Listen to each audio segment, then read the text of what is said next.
Chapter 1 The Beauty on High-Speed Train. As twilight descended, pheasants set ablaze like blood. In early March, during this transition from winter skill to the fierce thin soft spring, a crispness linger reddened the air, a reminder of tea lingering cold. Seated calmly on this swiftly moving high-speed train, Xiao Yanlong closed his eyes tourist. 3 months prior, while executing a special mission in the tumultuous Middle East alongside his comrades, they had been ambushed by enemy forces. His comrade, Su Xiaotian, could have escaped unscathed but chose to sacrifice himself to cover Xiao Yanlong's retreat, ultimately succumbing to an enemy peak strike. The cruelty of gunfire was merciless no matter how skilled he might be, he couldn't watch helplessly as his friend was consumed by flames. Brother Xiao, you must take a good care of Xiaoming. In those elements, Su Xiaoshan entrusted his only sister, Su Xiaoming, to Xiao Yanlong's protection. After 5 years in the intelligence field, navigating both home and abroad through a life fraught with peril and uncertainty, Xiao had begun to feel a profound weariness.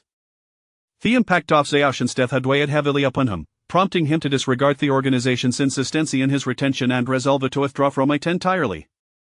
He decided to sever ties with his past life as an agent, yearning to return to the Satan lead a life of normalcy. Su Xiaoming hailed from Tianhai City, a first-tier city in the country known for its stunning landscapes and rich historical sites. During a stop midway, a young beauty approached the seat beside him. With her long hair tied in a high ponytail, clad in a cocked trench coat and jeans, she exuded an air of competency and grace. Tall and slender, with fair skin and a val face and sparkling eyes, she was soon undeniably captivating. Though she may not possess the otherworldly beauty that could cause the empire to crumble, she was certainly deserving of at least a score of 90. The young woman cast a glance at Xiao Yanlong's chiseled features, seemingly pleased, and smiled as I initiated conversation. Hello there, handsome, where are you headed? To the final destination.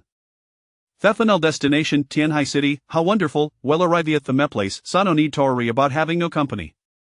Indeed, with such a beauty accompanying, this journey feels much less lonely. Xiao Yanlong chucked led softly and resumed his meditation. However, mere moments later, a harsh mule voice suddenly shattered the calm. Hey soldier, I'll pay out what house and to swap seats. What a ridiculous request, he was perfectly comfortable in his seat we want earth woo you want to change? Xiao Yanlong's brows furrowed as she appeared to offend a portly young man, radiating arrogance, standing before him. Donning a garish floral shirt and adorned with a gold chain weighing at least 50 grams around his thick neck, he epitomized the newly wealthy. Ike was knows your price you would offer bribe it was clear he had decided on the beautiful woman beside him. Not interested. Damn it, young grateful brat till Javea 5,000. Ivy already stated in not interested. Movie aside I wish tourist, Xiao Yanlong disregarded Hyman Shuthesis again. 10,000. This new Richman, prideful and indignant after losing face in front of the other passengers, refused Torrent. Whatever. He praised Xiao Yanlong, a look of disdain unapologetically on his face. Xiao Yanlong sat in a black t-shirt, camouflaged military pants, and especially his dusty half-calf boots did lit to inspire respect. Surely, with money head hot, one could accomplish anything he's imply could not fathom with his apparent pauper would refuse it outrageous yats for 10,000. My brother said no trade do you care sort the comprehension of basic conversation? You rube I feel got some skills stand du panfasim. Seeing that Xiao Yanlong was completely unfazed by his bravado, Thimon's face flashed with humiliation and rage. He reached out, intending to grab Xiao Yanlong's shoulder and force a yankum from Missy Attergan's semi-dignity. You're in a position to pull me around. With a cold sneer, Xiao Yanlong swiftly seized Thimon's wrist in a flash. Chapter 2 of the robbery, utterly unprofessional rube, let go of me. The nouveau riche instinctively tried to struggle, only to find that the more he fought, the tighter his wrist was gripped. It felt as though it were caught in a vice, causing him excruciating pain. Kid, you'd best not resist. If your hand gets broken, don't say I didn't warn you. Country bumpkin, don't act so arrogant. Once we disembark from the high-speed train, your fate is sealed. I'm ready whenever you are. Xiao Yanlong chuckled coldly, clearly dismissing such lowly threats, and gently pushed forward. Return to your seat and spare us the embarrassment. All right, this handsome fellow is quite skilled. This type of person is far too arrogant, thinking a little wealth makes him significant. He needs to be taught a lesson. The passengers applauded, erupting in cheers. He. The nouveau riche man, realizing he was no match for Xiao Yanlong, could only manage an awkward smile and momentarily refrain from lashing out. However, his beady little eyes continued to lecherously roam over the beautiful woman. Hey, that beauty doesn't look like a local from Tianhai City, are you here on vacation? The beauty disdainfully huffed, turning her head to gaze out the window, refusing to even glance at him. Oh come on, Miss Beauty, don't be so cold. I don't know you, so why should I be friendly? Are you always this annoying? I'm Zhang Fugui, my father is a jewelry magnate, and over half of the jewelry stores in Tianhai City are owned by my family. Beauty, if you ask around Tianhai City, there is no one who wouldn't know my name, TCH. Once you arrive in Tianhai City, just mention my name, and I'll ensure all your troubles are resolved. Listening to this fellow's tone, one might think he was some sort of celebrity, renowned far and wide. He. Xiao Yunlong could no longer contain his amusement. Hey, country bumpkin, what are you laughing at? Nothing, I just thought I heard a fly buzzing in my ear and found it quite amusing. You, the nouveau riche man, could certainly perceive the veiled insult in Xiao Yunlong's words, and his anger flared. What about me? Am I wrong? Oomph, pauper, I can't be bothered with you. In any case, you poor wretches will never earn even a fraction of my wealth in 10 lifetimes. Get lost, disgusting. The disdain on the beauty's face deepened. Little lady, don't be so ungrateful. Today, I truly have my eyes set on you. The nouveau riche said with a lascivious grin, reaching a greasy hand towards her delicate face. Bang! At that moment, a loud crash erupted as the restroom door was suddenly kicked open. Two burly men, clad in hoods and wielding MP5 submachine guns, swiftly stormed into the train car. Robbery, everyone, freeze! Anyone who dares to shout or move, I'll blow their head off. On the swiftly moving high-speed train, the sudden appearance of robbers left the passengers pale with fright, screaming in terror. What, a robbery? Zhang Fugui was taken aback, staggering backward and nearly toppling over. Silence. Who the hell dares to shout again? I'll blow their head off. TCH, utterly unprofessional. Xiao Yunlong scoffed coldly, instantly recognizing them as amateurs. Calmly, he patted the beauty on the shoulder, offering reassurance, don't be afraid. I am here. With 5 years of experience as a special agent, Xiao Yunlong had faced the most terrifying robbers, who struck with such swiftness that the outcome was decided in an instant. In contrast, these two clowns lacked even the qualifications to be considered his subordinates. Hey, country bumpkin, you may be broke, but don't speak carelessly and get me into trouble, damn it. You. And you. One of the robbers pointed his gun at Xiao Yunlong, then at Zhang Fugui, his eyes filled with murderous intent. Empty your pockets of all valuables, quickly, leave behind a single cent, and I'll blow your brains out. Chapter 3. The greedy robbers. Boss, don't look at me. Xiao Yunlong shrugged, chuckling as he shook his head. I'm poor, not a single cent to my name. What, not a single cent, are you sure? The robber bellowed fiercely, his demeanor as menacing as a demon, staring incredulously at the travel-worn Xiao Yunlong. I'm not lying. I truly have not a penny, but that lad is wealthy. Xiao Yunlong smirked mischievously, wrinkling his nose as he discreetly glanced at Zhang Fugui. His father is the largest jeweler in Tianhai City, with assets estimated to be worth at least several hundred billion. What? A jeweler, several hundred billion? Indeed, several hundred billion is an understatement. The actual figure is even more staggering, so robbing him alone will suffice. Right, boss, that kid is incredibly rich. Just earlier, he was prepared to offer 1,000 yuan for a seat swap. A young male passenger, emboldened, suddenly joined in the commotion. Damn it, two little punks colluding to swindle me. Just wait until we reach Tianhai City, I'll make you regret this. Zhang Fugui seethed through clenched teeth, his face a tumultuous canvas of rage and fear, trembling with indignation. Make me regret it? This lad is simply too amusing. As a premier agent of Huaxia, Xiao Yunlong has yet to fear anyone up to this point. So it turns out to be a plump sheep. The two robbers exchanged glances, unable to contain their delight, their expressions growing even more audacious as they swiftly approached Zhang Fugui. Hey, don't listen to that brat-ass nonsense. The old man doesn't possess such wealth and is currently drowning in debts. Trembling, Zhang Fugui attempted to retreat, but before he could take more than a few steps back, a hard object pressed against his back. Stop. Hey, what do you want? What do we want?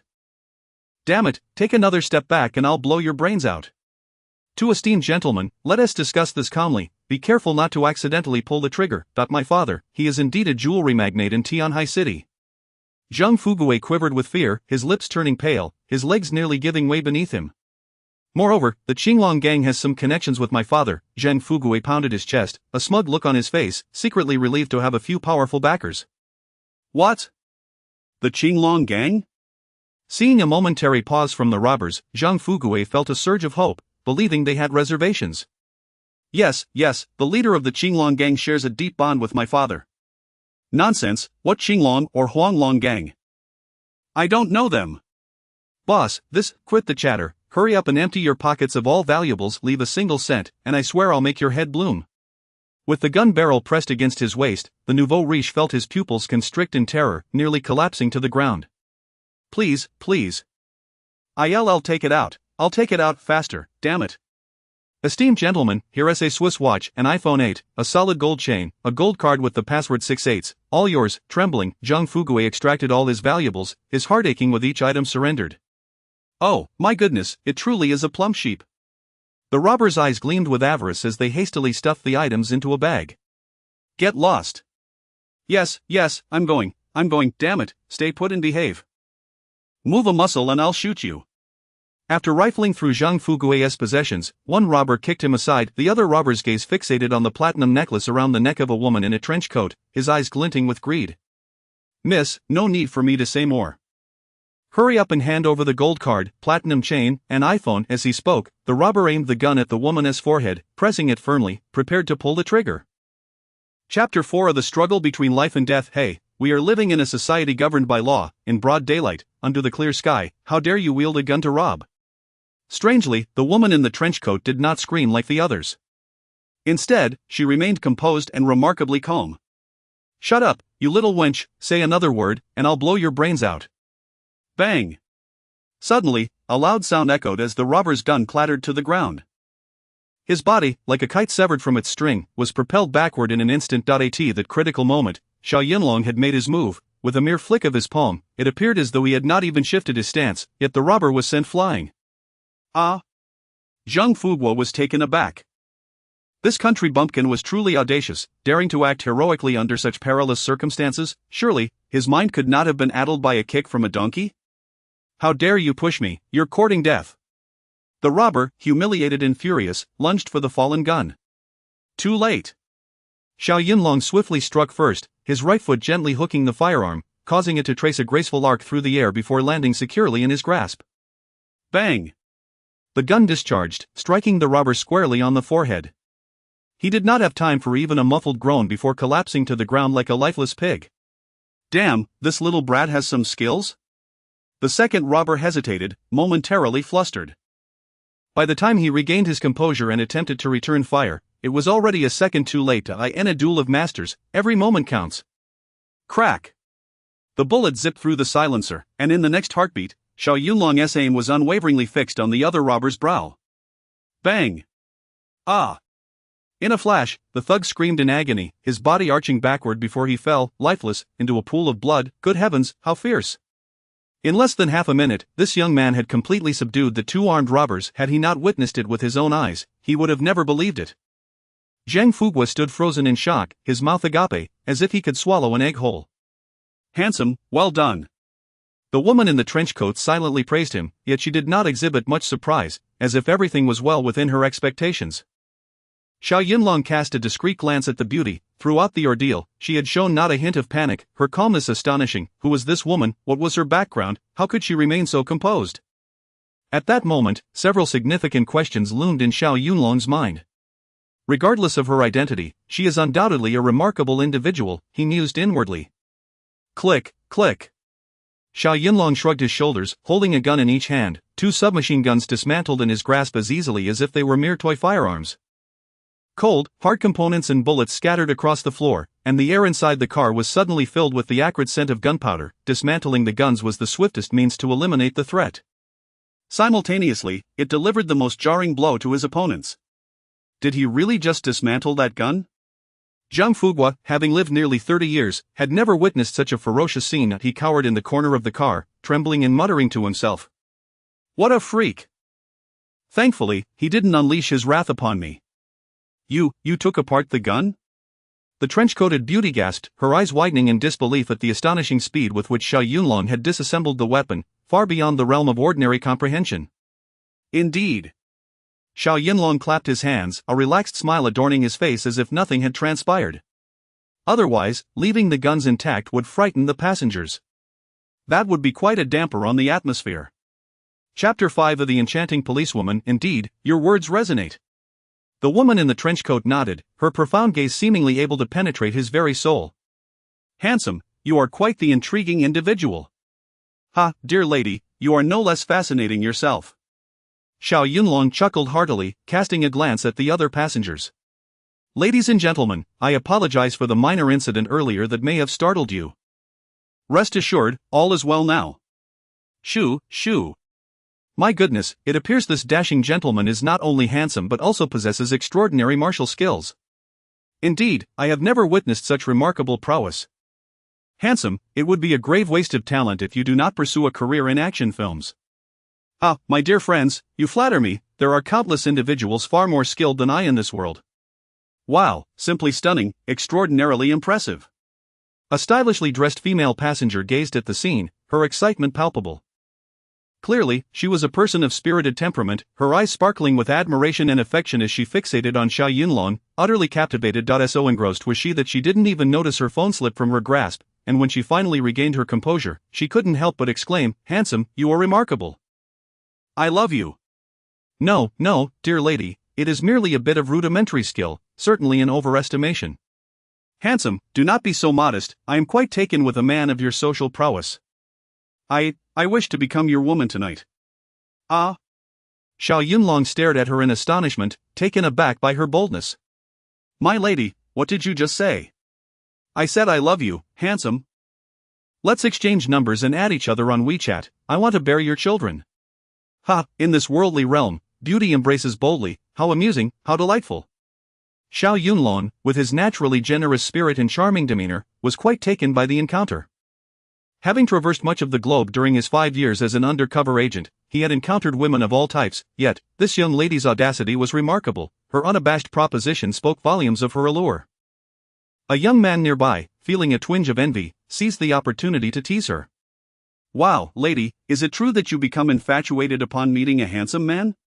What's wrong with that? Are you displeased? Not exactly displeased, hee. It's just that your method of expressing affection is rather direct. Aren't you afraid of scaring him away? And what of it, are we women not allowed to admire capable men while you men are free to appreciate beautiful women? Shoo. Hee. Ha, whistles and cheers erupted, the train compartment buzzing with excitement, culminating in joyous exclamations. Attention, passengers. We have arrived at our final destination, please ensure you gather your belongings and prepare to disembark. Team Leader Chen, thank you for your hard work.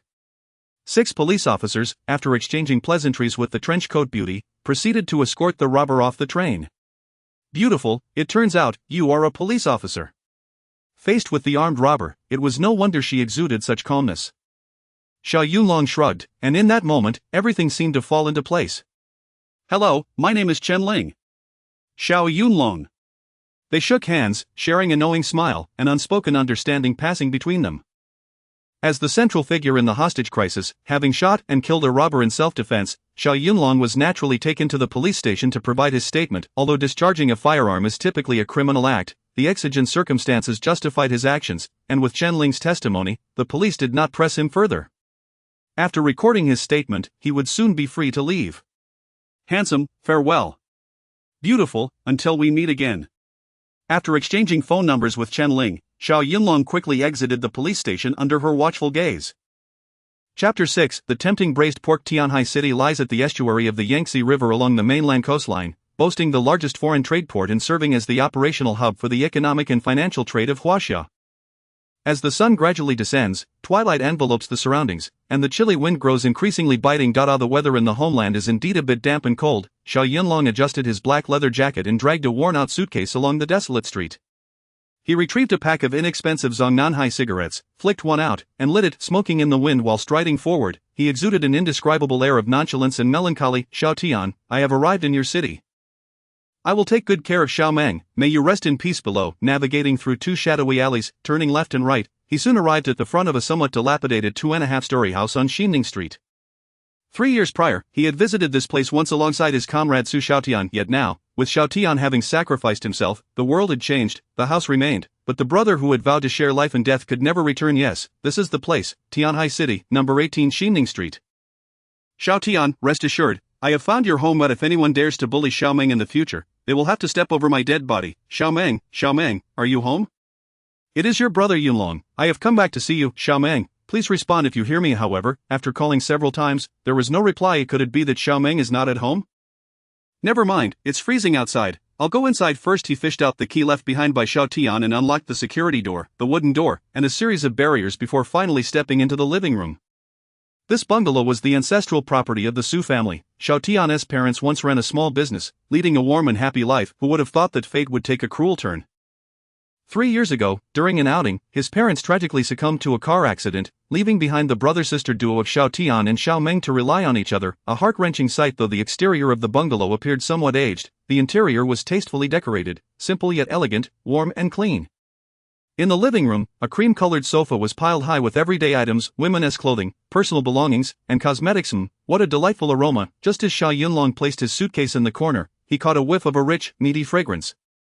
With his keen sense of smell, he easily identified it as the scent of braised pork, simmered for quite some time, perfectly cooked. Could it be that Xiaomeng and I share a telepathic bond, knowing of my arrival and specially preparing braised pork to welcome me? Xiaomeng, you were so kind to your brother Yunlong, thank you. With this thought, a smile spread across his face as he hurried to the kitchen, discovering indeed a pot of braised pork bubbling away on the gas stove. Clearly, it had just been extinguished, as steam was still rising from the pot's lid. Glug, glug. After sitting on the train for over 10 hours, his stomach was already growling with hunger. The delectable sight of the food was irresistibly tempting. Xiao Yunlong's Adam's apple bobbed as he involuntarily swallowed. What aromatic braised pork! Without further ado, he decided to indulge. Wow, this is absolutely delightful. He ladled out the braised pork, and to his astonishment, it filled an entire large bowl. On the round wooden table, there was even a bottle of unopened fine white wine. How thoughtful of the host. Laughing heartily, he savored the meat and drank deeply. What a joyous and pleasurable experience! After satisfying his hunger and thirst, he sat at the dining table for over 10 minutes, yet Xiaomeng had still not returned. Being an emotional person, Xiao Yunlong pondered, hey, why hasn't that little girl come back yet? Chapter 7 of the Rose Petal Bath. Xiaomeng. Recalling the scene from 3 years ago when he first met Xiaomeng, she was a slender, bashful girl of merely 13 or 14. Time, as they say, transforms a girl into a woman, and after 3 years, she must have blossomed into a radiant young lady. Xiaomeng, believe it or not, your brother Yunlong has been thinking of you. When will you return? After waiting for a few more minutes without a sign of Xiaomeng, he concluded that indulging in a warm bath followed by a restful slumber was the way to go. The single-story house was divided into 2 levels. Of the ground floor comprised the living room and kitchen, while the second floor housed 3 bedrooms, alongside a quaint little study. Xiao Yunlong distinctly remembered that 3 years ago, he and Xiao Tian stayed in the left room on the second floor. Thus, he promptly placed his wheeled suitcase in that very bedroom. He then shed his jacket, retrieved a pair of shorts and a bath towel from his luggage, and swiftly made his way to the bathroom. After completing a mission, nothing delighted him more than luxuriating in a hot bath. Soaking not only alleviated his heightened nerves but also relaxed every muscle in his body. Coupled with the specially concocted body-nourishing elixir he prepared, the sensation was nothing short of heavenly, penetrating to the very marrow of his bones. However, this was a public bathroom, and being in an unfamiliar environment posed some inconvenience. One must adapt to local customs. I shall make do. With that thought, Xiao Yunlong disrobed, revealing his sun-kissed skin, muscular and devoid of any excess fat. Standing at an impressive height of 1.85 meters and maintaining a weight around 80 kilograms, he possessed a quintessential inverted triangle physique. He took great pride in his form. His muscles were not bulging like those of beauty pageant contestants, but rather, they flowed seamlessly, each contour perfected. With such a physique, he could endure the frigid temperatures of -30 degrees for 3 days straight, or trek across deserts where the mercury soared to 60 degrees Celsius. The bathroom featured a prominent rectangular off-white bathtub, clearly a recent addition, as it had not been present during his last visit 3 years prior. Given his penchant for baths, he possessed a considerable understanding of bathtubs and their intricacies. Such a large, jetted tub would undoubtedly come at a considerable cost, likely amounting to no less than 80,000 yuan, yet, Xiaomeng was merely a high school student, and since the passing of her parents, life had not been particularly affluent for her. She could not possibly indulge in such lavish comforts. Could it be that another occupant had taken residence in this house? Mist enveloped the bathtub, adorned with exquisite rose petals. How enticing it was, practically beckoning him to immerse himself within. Well, regardless of who this lovely lady may be, I apologize in advance. Once I finish my bath, I shall thoroughly clean the tub for you. Before he could finish his thought, he tossed aside his shorts and blissfully sank into the water. The backrest of the bathtub felt rather narrow. Could it have been custom-made for some enchanting beauty? He shifted slightly to find a more comfortable position, as the tub featured 4 adjustable jet nozzles that ensured a soothing flow of water all around him. Wow, this is simply divine. He closed his eyes, surrendering himself to the blissful pleasure. After a few moments of tranquility, Xiao Yunlong slowly opened his eyes and surveyed his surroundings. The bathroom shelf was cluttered with an array of feminine toiletries, cartoon-themed towels, a chibi Maruko-chan toothbrush, and Peppa Pig slippers were strewn about. To his surprise, he even spotted a basket in the corner filled with some of a girl's intimate belongings. Chapter 8, The Fiery Beauty. Goodness, there's even a treasure to behold? Xiao Yunlong chuckled mischievously, as if possessed by some unseen force, using his toe to hook a piece of black lace lingerie, scrutinizing it intently. This item appeared to be at least a 36D. If one had smaller hands, it would be impossible to grasp it fully with one hand. Could this belong to Xiao Meng? Hee, 3 years apart, and this young lady has blossomed so spectacularly? The private treasures of a woman possess an inexplicable allure for men. Within mere seconds of gazing upon it, an unsettling stir began to arise within him, provoking an involuntary physiological reaction. Avert your eyes. Avert your eyes. Flushing with embarrassment, he broke out in a cold sweat, hastily returning the delicate item to the basket. Goodness, was this an intended gift for me? Yet, why did it provoke such a visceral response? Just as Xiao Yunlong was lost in a sea of boundless fantasies, the front door swung open unexpectedly. A statuesque beauty, donning sunglasses and a cream-colored long trench coat, hurriedly entered, clutching a bag of items. Upon entering the living room, she shed her trench coat and removed her sunglasses, revealing a flawless, exquisite visage with an oval face, willow-like brows, and skin that glowed with a delicate rosy hue. She embodied the essence of an aloof beauty. Beneath her coat, she wore a form-fitting dress that accentuated her slender waist and long, graceful legs. Is something amiss at home? Xiao Meng, could it be that she has returned from school? But why hasn't she called or sent a message? The beauteous gaze flickered around the room, landing on the remnants of a meal on the table, momentarily stunned. They've finished eating so quickly, and an entire bottle of white liquor has been consumed. Could it be that Xiao Meng brought a boyfriend home? No, that couldn't be right. Although Xiao Meng was the campus belle, pursued by a line of wealthy heirs and officials, she had always prioritized her studies and possessed a certain haughty pride. To her knowledge, she had yet to officially date anyone. Or perhaps, unexpected guests have arrived? Oh no! The beauty seemed to arrive at a realization, hastening to the kitchen and lifting the pot lid only to discover, to her astonishment, that 2.5 pounds of braised pork had been completely devoured. Could it be that professional thieves have invaded my home? Ah, my computer, my jewelry. The thought sent a wave of dread through her, her eyes widening in alarm as she dashed toward the second floor. Though Xiao Yunlong was indulging in a bath upstairs, the commotion from the first floor did not escape his keen ears. Goodness, could it be that Xiao Meng has returned? I must hurry out. Otherwise, if the young lady accidentally stumbles upon me, I'd be completely exposed. In a race against time, he swiftly donned his shorts, wiping the beads of water from his crew cut. Just as he stepped out of the bathroom, a striking beauty in a tight-fitting dress stormed toward him, her eyes wide with fury. Her figure was impeccably proportioned, her long legs gleaming before him, undoubtedly testing Xiao Yunlong's resolve. Wow, what a sensuous beauty! Upon seeing an unfamiliar man emerge from the bathroom, bare-chested, she was utterly aghast. What on earth is happening? Ah!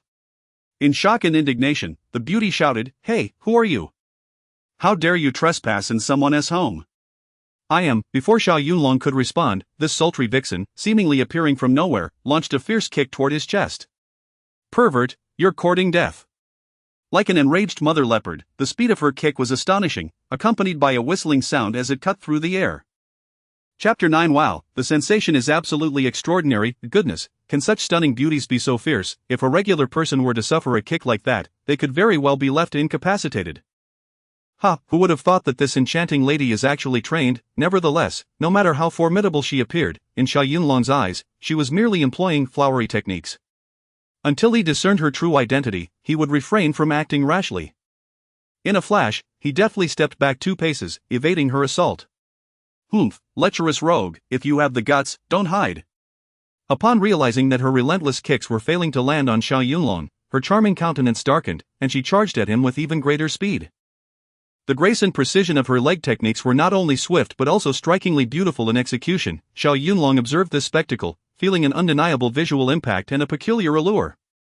After 5 years as an operative, whether it be the delicate beauties from the islands or the striking women from the West, he had encountered numerous charms, yet, upon meeting this fiery beauty, he couldn't help but internally exclaim in admiration, "What a thorny rose!" The beauty unleashed a flurry of kicks, a vivid crimson shadow flickering beneath her skirt. "Be careful, lovely lady." Xiao Yunlong secretly broke into a sweat for her.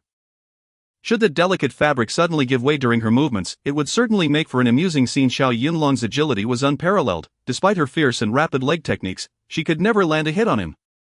Aware that she was in a fit of anger, he saw no need to explain himself. "Your leg techniques are impressive, and your poses are quite elegant."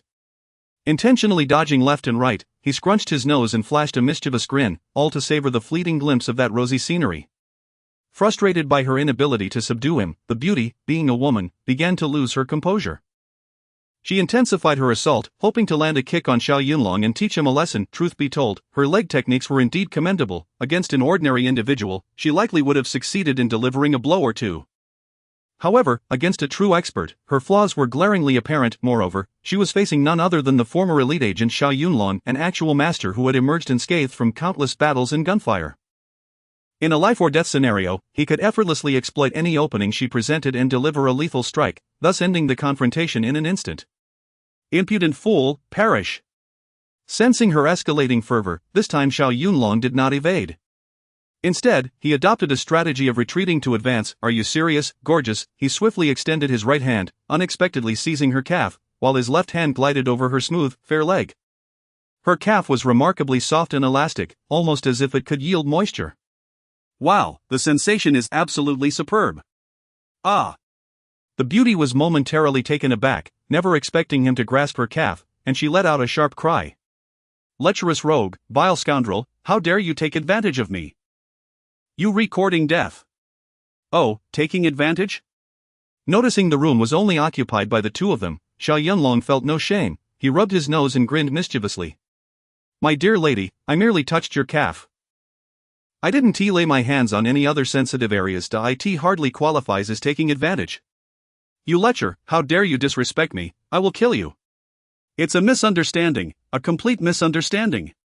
Xiao Yunlong firmly grasped her foot, gently pushing it back, thus creating some distance between them. "Lovely lady, please allow me to explain. You truly have misunderstood me. I am merely a friend of the landlord." Chapter 10. You are driving me mad. Misunderstanding, a friend of the landlord? The beautiful woman seethed with rage, her teeth clenched, lips darkening, and her enchanting eyes nearly ablaze with fury. "Dear lady, it is, of course, a misunderstanding. Ruffian, who exactly are you?" "My name is Xiao Yunlong, a comrade of Su Xiaotian, the brother of Su Xiaomeng." You know our Xiaomeng?" "Ah, indeed I do. I visited this place 3 years ago, but, at that time, I had yet to encounter such a stunning lady as yourself." "You insufferable man, cease your frivolous banter. How did you gain entry?" "Su Xiaotian provided me with a complete set of keys." "How else could I have entered? Do you suppose I scaled the walls?" The beauty was rendered speechless with indignation. "Dear lady, your leg skills are impressive. I assume you have trained in some form of martial arts? May I know your esteemed name?" "Humph, why should I tell you?" Xiao Yunlong waved his hand dismissively, wrinkling his nose in a nonchalant manner. "Very well, if you choose not to divulge, it matters little. After all, we shall be sharing the same roof, and eventually, you will reveal it." "Humph, who said we are living together, you shameless rogue?" "I am a comrade of Xiaotian, he requested my presence here." "I cannot refuse even if I wish to." "Humph, I cannot be bothered to argue with you. By the way, did you consume the entire pot of braised pork I prepared in the kitchen?" "Indeed, I did. I assumed it was a special dish prepared by Xiaomeng to welcome me." I have encountered shameless individuals, yet I have never met anyone as brazen as you." "Dear lady, please temper your anger. There is no need for such hurtful words." The beauty glared with wide eyes. "You devoured 2.5 kilograms of braised pork all by yourself? Are you a pig?" "Pfft, you are the pig. Look at my stature, so robust, I could easily handle 5 kilograms. Are you trying to drive me to my grave?" Xiao Yunlong patted his solid chest, rubbed his nose, and added with a grin, "Had I known it was your creation, I would have abstained." "Hey, what do you mean by that?" Xiao Yunlong crossed his arms, adopting the demeanor of a culinary connoisseur. "Dear lady, your braised pork lacks authenticity in its ingredients, and the cooking time was poorly managed. It appears overly salty. You, the beauty trembled, pointing a finger at him, nearly driven to the brink of collapse by his words. Authentic braised pork should feature well-marbled cuts of pork belly. Yours is clearly too lean. Cut into small pieces of about 3 to 4 centimeters, then saute with rock sugar until it caramelizes.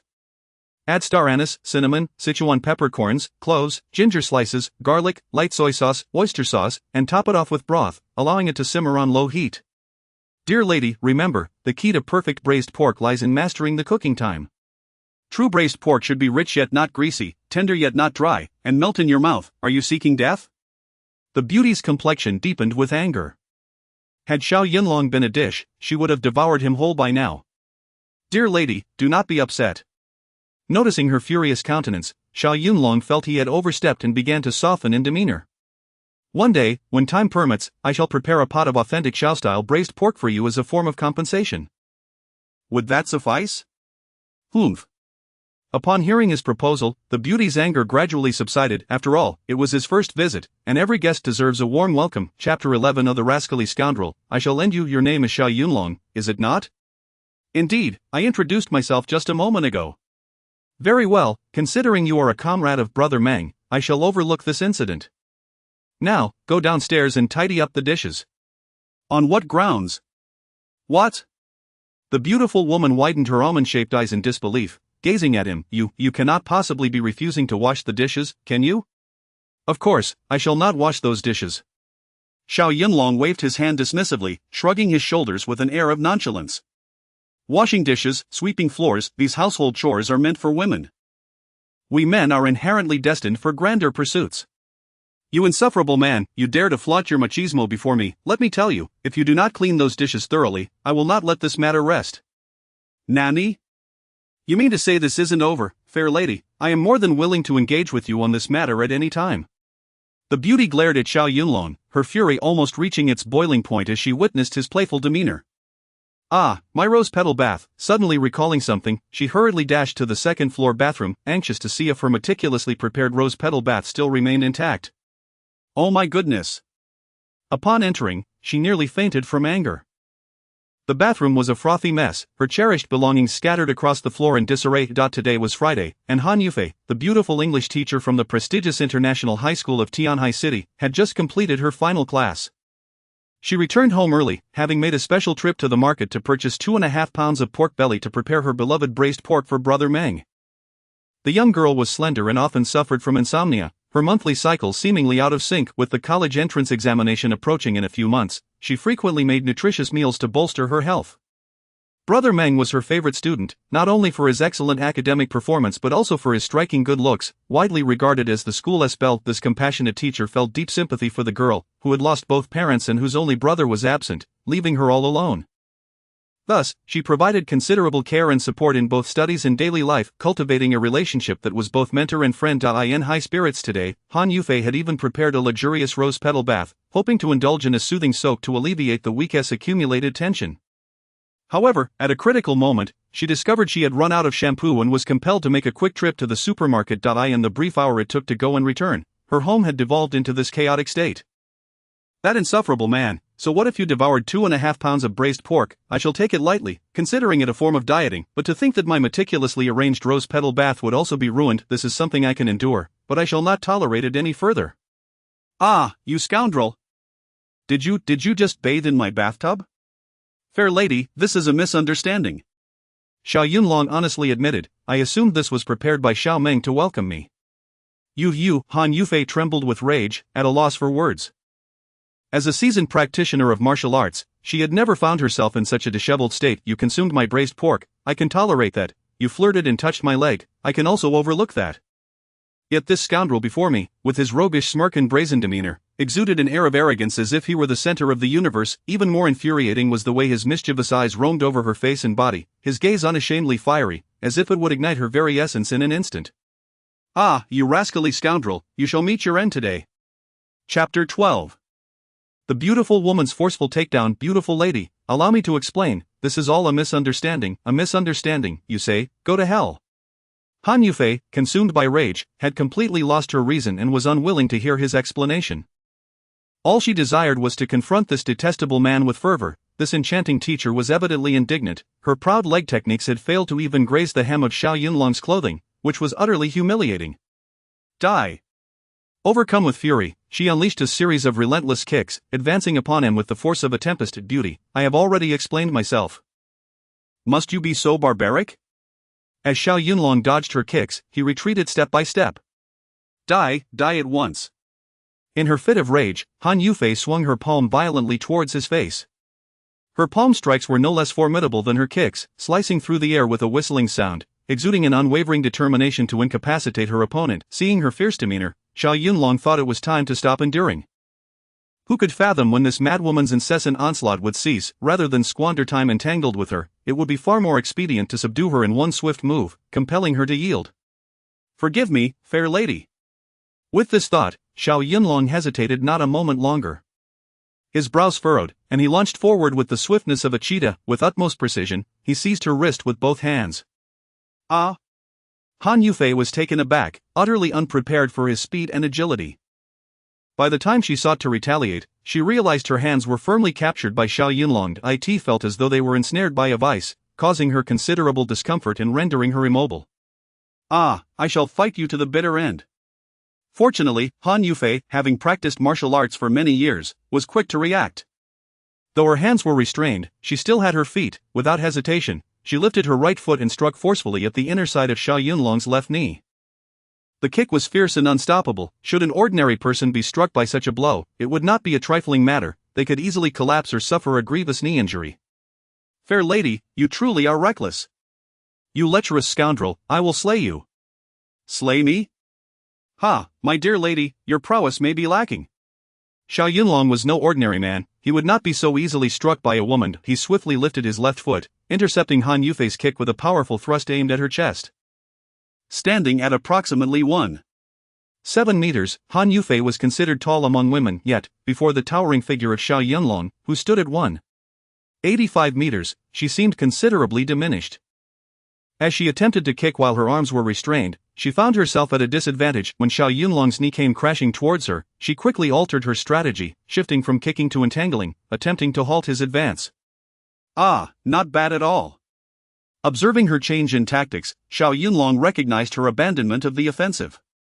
In a flash, he made a decisive judgment. Lowering his left foot, he simultaneously slid his right foot to hook around Han Yufei's supporting leg. His swift hook kick was executed with such ferocity that it caught the unsuspecting Han Yufei off guard, causing her to topple over. Ah! With a forceful pull of his hands, he propelled her delicate form backward onto the bed. Despite her years of martial training, the disparity in strength between the sexes was undeniable. Coupled with the explosive force Xiao Yunlong unleashed, it was anything but trivial. Alas, this beautiful teacher found herself thoroughly overpowered, landing squarely upon the bed. Chapter 13: Ambiguous Relations Between Men and Women. Ah, scoundrel, what do you intend to do? Before she could voice her protest, due to the force of inertia, Xiao Yunlong's body immediately pressed down upon hers. What do you mean? Xiao Yunlong wrinkled his nose, deliberately provoking the beautiful teacher. You keep calling me a scoundrel, so tonight, I shall thoroughly indulge in this role. You dare.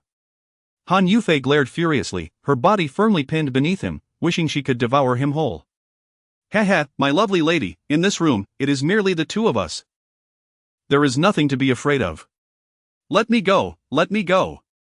Let you go, we are but a lowly man and woman, a spark amidst dry kindling. Even if I were to truly do something to you, I doubt anyone would ever know. You wish to court death. Xiao Yunlong had just emerged from the bathroom, clad only in a pair of loose shorts, revealing his bronzed torso. Coupled with his impressive 8-pack abs, his physique was simply breathtaking. An intoxicating masculine aura, laced with a hint of tobacco, enveloped her, rushing towards her like a wave of fervent energy, swiftly permeating her senses. My heavens, what are we doing? Han Yufei, a mature woman, was no stranger to the male form. Yet the weight of Xiao Yunlong pressing down upon her ignited feelings of tension, thrill, and a warm, tingling comfort. Their bodies were closely entwined, separated only by a thin layer of fabric. She could distinctly feel the heat radiating from Xiao Yunlong's body, along with the rapid thumping of his heart. You shameless fiend, you scoundrel. The beautiful teacher felt a mix of shame and anger, attempting to struggle, but alas, under Xiao Yunlong's heavy pressure, she was utterly immobilized. With no other option, she resorted to shouting, Scoundrel, let me go, quickly let me go, may you meet a terrible fate. Beautiful lady, if you cease your cries, I will release you. If you dare to have any ill intentions towards me, I will call the police. Rest assured, I would never do anything indecent to you, you shameless, unprincipled rogue. Xiao Yunlong sensed that the woman in his embrace posed no immediate threat, having thoroughly subdued her. Pressing his forehead against hers, he was about to patiently offer yet another explanation. Just then, the front door downstairs was flung open, and a young girl clad in a school uniform walked in. Approximately 17 or 18 years of age, with a high ponytail and a pink backpack slung over her shoulders, she was tall and radiantly pure. She was none other than the owner of the apartment, Su Xiaotian's only younger sister, Su Xiaoming. In the afternoon, Han Yufei had sent her a message informing her that dinner, braised pork, was prepared at home, inviting her to return for the evening meal. After dinner, she could enjoy a fragrant petal bath, filling her heart with delight. Since the passing of her parents, Xiaoming had lived alone, her only brother returning home for a visit once every year or two, leaving her in solitude, evoking sympathy. However, everything changed 3 months ago when this beautiful teacher began renting a room in her home. Han Yufei, her English teacher, was exceptionally knowledgeable and eloquent. Moreover, her stunning appearance made her a prominent figure at school, with suitors lining up to win her favor. Yet, this proud beauty looked down upon them all, earning the title of Ice Queen. For reasons unknown, she treated Xiaoming with utmost kindness, and the two shared deep conversations, becoming both teacher and friend. Chapter 14. The beautiful girl Su Xiaoming. This enchanting teacher, during her weekends, prepared some simple home-cooked meals, enveloping the young girl in the warmth of familial affection. Xiaoming often daydreamed about the day she could introduce Han Yufei to Su Xiaotian. If only she could become my sister-in-law, it would be utterly perfect. Xiaoming's gaze drifted towards the leftover food on the table, and she felt a twinge of surprise. Where is Teacher Han? Could it be that she finished her meal alone ahead of time? That's impossible. She texted me, saying she would wait for me to return to dine together, and mentioned that we would enjoy a candlelit dinner tonight. Could it be that the teacher had other matters to attend to and left after finishing her meal? Just as her mind was clouded with uncertainty, a sudden cry from upstairs pierced the air. You scoundrel, let go of me, or I will make you regret it severely. A scoundrel? How could there be a scoundrel in our home? Oh no, could Teacher Han be in danger? With this alarming thought racing through her mind, Xiaoming, without a moment's hesitation, dashed up to the second floor. Teacher Han, what is happening? Before she could finish her sentence, the young girl froze, her cheeks aflame with embarrassment, her heart pounding fiercely. The door to the room upstairs was ajar, revealing a man and a woman in an intimate embrace on the mattress. Their physical positions were so suggestive that it was almost unbearable to witness. The man was clad only in a pair of loose shorts, his cropped hair glistening with either droplets of water or beads of sweat. His muscular back suggested that he was pinning the woman down on the bed. Their heads were nestled closely together, their bodies entwined, resembling a pair of love-struck couples deeply engrossed in each other, seemingly poised for the next step. Oh my, who is this man? Is he Teacher Han's boyfriend? Brother-in-law, gigolo, thief, scoundrel? Xiaoming stood frozen, a whirlwind of thoughts flashing through her mind. This man possessed an impressive physique, muscles well-defined, his back strong and powerful, yet, upon a closer look, Xiaoming realized that his face was somewhat unfamiliar. What are you doing? The woman on the bed was no stranger to her. It was the beautiful Han Yufei, her English teacher in her senior year. Teacher Han, is he your boyfriend? Oh dear, I just returned and accidentally stumbled upon your private moment. I did not mean to intrude. I'm sorry for the interruption, truly. Having not yet turned 18, Xiaoming was still innocent and naive, lacking any formal experience with romantic relationships. She found herself at a loss regarding matters of love, her heart filled with an indescribable shyness. Witnessing such an intense scene left her face flushed with embarrassment, and she quickly covered her eyes, ready to retreat from the room. Teacher, please continue. I shall take my leave downstairs. Xiaoming, don't go, please, help me. What? Is Xiaoming back? Upon hearing this, Xiao Yunlong swiftly glanced at the girl, and just that fleeting glance left him utterly stunned. Su Xiaoming stood at approximately 1.68 meters tall, noticeably taller than the last time he had seen her 3 years prior. Her fair, delicate oval face, double eyelids, and bright, star-like eyes sparkled with brilliance. A petite nose, cherry-like lips, and a gentle smile revealing 2 charming dimples made her all the more captivating. Yet, her figure appeared somewhat slender, evoking a sense of protectiveness in all men. Dressed in her high school uniform, a crisp white shirt with a pink bow tie, and a black and white checkered skirt, her pure white cotton socks reached just above her knees, showcasing a glimpse of her fair thighs, exuding an innocent allure. Xiao Yunlong couldn't help but silently exclaim, "Wow, what a pure and exquisite maiden!" Chapter 15. Has my brother sacrificed himself? Although Su Xiaomeng's figure was not as alluring as Han Yufei's, she exuded a captivating youthful aura that held a deadly charm. As the saying goes, a girl transforms beautifully as she matures, and indeed, she had blossomed into an even more enchanting young lady after 3 years apart. Hey, you scoundrel, what are you up to? Why do you have Teacher Han pinned beneath you? A scoundrel? Xiao Yunlong chuckled, both amused and exasperated. Xiaomeng, have you ever encountered such a handsome rogue? Xiaomeng, how do you know my name? Oh, Xiaomeng, I am your brother Yulong. Have you forgotten me so swiftly? Xiao Yunlong released Han Yufei and stepped down from the bed, gazing at her with evident delight. You are brother Yulong? Indeed, Xiaomeng, we met 3 years ago. Have you truly forgotten me so quickly? Ah, it really is brother Yulong.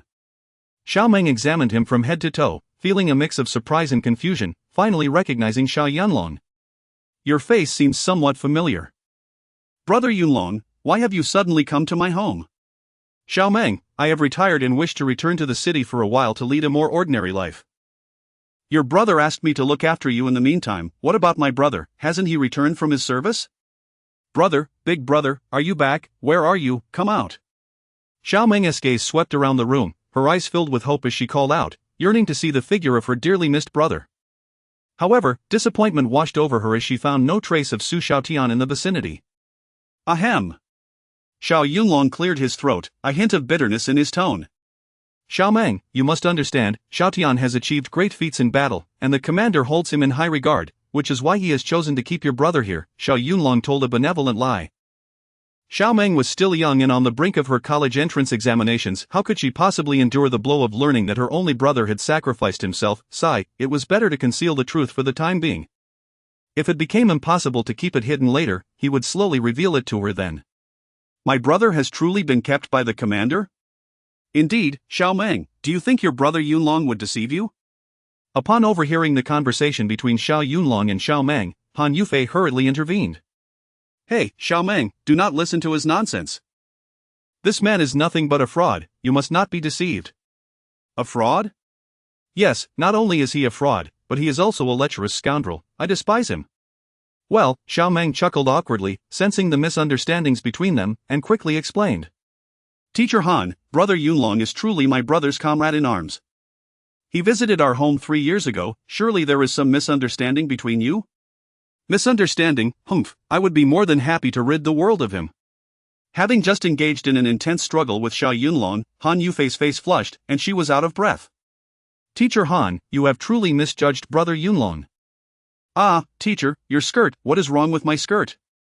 Han Yufei glanced down, only to realize that the zipper on the back of her skirt had somehow torn, causing the shoulder strap to slip down and reveal a glimpse of her skin. Ah! Han Yufei exclaimed, covering herself and hurriedly retreating to her bedroom. Hee, finally free from this madwoman. She really is quite the handful. Xiao Yunlong shrugged in resignation, waving his hand as he grabbed a black t-shirt to put on. Xiaomeng gazed at Xiao Yunlong in a daze, subconsciously sensing that something was amiss. After a moment, she could no longer hold back and softly inquired, Brother Yunlong, has my brother sacrificed himself? Chapter 16. Benevolent Lies. Sacrifice. Oh, Xiaomeng, do not overthink. Upon hearing this, Xiao Yunlong clenched his fists tightly, only to gradually relax them, deliberately donning a carefree smile on his face. How could that be? That lad is as lively as ever. When I departed, he even threw a punch at me. Ouch, my chest still aches from it. As he spoke, his body language was animated, exaggeratedly baring his teeth to illustrate the punch's force. Finally, he grasped Xiaomeng's hand, offering her comfort with genuine concern. Xiaomeng, please do not let your imagination run wild. Your brother is perfectly fine. But why hasn't he, my brother, come to see me in a year and a half? As Xiaomeng spoke, she bit her lip lightly, her eyes beginning to glisten with unshed tears, evoking a sense of sympathy within him. Ever since my brother last video called me 3 months ago, he has not reached out again. Xiaomeng, please do not cry. This young man could scarcely bear the sight of a woman's tears, especially when it came to Xiaomeng, the girl he cherished most. Brother Yunlong, I am worried about my brother. The other day, I had a dreadful nightmare where he sacrificed himself, covered in blood. I am so frightened. At that moment, despite his heart aching, Xiao Yunlong knew he must find a way to soothe her. Xiaomeng, Xiaotian is truly fine. That lad has recently started dating, and perhaps he has become so engrossed in love that he has been less communicative? Xiao Meng paused, taken aback. My brother has a girlfriend? You are not deceiving me, are you? Xiao Meng, when have I ever lied to you? Then, is my brother's girlfriend beautiful? Does she treat him well? That girl is the daughter of a prominent official. I have seen her, and she is exceptionally beautiful, with a splendid figure, and she dotes on Xiao Tian immensely. That's wonderful. My brother has a girlfriend. Hearing this, Xiao Meng clapped her hands and finally broke into a smile. Brother Yunlong, if my brother truly has a girlfriend and is preoccupied with love, I shall not hold it against him. Alas! Xiao Yunlong sighed deeply, embracing Xiao Meng against his chest and gently stroking her hair, his heart filled with compassion. Indeed, Xiao Meng is very understanding. And also, Xiao Meng, I must tell you that your brother is an exceptional special agent, highly valued by his superiors. When he embarks on a mission, it is not uncommon for him to vanish for a year or two without a word. I understand all of this. As long as my brother remains safe, I do not blame him for not having time to speak with me. Recently, Xiao Meng, your brother went to the United States to undertake a very important mission, and he specifically entrusted me with the responsibility of looking after you. Brother Yunlong, please stop. I understand certain matters, and I grasp everything. Poor little thing. Xiao Yunlong sighed inwardly once more. If you were to learn of Xiao Tian's sacrifice, the heavens would likely come crashing down. At that moment, Han Yufei descended from upstairs, clad in a cotton nightgown. Upon seeing Xiao Yunlong holding Xiao Meng close, she was instantly filled with both anger and indignation. Hey, you lecherous rogue, do not think about taking advantage of Xiao Meng. With me, Han Yufei, around, I will not allow you to succeed. Take advantage? Xiao Yunlong was both exasperated and amused. Beautiful lady, where does your mind wander? Do you believe everyone is like you, constantly thinking of such absurdities? Xiao Meng hastily distanced herself from Xiao Yunlong's embrace, her cheeks flushed as she softly explained, Teacher Han, please do not misunderstand. Brother Yunlong was not taking advantage of me, he was merely comforting me. Comforting you? I see he is merely seizing the opportunity to take liberties with you. Xiao Meng, you are still young. Do not let his sweet words deceive you. Chapter 17 Cucumbers, reserved for the evening. Teacher Han, please, don't be like this. Just looking at his lecherous expression and carefree demeanor, one can tell he is no good. Hey, if you're going to speak, at least refrain from personal attacks. Xiao Yunlong scrunched his nose and flashed a toothy grin, displaying an attitude of indifference. Beautiful lady, I merely indulged in your braised pork and luxuriated in your petal bath. How did this render me a lecherous scoundrel? How dare you say that? You're looking for trouble. Her words struck a nerve with Han Yufei, inciting her anger as she extended her leg to kick at Xiao Yunlong once more. Teacher Han. Xiao Meng swiftly intervened, please, consider that he is my brother's comrade. Could you let Yunlong brother off the hook this once? Han Yufei's eyes widened in fury, her breath coming in sharp gasps. Xiao Meng, you have no idea, I specially prepared braised pork for you, and he devoured it all without leaving a morsel. It infuriates me. Teacher, don't be upset, we girls must maintain our figures, missing a meal can be considered a way to slim down. Upon hearing the young lady's sensible reasoning, Xiao Yunlong felt a twinge of guilt and patted her shoulder. Xiao Meng, it was indeed excessive of me to consume all your braised pork, but I had been on a high-speed train all day and was utterly famished. It's all right. You are our guest, and it is only fitting that we treat you to braised pork. Xiao Meng, you dare to defend this scoundrel? You are going to drive me to my wit's end. Teacher Han, please calm down. Yunlong brother is our guest, after all, it's only his first day visiting. Oh dear, our Xiao Meng is so understanding, far superior to certain individuals. How about this, I shall check what ingredients remain in the fridge, and Yunlong brother can prepare a feast for the two lovely ladies. Shoo! While speaking, he cast a glance at Han Yufei and couldn't help but whistle as he dashed downstairs. Seeing his smug expression only fueled Han Yufei's ire, causing her to grit her teeth. I would never eat your cooking, you lecher, don't get too smug, one day, I shall have my revenge. Teacher Han, Yunlong brother has already stated that it was a misunderstanding. Please forgive him this once, come, let us go down to the living room and watch television. No way, I do not wish to lay eyes on that scoundrel, out of sight, out of mind. Teacher, please, just this once. Think of it as spending time with Xiao Meng. Hey, Xiao Meng, you are about to turn 18, so do not always cling to your teacher like that. Who told the teacher to be so kind to Xiao Meng? Regardless of Han Yufei's agreement or refusal, Xiao Meng stubbornly held her hand, leading her down to the living room on the first floor. For us soldiers, what difference does it make? We are all clad in plain military uniforms. After enjoying the braised pork and petal bath, Xiao Yunlong felt quite content. Donning an apron and humming a military tune, he opened the fridge. Inside, there were only 4 eggs, 2 tender cucumbers, and a plate of leftover rice. Ladies, it seems the fridge is devoid of ingredients. How about we 3 dine out? Tonight, I shall treat you. Humph, I would never dine with a scoundrel like you. Han Yufei maintained a sulky expression, still seething with anger. It seems I must demonstrate my culinary skills. Xiao Yunlong raised an eyebrow, retrieving the eggs, leftover rice, and scallions, and glanced at the 2 cucumbers, calling out to the 2 ladies in the living room. Ladies, do you require the fruits in there? If not, I shall stir-fry them all. Yulong brother, the others are fine, but you cannot stir-fry the cucumbers, those are reserved by Teacher Han for later use. What, for later use? Xiao Yunlong gazed at the 2 tender cucumbers, suddenly struck by a realization, his expression turning momentarily dazed. Chapter 18 A Fluttering Heart. Xiao Meng, what are you saying? Teacher Han, I haven't said anything.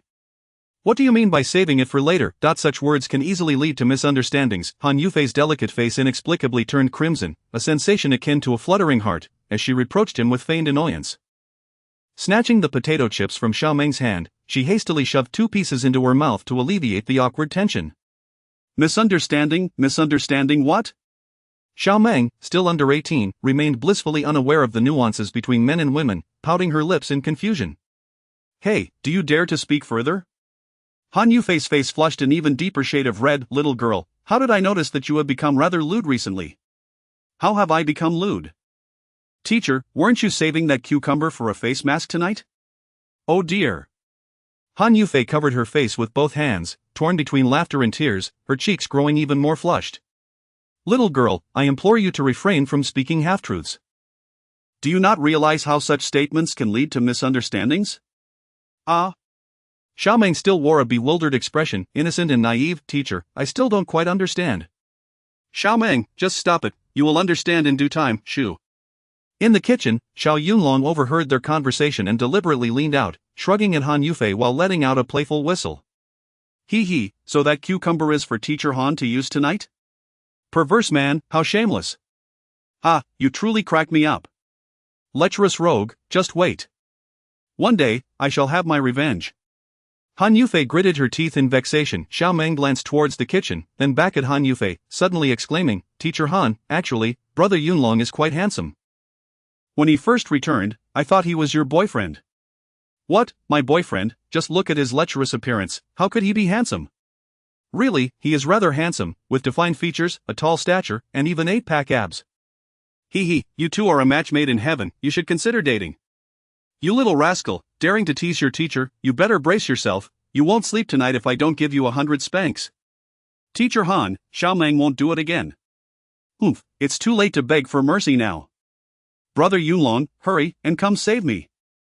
On the sofa, the 2 beauties, one big and one small, were entangled in a playful tussle, their laughter ringing out like melodious chimes.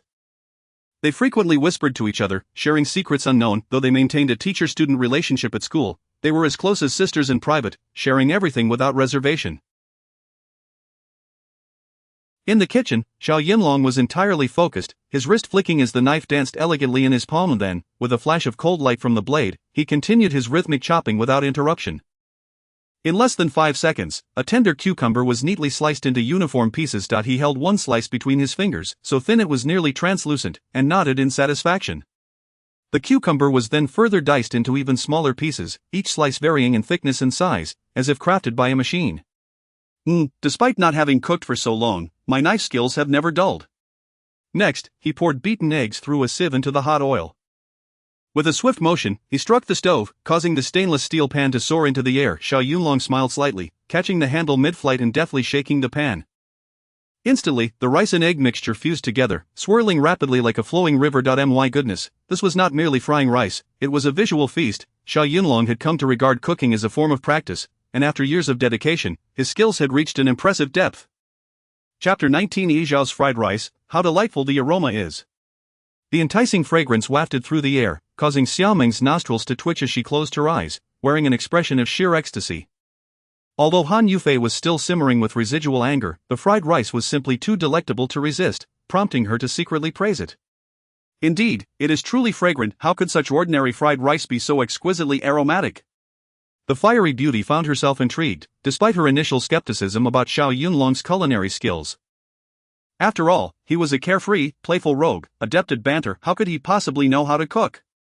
The fried rice is ready, Xiao Yunlong announced, presenting a large platter of fried rice adorned with delicate cucumber slices, a true testament to the harmony of color, fragrance, and flavor. Freshly cooked and aromatic, the Zhao's fried rice is served. Ladies, do come and indulge. After all that fuss, it's merely a plate of fried rice. I expected something more gourmet. Han Yufei scoffed, yet she couldn't help but swallow hard. Her gaze involuntarily drifted towards the glistening golden fried rice, which, when complemented by tender cucumber and fragrant scallions, was utterly mouth-watering. Gurgle, gurgle. The beautiful teacher feigned disdain, but her stomach betrayed her with loud growls, prompting her to hastily clutch her abdomen. Xiao Meng's eyes sparkled as she beheld the fried rice, realizing for the first time in her 18 years that even a seemingly simple dish could be elevated to such heights. Even a 5-star chef might struggle to replicate this perfect balance of color, aroma, and taste. Xiao Meng, the fridge is empty, so we'll have to make do tonight. Tomorrow, once I procure fresh ingredients, I shall prepare a grand feast for you, Xiao Yunlong explained. How insincere. Han Yufei huffed, deliberately turning her face away. Brother Yunlong, your fried rice is the most fragrant and visually appealing I have ever encountered. Hey, Xiao Meng, can you not be so easily swayed? It's just a plate of fried rice, and you're acting as if it's a culinary masterpiece. Dear miss, do you look down upon my fried rice? If you disdain it, you are free not to partake. You still daring to criticize my Zhao's fried rice? Truly, you lack appreciation and understanding. You ungrateful scoundrel, how dare you insult me? I'll make you regurgitate all the braised pork I cooked. Don't you find that revolting, Xiao Meng? If she wants to eat, you should indulge yourself. You insufferable rogue, you infuriate me. Xiao Meng, take your time enjoying your meal. I shall retreat upstairs to clean the bathtub, otherwise, someone might very well end my life. Xiao Yunlong, ever astute and worldly, devised an excuse to depart, allowing the two lovely ladies to savor his fried rice. Shameless. Han Yufei glared at Xiao Yunlong as he scampered upstairs, hurling her cushion at him in frustration, wishing she could eliminate him on the spot. Xiao Yunlong, quick on his feet, caught the cushion effortlessly, choosing not to engage with her ire. Beautiful, I'm off to clean the bathtub, see you shortly. You truly infuriate me. Teacher Han, do not be upset. With such fragrant fried rice, are you really not going to try any? I want to eat it, not for all the riches in the world. Then, I shall take a small bite. Xiao Meng, have some pride, will you? Pride one tea fill my stomach. Xiao Meng, you are deeply disappointing me. Teacher, this fried rice is genuinely delicious. Xiao Meng exclaimed, savoring each bite as the fragrant dish diminished before her. Finally, Han Yufei could no longer hold back. Hey, little girl, despite how much I care for you, are you truly going to finish it all by yourself? Are you not afraid of turning into a little chubby pig? Chapter 20, Your entire family is a bunch of female rats. Well, teacher, this fried rice is simply exquisite. Besides, I'm not overweight. Let's just consider it a way to nourish my body. I haven't eaten anything tonight, Xiao Meng, could you allow me just a tiny taste? Alright, Teacher Han, but you promised to only take a small bite. No extra helpings allowed. Understood, I assure you it will be just a morsel. The two lovely ladies, one large and one petite, took turns indulging, yet Han Yufei, who claimed she would only sample a small bite, was unaware of how many bites she had actually taken. When Xiao Yunlong emerged after finishing his bath, he discovered that the plate of fried rice had been entirely devoured, not a grain remaining. He cast a sidelong glance at Han Yufei, noticing her lips glistening with oil as she pretended to munch on potato chips. This woman. What kind of person was Xiao Yunlong? Such trivial antics could hardly escape his discerning gaze. However, women are often sensitive about their pride, and there was no need for him to expose her. Feeling somewhat guilty under his scrutiny, Han Yufei shot him a glare and declared sternly, Hey, you lecher. Why are you staring at me? I'll have you know that I didn't eat a single bite of the fried rice you made, Teacher Han. How could you say that? Xiao Meng glanced at Xiao Yunlong, who shrugged helplessly, prompting her to swallow her subsequent words. Not a single bite? Yet Xiao Meng managed to consume such a large portion, the rest must have been devoured by that female rat, hadn't it? Fuming, Han Yufei hurled the bag of chips at Xiao Yunlong. You lecher! You are the real female rat, and your entire family are female rats. Xiao Yunlong caught the bag of chips with a swift motion, winking with a mischievous smile. Hey, gorgeous, since you claim you haven't eaten, why come out to respond? If you've responded, then you must be the female rat. You, Han Yufei stood up in a huff, ready to kick him. Xiao Meng quickly grasped her hand, urging, Teacher Han, could you please forgive Brother Yunlong? Humph, for me to forgive him? That will only happen when the sun rises from the west. Xiao Meng, don't plead with her. Tch, I wouldn't care for the forgiveness of a female rat. You shameless person. Sigh, Brother Yunlong, truly, what deep-seated grudge could you two possibly have from a past life? Xiao Meng observed the furious Han Yufei, waving her hand in exasperation. Xiao Yunlong crossed his arms, indifferent to Han Yufei's ire, yet deeply concerned for Xiao Meng. To spare her the awkwardness of being caught between them, a true man must be adaptable, so he decided to extend an olive branch to Han Yufei. Hey, beautiful, for Xiao Meng's sake, shall we call a truce? Not a chance. Come on, don't be so stingy. I've already apologized. How about I make you a pot of authentic braised pork tomorrow as compensation? Oomph, smooth talker. Also, I thoroughly cleaned the bathtub for you. If you wish for me to compensate you for your rose petals, I can certainly go buy some. Who said I wanted you to buy petals? Stop pretending. So, does that mean the beautiful lady forgives me? Oomph, that depends on your future conduct. By the way, Xiao, do you plan to stay here indefinitely? Of course. I promised Xiao Tian I would take good care of Xiao Meng. What, you intend to stay long-term?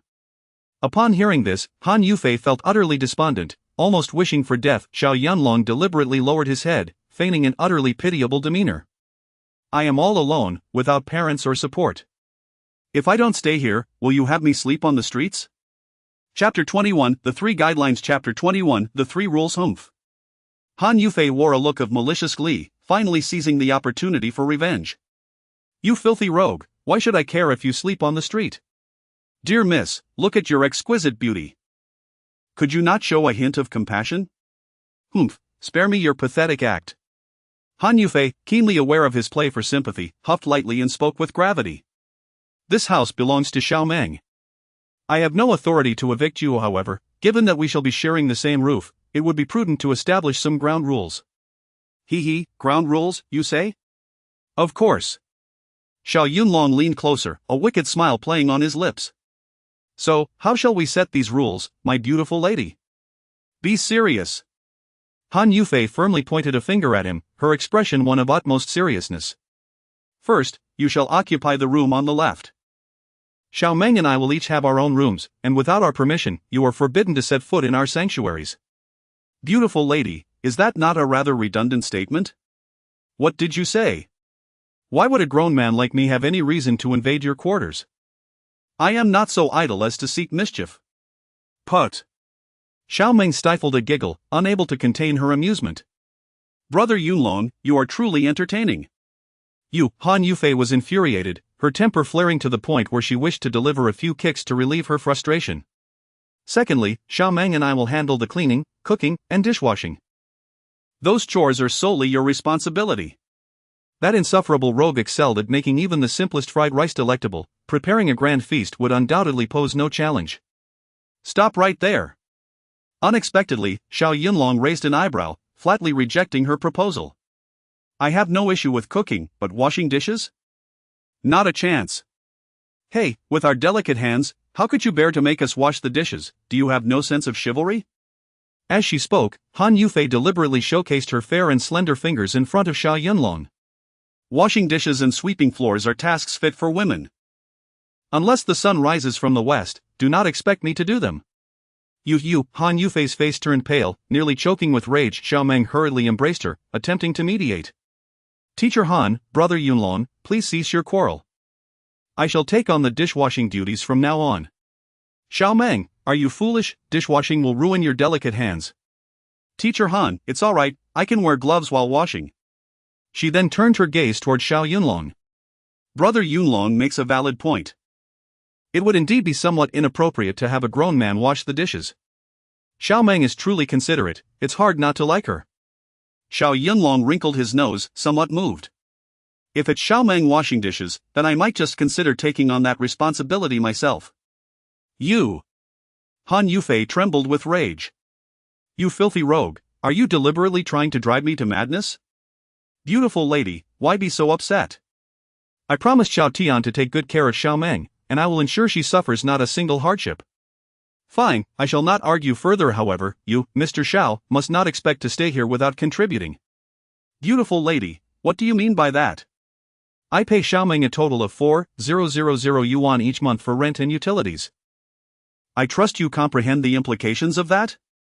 Teacher Han, Brother Yunlong has just arrived and has yet to find suitable employment. Surely we need not be so stringent?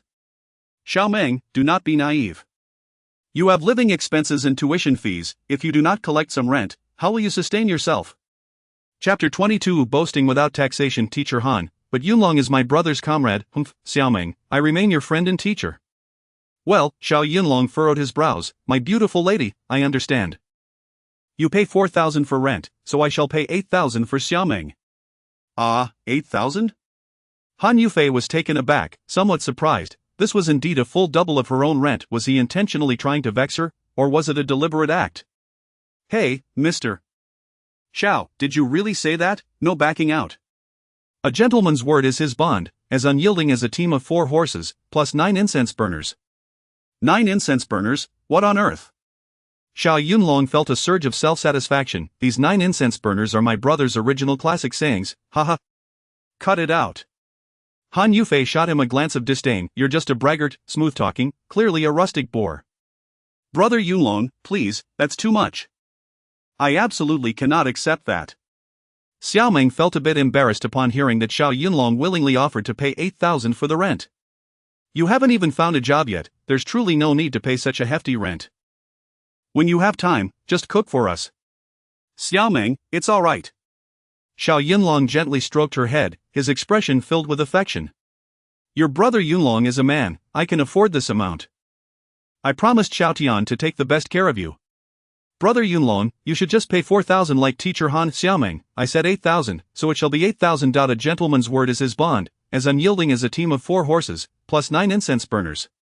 Ha!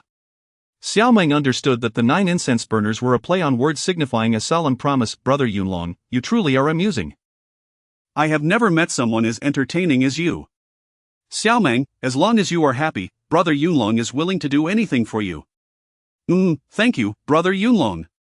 Subsequently, Xiao Yunlong wrinkled his nose, waved his hand, exuding the demeanor of a chivalrous hero. 2 lovely ladies, I possess both literary and martial skills, endowed with wisdom and bravery, well versed in the celestial and terrestrial, capable of gracing the parlor and mastering the kitchen. Cut it out, Mr.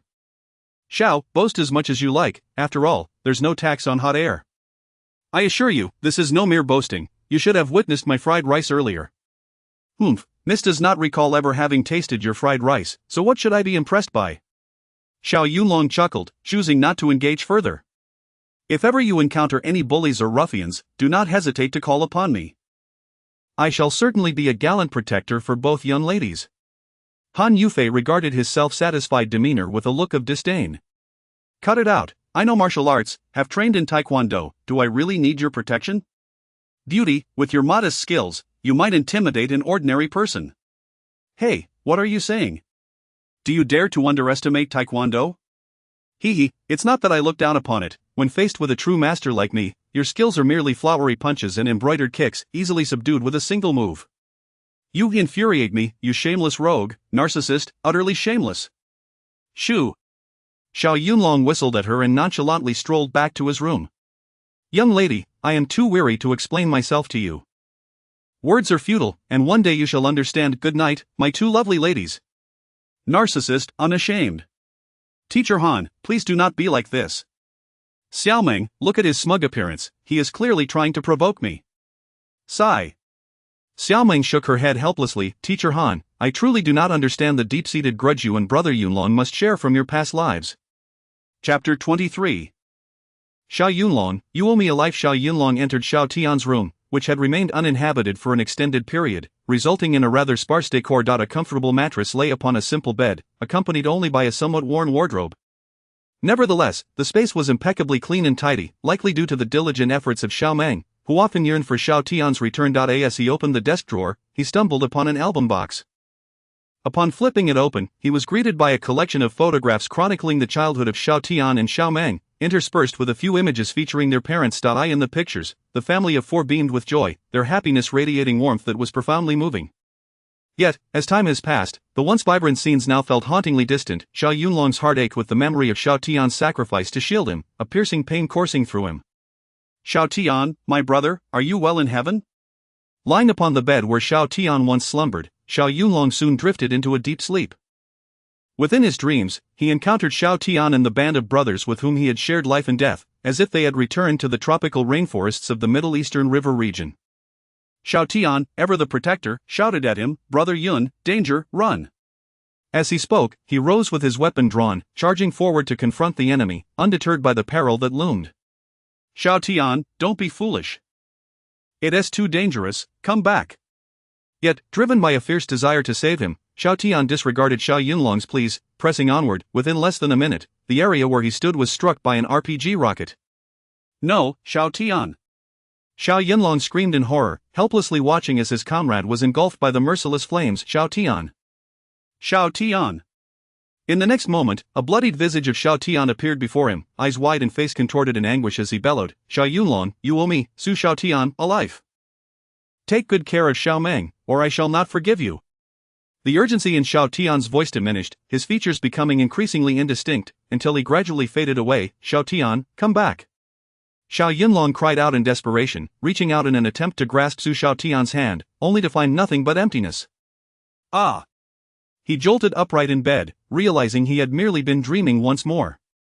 In pursuit of vengeance, he had devoted an entire month to annihilating each enemy involved in the ambush. Huff, he clenched his fists tightly, taking 3 deep breaths to calm his racing heart. His entire body was drenched in cold sweat, the dampness clinging to him uncomfortably. Xiao Tian, rest assured, I shall take excellent care of Xiao Meng. From this day forth, she shall be like a sister to me. Should anyone dare to harm her, they shall have to step over my dead body. Awakened by the nightmare, Xiao Yunlong found sleep eluding him. Glancing at his phone, he was startled to discover it was already 5:30 in the morning. Deciding to wash away the remnants of his distress, he opened the door, heading towards the bathroom, his face flushed with urgency as he made a beeline for the restroom, hastily swinging the door open.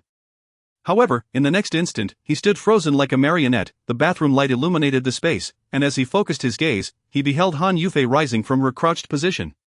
Oh heavens, what is this woman doing in here? Xiao Yunlong felt a rush of heat flood his cheeks, his breath quickening with an impulse that bordered on overwhelming. Was this the infamous embarrassment of a public restroom? Even more astonishingly, his vantage point offered an unobstructed view, allowing him to clearly see the alluring contours of Han Yufei's figure. Chapter 20 For the rhythm of wall slamming. What an astonishing physique! Xiao Yunlong could not help but marvel at the wonders of creation and the stark differences that exist between individuals. How could such disparities arise? The young man never anticipated that Han Yufei would be in the restroom at that moment. Furthermore, she had neglected to lock the door. Was she deliberately courting danger? As one of the parties involved, Han Yufei was momentarily frozen in place. Having previously shared a living space with Xiao Meng, it had become second nature for the two young women not to lock the door when using the restroom. In an instant, the realization that a man like Xiao Yunlong was staying over that night struck her. It was far too awkward. Terrified, she hastily pulled up her pants and stared blankly at Xiao Yunlong, her mind a complete blank. Drip, drip. 2 small droplets fell into the toilet. Despite the faint sound, it echoed loudly in the stillness of the night. Ah! After a full 3 seconds, Han Yufei finally reacted, preparing to scream for help. Yet, Xiao Yunlong, moving with lightning speed, swiftly covered her mouth with his large hand. Han Yufei, convinced that Xiao Yunlong intended to take advantage of her, struggled fiercely. Shoo, don't scream, please. Xiao Yunlong implored desperately, it's the dead of night. Do you want to wake Xiao Meng and let her misunderstand our situation? Beautiful lady, it's truly a misunderstanding. I just woke up and intended to relieve myself, not realizing you were inside, especially since you left the door unlocked. Ugh, go to hell. The proximity of their bodies was so close that they were nearly touching. The intoxicating scent of Han Yufei, combined with her fragrant body wash, wafted into Xiao Yunlong's nostrils, causing his thoughts to wander. At 25 or 26 years of age, he was in the prime of his youth, full of vitality. Being so near a woman clad in nothing but a sheer nightgown, if he did not experience a physiological reaction, it would be quite unmanly. Having worked in society for over 2 years, Han Yufei was no naive girl. She understood the physical changes occurring in Xiao Yunlong's body. The firm pressure against her own was unmistakable. Ah! Han Yufei's eyes widened in terror. Surely this rogue wasn't attempting to take advantage of her in such a vulnerable moment? Let go of me, or I'll make you pay, you big lecher. Fuming with indignation, she realized that her private parts were fully exposed to him, and as a demure young woman, she felt utterly mortified. With her right hand poised like a blade, she aimed a fierce strike toward Xiao Yunlong's neck. Beautiful lady, it's really a misunderstanding. In his panic, Xiao Yunlong accidentally slipped, and instinctively, his body propelled forward, colliding with her. Wall slam. Their bodies came together with a resounding thud against the corner wall, creating an iconic moment reminiscent of a dramatic film scene. However, neither felt the romance of the moment. Instead, they were engulfed in sheer embarrassment. As Han Yufei sought to resist, she glanced up to find Xiao Yunlong breathlessly fixated on her form. Clad only in loose shorts and a form-fitting black tank top, his sculpted abs were barely concealed. The urgency of the situation led to beads of sweat accumulating on his forehead, amplifying the aura of masculinity that filled the room. Goodness, this man exuded an overwhelming virility, leaving her momentarily dizzy, her cheeks flushed and heart racing. This sensation was peculiar, evoking feelings of tension, excitement, exhilaration, and an indescribable comfort. Chapter 25. Cohabiting with beauty. Han Yufei, having lived for 25 years, had previously dated a few boyfriends. However, she had always maintained her virtue, never crossing the threshold of intimacy, and thus remained a maiden. Though her exterior exuded warmth and openness, and her figure was alluring, she was, in essence, a woman of traditional and conservative values. This evening marked her first experience of being held so closely by a man. Xiao Yunlong embraced her tightly, lowering his voice as he implored, "This is truly a misunderstanding. Not if I let you go, please refrain from screaming." A panic surged within Xiao Yunlong, as the urgency of nature grew more pressing. He squeezed his legs together, fearful of embarrassing himself before this enchanting woman. "Fair lady, I believe you too would not wish to awaken Xiao Meng, lest she witness us in this predicament and misinterpret our situation." Xiao Yunlong's words, intended to soothe, nearly shattered Han Yufei's composure. "You bully me, you scoundrel! How shameless you are!" A wave of humiliation washed over her, and tears began to shimmer in her eyes. Xiao Yunlong, undaunted by the perils of the world, could traverse mountains in flames without a care, yet he found himself utterly distressed by a woman's tears. Hey, beautiful, please do not cry. I haven't taken advantage of you, so why the tears?" Boohoo. Torn between releasing her and the fear of her outcry, he found himself clad only in a tank top, while she donned a delicate nightgown. Their bodies were pressed so closely together that it felt almost indecent. Heavenly realms, was this embrace not utterly reckless? In her heart, Han Yufei wished for nothing more than to vanish. All she sought was a brief moment in the restroom, and yet this peculiar incident had unfolded. Who could say whether this rogue had deliberately barged in to seize the opportunity to take liberties? In a desperate bid to extricate herself from the clutches of this lecherous wolf, Han Yufei blushed deeply and nodded, conceding to remain silent. Xiao Yunlong quickly released her, apologizing with utmost chivalry. "Miss, I am truly sorry, it was never my intention, forgive me." How dare you utter such words? Next time I need to use the restroom, regardless of urgency, I shall knock first. Otherwise, it could lead to dire consequences. Scoundrel, perish!" Han Yufei, feeling a mix of shame and anger, delivered a swift kick to his foot, her eyes blazing with fury. "Ouch, are you attempting to commit murder, my lady?" That kick was somewhat excessive. "Scoundrel, vile scoundrel, how dare you act so disrespectfully towards me? Remember, this is not over." With that, she flung open the restroom door and fled like a startled rabbit, hastily retreating to her own chamber. The vengeful spirit of a woman is quite formidable. Xiao Yunlong mused, rubbing his foot, knowing full well that Han Yufei's slight strength could not truly harm him. What a thrilling night this has turned out to be.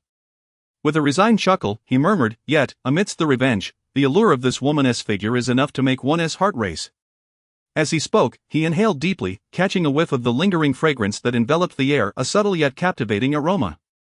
Goodness, this woman's essence was indeed unforgettable. After such a tumultuous encounter, sleep eluded Xiao Yunlong. Since daily morning exercises were a mandatory regimen, he decided to venture outside for practice. With that thought in mind, he completed his ablutions, donned a set of athletic attire from his suitcase, and quietly stepped out. Chapter 26 Practicing before long, Xiao Yunlong arrived at a large park situated a kilometer from his home. At this moment, the sky was just beginning to brighten, the eastern horizon revealed a faint glow, adorned with scattered morning hues, heralding the dawn of a new day. As the saying goes, a year's plan starts in spring, and a day's plan begins at dawn. This was indeed the prime time for early risers to engage in their morning exercises. He removed his sports top, donning only a tight-fitting black tank top, and took a deep breath, facing the direction of the rising sun. Practitioners of qi cultivation draw in the essence of the universe with each inhalation and exhalation, absorbing the vital energies of heaven and earth. Particularly, the yang energy encapsulated in the morning sunlight, combined with a whisper of yin from the midnight hour, creates a harmonious cycle of yin and yang, perpetually renewing itself. Whoosh! He exhaled evenly, continuing this rhythmic breathing for 3 minutes, expelling all the stagnant air from his chest and abdomen.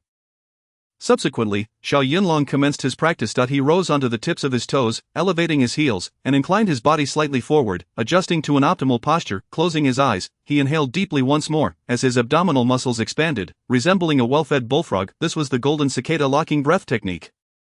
This method was imparted to him by the venerable master of Longmen, reputed to possess powers that rival, if not surpass, those of Tai Chi. With his fists clasped protectively before his chest and his feet firmly anchored to the ground like roots of a tree, he shaped his form into a bow. Focusing his mind and cultivating his qi, he felt the energy within him begin to flow throughout his body. As he immersed himself in this state of heightened awareness, several minutes passed, and his body began to unleash its power. His punches struck with the swiftness of a gale and the sharpness of lightning, each blow infused with tremendous force. The air around him seemed to resonate with the sound of rushing winds, echoing as if in a deep valley. Xiao Yunlong's martial arts repertoire was quite eclectic, encompassing various styles such as combat sports, sanso, Muay Thai, and karate. In the author's humble opinion, the true measure of a person's martial prowess lies not in flashy techniques but in the strength of their foundational skills. As he continued to strike faster, his fists and feet became a blur, transforming into indistinguishable shadows to the naked eye. His movements flowed seamlessly, as if he were a phantom, and low growls involuntarily escaped his throat, reminiscent of a tiger's roar echoing through the forest, a testament to his formidable strength. After completing this set of military-style exercises, a wave of relief surged through his joints, each finger and knuckle producing a satisfying cracking sound. Naturally, his attire was drenched in sweat, clinging to his muscular torso, the contours of his 8-pack abs barely concealed. The surge of male hormones was palpable, eliciting an irresistible urge to touch. Following his rigorous practice, the joints of his body emitted crackling sounds akin to popping beans in a hot pan. A few young morning exercisers passing by, upon hearing these peculiar noises, could not help but glance around in curiosity. Who on earth is setting off firecrackers at this early hour? Indeed, it's been years since the city banned firecrackers. Who dares to ignite them in the park? Aren't they afraid the police will apprehend them? Firecrackers? Xiao Yunlong chuckled softly, shrugging his shoulders and casually draping his sports top over one shoulder as he turned towards the nearby market. It was Saturday, and both Han Yufei and Xiao Meng had no school to attend. He decided to visit the market first to procure several pounds of premium pork belly, intending to prepare an authentic Xiao-style braised pork. This was not only to compensate them but also to showcase his culinary skills in front of the lovely ladies. Of course, Xiao Yunlong's culinary prowess was no mere boast. During his mission assignments, he had savored the delicacies of the world, dedicating considerable effort to mastering the art of gastronomy. Should he take up the mantle of head chef at any restaurant, it would undoubtedly thrive, bustling with patrons eager to indulge. Chapter 27 The Willful Rich Girl. Xiao Yunlong strolled along the bustling street leading to the market, lost in a myriad of reflections. How amusing it was that a distinguished gold medal special agent commander found himself today in pursuit of groceries for a humble meal. However, weary of the incessant gunfire and chaos of his former life, embracing the simplicity of an ordinary existence in the city seemed a rather appealing choice. The rapid development of the metropolis was striking, transforming almost beyond recognition in just a year. Compared to 3 years prior, Tianhai City had witnessed a proliferation of towering skyscrapers and thriving shopping centers. Having spent years traversing the Gobi Desert, barren landscapes, and dense forests engaged in combat, returning to such urban splendor was indeed an adjustment for this young man. Orphaned by circumstance, Xiao Yunlong grew up in an orphanage, enduring untold hardships and suffering. At the age of 13, a fortuitous encounter led to his being taken under the wing of the venerable leader of the Dragon Group, who recognized his exceptional potential for martial arts. This wise elder was a polymath, well-versed in both celestial and terrestrial knowledge, with unfathomable skills. Treating Xiao as his own, he imparted his vast wisdom, thus shaping the man Xiao Yunlong had become today. In his youth, The matron of the orphanage had cared for him with great affection, treating him as her own, yet, after joining a specialized organization, he had not seen her for over a decade. He vowed that when the opportunity arose, he would repay her kindness in full. As Xiao Yunlong pondered, a red Maybach glided towards him like a wisp of smoke. Following a recent rain, the road was uneven, with patches of water pooling here and there. With a sudden splash, water sprayed up in a cascade. What on earth? Despite his agile reflexes, Xiao Yunlong found his trousers besmirched by the splatter, a vexation for anyone to endure first thing in the morning. Frustration bubbled within him. Are you blind? How on earth do you drive? He contemplated muttering a few curses, resigning himself to the misfortune of the moment. Even with his formidable skills, he thought better of confronting the driver in anger. The owner of the Maybach seemed to have heard his outburst, pulling over to the side of the street and then slowly reversing towards him. Hey there, handsome, I'm terribly sorry. I was in a rush and accidentally splashed your pants. Her voice was melodious, a delightful lilt that caressed the ears.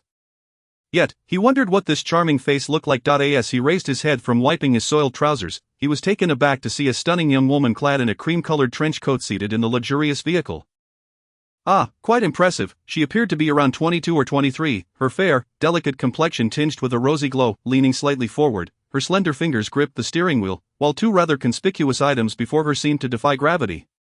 A playful smile danced on her lips, her seductive red mouth enticing beyond measure. What a fortuitous encounter! At that moment, Xiao Yunlong felt an inclination towards vanquishing demons and spirits. An apology accompanied by a grin lacked sincerity. How infuriating was this spoiled rich girl!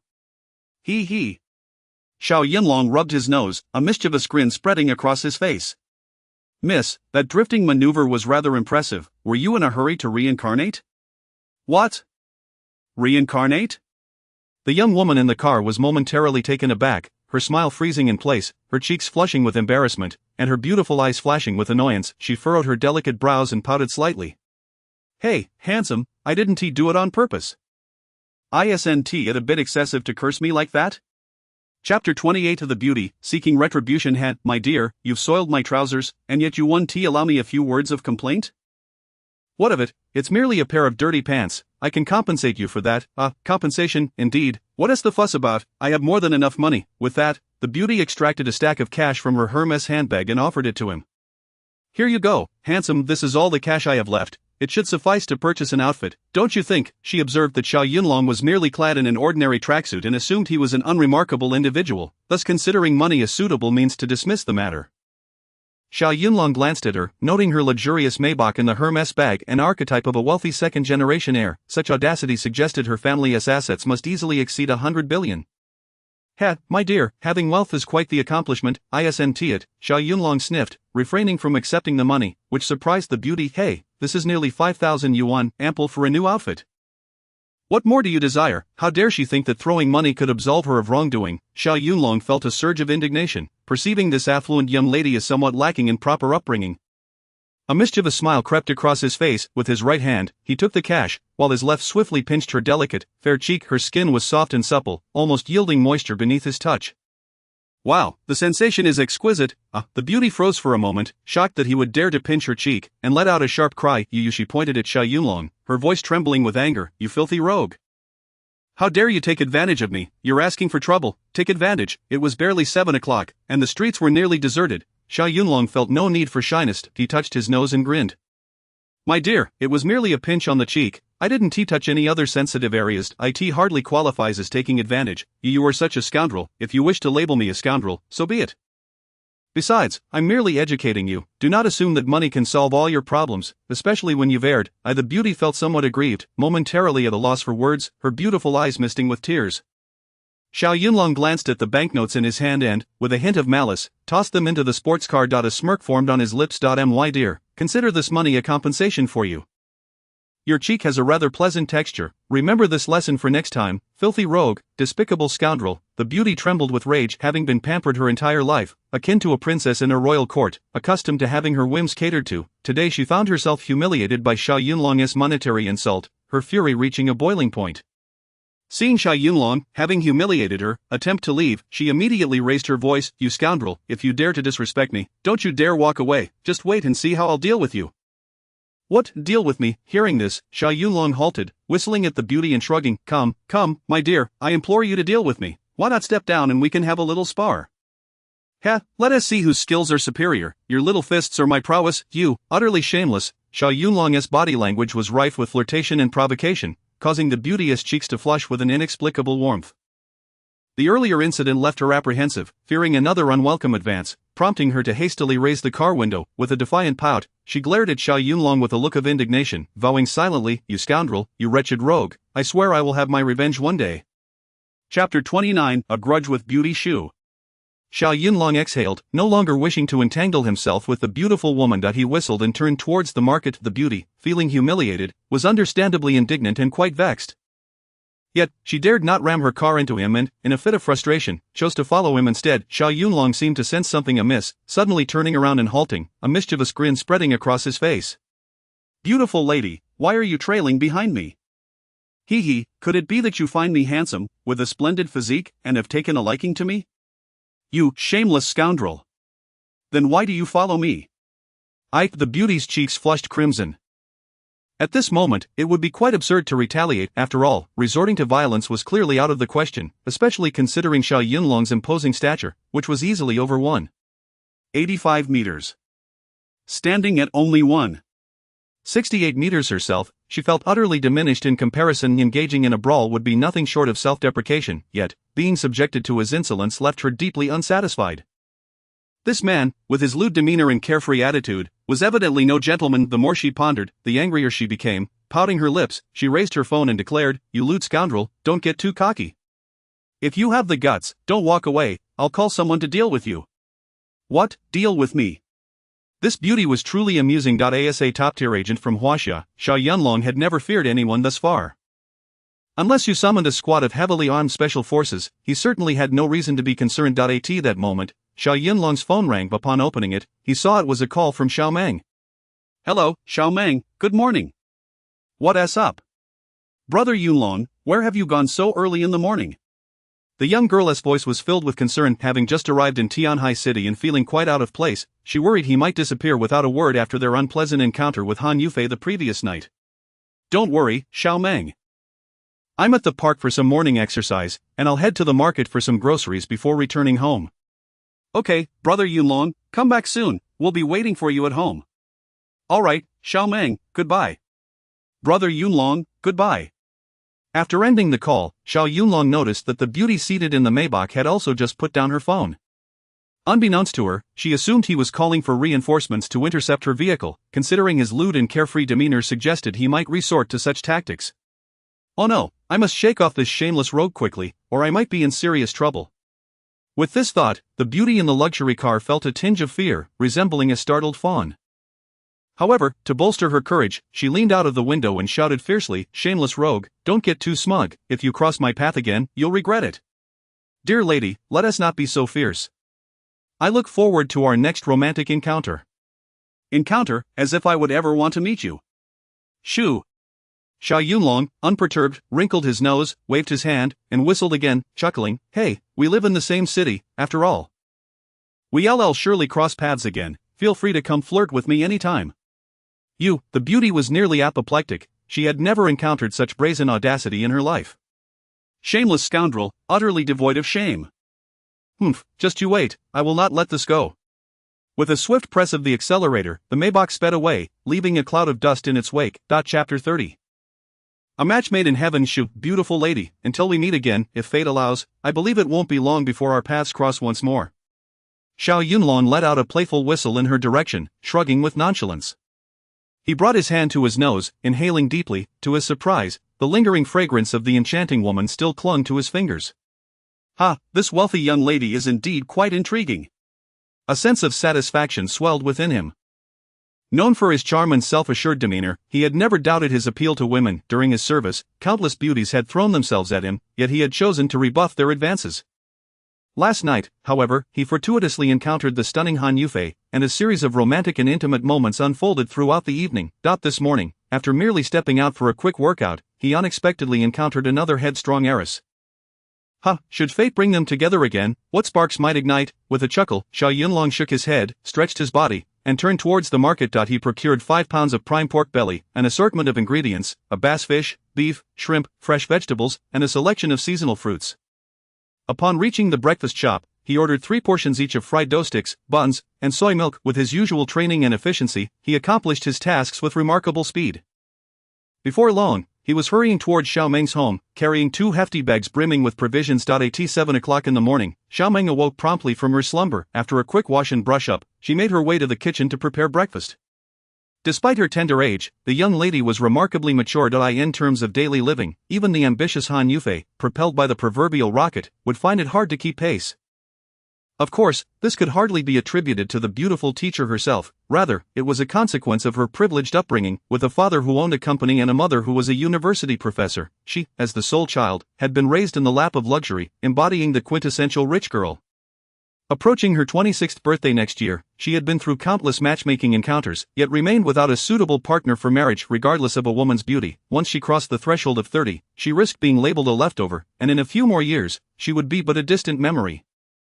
Unable to endure her parents' incessant pressures to marry, Han Yufei had moved out 6 months prior, becoming Xiao Meng's tenant. This beautiful teacher had developed a habit of sleeping in, rarely rising before 10 unless class beckoned. However, when Xiao Meng came into the living room with breakfast in hand, she was surprised to see Han Yufei descending the stairs. "Oh, Teacher Han, you're up quite early today. It's as if the sun has risen in the west." Han Yufei stretched her arms and replied, "Oh, I went to bed early last night, so waking up early today is nothing unusual." "Teacher, your eyes are so red. You seem rather lethargic." "Really?" "Yes, your eyes are quite bloodshot." "Perhaps I simply didn't sleep well. I was plagued by nightmares last night, dreaming that my parents were dragging me around on blind dates to find a husband." "Teacher Han, your parents only have your best interests at heart. Why not acquiesce to them and find a proper boyfriend?" "Xiao Meng, you know I am a perfectionist. I would rather remain single than settle for less." I think Brother Yunlong is quite a catch." "What are you talking about?" "Teacher, you two are a perfect match. It would be wise to consider dating." As soon as Xiao Meng uttered those words, Han Yufei recalled the awkward encounter from the previous evening, and her cheeks flushed with embarrassment. "You little rascal, daring to tease your teacher so early in the morning? It seems your mischievous spirit is once more at play." With that, she playfully lunged towards her. Chapter 31. Oh, what a fragrance! "Oh dear, Teacher Han, I can't bear it any longer. Brother Yunlong, hurry back to rescue little Meng." "Humph, the scoundrel is out, little girl, and now, no one can save you." As the two lovely ladies frolicked and laughed on the sofa, Xiao Yunlong stepped into the living room. "Hey, little Meng, stop the ruckus. It seems the scoundrel is returning." Little Meng stood up, straightened her clothes, and stuck out her tongue. "Oh, got it." The two ladies quickly tidied their hair and attire, adopting a serious demeanor as they sat on the sofa, watching television. "Brother Yunlong, good morning." "Good morning, little Meng, beautiful teacher. I thought you might sleep in a bit longer. Who knew you went grocery shopping so early?"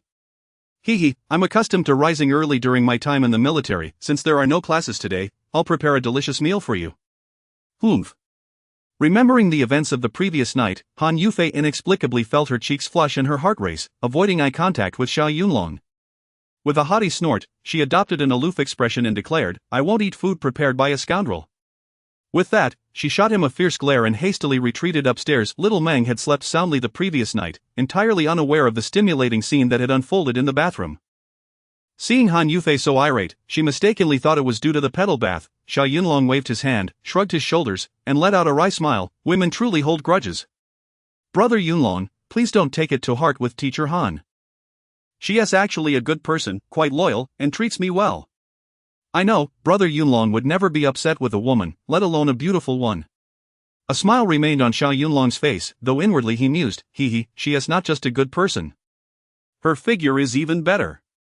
After a simple breakfast, little Meng busied herself with her studies, reviewing materials for the college entrance examination. Despite little Meng calling out, Xiao Yunlong also called, but Han Yufei, in a fit of pique, refused to eat the breakfast he had bought. She quietly sipped a glass of pure milk, resolutely proclaiming her intention to lose weight. She then began preparing her lessons, checking WeChat, browsing Weibo, chatting on QQ, and flipping through fashion magazines, admiring handsome men and beautiful women. Xiao Yunlong, too, was not idle. He took a shower, cleaned his clothes and shoes, and commenced preparing lunch. He washed the ingredients, gathered various condiments, and embarked on his culinary journey. Indeed, he was not boasting. Even before the braised pork was ready, the house was already filled with an enticing aroma. "Oh, how fragrant! Han Yufei, on the second floor, was irresistibly drawn by the delightful scent, involuntarily inhaling deeply. Though this scoundrel was somewhat carefree and audacious, his culinary skills were undeniably impressive. The fried rice he made the previous night had completely conquered her appetite. She began to secretly calculate that if Xiao Yunlong were to invite her for a meal, she could playfully feign reluctance. After all, as a woman, why should she hold a grudge against a big man? One must not deprive oneself of the pleasure of good food. When delicacies are before her, why not indulge? At noon, all the dishes were prepared, and Xiao Yunlong, humming a tune, brought each dish to the table. To demonstrate his sincerity and showcase his magnanimity, he personally ascended to the second floor to extend the invitation, calling out loudly, "Young ladies, are you still busy? Come down for lunch. Brother Yunlong, you finished cooking so quickly, that's impressive." Little Meng, lured by the aroma, rushed out eagerly. "Is this quick? It's nearly noon." As he spoke, Xiao Yunlong knocked on Han Yufei's door. "Young lady, it's time for lunch." Chapter 32. The Xia family's braised pork. Don't call me. I have stated before that I refuse to eat the food prepared by a vile rogue. This woman was being pretentious, feigning disdain, yet her stomach betrayed her, grumbling insistently. Sigh. Xiao Yunlong shook his head, realizing that women are indeed a source of trouble. "Beautiful lady, I formally apologize to you, if you would be so kind." Who asked for your apology, you scoundrel? I simply cannot be bothered with you. Miss, your indifference is inconsequential to me, but considering we all reside under the same roof, you surely wouldn't want to make Xiao Meng uncomfortable, would you? Look, I have already offered my apology. As a role model, surely you can muster some degree of magnanimity? Miss, do not be upset, come out and join us for dinner. After a moment of silence, Han Yufei finally pulled open the door. Even a grown man had put forth such earnest words. To withhold forgiveness any longer would be overly theatrical. She cast a sidelong glance at Xiao Yunlong, adopting a huffy demeanor. Perverse man, what are you staring at? I am only agreeing to dine downstairs for Xiao Meng's sake. Ah, so it seems our Xiao Meng indeed holds considerable influence. Xiao Yunlong waved his hand with a smile, choosing not to take offense. The three descended the stairs, where the table was adorned with an array of dishes, accompanied by a bottle of orange juice, braised pork, stir-fried beef and sauce, garlic prawns, steamed base, and seasonal vegetables. Each dish emanated a captivating aroma, vibrant colors, a harmonious blend of meat and vegetables, and exquisite presentation. Han Yufei and Xiao Meng stood by the table, incredulous that these dishes had been prepared by Xiao Yunlong. Even a five-star chef might struggle to achieve such a perfect balance of color, fragrance, and flavor. Two lovely ladies, do not just stand there in awe. Eat while it's hot. Wow, it smells divine. Xiao Meng flared her nostrils and picked up a piece of braised pork to taste. In an instant, her taste buds exploded with delight. Xiao Meng, how does it taste? Brother Yunlong, it is simply exquisite, 100 times better than anything from a grand hotel. Cut it out. Han Yufei shot her a disapproving glance. Xiao Meng, that seems rather exaggerated, doesn't it? I have prepared braised pork for you before. No, Teacher Han, this braised pork is on an entirely different level, 100 times more delectable than yours. The meat was so delicious that Xiao Meng could not contain her enthusiasm, disregarding Han Yufei's potential embarrassment. Little girl, if it was indeed 100 times better than her own, did that mean her previous attempts at braised pork were utterly dismal? Teacher, I sincerely apologize, but I speak the truth. Xiao Meng stuck out her tongue playfully, making a silly face that was utterly charming.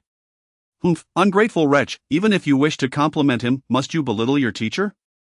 Teacher, it truly is extraordinarily delicious. If you don't believe me, you should try it. Fine, little girl, with that exaggerated expression of yours, I shall give it a try. Her words hit the mark with Han Yufei, who seized the opportunity to pick up her chopsticks and, without hesitation, selected a piece of braised pork to taste. The tender, fragrant meat, enveloped in rich sauce, tantalized her palate in a manner beyond description. Truly, as he had asserted the night prior, authentic braised pork should be oily yet not greasy, tender yet not dry, melting effortlessly in the mouth. It seemed this fellow was indeed not boasting. How is it, the magnificent Han? It is not as exaggerated as Xiao Meng claimed, but it is passable, I suppose. Excellent, as long as a beauty acknowledges it. Xiao Yunlong recognized her words as mere formality, choosing not to take offense, and proceeded to pour them some orange juice, exhibiting a gentlemanly and considerate demeanor. Chapter 33, Teasing the Beauty. Brother Yunlong, how is it that your cooking is so exquisite? Have you perhaps trained at a grand hotel? Not at all. During my previous missions, I sampled delicacies from various regions and taught myself through trial and error. Brother Yunlong, you are so clever. This is the most delectable dish I have ever tasted. Alas! Xiao Yunlong sighed inwardly, his gaze brimming with affection. Xiao Meng, as long as you enjoy it, I shall prepare a variety of culinary delights for you whenever there are no classes. Thank you, Brother Yunlong, you are too kind. I wish to savor your cooking for a lifetime. Xiao Meng, is that truly a challenge? Xiao Yunlong deliberately cast a sidelong glance at Han Yufei. As long as the two lovely ladies are willing, I, Xiao Yunlong, would gladly cook for you both for eternity. Humph, what a smooth talker. Han Yufei shot him a glance before hastily shoving a piece of beef into her mouth.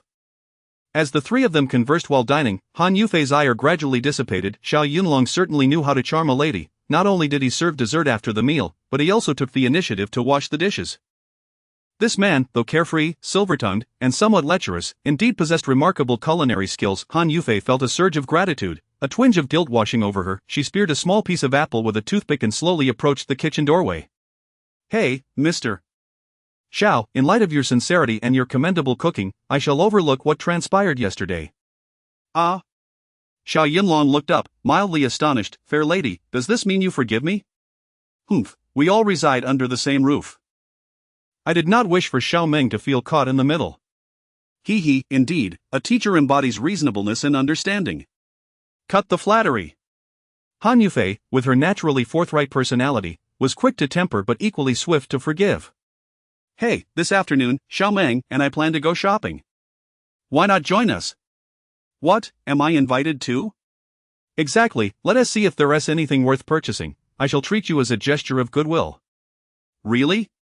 Of course, I can afford a few small items worth several thousand or even tens of thousands. The lady is quite generous. Just then, Xiao Yunlong had just finished washing the dishes, wiped his hands on his apron, leaned closer, and flashed a mischievous smile. Miss, if it were a pair of intimate underwear, would you still gift it? You, what are you saying? Han Yufei's cheeks flushed crimson, caught off guard by his audacity. This man was utterly incorrigible, never missing an opportunity to tease her. Hey, Mr. Xiao, do not overstep, I have only just forgiven you. Are you trying to provoke me into calling you a rogue again? Fair lady, I merely suggested purchasing a pair of underwear. It is an item everyone wears, how have I become a rogue? Mr. Xiao, you are intentionally trying to infuriate me. Ha ha. Hey, Teacher Han, what secret conversation are you having with Brother Yunlong? Suddenly, Xiao Meng poked her head in. Little girl, how can you move so silently? You could frighten someone to death, you know? Humph, it's because you were so engrossed. Oh, teacher, why is your face so flushed? Did Brother Yunlong bully you again? Xiao Meng, how would I dare to bully her? It is she who bullies your Brother Yunlong. Indeed, that is a fair point. So, what were you and Teacher Han whispering about just now? Chapter 34 of the airplane. I can drive too. Xiao Meng, Teacher Han just invited me to accompany you both for a shopping trip. Ah? Brother Yunlong, did you accept the invitation? When a beauty extends an invitation, it is impolite to refuse. Of course, I had to agree. Xiao Meng erupted in cheers, her excitement palpable. Yay, that's wonderful. Brother Yunlong, Teacher Han, let's go shopping. Xiao Yunlong understood all too well that accompanying women on shopping excursions was a task more exhausting than going into battle. However, to not dampen the enthusiasm of the two stunning beauties, he had no choice but to acquiesce. Moreover, he genuinely needed to procure some daily necessities. Before long, the two ladies had changed into elegant attire and applied a touch of makeup, descending the stairs looking absolutely exquisite, clutching their handbags. Xiao Yunlong, on the other hand, had not changed. He still wore the ordinary sports outfit from the morning, yet, with his handsome features and tall, imposing stature, even simple clothing looked remarkably striking on him. Brother Yunlong, let us go. The trio stepped outside, where a brand new, top-of-the-line Mercedes sports car was parked in the open space below. This was Han Yufei's vehicle. Beautiful lady, is this your car? Xiao Yunlong asked, somewhat astonished. He estimated that the base price of such a Mercedes would exceed 1 million yuan, and she was merely a high school English teacher. He calculated that a high school teacher's salary could at most reach 10,000 yuan. This woman had to pay rent for Xiao Meng and also buy clothes and cosmetics. He chuckled inwardly. Her meager salary likely wouldn't cover her expenses. There were only two possible explanations for her ability to afford such a luxurious car. Either she was a rich heiress, or she was being financially supported by a wealthy benefactor. TCH, why are you so surprised? Han Yufei flicked her hair back, exuding charm as she smiled alluringly. It's merely an ordinary car. Ah. Young lady, in your eyes, a car worth over $1 million is still considered ordinary? Of course, compared to those Lamborghinis and Rolls-Royces, this is hardly worth mentioning. Sigh, for the average person, even a lifetime of hard work might not suffice to purchase such a vehicle. Hee hee. Xiao Meng giggled, covering her mouth, and quickly explained, Brother Yunlong, Teacher Han's father runs a large company. This car was a birthday gift from her parents. Oh, I see now. Ha, otherwise, do you think I stole this car? Young lady, please don't misunderstand, I never said such a thing. Don't go looking for trouble. Hey, Xiao, can you drive? Xiao Yunlong rubbed his nose, adopting a tone of self-assuredness. I have stated before, I am capable in both the arts and the martial disciplines. There is nothing in this world that I cannot do. Oh, cocky man, if you don't boast, will your mouth itch? Beautiful lady, this is no exaggeration, believe me, not only can I drive a car, but I can also pilot an airplane. TCH. Han Yufei shot him a sidelong glance. Alright, since you claim to be all capable, you shall drive today.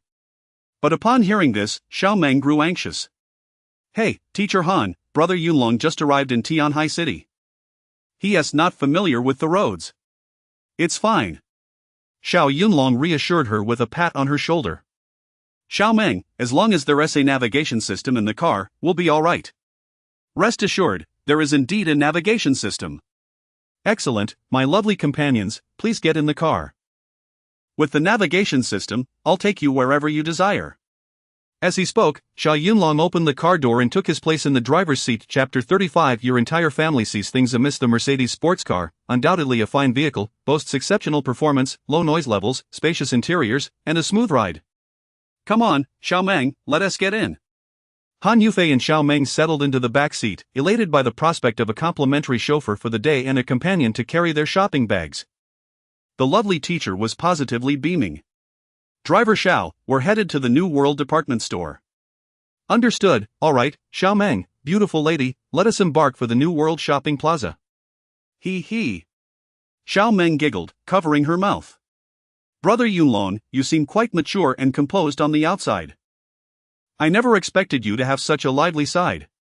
Accompanying two stunning ladies on a shopping spree certainly calls for some excitement.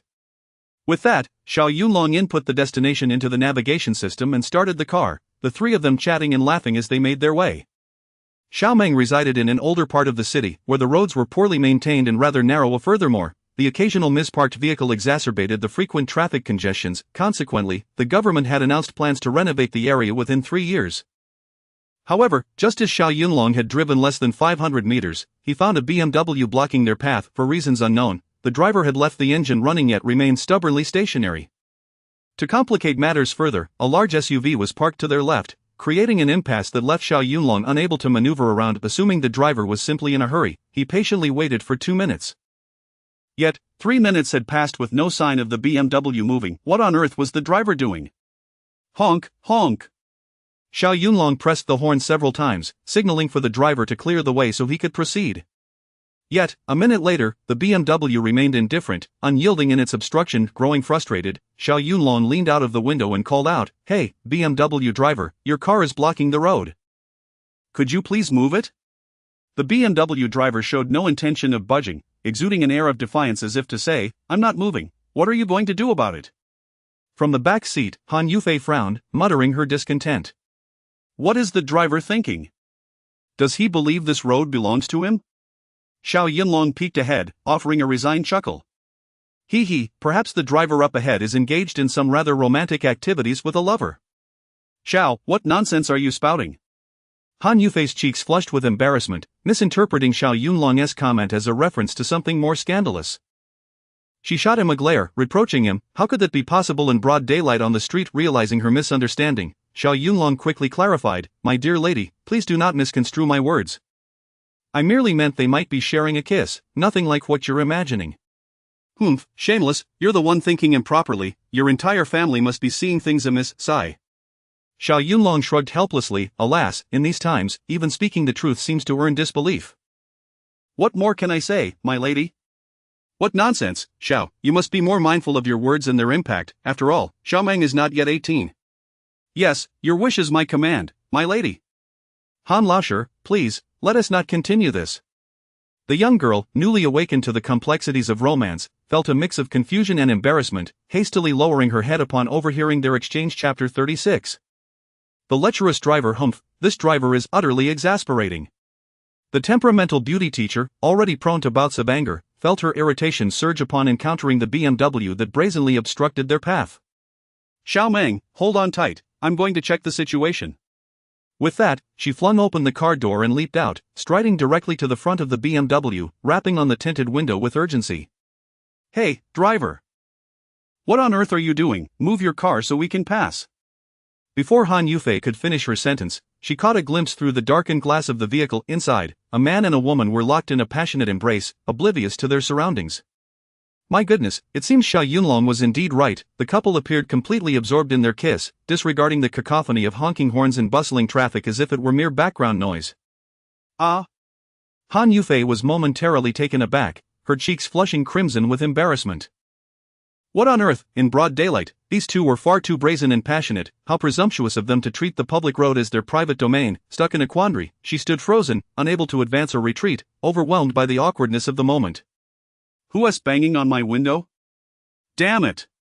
The couple, interrupted by Han Yufei's outburst, abruptly lost their romantic ambience. The man, seemingly as hot-tempered as Han Yufei, kicked open the car door, his face a mask of fury as he shouted profanities. What the hell? I was in the middle of kissing. What's all the noise for, you crazy woman? Are you looking for trouble? The man, appearing to be in his 20s, sported a tight pink shirt and a brown jacket, paired with flamboyant patterned skinny pants. His flamboyant red hairstyle rendered him ambiguously gendered and utterly ridiculous, yet, the fact that he could flaunt a BMW at such a young age suggested he was yet another lazy heir living off his family's wealth. His good time had been ruined by Han Yufei, and his pent-up anger was ready to explode. However, upon noticing her stunning beauty, his demeanor shifted instantly, his eyes sparkled with lustful intent, nearly drooling at the sight of her. Shoo! He leered at Han Yufei, letting out a sharp whistle, and began to flirt shamelessly. Oh, so it's a beautiful lady. Miss, are you longing for a man? You've come right to my door. Let me tell you, I'm quite skilled. You, Han Yufei, startled, took a few steps back, never expecting to encounter a lecherous driver. Frustrated and incensed, she furrowed her delicate brows and muttered under her breath, crazy lunatic. The red-haired scoundrel twisted his neck, whistling as he appraised Han Yufei from head to toe. Wow, so the lovely lady is a rose with thorns? TSK, I quite like this fiery temperament. Everyone calls me young Master Shind. I have a house and a car, and my father runs a public company, he boasted. Hee, if you become my girl, I promise you'll live the high life, dining and whining luxuriously, and will flaunt it everywhere. As he spoke, the brazen youth reached out with his hand, intending to pinch Han Yufei's cheek. Just as his hand was about to make contact with her delicate face, beep, beep, beep. At that moment, Xiao Yunlong in the car honked the horn, the sound urgent and imbued with a warning tone. How dare you honk and disturb my good time? You looking for death, kid? The lecherous young man, humiliated and enraged, swiftly drew a 50-centimeter-long machete from beneath his seat. The blade gleamed ominously in the sunlight, casting a chilling reflection. Chapter 37 of the Arrogant Young Master. Sitting in the passenger seat was a young girl adorned with smoky eye makeup. Upon witnessing the young man from the Shamat group brandish a large machete, she screamed in terror, Hey, young Master Shin, what are you planning to do? Stay inside, this is none of your concern. Are you going to hurt someone again today? Damn it, the fewer, the better. The man known as young Master Shin exuded an air of arrogance, speaking of violence as though it were as mundane as eating or drinking. He abruptly shoved the girl's head back inside the vehicle and then strode purposefully to the front of Xiao Yunlong's Mercedes, unleashing a torrent of curses. Press your damn horn again, you country bumpkin. Go ahead, honk that horn a few more times and see what happens. What the hell, has this kid taken leave of his senses? How fierce. Xiao Yunlong had no intention of instigating trouble. He merely wished to honk his horn to prompt the driver to move his car so that he could pass. Little did he expect to encounter such a hot-headed, unruly driver. Naturally, Xiao Yunlong was unperturbed by this second-generation rich kid. With a mere punch or kick, he could easily bring him down. Having just arrived in Tianhai City, he was accompanying two beautiful ladies on a shopping excursion and preferred to avoid unnecessary conflict. However, the audacity of this young master was too egregious to overlook, and he resolved to teach him a lesson. With a slight wrinkling of his nose, he opened the car door and descended slowly. The shamat young master stood before the Mercedes, brandishing his machete and shouting vulgarities. Damn it, you filthy country bumpkin, daring to honk your horn in front of me, do you believe I won't slice you in half? The root of his ire lay in the fact that Xiao Yunlong was dressed in simple athletic attire and canvas shoes, which made his appearance seem modest. Yet, seeing that the car he drove was more luxurious and eye-catching than his own, stirred feelings of envy within him. He twisted his neck a few times, a sneer of disdain flickering in his eyes. With the machete swinging through the air, he sought to project an image of grandeur before the ladies. However, his slight frame wielding a 50-centimeter blade created a stark sense of incongruity. You country bumpkin, you've interrupted my moment with the beauties. Today, you shall taste the sharpness of this machete. With each curse, Xiao Yunlong's temper flared. The second-generation master had truly overstepped his bounds. If he did not teach him a lesson, would he really think him a pushover? Kid, if you wish to threaten me, you better ask my fist for permission first. With a cold chuckle, Xiao Yunlong rolled up his sleeves, revealing his muscular physique, his fingers cracking ominously. At that moment, the girl from the BMW stepped out, swaying her slender waist as she approached to assess the situation. The girl appeared no older than 17 or 18, flaunting a head of golden waves. Her alluring red lips and smoky eye makeup gave her a rather garish appearance. In such chilly weather, she wore only a tight-fitting tank top and leather pants, accentuating her long, fair legs. Draped casually over her shoulders was a trench coat, and in her hand, she held a lady's cigarette. Exhaling delicate pink smoke rings, she posed provocatively by the car door, exuding an air of seduction. Shoo! Upon noticing Xiao Yunlong's well-defined arms, her eyes sparkled with excitement, and she let out a whistle. Hey, handsome, your muscles are quite impressive. The shamat young master, witnessing his girl fawning over another, felt his pride wounded. Infuriated, he turned and lashed out. Shut your mouth, you flirt, get back in the car, or you'll regret it. Pfft, young Master Shen, it's just the truth that this handsome guy has a well-built physique. You can't silence me for speaking honestly. Chapter 38, a kick that sent him flying. Impudent wretch, do you dare to speak again? The scion of the killer Mat faction glared with bloodshot eyes, brandishing the long knife in his hand menacingly before her. By all that is holy, you brazen harlot, utter another word and I shall cleave you in two. Oh dear, young Master Shen, do not be so fierce. I would not dare, you frighten me to death. Get lost back to your car, you shameless harlot. In the face of the scion's menacing demeanor, the young delinquent displayed little fear, disdainfully curling her lip. Handsome, if fate allows, we shall meet again. Moi. As she entered the vehicle, she flirtatiously tossed her lustrous golden locks, sending a grand kiss toward Xiao Yunlong. My heavens! Han Yufei observed this spectacle, a wave of inexplicable displeasure washing over her, and she could not help but mutter under her breath, "Humph, this woman is utterly shameless." Meanwhile, the red-clad killer Mat thug wielded his hefty blade, leering at the elegant and beautiful Han Yufei.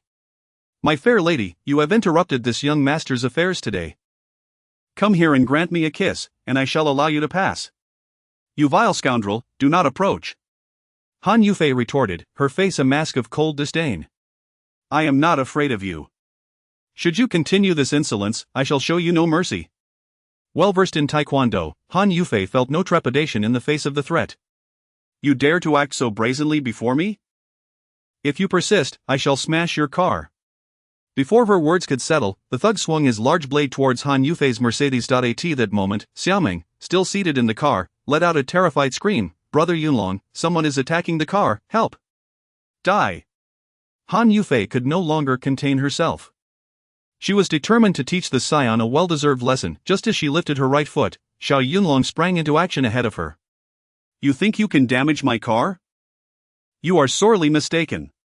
As his words fell, Xiao Yunlong executed a swift, powerful kick, striking the thug squarely in the chest. The youth, frail from overindulgence, was sent flying like a mere piece of paper, crashing heavily against his own BMW. Thud! The impact was akin to a cannonball being discharged, causing him to lose grip of the knife, which inadvertently plunged into his own leg, blood gushing forth. Xiao Yunlong's kick was executed with remarkable finesse, his foot, hip, and shoulder forming a perfect alignment. The concentration of power in his leg resulted in a fluid and graceful motion, executed with textbook precision, rivaling even the martial arts superstar, Little Dragon. Wow!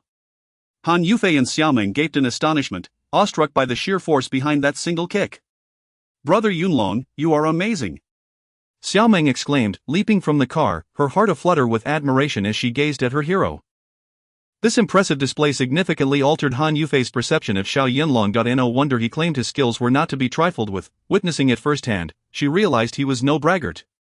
Ah! The sound of a violent impact jolted the young delinquent, who quickly leaned out to witness the dismal scene, exclaiming in terror, "Good heavens, young Master Shin, you are covered in blood, you won't die, will you?" The thug, infuriated by Xiao Yunlong's display of prowess, was further incensed by the young delinquent's mocking words, his face turning a shade of green with fury. "Wretched girl, dare you mock me? I swear I shall cleave you in two." Chapter 39 The Forceful Slap. TCH. The young delinquent had her eyes set on the wealth of the second-generation heir, and upon witnessing Xiao Yunlong's muscular physique, her disdain for the heir intensified. Unable to win against a handsome guy, yet taking it out on a woman, how pathetic and spineless. This young delinquent was truly peculiar. Upon seeing the red-haired punk injured, she displayed no sympathy whatsoever, instead wearing a look of malicious delight. "Ah, it hurts like hell." The red-haired heir clutched his injured thigh, glaring at Xiao Yunlong, his rage boiling to the brink of explosion. Xiao Yunlong regarded him with a dismissive expression, casually touching his nose. "Kid, in the future, refrain from impulsively attacking others and smashing cars, you might just find yourself unaware of how you met your demise.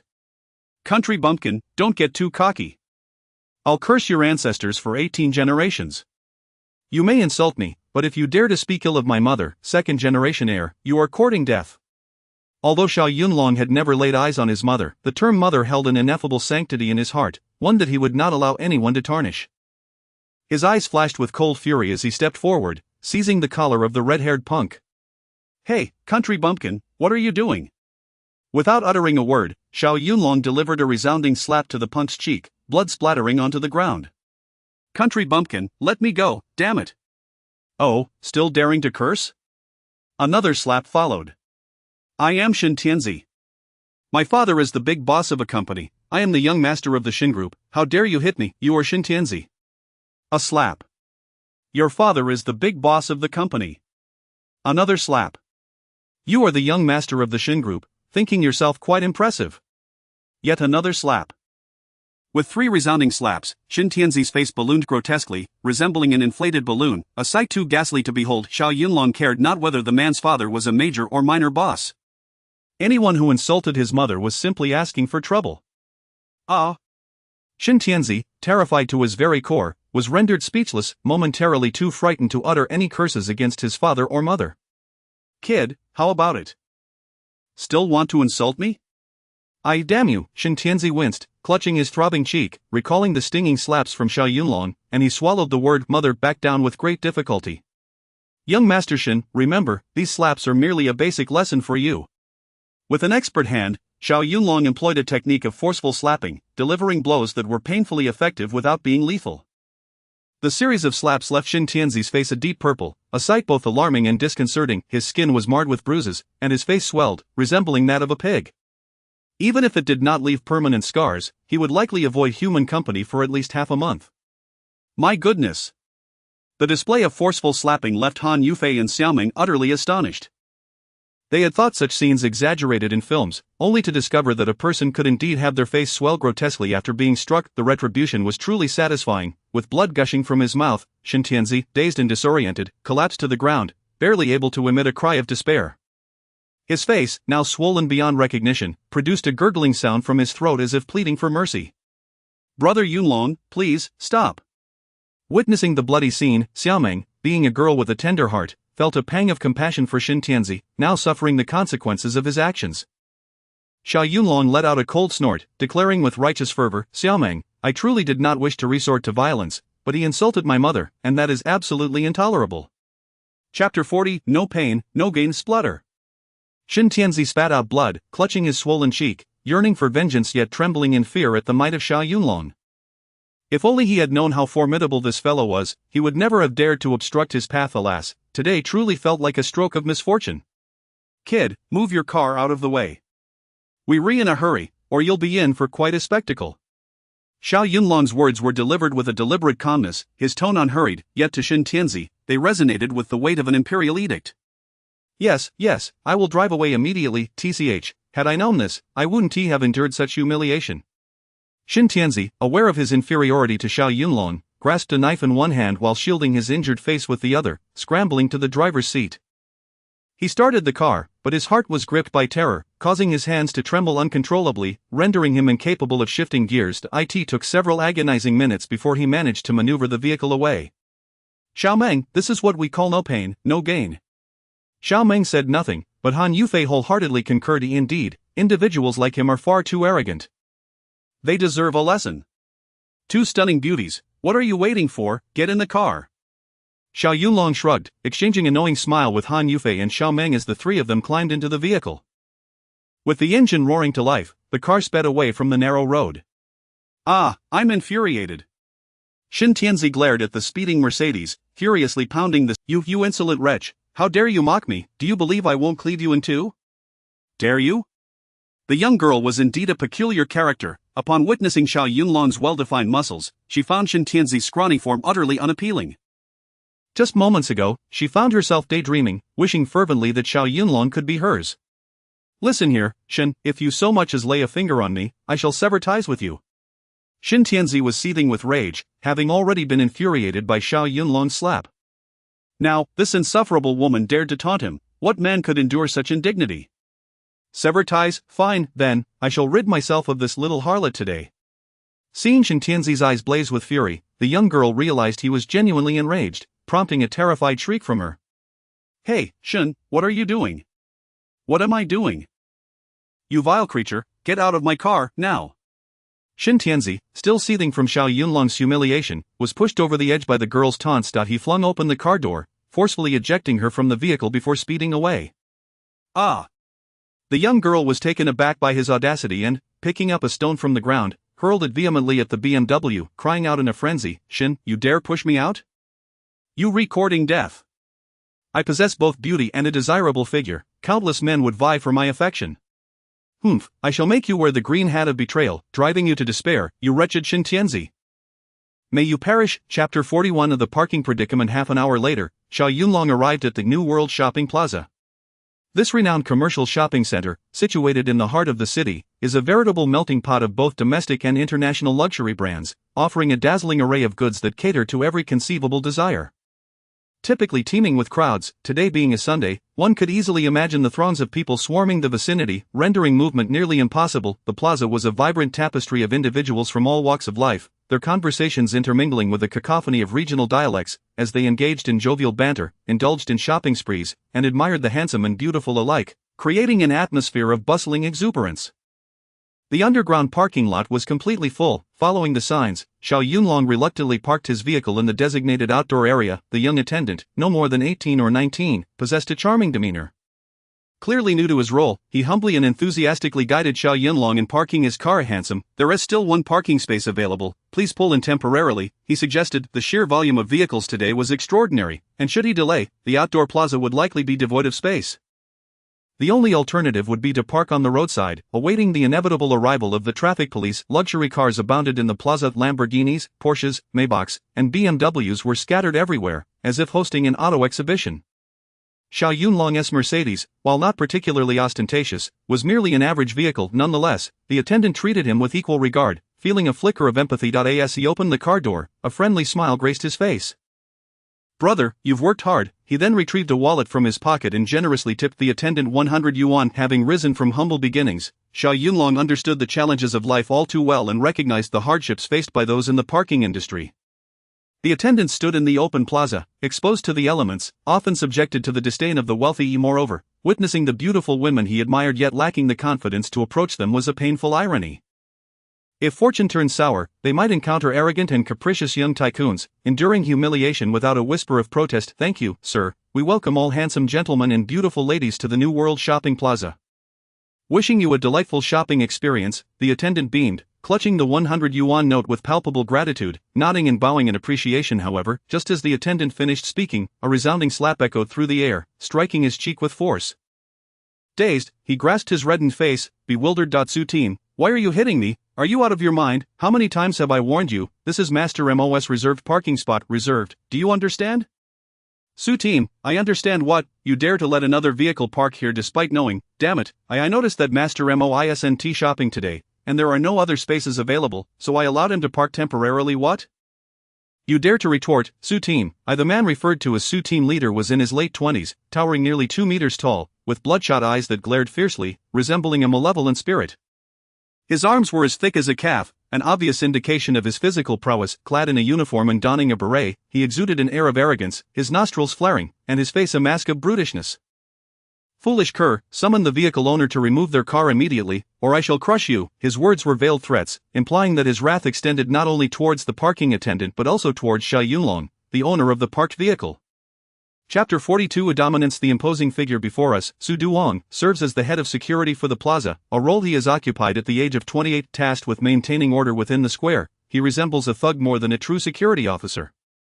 In essence, he is a parasite within the service industry, preying on the weak and fearing the strong. The valet, though not particularly tall and merely a teenager, possesses a certain audacity and bravado. Having been publicly humiliated with a slap across the face, he is understandably irked. Captain Su, when did the company decree that young Master Mo should have a designated parking space? What did you say? Su Duong, taken aback by the valet's audacity to confront him, is momentarily stunned. Isn't it first come, first served? Otherwise, should you instruct guests to park on the roadside and await the traffic police to issue fines? Damn it! Su Duong, enraged by the valet's insolence, erupts in fury. How dare you use the company to bully me? I reckon you must be courting death. Captain Su, I mean no offense, I'm merely stating the truth. Speak the truth, you say. I say you should pack your bags and get lost if you don't want to work. The commotion in the parking lot quickly draws a crowd of onlookers. Among the throng, a mix of handsome men and beautiful women, along with a dozen security personnel wielding electric batons, converge to witness the unfolding drama. Xiao Meng, it seems trouble is brewing. Let us get out of the car and assess the situation. Yes, teacher, let us disembark. Han Yufei and Xiao Meng exchange a knowing glance, recognizing the gravity of the situation, and hastily exit the vehicle.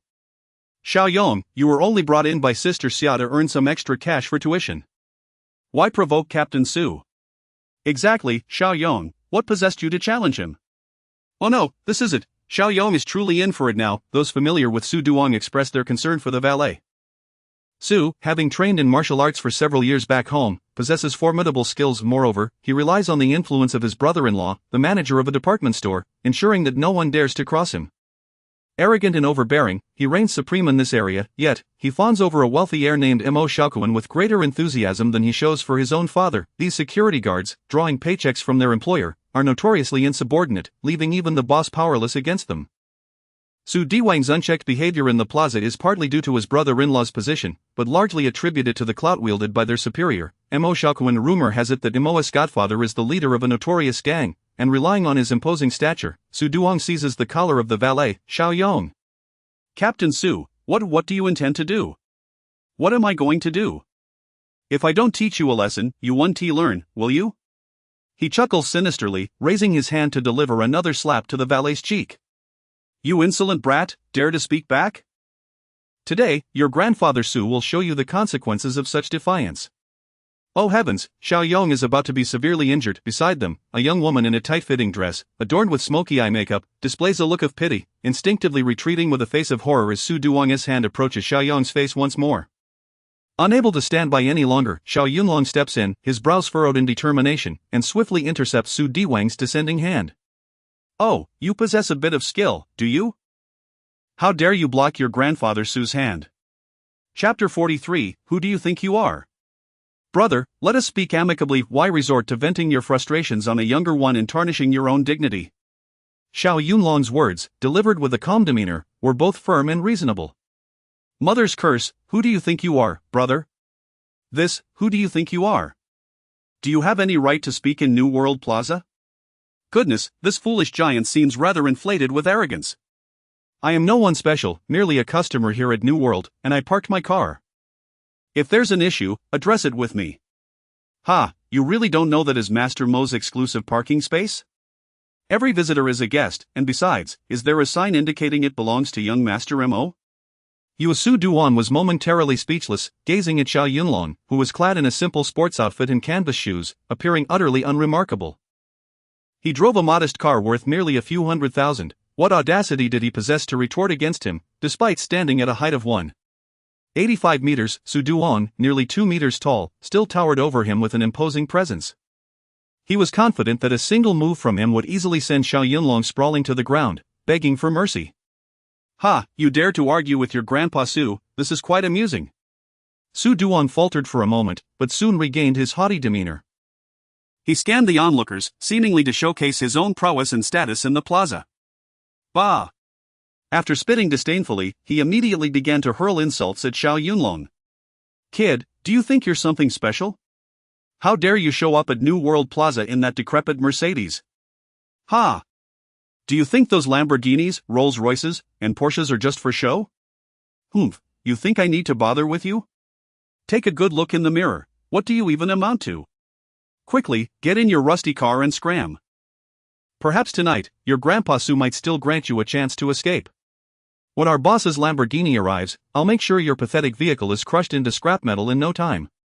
Su Duong grew increasingly arrogant and boisterous, not only intent on humiliating Xiao Yunlong but also on flaunting Master Mo's influence.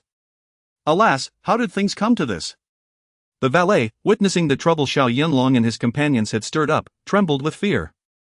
He hurriedly produced the 100 yuan tip Xiao Yunlong had given him earlier and handed it over. "Brother, I failed to manage things properly and inconvenienced you. I apologize, please accept this 100 yuan back." Ha! Su Duong, upon seeing the tip, scoffed derisively and began to mock him again. "What? A mere 100 yuan, and you call that a tip? Oh Xiaoyong, have you lost your mind over money? Su, how dare you be so shameless, trying to elevate yourself to the status of a beggar? No wonder others look down on you. Su, that was the owner's goodwill. To me, 100 yuan is quite substantial. We must learn to be grateful." Substantial, humph, when young Master Mo makes a move, he spends thousands in mere moments. Do you understand, you foolish pig? I did not know, young Master Mo has never tipped me. Oh my goodness. Su Duong exaggeratedly gaped, speaking in a mocking tone, who do you think you are? If Master Mo were to tip, it certainly wouldn't be for someone of your lowly status. Do you comprehend? Yes, I understand. I am unworthy of receiving young Master Mo's tips. The valet's face turned crimson as he hung his head in despair, feeling both desolate and somewhat helpless. Chapter 44. A man's tears are not easily shed. The young man known as O Xiaoyong, nearly 19 years of age, is a freshman in college. Having lost his father at a tender age, his mother has bravely taken on the dual roles of both father and mother, single-handedly raising him amidst a life fraught with hardship. Yet, this lad has proven himself to be resilient, consistently achieving top marks in his studies, ultimately securing a place among the top 10 students in the school to attend a prestigious university. Through the introduction of his cousin, he takes on part-time work at the plaza during weekends and holidays, striving to earn a little extra to alleviate household expenses. As a young student devoid of experience and connections, the prospect of earning a few coins in such a chaotic environment is no small feat. Indeed, scarcely a week into his job, he has already been bullied multiple times by the scoundrel Su Duong. Although O Xiaoyong possesses a spirit of defiance, he finds himself compelled to bow to the harsh realities of life. For the sake of survival, for his mother, and for that meager wage, he must endure, time and time again. Today, over a mere parking space, he has been thoroughly beaten by Su Duong, leaving his cheeks swollen and throbbing with pain. Brother, these ruffians are nothing but thugs. As adults, you should rise above their petty provocations. Xiao Yunlong, witnessing O Xiaoyong's pitiful state, feels a surge of anger mixed with sorrow as he speaks sternly. Young brother, this is not your fault. I failed to handle my responsibilities, causing you all trouble with parking. Brother, I am truly sorry. Here, take this money back. O Xiaoyong's voice trembles with a blend of grievance and helplessness, but he refrains from crying, as a solitary tear trails down his cheek. A man's tears are not easily shed. Why weep? You are a man, dry your tears. Young brother, this matter does not rest upon your shoulders, it is the arrogance of others that has prompted this. Stand aside, and I shall ensure justice prevails. Xiao Yunlong pressed a 100 yuan note firmly into Xiaoyong's hand, offering a reassuring pat on his shoulder. Brother, I know you are a good man, yet my heart aches. Xiaoyong feels a deep sense of injustice, having endured the bullying and oppression from Su Duong since his arrival just a few days ago. Now, having been publicly slapped, all the pent-up grievances and sorrows surge forth within him. Hearing Xiao Yunlong's words, he feels a kinship, tears streaming down his face in overwhelming emotion. Seeing the anger in the eyes of the opposing party, Xiao Mang, alarmed, hastily clutched Xiao Yunlong's arm, urging, Brother Yunlong, these people are fierce, perhaps we should seek another shopping plaza instead. The car belongs to her, and Han Yufei does not wish for Xiao Yunlong to encounter trouble merely for the sake of parking. She calmly advises, Xiao Yunlong, we need not stoop to their level, how about we shop at another department store? Very well, since both lovely ladies have spoken, I shall heed your counsel, Xiao Yunlong replied. It is clear that he is not intimidated by these lowly thugs. No matter how many there are, they are not sufficient to instill fear. Nevertheless, now that he has returned to the city, he believes in living a life of integrity, bidding farewell to the days of violence and chaos. Young brother, as you work here, take care of yourself.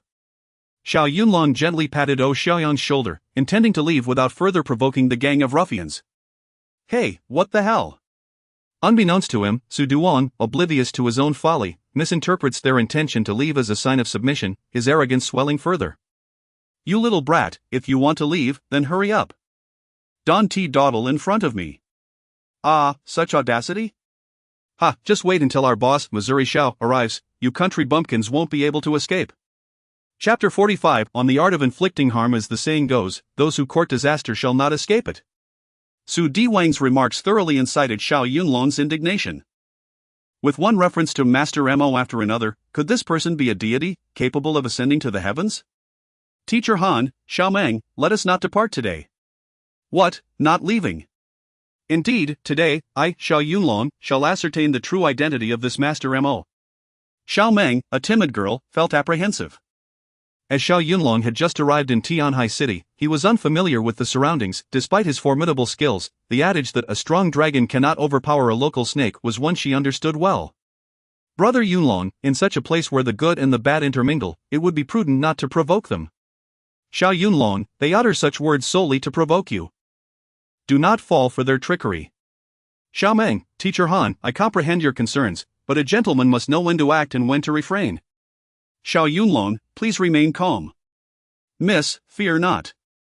Should anything happen to your Mercedes, I, Xiao Yunlong, shall compensate you. Mr. Xiao, you are fully aware that is not my intention. I merely wish to avoid implicating you due to parking issues. Rest assured, I shall take care of everything. With a proud smile, Xiao Yunlong patted Han Yufei's shoulder and strode directly towards Su Duong. What are you staring at? Su Duong crossed his arms, donning a scornful smirk. Behind him stood a line of security personnel, each towering above 6 feet, muscular, with brutish visages. Some brandished electric batons, flicking them on to emit crackling sparks. Su Diwang's arrogance was palpable, as he swaggered about like a pompous fool. Handsome, do not act impulsively.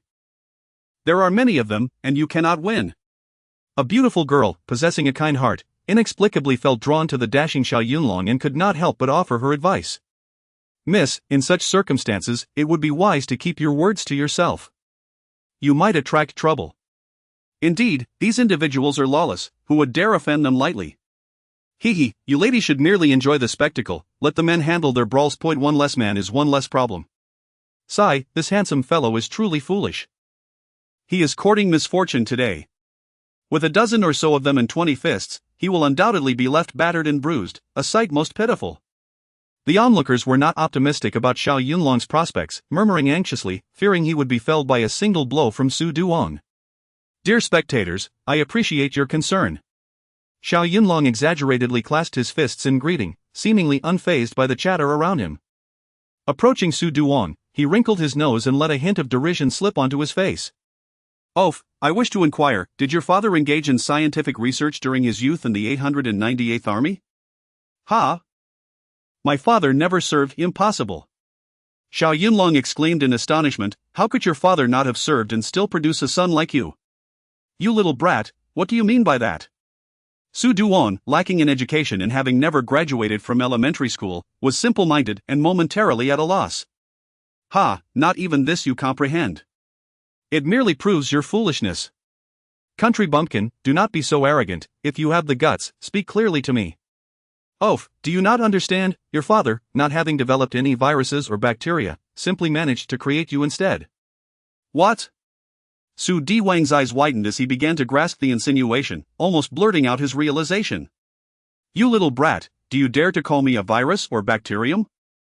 Are you seeking death? Chapter 46 The Beating Viruses and Bacteria, quite intriguing, isn't it? A mocking smile perpetually graced Xiao Yunlong's face, for today he sought to teach this arrogant cur a lesson. TCH, you big oaf, I never said such a thing. It is merely your own self-awareness that compels you to take offense, retorted Su Duong, his brows raised, a tempest of rage coursing through him, causing his entire body to tremble. How dare this little scoundrel utter such derogatory words? In his eyes, Xiao Yunlong was courting death. Fuming with anger, Su Duong pointed an accusatory finger at Xiao Yunlong, bellowing, "You ungrateful bumpkin, if you don't want to be sent packing with your tail between your legs, dare to utter another insult. TCH, let us see if you can back that up." Xiao Yunlong casually rubbed his nose, exaggeratedly shrugged, and a smirk of derision danced upon his lips. "You big fool, with that pitch-black appearance of yours, come nighttime, you'd be as hard to find as a needle in a haystack. You tisk tsk, donning that ridiculous hat atop your head, you fancy yourself the invincible one of the East. Ha, in truth, you are nothing but a foolish buffoon. He he. Ha ha. Oi, who would have thought, this fellow who appears so unassuming could wield such cutting remarks." Xiao Yunlong's playful banter and exaggerated gestures elicited suppressed giggles from Han Yufei and Xiao Meng. "Xiao, you seem so carefree, yet your jibes are surprisingly sophisticated." "Indeed, he, brother Yunlong's words are quite hilarious. My goodness, how dare he insult the head of security like that? Who is this audacious fellow?" the onlookers murmured in astonishment. "It's over for him, he is bound to be beaten to a pulp. Miss, perhaps you should call an ambulance, just in case." The crowd, a chorus of apprehension, collectively held their breath for Xiao Yunlong. "You dare to insinuate that I am a bacterium, you hillbilly? You re as good as dead." Heh, the victor remains uncertain as of now. Su Duong's fury manifested visibly, veins bulging as he growled, "Brothers, let us go, today, we shall deal with this pretentious fool. Legend has it that the security department's methods are ruthless. There is no such thing as one-on-one, it's always a group assault, overwhelming one individual until they are rendered incapacitated. Beat him, beat this pretentious swine. Charge, everyone." With a wave of his hand, Su Duong commanded over a dozen burly security guards, their fists resembling boulders, wielding electric batons, as they surged towards Xiao Yunlong. Witnessing this scene, the onlookers felt their hearts leap into their throats. Heavens, this bodes ill, these men are merciless, it seems a tragedy is about to unfold. Han Yufei could not help but sweat for him, especially Xiao Meng, who screamed in terror, "Brother Yunlong, they are overwhelming in numbers, be careful. Come at me. I was hoping you would, my fists have been itching for a fight." With a fierce glint in his eyes, Xiao Yunlong tightened his brow and swung his fist directly into Su Duong's abdomen. He exerted only about 60% of his strength, yet Su Duong crumpled like a boiled shrimp, curling over in agony, clutching his belly. He could not suppress a wail. "Ouch, it hurts so much, today, it is you who seek death." Xiao Yunlong did not pause, rubbing his nose with a cold smile creeping onto his lips, swiftly lifting his leg for a powerful kick.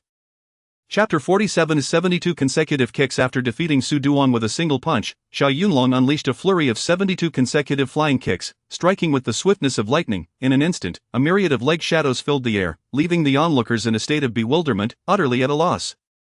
Who would have thought this young man possessed such formidable skills? Goodness, he has been hiding his talents. We were all completely deceived. Bang, bang, bang. The legendary shadowless kicks unleashed in rapid succession, their speed reaching an astonishing zenith. The crowd stood in stunned silence, as if witnessing an action blockbuster, their breaths held in awe, momentarily forgetting to cheer. The first 5 security guards who rushed forward were sent flying by Xiao Yunlong's kicks before they could even comprehend the situation. The tremendous force directly toppled several others who followed behind. As they soared through the air, bile, saliva, and snot nearly spewed forth. This spectacle vividly demonstrated the ferocity of Xiao Yunlong's leg techniques. In less than 60 seconds, the dust settled, the square was strewn with a dozen security guards, including Su Duong. Some clutched their heads, others held their stomachs, all howling in agony amidst the cacophony of despair. This guy is nothing short of a demon. Ouch, I'm in excruciating pain. My back is broken. I doubt I'll be able to get out of bed for half a year. The remaining 2 security guards exchanged glances, relieved that they had not been among those who charged forward. Good gracious, who would have imagined this young man possessed such overwhelming prowess? They were genuinely taken aback by their earlier misjudgment. This astonishing scene left the onlookers utterly dumbfounded, their mouths agape in disbelief. They could scarcely fathom that a single individual could turn the tide against 10 opponents. A seemingly ordinary young man, clad in athletic wear, had incapacitated an entire team of security guards in less than a minute? Xiao Yunlong's movements were graceful and decisive, each punch and kick landing with precision. Had they not witnessed it firsthand, they would have found it impossible to believe such a spectacle was real. Nearby patrons, who had often borne the brunt of the security guard's arrogance, were mostly too intimidated to voice their frustrations, and now, witnessing Xiao Yunlong's rampage, they felt a sense of vindication and couldn't help but raise their arms in jubilant exclamation. Wow, handsome, your martial arts skills are incredible. Indeed, those 72 consecutive kicks were executed with more flair than a soaring swan. No, it's more like he outshone international superstar Bruce Lee. Who would have thought this handsome fellow not only possesses striking looks but also exceptional martial arts prowess? Especially a young, attractive woman, her eyes wide with excitement, was so captivated that she dropped her phone without even noticing. Once she regained her composure, she couldn't help but cheer, "Wow, handsome, you're amazing." "Ha, miss, are you perhaps smitten with this handsome fellow?" What's so surprising about that? Since time immemorial, beauties have adored heroes. What's wrong with me admiring him? Handsome, your skills are remarkable, I adore you, I want to bear your children. Ugh, what a silly infatuation. Han Yufei shot a glance at the infatuated beauty, feeling an inexplicable annoyance. Just because you want to bear his children doesn't mean he'll want to have them with you. This beauty is quite intriguing. Xiao Yunlong found himself in a mix of amusement and disbelief. Having arrived in Tianhai City just 2 days prior, he had already attracted the attention of 2 beautiful women. With a chuckle, he pondered how many more would seek to bear his children if he decided to stay in Tianhai City. Chapter 48. When action is required. Everyone, please do not be modest, a mere display of martial skill is but an exaggerated compliment. Xiao Yunlong wrinkled his nose, shrugged his shoulders, and smiled nonchalantly, before patting Xiaoyong on the shoulder. "Little brother, a man does not shed tears lightly. When action is required, one must act decisively." "Indeed." Xiaoyong nodded, feeling much lighter-hearted upon witnessing Xiao Yunlong's formidable prowess turn defeat into victory. "Remember, if anyone dares to bully you again, retaliate with a punch or kick. Show no mercy, do you understand?" "Understood, brother, I aspire to be as strong a man as you." "Excellent, this young man speaks most wisely." Yes, a man does not shed tears lightly. When action is required, we all support you." "Brother, thank you." Xiaoyong gazed blankly at Xiao Yunlong, his heart surging with fervor, and with a bend of his knees, he knelt before him with a thud. "My name is Xiaoyong, a freshman. My father passed away early, and we are impoverished, which is why I must work here to earn a bit of tuition." "Oh, I see. Brother, your martial skills are remarkable. I have never encountered anyone as formidable as you. My skills are rather ordinary, but they suffice to deal with these scoundrels. I do not wish to remain in this place any longer."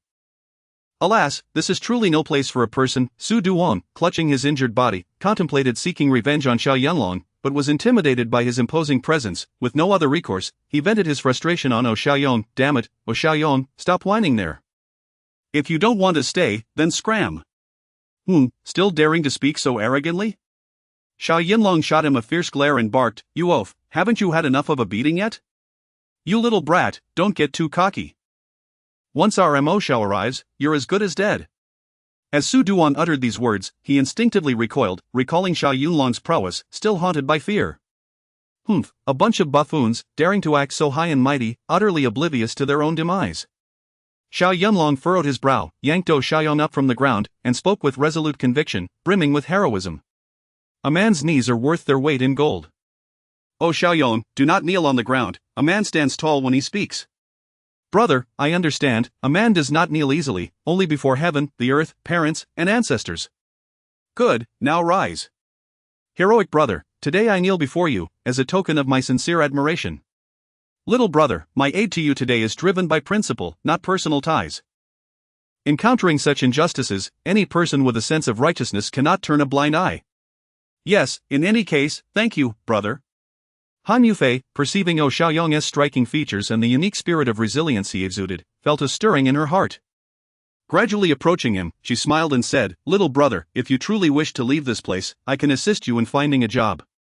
Xiaoyong's heart leapt with joy, as if he had glimpsed hope. "Beautiful lady, really?" "Of course. A friend of mine owns a gym, if you would not mind, I can refer you to work there part-time." "Wonderful, as long as I can escape this place, beautiful lady, I would gladly carry bricks or cement for you." Xiaoyong, I would never have you doing such labor. Simply helping out at the gym and tidying up would suffice." "All right, then thank you, beautiful lady." Xiaoyong, let us exchange phone numbers. Once I speak with my friend, you can start working." Upon hearing this, Xiaoyang was elated. Beautiful lady, thank you so much. Chapter 49. The arrival of young Master Moha, still arranging work, are we? Su Duong, having suffered a blow and learned a lesson, was clearly not one to let it go easily, speaking in a sarcastic tone. I'll make a call, and when young Master Mo arrives, you all can start preparing for the aftermath. He arrogantly declared, pulling out his phone and swiftly dialing a number. Hello, boss, there's been an incident at the parking lot of New Dashin Plaza. Our entire security team has been taken down. What, taken down completely? The voice on the other end was incredulous, thinking he must have misheard. A team of security guards consisted of a dozen or so individuals. Could one person truly incapacitate them all? Ridiculous. Indeed, my brothers are lying on the ground, unable to get up. A young Master Mo, they are just waiting for you to seek revenge. Damn it, who is audacious enough to do this? I'll go over and deal with him. Boss, it's just some arrogant fool who occupied your parking space.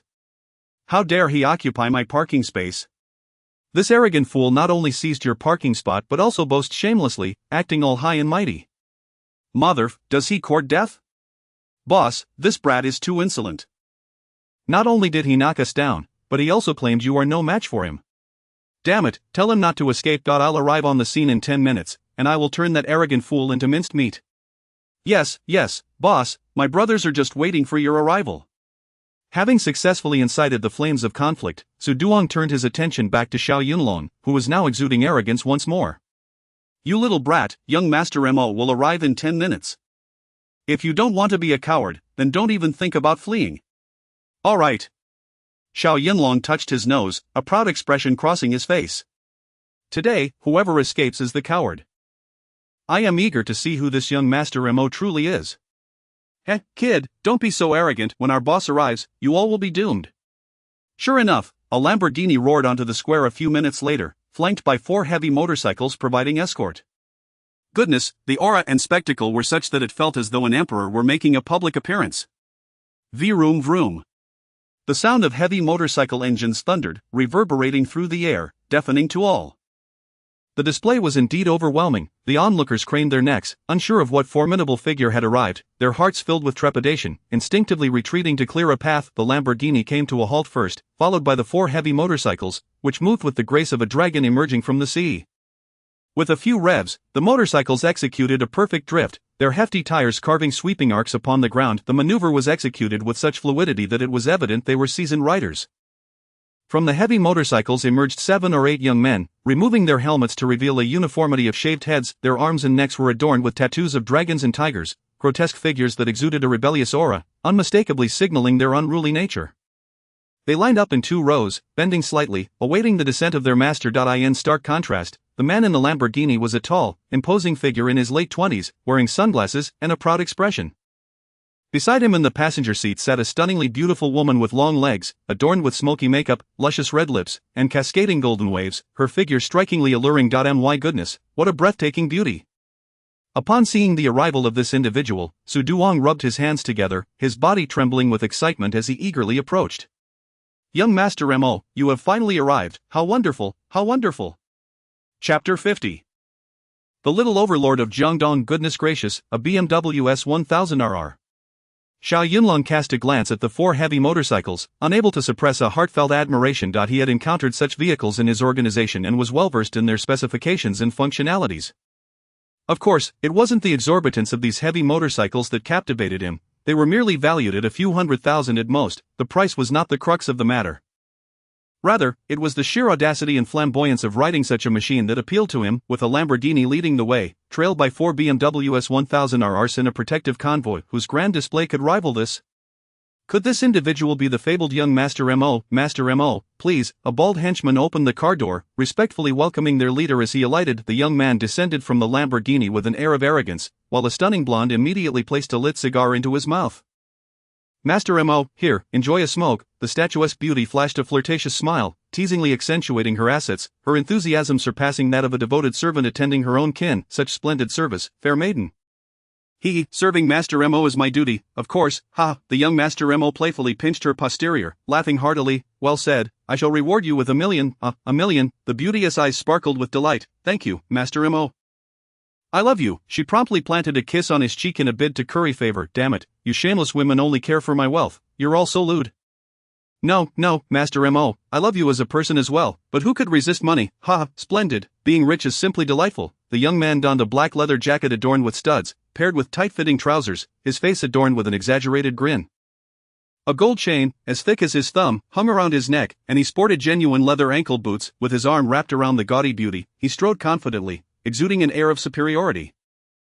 This young Master M.O., known as M.O. Shakuin, was the scion of the M.O. family conglomerate in Huaxia. The M.O. Group was a prominent real estate developer in the city, recognized as the wealthiest in Tianhai City, with assets that he claimed were second to none, as no one dared to challenge his standing. This heir was a ne'er-do-well, perpetually mingling with idle ruffians and ingratiating himself with underworld bosses, engaging in brawls, bullying the weak, and committing various misdeeds. He was the little tyrant of the Jiangdong region. With wealth at his disposal and a powerful family backing him, M.O. Shakuin, being the sole heir, strutted about with an air of superiority. That he was notorious for his numerous romantic escapades, yet the relentless pursuit of pleasure left him weary.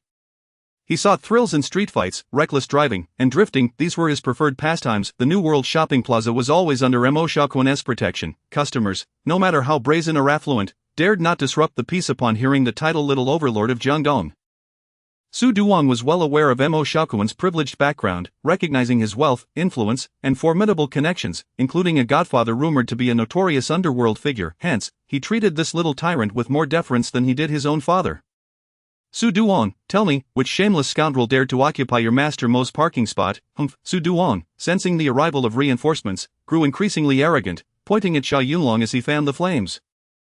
Master M.O., it's this brat with his pathetic vehicle. Damn it, can this little brat take down our entire security team? Chapter 51. Lousy commands you to come but never return. Indeed, M.O. Xiao, hurry up and avenge our brothers. Kid, how audacious you are. To think one person could overpower an entire squad of security. TCH. Xiao Yunlong chuckled nonchalantly. What's the big deal? Just a bunch of insignificant underlings, mere ruffians destined to be feudal. Damn it, you're quite the arrogant one, aren't you? M.O. Shakuin twisted his neck a few times, noticing that Xiao Yunlong was tall and his arms were as thick as a calf. It was impossible for someone like him to single-handedly take down a team of security guards without possessing considerable skill, yet, this fellow had a face that was unfamiliar. He had never seen him in Tianhai City. Who exactly was he? M.O. Shakuin was acutely aware that the security personnel in the parking lot were well-trained, and Su Duong was proficient in martial arts, yet they had been effortlessly subdued by this individual. Logically, he should have felt a sense of trepidation and quickly fled with his subordinates. However, he was determined to save face, relying on the fact that he had brought along 7 or 8 experienced henchmen today. These thugs were ruthless, often practicing their punches and kicks at the dojo, honing their skills with a focus on targeting their opponent's weaknesses, striking swiftly and accurately. To claim they lacked genuine prowess would be a blatant falsehood. It is often said that 2 fists cannot contend with 10 palms. With 7 or 8 of them, they had a multitude of fists at their disposal. They would ensure this little rascal was pounded into a pulp, leaving him oblivious to the realities of the underworld. Most importantly, M.O. Shakuin discreetly concealed a firearm, which would prove crucial in a decisive moment. He chuckled to himself, thinking, if I don't eliminate this little rascal today, I might as well abandon my life in the underworld. Kid, if you kneel down and offer 3 loud kowtows to me, and apologize to all the security, I might consider letting you off the hook. Humph. Xiao Yunlong displayed a derisive smile, coldly retorting, you speak with such arrogance, utterly clueless. Damn it, don't be so cocky. M.O. Shakuin glanced at Xiao Yunlong's Mercedes, hesitating to strike until he could ascertain the latter's true identity. Little rascal, I am known as M.O. Xiao. Let me be frank with you, this area is under my protection. TCH, under your protection? Xiao Yunlong scoffed disdainfully, with your meager skills, you want to spare yourself the embarrassment. What did you say? Little rascal, do you dare mock your grandpa M.O.? Are you seeking death? Who will triumph in the end remains to be seen. Little rascal, this spot is my exclusive parking space. Apologize to your grandpa M.O. today, and if you leave in that dilapidated vehicle of yours, I might consider sparing your life. Oh, and if I refuse? If you refuse, I shall ensure that you come but never return. Hush, hush. Yes, let us make sure this little rascal comes but never returns. Damn him. Damn it, let us beat this little rascal to death and toss him into the sea to feed the sharks. M.O. Xiao is formidable, M.O. Xiao is mighty.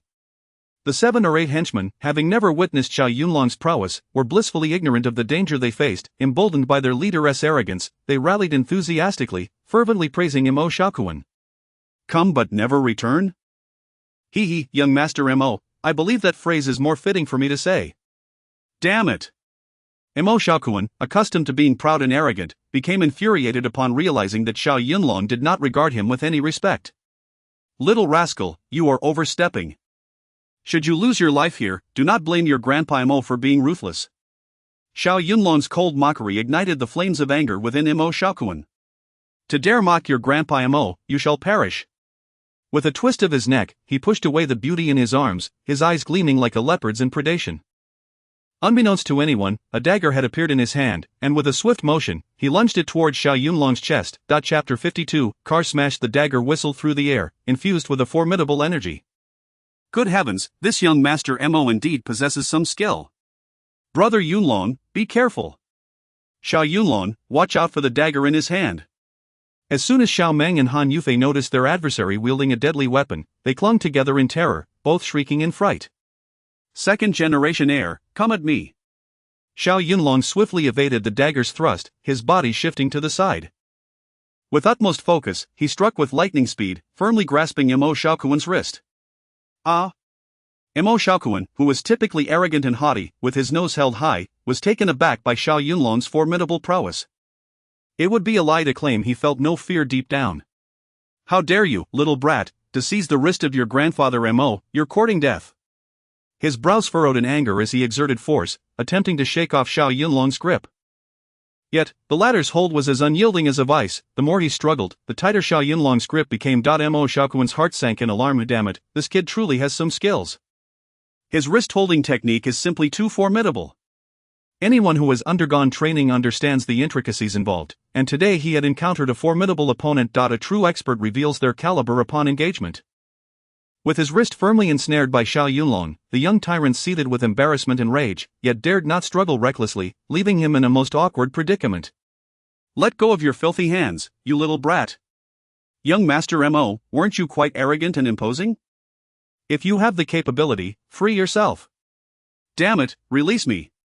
Mo Shaokuan, ever concerned with his reputation, was not one to back down easily, and thus he exerted himself in an attempt to break free. Ha!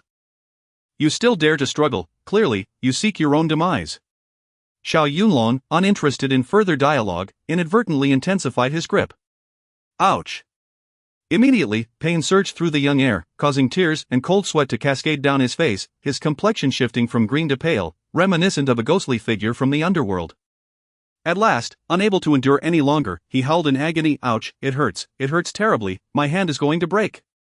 Boss, what happened to your hand? His entourage exchanged glances, witnessing their leader ensnared by Xiao Yunlong, and for a moment, they hesitated to act. Mo Shaokuan, of noble birth and brimming with arrogance, now found himself humiliated before others. In a fit of rage, he lost his rationality and bellowed madly. You bunch of useless fools, why are you still standing there? Don't you see my wrist is being held? Boss, this someone, smash that wretched Mercedes-Benz of his, smash it to smithereens, smash, smash. Yes, boss. Damn it, daring to seize our boss's wrist, you're courting death. How dare you? Go smash the car, avenge our boss. Yes, smash the car, smash the car, smash the car. This group of henchmen, seasoned in brawls and chaos, acted swiftly and decisively, their robust physiques and fierce expressions striking terror. Upon receiving the command, they rushed forth, drawing out machetes, steel bars, and baseball bats from their heavy motorcycles. They charged towards Han Yufei's Mercedes, ready to lay waste to it. Seeing this, Xiao Meng turned pale with fright and cried out, Brother Yunlong, it's bad, they're going to smash Teacher Han's car. Xiao Meng, fear not, they won't be able to damage it. Whoosh, whoosh, whoosh. Just as Xiao Yunlong's words fell, a series of piercing sounds erupted, all occurring in the blink of an eye. Before anyone could comprehend the situation, the 5 henchmen at the forefront of the attack suddenly cried out in agony, collapsing to the ground in an instant. Chapter 53 of the enigmatic hidden weapon. What on earth is happening? In the blink of an eye, how did all 5 of those thugs fall down? Could it be that this kid possesses some magical prowess? The onlookers were left in a state of bewilderment, their eyes widening in astonishment, utterly at a loss as to what had transpired. Not only the crowd, but even Han Yufei and Su Xiaomeng, who stood beside Xiao Yunlong, were equally perplexed. In that critical moment, Han Yufei merely observed Xiao Yunlong reach into a flower pot in the square and casually toss something. With a series of sharp whoosh sounds, several white objects flashed through the air, glinting ominously. They struck the wrists of the thugs who were attempting to smash the car, akin to hidden weapons wielded by martial arts masters. Subsequently, anguished cries erupted as the thugs dropped their machetes and steel pipes, nearly smashing them onto their own feet. Soon after, it became evident that each of the 5 thugs had sustained bloody puncture wounds on their right wrists, as if struck by bullets, with crimson blood gushing forth violently. Oh no, blood! Yao, it hurts, I'm in agony. Boss, this little brat is a veritable demon. Our hands are ruined. The 5 men clutched their injured wrists, gazing at Xiao Yunlong in terror, as if they had encountered a devil. Retreating in haste. Mo Shaokuan, witnessing his thug's ghastly expressions, was left utterly confounded, a mix of fear and rage coursing through him. You, what have you done to my men? Xiao Yunlong responded with a calm smile, I did nothing.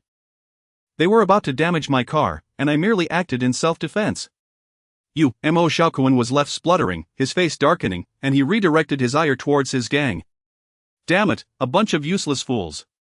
Boss, it's not a today, we truly have run into bad luck. How ridiculous. I told you to vandalize a car, and here you are, crying like babies at the sight of your wrists. Have you encountered the king of hell? Boss, help, our wrists have inexplicably developed these bloody holes. It is unbearable, boss, this kid plays dirty. He shot at us from the shadows. What, shot at you? How absurd. Who among the gathered crowd heard a gunshot? Shot at us? Xiao Yunlong burst into laughter, nonchalantly opening his palm. Oh, so it was this. Only then did the crowd realize that in his palm lay nothing more than a few small white pebbles, roughly the size of peanuts. In that moment of urgency, Xiao Yunlong had simply seized a handful of decorative stones from the flower pot, using them as hidden weapons. The result was the pandemonium that had just unfolded. This is what is deemed a master, where the nature of the weapon is inconsequential, it is the inner strength and skill that matter. Goodness, ordinary pebbles can inflict such grievous wounds? If I hadn't witnessed it with my own eyes, I would deem it utterly preposterous. My word, just how formidable must this handsome fellow's strength be? Sir, your skills are impressive. Might I inquire if you are a martial arts champion? Impressive skills, I don't think so. Mo Shaokuan, aware of Xiao Yunlong's unfathomable abilities and seeing his subordinate sprawled on the ground, felt a mix of awe and fear.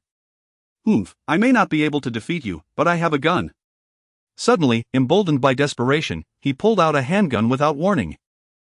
The ominous black muzzle was suddenly pressed against Xiao Yunlong's forehead. Chapter 54 A Matter of Life and Death. A handgun.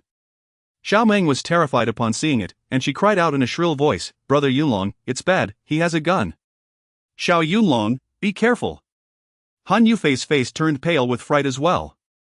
The 2 women clutched each other's hands tightly, their palms slick with sweat. The 2 beauties were acutely aware of Xiao Yunlong's exceptional martial skills, yet they understood that no matter how formidable one might be, the threat of a bullet renders all prowess futile. They recognized that someone like Mo Shaokuan, a wealthy young heir, could extinguish a life with the same ease as crushing an ant. If anything were to happen to Xiao Yunlong, what would they do? Hey, Mo Xiao, it seems you are privately harboring firearms and ammunition? Xiao Yunlong, having undergone professional training and with countless firearms experience, recognized the weapon as a genuine article.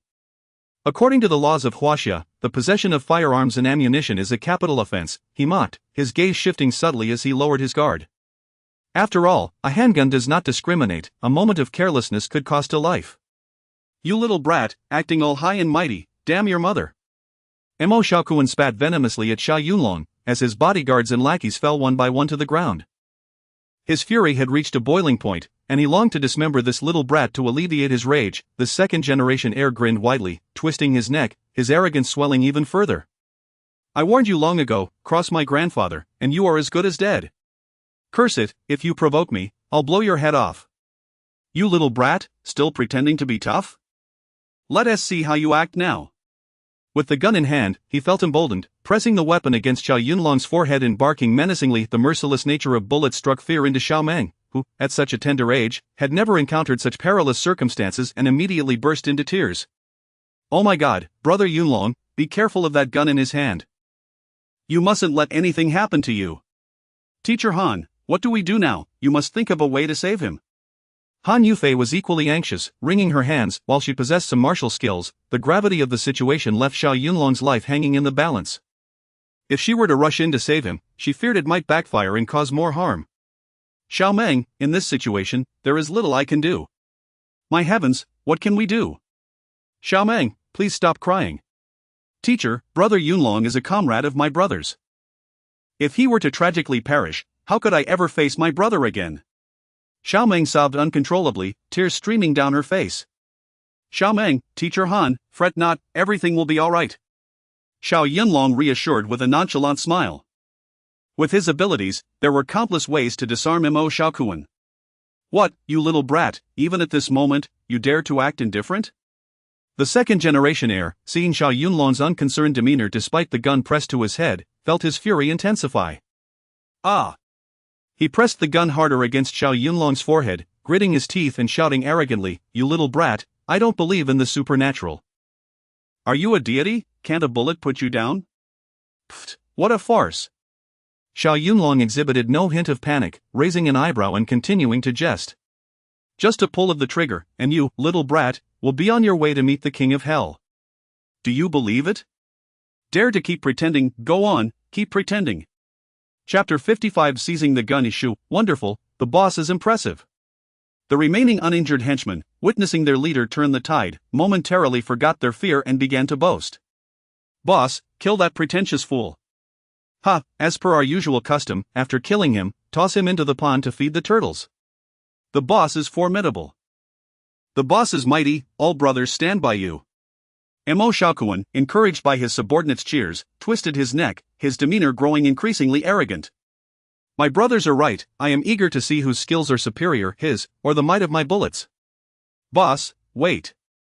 One henchman, noticing the terrified Han Yufei and Xiao Meng nearby, smirked wickedly, saliva uncontrollably pooling. Boss, once we deal with this little rascal, how shall we handle these two beauties? Ha, I nearly forgot. There are indeed two lovely ladies present. Mo Xiaokuan, a notorious lecher, had long been aware of Han Yufei and Xiao Meng. One was sensually alluring, while the other was pure and beautiful, both were exquisite beauties. Damn it, if I could take them both home, wouldn't that be utterly delightful? Damn it, as per our tradition, the man goes to the pond to feed the turtles, while the ladies are kept for the harem. Shoo, we've been waiting for the boss to say that. These two beauties possess both looks and figure, each stunning in their own right. The boss is in for a treat tonight, the boss is formidable, the boss is mighty. Amidst the flattery and encouragement of his henchmen, Mo Xiaokuan felt an adrenaline rush, invigorated as if he possessed boundless strength. Of course, in this law-abiding society, even this wealthy scion would not dare to recklessly fire a gun and take a life. In such circumstances, the most he could do was intimidate Xiao Yunlong and perhaps inflict some injury as punishment. Little rascal, die. As he aimed his gun at Xiao Yunlong's arm, ready to pull the trigger, don't, Brother Yunlong. Xiao Meng, terrified to the core, genuinely wished to shield Xiao Yunlong from the bullet. You're the one seeking death. Just as Mo Xiaokuan was about to pull the trigger, in a flash of lightning, Xiao Yunlong struck swiftly. In life and death moments, it all came down to an instant. In the blink of an eye, Mo Xiaokuan felt a blur before his eyes, followed by a sharp pain in his wrist, causing his fingers to tremble. Before he could comprehend the situation, his gun inexplicably found its way into Xiao Yunlong's hands. Damn it, am I seeing ghosts today? Mo Xiaokuan's eyes widened, his body trembling, his gaze filled with fear and disbelief. This little rascal could actually seize his handgun even while he was about to pull the trigger. It was utterly unfathomable. Looking down at his right wrist, he was astonished to find it inexplicably immobile, as if it had turned to stone.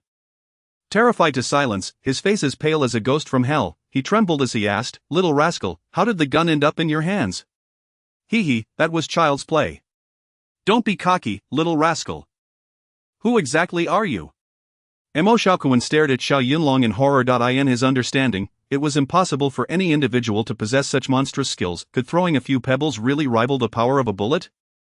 The most infuriating part was that he had drawn his gun and was about to fire, yet he could not subdue this opponent. Chapter 56 The Martial Arts Mastery. My goodness, this situation is utterly precarious. Mo Xiaokuan was completely dumbfounded. Had this not happened to him, he would have found it impossible to believe.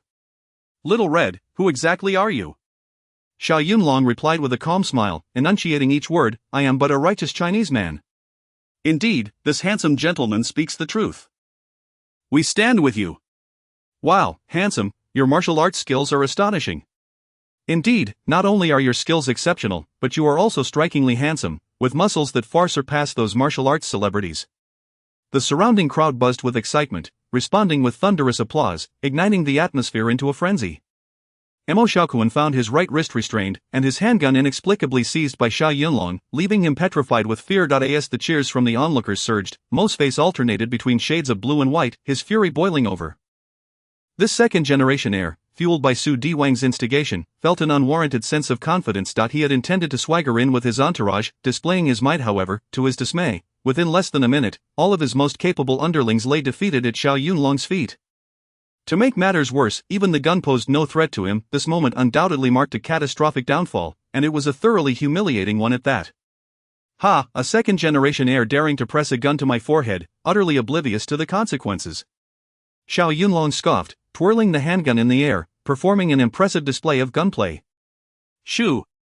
This spectacle captivated the hearts of infatuated young women, their eyes sparkling with admiration, punctuated by waves of excited shrieks. Wow, incredible, so handsome. Oh my, if only this gentleman were my partner. Having witnessed such declarations of affection numerous times, Xiao Yunlong remained unfazed. Young Master Mo, you are quite formidable. He pressed the gun against Mo Xiaoquan's forehead, feigning an expression of vengeance. Just now, you dared to hold a gun to my head? Now, let us see how it feels to taste your own medicine. Please, brother, don't. Mo Xiaoquan was utterly terrified, his body trembled uncontrollably, like a leaf in the wind. Cold sweat streamed down his face, his voice quaking. Bullets are merciless, my friend. We live in a society governed by law. Should you take my life, you would face the death penalty. Young Master Mo, are you not the supreme ruler of this world? Ha, even you experience fear? Well, who among us is truly unafraid of death? Come now, I have yet to pull the trigger, and you are already quaking in your boots. Coward, spineless wretch. Hey, little red, please don't act recklessly. Scoundrel, perish. Xiao Yunlong pressed the handgun firmly against his forehead, intensifying the intimidation. Please, don't shoot, spare my life. Mo Xiaoquan, drenched in cold sweat, ultimately fell to his knees in supplication, his voice quivering with desperation. My father is the wealthiest man in Tianhai City, with assets rivaling nations. Oh, so you are the prince of the tycoon? Indeed, if you spare me, I can offer you millions, no, tens of millions, even 100 million, oh. Xiao Yunlong feigned disinterest, deliberately provoking him. You still think you can buy your life with money? Ha, do I appear to be someone in need of cash? Young man, do not push your luck. The leader of the Longhu gang is my godfather. That if you kill me, you will regret it beyond measure. Chapter 57. Kneeling to sing conquest. I am Mo Xiaoquan, and my godfather is the leader of the Longhu gang. Let me go, let me go. In a moment of life and death, this spoiled heir hastily resorted to his last resort to save his skin. Oh, the leader of the Longhu gang, and he is your godfather, is he? Indeed. The Longhu gang is formidable. If I perish, my godfather will undoubtedly avenge me. Formidable? Let me be frank with you, the Longhu gang amounts to nothing in my presence. You little brat, you Master Mo. How do you manage to navigate the underworld with such a lack of courage? Do you still dare to proclaim yourself a king? Yes, I lack the courage. Great one, spare my life. Coward, spineless fool. Yes, I am a coward, a spineless fool. I beg you, Great One, to show mercy and spare my wretched life. At this juncture, Master Mo could no longer concern himself with dignity, desperately speaking sweet words in hopes that Xiao Yunlong would grant him clemency. You were exceedingly arrogant just now. If you wish for mercy, it may prove difficult. Brother Yunlong, please calm down. Xiao Meng, sensing Xiao Yunlong's fury, hurriedly rushed forward, grasping his arm and urgently advising him. Murder is a crime. It is not worth breaking the law for a scoundrel like him. Ha! Xiao Yunlong touched his nose, a wicked smile creeping across his face as he deliberately remarked, Xiao Meng, rest assured, your brother Yunlong has always acted without shedding blood. Brother Yunlong, you truly intend to kill him? Great One, spare my life. Mo Xiaoquan, utterly terrified, fell to his knees before Xiao Yunlong, repeatedly bowing his head. Who said I am going to kill him? China is a nation governed by law. Your brother Yunlong is not foolish enough to commit a crime for such a scoundrel. Oh, in that case, I can rest easy, Xiao Meng exhaled, finally calming her racing heart. Humph, daring to point a gun at me, utterly oblivious to your own mortality. I shall not dare again, Great One, I promise. Mo Xiaoquan pleaded, bowing profusely, genuinely fearing that the other party might execute him on the spot. Very well, considering your sincere pleas for mercy, I shall show great benevolence today and temporarily spare your wretched life. Thank you, Great One, for your mercy. Mo Xiaoquan felt as though he had been granted a reprieve. In nearly 28 years, he had never felt so humiliated. Humph. Xiao Yunlong smirked with pride, withdrawing the gun from Mo Xiaoquan's forehead and swiftly removing the bullets. With a few sharp clicks, the handgun was effortlessly dismantled into a heap of scrap metal. He then tossed the remnants, along with the bullets, before Mo Xiaoquan, a triumphant smile on his face. This gun, in my presence, is nothing but a pile of scrap, do you understand? You dismantled the gun? Indeed.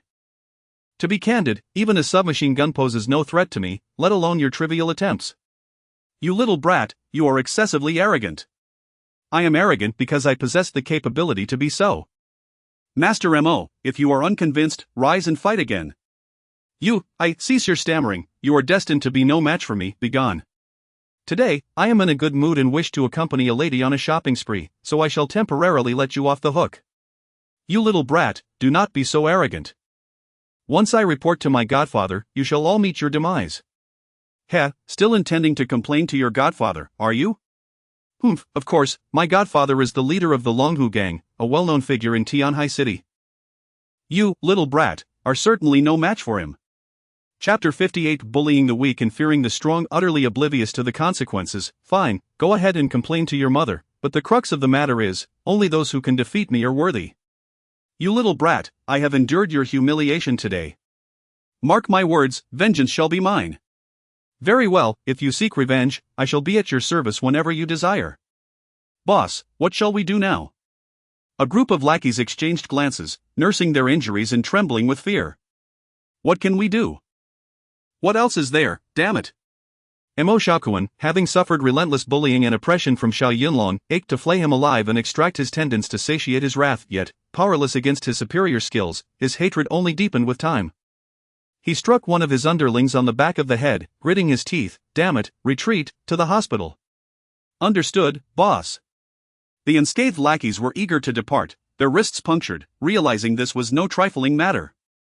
Hua mounted his heavy motorcycle, driving a Lamborghini, whisking Mo Xiaoquan and a stunning beauty away in a flurry, tails tucked in as they fled. Shoo. Coward, spineless wretch. They arrived here with such arrogance, as if they were kings, yet they leave like turtles hiding their heads. It's utterly laughable. These individuals have committed countless wrongs. Today, they finally faced their retribution, and they deserve it. The onlookers erupted in applause, their cheers resounding with fervor. Su Duan was terrified to the core. This fellow posed no threat even with a handgun, truly monstrous. He was grateful that he had not been targeted, for otherwise, his life would have been in jeopardy. And never mind that, Mo Xiaoquan had fled the scene, and he too needed to escape. Observing the crowd idolizing Xiao Yunlong as a superhero, he seized the opportunity to slip away, but before he could take 2 steps, he heard a stern shout from behind. Hey, big oaf, halt! Su Duang's body trembled, quaking like ripples in water. He was utterly cowed. Sir, esteemed one, what further instructions do you have? Xiao Yunlong patted Xiaoyang's shoulder, his demeanor grave. This young man will be starting a new job elsewhere tomorrow. For the days he has worked here, ensure that his wages are paid in full. Su Duang nodded vigorously. Yes, I guarantee his wages will be settled in full. Big oaf, if even a single cent is missing, you will see my wrath. I wouldn't dare. Sir, rest assured, I will instruct the finance manager to settle his wages immediately. Rest assured, every cent will be accounted for. Xiao Yunlong smiled. That's more like it. Otherwise, you'll be in for a world of trouble. I wouldn't dare, I swear. Young man, do you see now, this world is as harsh as it is real, the weak are bullied while the strong are feared. Indeed, brother, you are absolutely right. Therefore, when the time comes to act, do not hesitate. In the future, should anyone oppress you, retaliate with a punch, understand? Xiao Yunlong declared, deliberately shaking his fist before Su Duang, who instinctively recoiled in fear. Boss, spare me. Brother, I understand. In my eyes, you are the true hero, and from now on, I shall follow you. Meeting Xiao Yunlong and Han Yufei marked a turning point in Xiaoyang's life. He attended the finest university in the capital, and upon graduation, he ascended from a minor supervisor to a managerial position in a publicly listed company, earning an annual salary exceeding 1 million. Of course, these events are a tale for another time, and shall remain unspoken for now. Chapter 59. A disagreement leads to conflict. Oh, Xiaoyong, come, let us exchange phone numbers in WeChat.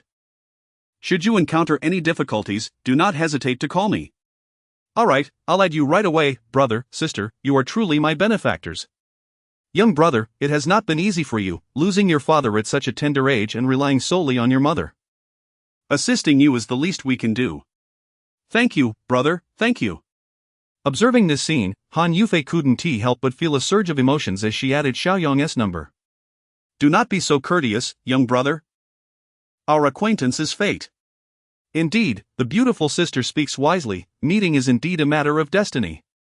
Oh, Xiaoyong, we must take our leave for now. Regarding work matters, I shall call you shortly to arrange everything. Thank you, sister. I am exceedingly grateful. Xiao Yunlong nodded at him, raising his fist and shaking it before him, instilling strength and confidence. Strike when the moment calls for it, do not hesitate.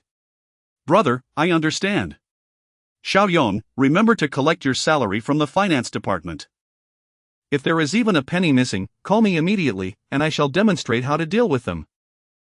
I comprehend, brother, sister, travel safely. I shall head to the finance office to collect my salary now. Xiaoyong's face beamed with joy as he hurriedly dashed off to the finance office. The show is concluded, everyone. You may disperse.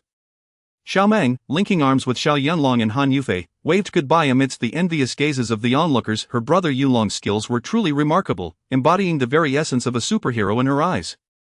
Brother Yunlong, you are incredible. The young girl's vanity soared, her heart fluttering with excitement and joy. With you to protect us, no one shall dare to bully us again. Indeed, that is a certainty. In this moment, Xiao Yunlong's heroic spirit shone brightly. Xiao Meng, I once vowed that should anyone dare to bully you, they must first step over my dead body. Thank you, brother Yunlong, you are so kind to me. Humph. Han Yufei cast a sidelong glance at his chiseled visage, feeling an inexplicable pang in her heart, and teasingly inquired, and what of me? If a villain were to bully me, would you come to my aid? You? Xiao Yunlong scrunched his nose, a mischievous grin forming at the corner of his mouth, deliberately seeking to provoke the beautiful teacher. Miss Beauty, are you not a master of Taekwondo? Your legwork surpasses mine. Do you truly require my protection? It would be more fitting for you to protect me. You, Han Yufei, exasperated, reached out to strike him. You scoundrel, did I wrong you in a past life, that you must belittle me with your jests? Haha, resorting to violence at the slightest disagreement? Xiao Yunlong grasped her delicate wrist, the grin on his face deepening. Dear Beauty, do not be so savage. If you could be as gentle and charming as Xiao Meng, you would be adored by all. You, Han Yufei rolled her eyes in frustration. You are utterly insufferable, so slick with your words. It drives me to distraction. Xiao Meng, blushing, quickly intervened to ease the tension. Teacher Han, do not be upset, brother Yunlong is merely teasing you. If anyone dares to bully you, he will be the first to run to your defense. Humph. Han Yufei glared, her eyes wide with indignation. He only seeks to irritate me. It brings him joy. Release me, you scoundrel. Haha, dear Beauty, you are quite amusing. Xiao Yunlong released her hand, taking a moment to sniff his fingers, bursting into laughter that echoed through the air. Chapter 60. Accompanying the beauty on a shopping spree. Xiao Meng, let us go, it's time for some retail therapy.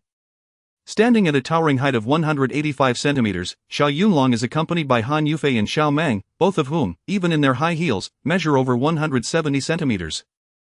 The trio of handsome men and beautiful women stands out like a crane among chickens. With their exceptional charisma, they attract the attention of passers-by with an astonishingly high rate of glances, nearly 100%. To be candid, accompanying women on shopping excursions is not a novel endeavor for Xiao Yunlong. He has engaged in such activities countless times before. However, in his previous organization, his strolls were not through commercial districts but rather within the confines of an armory. He recalls that during his time in the Dragon Group, his teammate, Aki, would frequently drag him along to explore the arsenal. This strikingly beautiful and voluptuous female operative had an affinity not for cosmetics but for weaponry. She possessed a severe obsession with collecting various models of heavy machine guns, with her favorite being the Gatling M81 Vulcan cannon, capable of an astounding 9,000 rounds per minute. it boasted formidable firepower that could decimate anything in its path.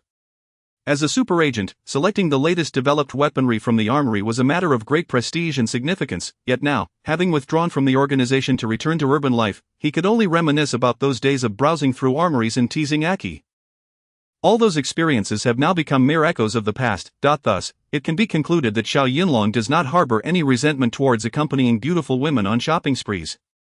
The New World Shopping Plaza stands as Tianhai City's most opulent commercial center. Today, taking advantage of the invitation from this lovely lady, Xiao Yunlong not only aims to purchase some intimate apparel but also to experience the grandeur of the city's bustling commercial hub. Hey, Xiao, do you know why you were invited to join us on this shopping outing? Han Yufei glanced at Xiao Yunlong's chiseled profile and suddenly posed the question. Do I really need to explain? Xiao Yunlong, with an audacious demeanor and lacking in modesty, flashed a self-satisfied grin.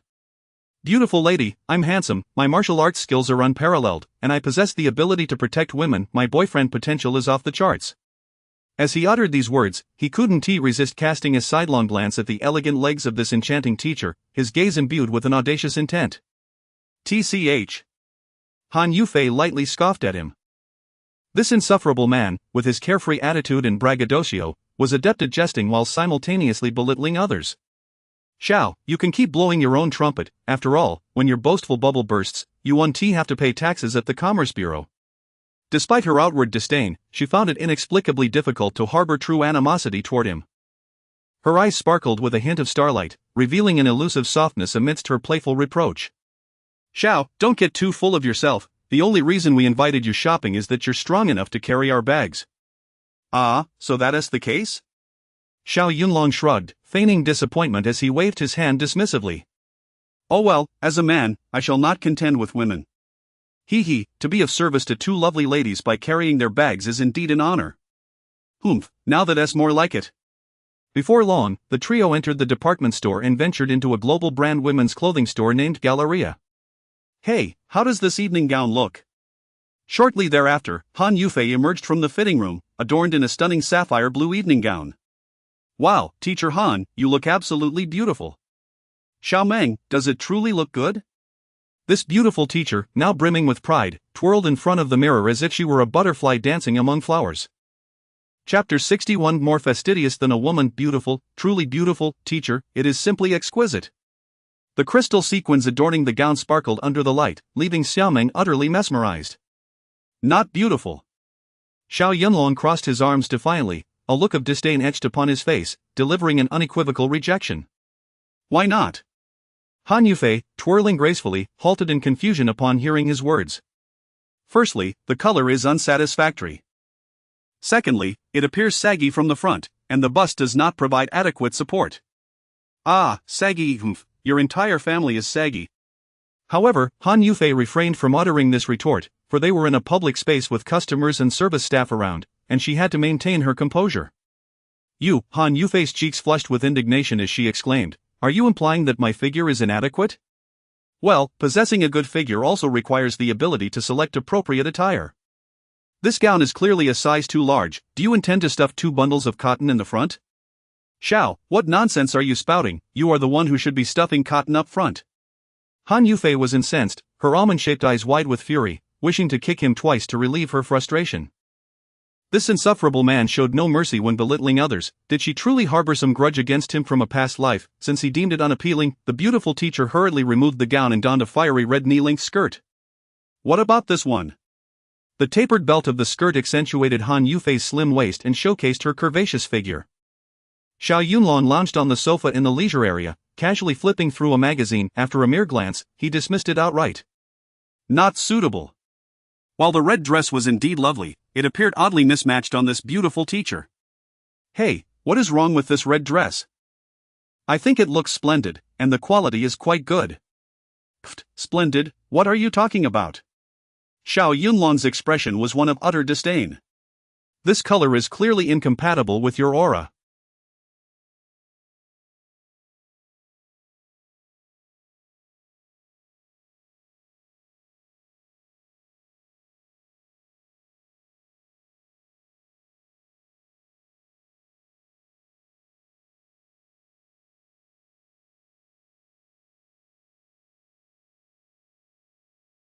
Look at this bright red, so gaudy, it makes you resemble one of those princesses from nightclubs. You are the one who resembles a nightclub princess.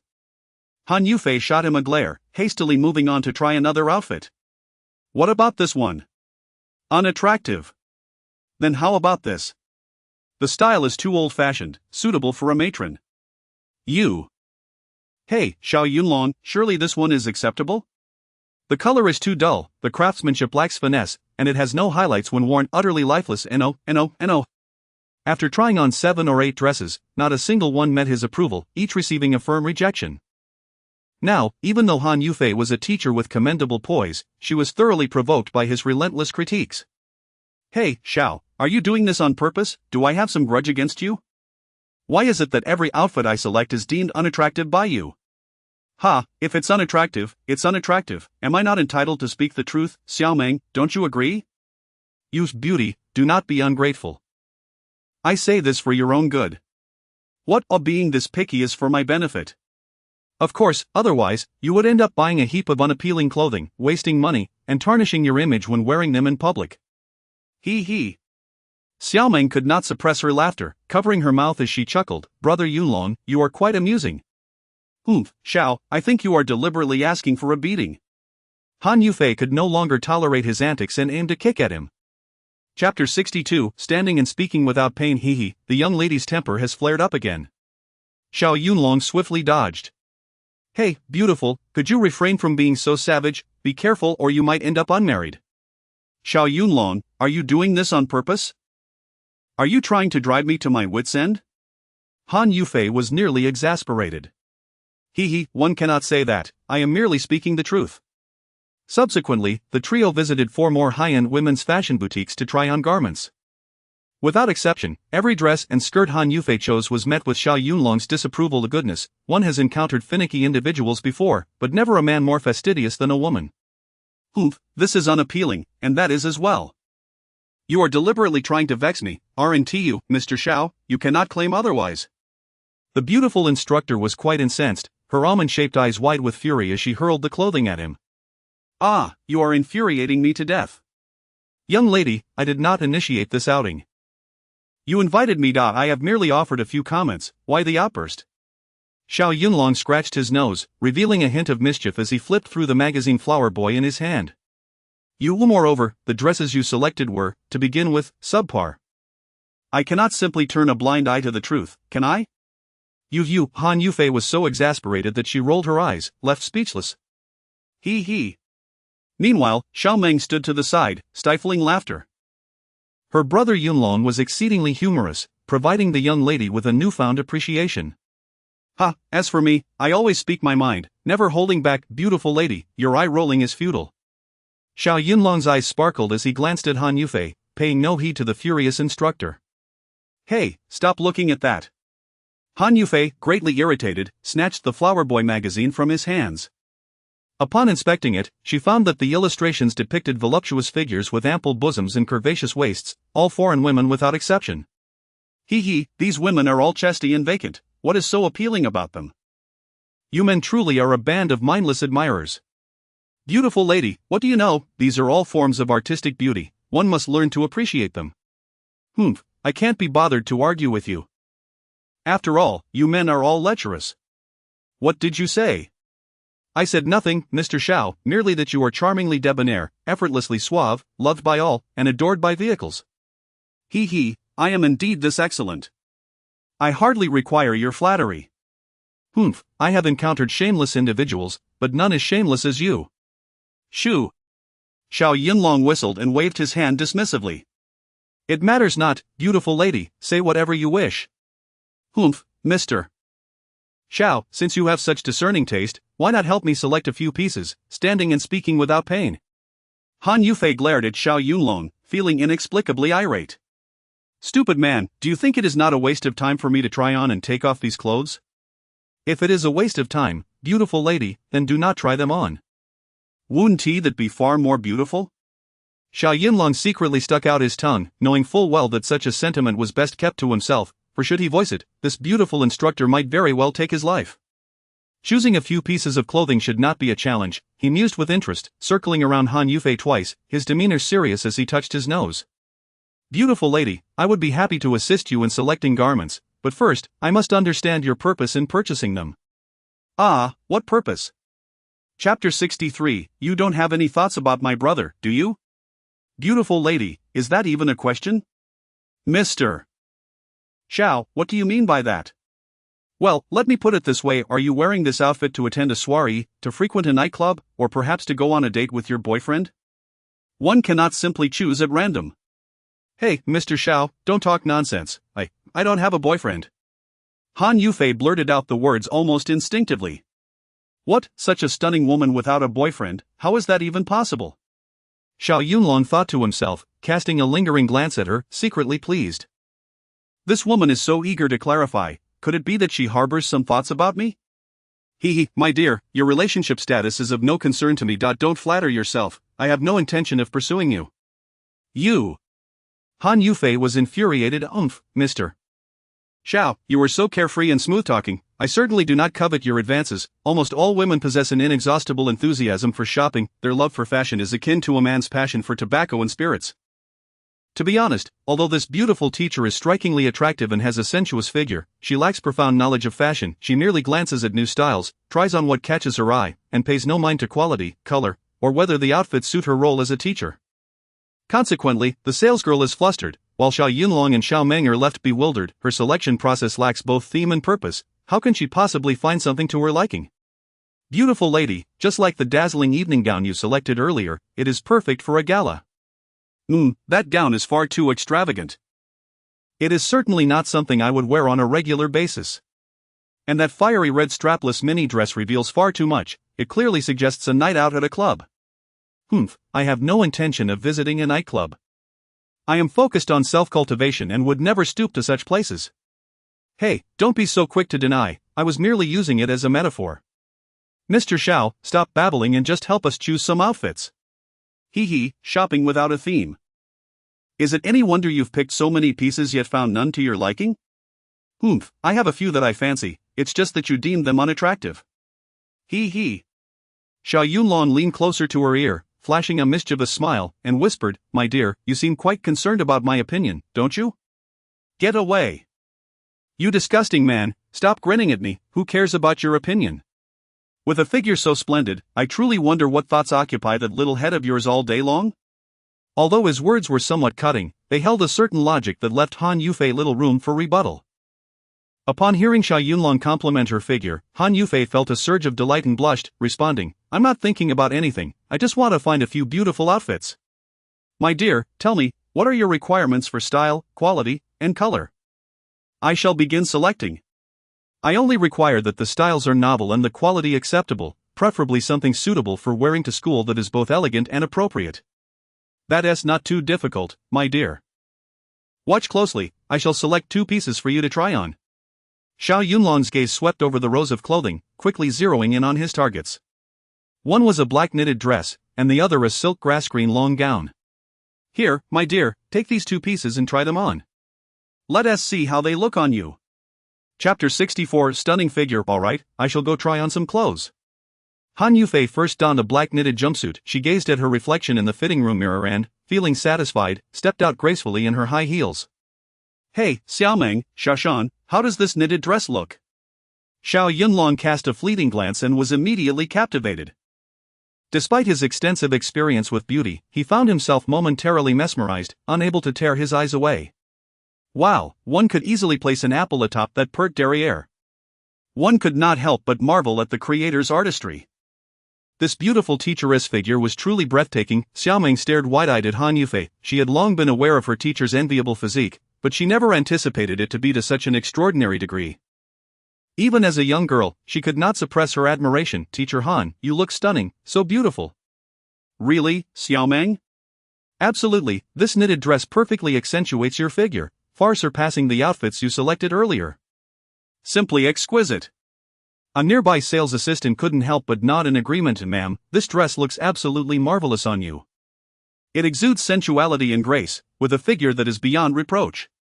Even several female customers nearby, who were perusing clothes, cast envious glances at Han Yufei, their expressions a complex mix of admiration, jealousy, and resentment. This dress truly looks splendid on her. Humph, that's because she has the figure for it. On us, it would yield a different effect. Sigh, comparing oneself to others is infuriating. They were not mistaken, such a dress was particularly elongating and form-fitting. Only a woman with a flawless physique like Han Yufei would dare to wear such a style, sculpting elegant, elongated curves that cascaded smoothly from her back to her ample hips, exuding infinite beauty. Hey, Xiaoshan, does it look good? TCH. Xiao Yunlong rolled his eyes at her beauty. Do you even need to ask? One can discern its appeal from their admiring and envious gazes. Humph, pretentious, you think saying it looks good would cost you your life? Heh, you women are simply dramatic. Enough, I can't be bothered with you. I shall try on that long dress next and see how it fares. Han Yufei feigned annoyance, but internally, she felt a surge of pride. After all, she was pleased with the knitted dress and it garnered praises from the crowd. After such a prolonged search, she had finally found an outfit that resonated with her. One by one, she changed into a grass-green silk long dress in the fitting room, elegantly twirling around. Standing in front of the fitting mirror, she scrutinized herself, feeling quite pleased before stepping out once more. This long dress, crafted from silk, was tailored impeccably with exquisite workmanship. As Han Yufei glided forward, she moved with an enchanting grace. If the previous knitted dress had rendered her alluring, this silk gown undeniably transformed her into an embodiment of divinity. Wow, teacher, this is absolutely stunning, elegant and exquisite. You look just like a celestial being. Xiaomeng gazed at her, exhilarated and genuinely awestruck. Indeed, quite remarkable. Xiao Yunlong crossed his arms and nodded repeatedly. Han, both of these garments suit your temperament beautifully. You could wear them to school. I suggest you purchase them both. Alright, I concur, Xiao Yunlong, thank you for helping me select these outfits. I shall buy both. Chapter 65 of This Woman is Truly Magnificent. As long as you agree to buy it. The service attendant finally breathed a sigh of relief. Her earnings primarily depended on commissions. After trying on numerous outfits, if nothing was purchased, she would be left to face the harsh winds of misfortune. Han Yufei stood before the fitting mirror, glancing from side to side, clearly more satisfied with the grass-green gown. Hey, Xiao, how come you are so adept at selecting clothes for women? Have you ever had a girlfriend? With someone as suave and handsome as me, charming and debonair, if I desire a girlfriend, it would be merely a matter of moments. Humph. Han Yufei shot him a glance of disdain. Spare me your vanity. A single compliment sends you soaring to the heavens. Beautiful Han, do you know why I chose these two garments for you? Why, is it not simply because they are aesthetically pleasing? Of course, the visual appeal is paramount, but primarily, these two outfits are exceptionally suited to your temperament. Oh, I see. Now that spring has arrived and the weather has warmed slightly, these garments can be worn alone. If it gets a bit cooler, a trench coat or a short leather jacket can be added, making for a versatile ensemble. Han Yufei nodded repeatedly. I believe so as well, thank you. What is there to thank me for, beautiful? Just as long as you refrain from being angry with me in the future. How boastful. Alright, now that I've chosen my clothes, can you help Xiaomeng pick a couple of outfits? No. Upon hearing this, Xiaomeng quickly declined. Teacher, I don't need to buy anything, as I wear a uniform at school anyway. Xiaomeng, there are weekends and holidays as well. Besides, after your college entrance examination this year, you'll be heading to university, and you won't have to wear a uniform anymore. Exactly, our Xiaomeng is a beautiful girl, full of youthful vigor. She should dress splendidly. Brother Yunlong, really, I don't need it. I think the clothes here are quite expensive. Don't worry, Xiaomeng, I'll gift you this outfit. Xiao, go pick out some clothes. If these garments are to be gifted, they will be from me to Xiaomeng. I almost forgot we have a wealthy lady among us. Humph, you're starting to insult again, Xiao. Do you want me to call you a scoundrel once more? Beautiful lady, spare me. Xiao Yunlong stuck his tongue out at Han Yufei and proceeded to select clothing. He chose a black knee-length puff dress for Xiaomeng, pairing it with a pink shawl of the same style. This ensemble beautifully captured the innocence and romance of youth. Xiaomeng, you look stunning. Our Xiaomeng truly lives up to her title as the school flower. Dressed like this, she shines with unbeatable youth. Indeed, the love for beauty is a sentiment shared by all. Xiaomeng stood before the mirror, glancing about, clearly very pleased with her appearance. Thank you, Brother Yunlong, for helping me pick out clothes. Teacher Han, how much is this outfit? You can deduct it from the rent. What are you saying, Xiaomeng? Han Yufei appeared somewhat displeased. Oh, can't even afford to gift a set of clothes without deducting it from the rent? Teacher, that's not what I meant. Xiaomeng had secretly glanced at the price tag while trying on the outfit and was astonished. This outfit is indeed rather expensive, priced at 2,480 yuan. Never mind, Xiaomeng, if I say I'm gifting it to you, then I will. Don T mentioned 2,000, even 20,000, I would still gift it to you, for our Xiaomeng is simply too beautiful. Teacher Han, this, Xiaomeng wanted to say more, but Xiao Yunlong patted her shoulder and encouraged, Xiaomeng, since the wealthy lady is willing to give, you should graciously accept it. Chapter 66. The freeloader, well, thank you, Teacher Han, I shall go change my clothes now. Xiaomeng, do go, we all share this space like family, being overly polite might create a sense of distance. Han Yufei, with her generous disposition, genuinely cherished Xiaomeng. Furthermore, being the sole heiress of a large company, financial matters were of little concern to this young lady. Miss, we would like these 3 pieces for now, please wrap them up and let us know the total. Certainly, let me calculate the prices. The knitted dress is 1,980 yuan, the silk long skirt is 2,980 yuan, and the shawl skirt is 2,480 yuan, totaling 7,440 yuan. Alright, miss, please issue the receipt, I shall pay by card immediately. Thank you, beautiful. The saleswoman beamed, her earnings primarily reliant on commissions. At a 5 rate, this single transaction would significantly boost her income. After changing clothes, the 2 women exchanged satisfied smiles. Welcome, handsome and beautiful, we look forward to your next visit. Please walk safely. The saleswoman graciously escorted the trio out of the store. Once outside the women's clothing boutique, Han Yufei turned to Xiao Yunlong, let us head to the men's store. Xiao Yunlong paused, why are we going to the men's store, beautiful? I don't intend to buy any clothes. Mr. Xiao, if you plan to settle in Tianhai City, you ought to find a job. Of course, I must seek employment, I have no intention of living off my savings. Exactly. You should purchase a few stylish outfits to tidy yourself up, it will undoubtedly benefit your job search. Ha, we men rely on our abilities to secure jobs, fashion doesn't seem to play a significant role. Brother, we live in an era where appearances matter. This holds true for both men and women, trust me, you won't regret it. Who would have thought you were so worldly, beautiful? Do not be ungrateful, I am only looking out for your best interests. Yunlong, just heed Teacher Han's advice. With your tall and handsome stature, you will look incredibly dashing in formal attire. Xiaomeng, this is Mr. Xiao, stop being so indecisive like a woman, let us move. Han Yufei, regardless of Xiao Yunlong's reluctance, playfully nudged him towards the men's clothing store. Before long, the trio arrived at the Seven Wolves business brand men's clothing store. Xiao Yunlong, pick a suit, no matter the cost, it's my treat. Really, your tone suggests I am some sort of freeloader. What do you mean by freeloader? Hee, I never said that, you must be imagining things. Since we are here, I will buy an outfit, but I shall pay for it myself. Stop being so stubborn, just try on the clothes first. Soon, Xiao Yunlong selected a white shirt and tailored black trousers, stepping into the fitting room.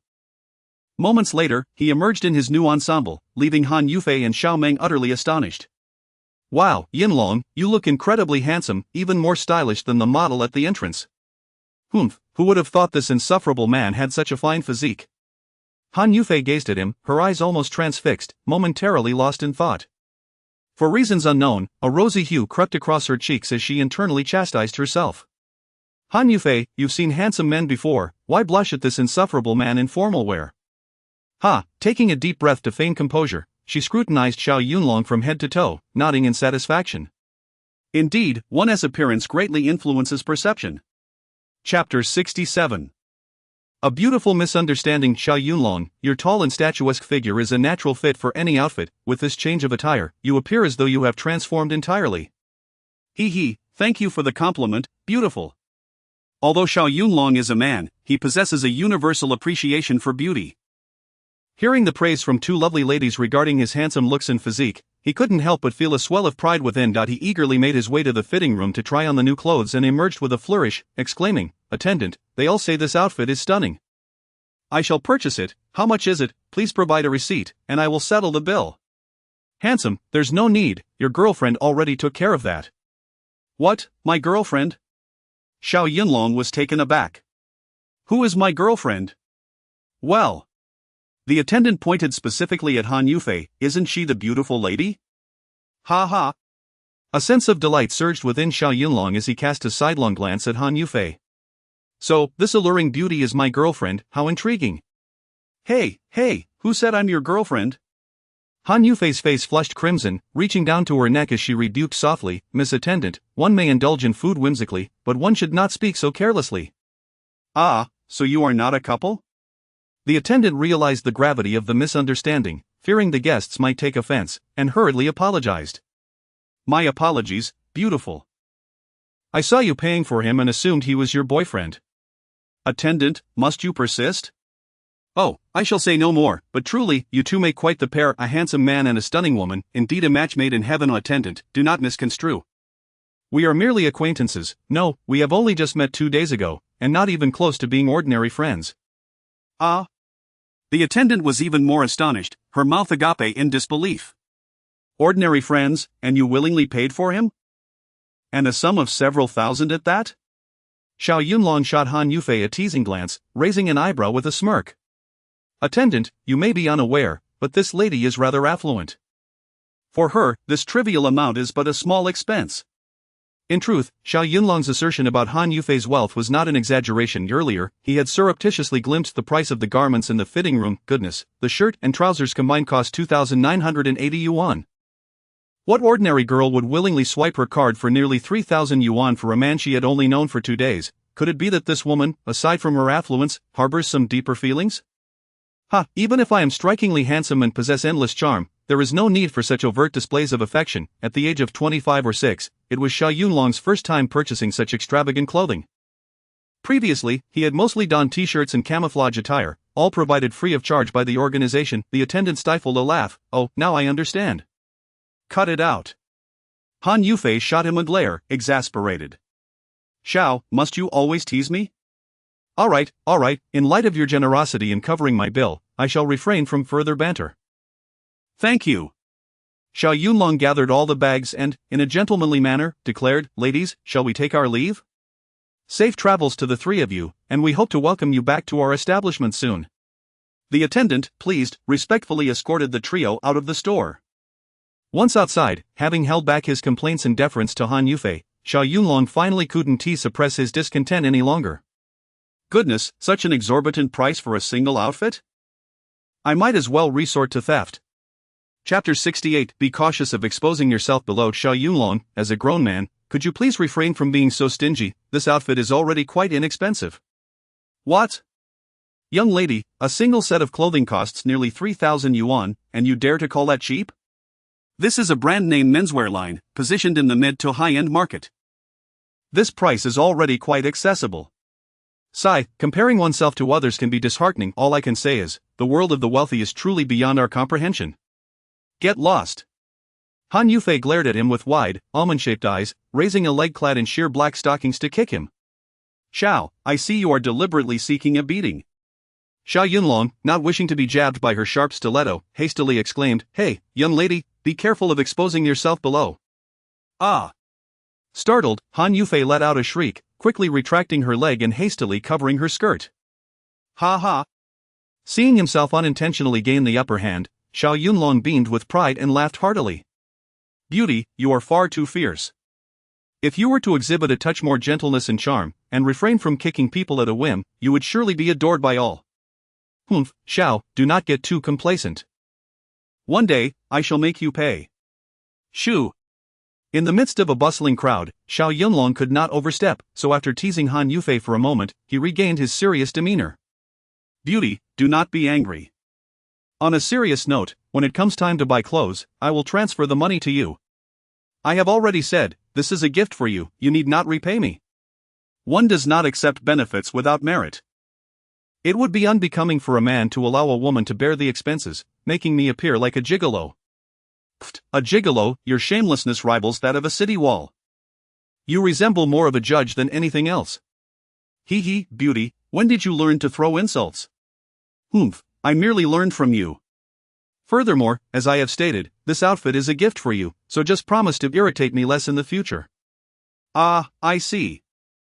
You intend to win me over with a mere outfit. Very well, considering your sincerity, I shall refrain from mocking you as often. Such a scoundrel, so smooth-tongued. I, for one, never take advantage of others, especially not women. How about this? I shall cover all meals for the month. Ha, then do as you wish. With a free chef at home, and no need for me and Xiaoming to spend a dime on groceries, this is simply delightful. However, Xiaoming, upon hearing this, grew anxious. Brother Yunlong, do not overextend yourself, you have just arrived in Tianhai City and have yet to secure a job. Xiao Yunlong patted her shoulder, adopting a nonchalant attitude. Xiaoming, fret not. Your brother Yunlong is quite capable of earning money at a moment's notice. Brother Yunlong, the job market is fiercely competitive, it would be wise to find work first. Xiaoming, you need not worry. I shall begin job hunting first thing tomorrow, and afterward, your brother Yunlong will treat you all to a grand feast. Upon hearing this, Han Yufei's interest piqued, and she leaned toward him with a hint of provocation. Very well. I know of a seafood restaurant where the pufferfish is particularly exquisite. Xiao, do you dare to eat it? I dare. What is there to fear? What delicacies have I not tasted in this world? Humph, you may boast, but remember, no taxes are levied upon blowing hot air. Yet, upon learning that Xiao Yunlong would be paying, Xiaoming quickly interjected. No, brother Yunlong, there are plenty of leftovers at home. We can eat that and simply prepare a vegetable dish for dinner. Chapter 69 The Beautiful Girl in Distress. Oh dear, my Xiaoming is indeed virtuous, thinking of your brother Yunlong in such a manner. Whoever marries you will surely be fortunate. Brother Yunlong, what are you saying? Xiaoming's face flushed crimson, extending all the way to her neck as she playfully pouted. She is attempting to save you money, and you mock Xiaoming? Humph, I shall ignore you from now on. The little girl is blushing, feeling shy. Nevertheless, I can certainly afford to treat both lovely ladies to a meal. Put. Han Yufei shot him a glance, linking arms with Xiaoming as they began to walk away. Xiao, since you are so generous, let us go. Let us go. Off we go for a seafood feast. Though Xiao Yunlong appeared jubilant, he bore several bags in hand and was clad in a set of inexpensive athletic wear. Despite his towering stature and charming demeanor, he still resembled more of a lackey. Hee, scoundrel, this is what you get for being so smug. You are merely following behind us carrying our bags. Han Yufei and Xiaoming walked ahead, the former relishing the treatment befitting a queen. Xiaoming, let us feast. As the trio made their way toward the parking lot, they were suddenly met with a throng of onlookers gathered before the square, their heads occasionally bowing down to murmur among themselves. Additionally, faint sounds of a girl weeping drifted through the air, evoking a sense of pity. Hey, brother Yunlong, teacher Han, what is happening over there? Not sure, Xiaoming, let us go and take a look. It has become a trend for people to gather around to witness events, never shying away from chaos.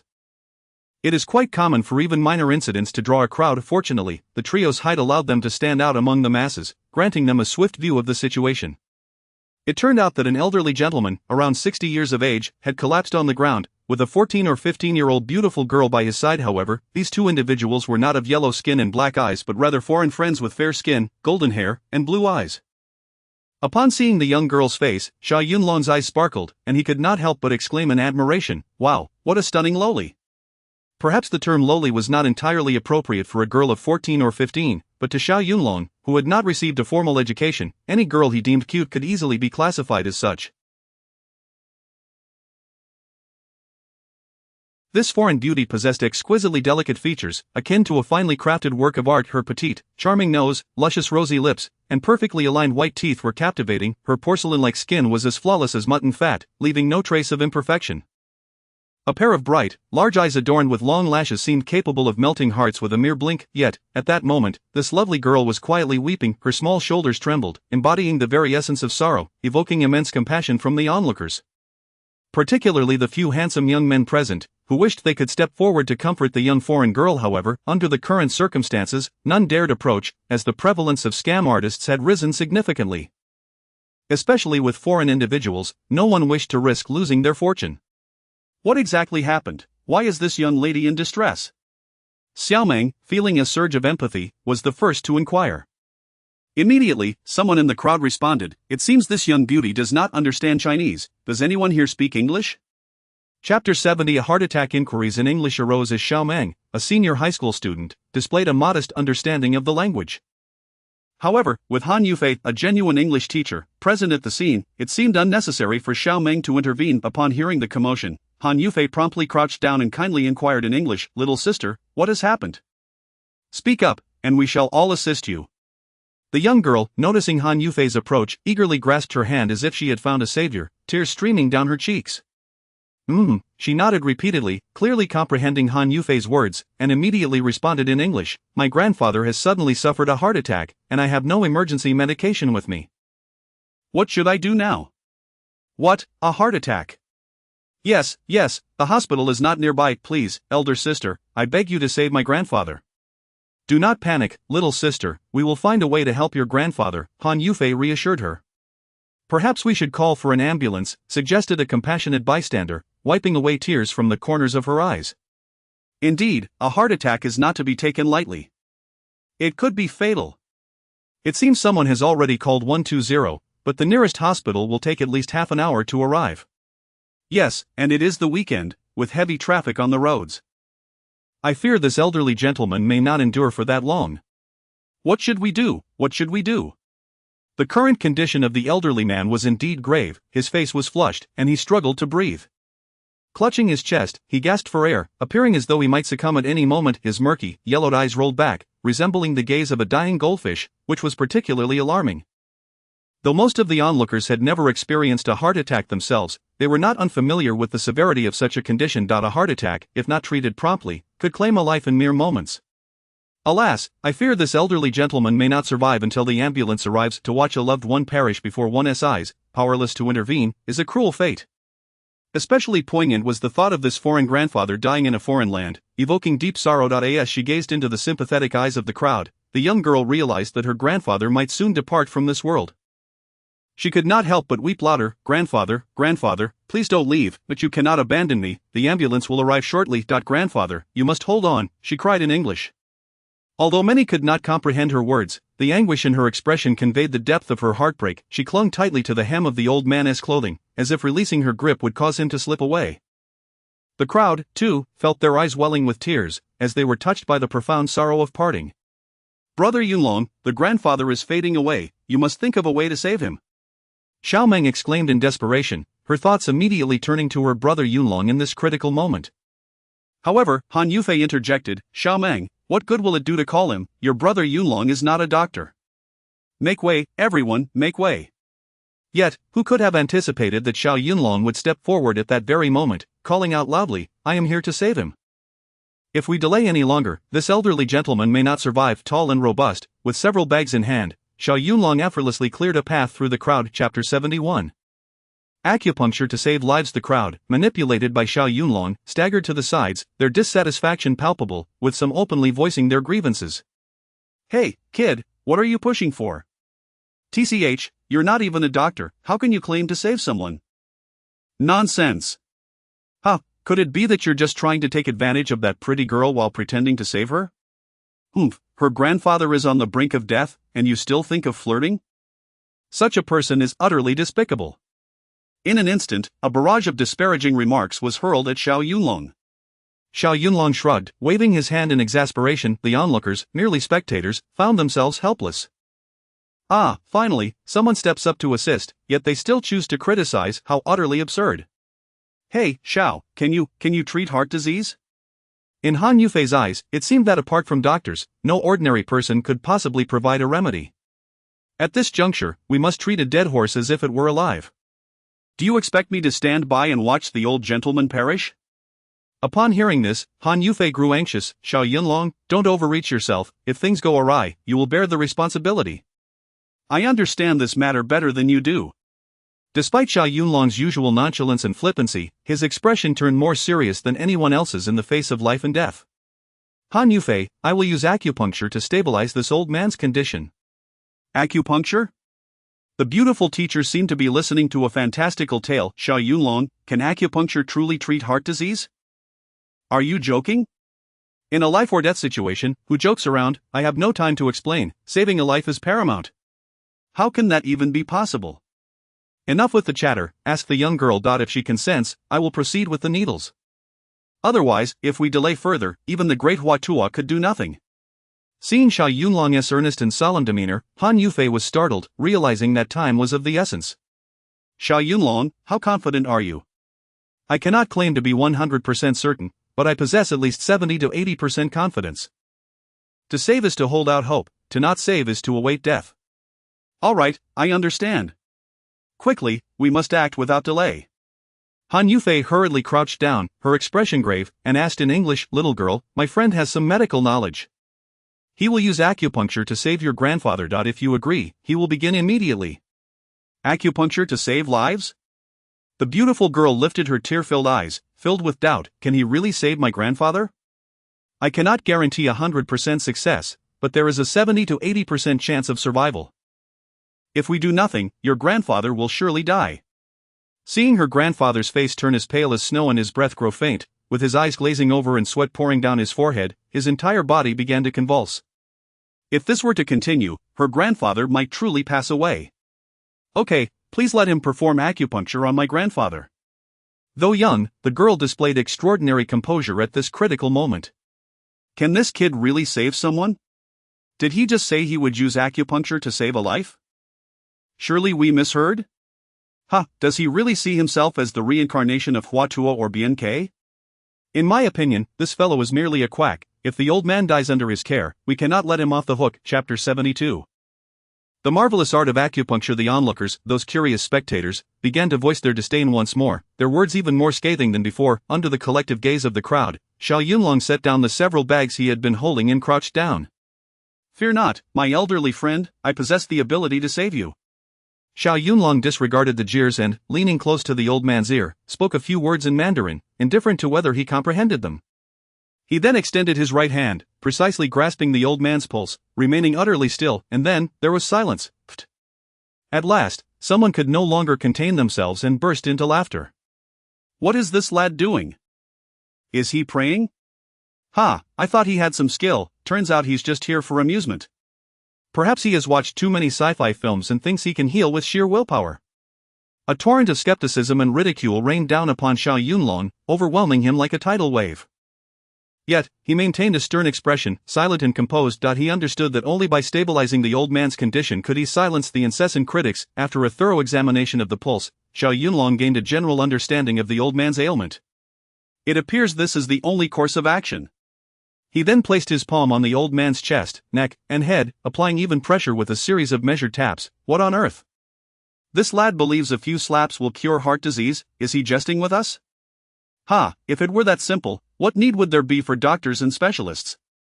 I've always said this man is nothing but a charlatan. This old man is bound to be harmed by him. Quick, call the police at 110, we must ensure he doesn't escape.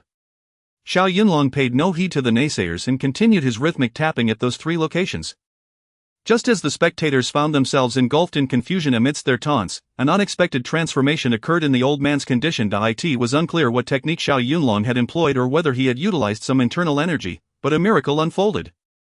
The old man, who had been convulsing violently with severe myocardial infarction moments ago, gradually began to stabilize his breathing. Look, everyone, the old man's breathing seems to have calmed. Indeed, it appears the convulsions have ceased. How can this be possible? Han Yufei and Xiao Meng, standing beside Xiao Yunlong, observed the scene with acute clarity. Yet, the notion that a few taps could cure heart disease was utterly preposterous, something they had never before encountered. Brother Yunlong, is he truly all right now? Xiao Meng stared intently at Xiao Yunlong, her eyes wide and unblinking, fearful of missing this remarkable moment of healing. Xiao Meng, do not speak.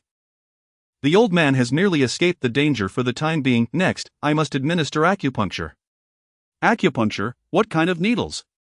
Silver needles.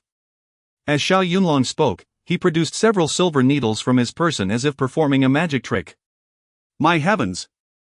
Xiao Meng gasped in surprise. Brother Yunlong, when did you have silver needles on you? Xiao Meng, these are life-saving instruments. Brother Yunlong, you are truly remarkable. Xiao Meng, even more astonishing feats await. Keep your eyes peeled. With that, he deftly manipulated the silver needles, expertly inserting them into various acupoints on the old man's chest with fluid grace. Approximately 5 or 6 needles were placed at different depths and pressures. Goodness, this is truly extraordinary. Could it be this lad is indeed the reincarnation of Hua Tuo or the resurrection of BNK? Chapter 73. Handsome brother, I love you, oh my heavens, this is simply astounding. Who would have thought that this young lad could heal through the traditional art of acupuncture? This extraordinary scene left the onlookers, those merely spectating, utterly dumbfounded. Upon witnessing Xiao Yunlong truly stabilize the elderly gentleman's condition, their attitudes underwent a complete transformation. Whether they criticized or praised, Xiao Yunlong remained unfazed by their remarks. After all, their words were not his concern. They had mouths of their own. With utmost seriousness and precision, he administered acupuncture to the elderly man and, after approximately a minute, took the old man's pulse once more. How is it? Brother Yunlong, has the old man's condition been stabilized? Indeed. Xiao Yunlong nodded, a smile gradually gracing his face. Xiao Meng, the old gentleman has finally passed the critical period. It truly was a close call. Brother Yunlong, are you saying that the old man is out of danger? For the time being, yes. Once the ambulance arrives, we will send him to the hospital for further examination. Wow, that's fantastic. She had never anticipated that her brother Yunlong would use silver needles to save a foreign friend suffering from heart disease. The young girl gazed at him with admiration, her eyes sparkling with adoration, yearning to rush forward and plant a kiss on his cheek. Brother Yunlong, you seem to possess boundless abilities. You are simply remarkable, I idolize you so much. He. Xiao Yunlong grinned widely, revealing a set of pearly white teeth, displaying no modesty. Xiao Meng, don't get too excited, this is merely a small feat. Han Yufei, relieved that the old gentleman was safe, took a deep breath, finally easing the anxiety that had gripped her heart. It was a relief that the elderly man was unharmed. Had something gone awry due to Xiao Yunlong's treatment, the burden of responsibility would have been unbearable for her. The beautiful teacher, filled with emotion, hurriedly explained in English to the young girl. Little sister, do not cry. My friend has managed to stabilize your grandfather's condition, he is safe now. Thank you, handsome brother, you are my grandfather's savior, your medical skills are remarkable. The charming little foreign girl finally broke into a radiant smile, her excitement palpable. Smack! Smack! Suddenly, she embraced Xiao Yunlong and, without hesitation, planted 2 quick kisses on his cheek. Little sister, what are you doing? Xiao Yunlong exclaimed in surprise, unable to fathom that the young girl would kiss him in front of so many witnesses, his cheeks flushing involuntarily. Foreign girls were indeed open, never concealing their emotions, as she gleefully shouted, handsome brother, you are incredible, I love you. Ha ha. Xiao Yunlong laughed heartily, his voice echoing, little beauty, who would have thought you were also so expressive? I like that. Show off. Han Yufei shot him a glance, feeling a tinge of jealousy upon witnessing the foreign beauty kiss Xiao Yunlong. This is simply unbelievable. Indeed, just a few haphazard taps and a few needles, and he manages to control heart disease? Seriously, if I hadn't seen it with my own eyes, I would never believe such a thing, even at the cost of my life. In my opinion, this is nothing short of a fairy tale. Utterly inconceivable. Everyone present, particularly those who had previously criticized, now bore expressions of sheer astonishment. They hurriedly took out their phones, snapping pictures and recording videos of the elderly gentleman, the foreign beauty, and Xiao Yunlong, eager to share this sensational event on social media. This incident was bound to become a hot topic of discussion. Chapter 74 Arabian Nights Woo Woo Woo. Approximately 10 minutes later, an ambulance arrived with its siren blaring. A man in his 50s swiftly disembarked, accompanied by 2 nurses. Shortly thereafter, a luxurious car pulled up, from which emerged a man and a woman, both foreign acquaintances. Father, mother, you've finally arrived. Upon seeing them, the young lady immediately dashed into the man's embrace, weeping profusely in English. Grandfather had a heart attack just now, and we didn't have any emergency medication on hand. Oh, it truly frightened me to death. Marika, how is grandfather now? Stop crying for the moment, quickly call the doctor to assist him. Father, please don't panic, grandfather's condition has been stabilized. What? The doctors and nurses have just arrived. How has his condition been stabilized? It was this handsome gentleman who saved grandfather. His medical skills are remarkable, and he is grandfather's lifesaver. You must express your gratitude to him. Alright, Marika, I understand the situation now. It turned out that this foreign family was Russian, with the man serving as a diplomat at the Russian embassy in China. Today, his daughter had accompanied him for a shopping excursion when her father unexpectedly suffered a heart attack, and they had no emergency medication at hand. In a moment of desperation, the young lady named Marika called her father, outlining the basic circumstances. The diplomat immediately dialed the emergency number and hastily drove over with his wife. "Young man, I work at the Russian embassy in China. Thank you for saving my father." The diplomat spoke fluent Chinese, extending his hand and gripping Xiao Yunlong's hand with palpable excitement. "Oh, so you are the diplomat. It is a pleasure to meet you. No need to mention it. I happened to pass by and merely assisted the elderly gentleman. Regardless, our family is profoundly grateful to you." One by one, the diplomat's gaze shifted to his father, and he was taken aback to discover several silver needles inserted into the man's chest. "Young man, what is that thing inserted in my father's chest?" Silver needles, what are they used for? To treat ailments. What? Silver needles can actually treat illnesses, of course. Xiao Yunlong exuded confidence. "Ambassador, to be candid, I utilized silver needles to stabilize the elderly gentleman's condition." "My heavens, this is utterly miraculous." Meanwhile, the doctor hurriedly crouched down to examine the elderly man with medical instruments. "Doctor, how is my father's condition?" "Ambassador, do not worry. Preliminary examinations indicate that the old gentleman's condition has been largely stabilized." "Goodness, his condition has truly been stabilized." "Indeed, the instrument checks reveal that his heartbeat and rhythm have gradually normalized. However, he must still be taken to the hospital for a comprehensive examination, just to be safe." "Very well, that reassures me, but what about the silver needles on my father?" "Indeed," the ambassador's wife interjected, utterly astonished by this miraculous scene. She had traveled the world alongside her husband but had never witnessed such an extraordinary occurrence. "Doctor, this silver needle treatment is so incredible, it is simply fantastical." Madam Ambassador, if you had a deeper understanding of traditional Chinese medicine, you would not deem it fantastical. It appeared that the elderly doctor possessed considerable knowledge of traditional Chinese medicine and acupuncture. In such circumstances, it would be best for him to provide an authoritative explanation to quell everyone's curiosity. Chapter 75 The Profound Art of Traditional Chinese Medicine. Esteemed elders and fellow villagers, the performance of this young man just now was truly remarkable. The doctor praised Xiao Yunlong with a thumbs up, approaching him one by one and speaking earnestly.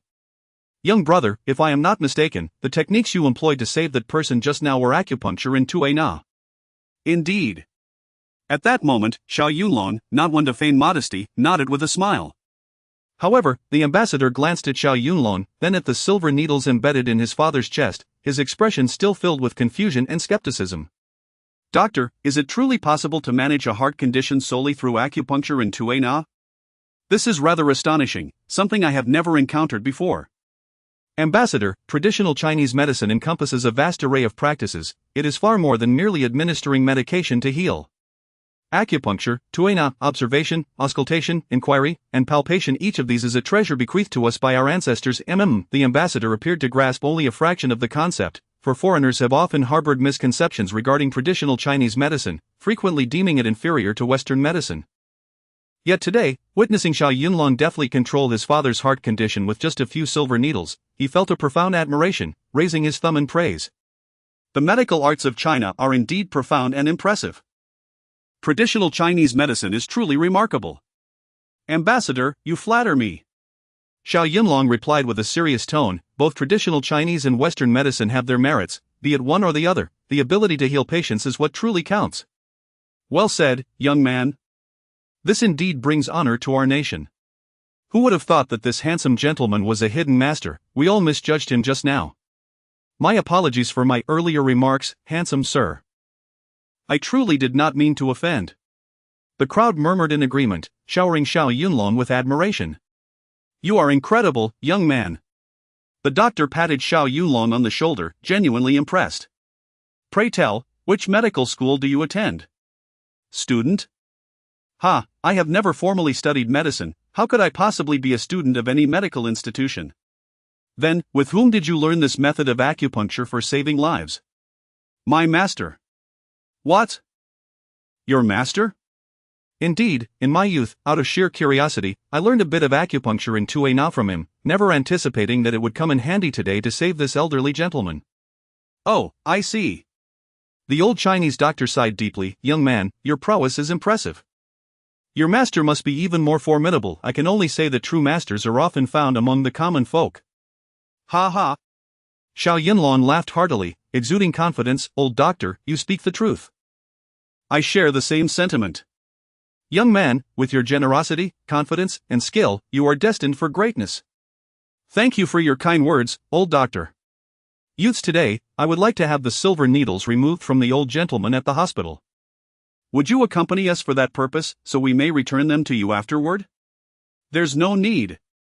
Xiao Yunlong glanced at the elderly gentleman on the stretcher and replied with a smile.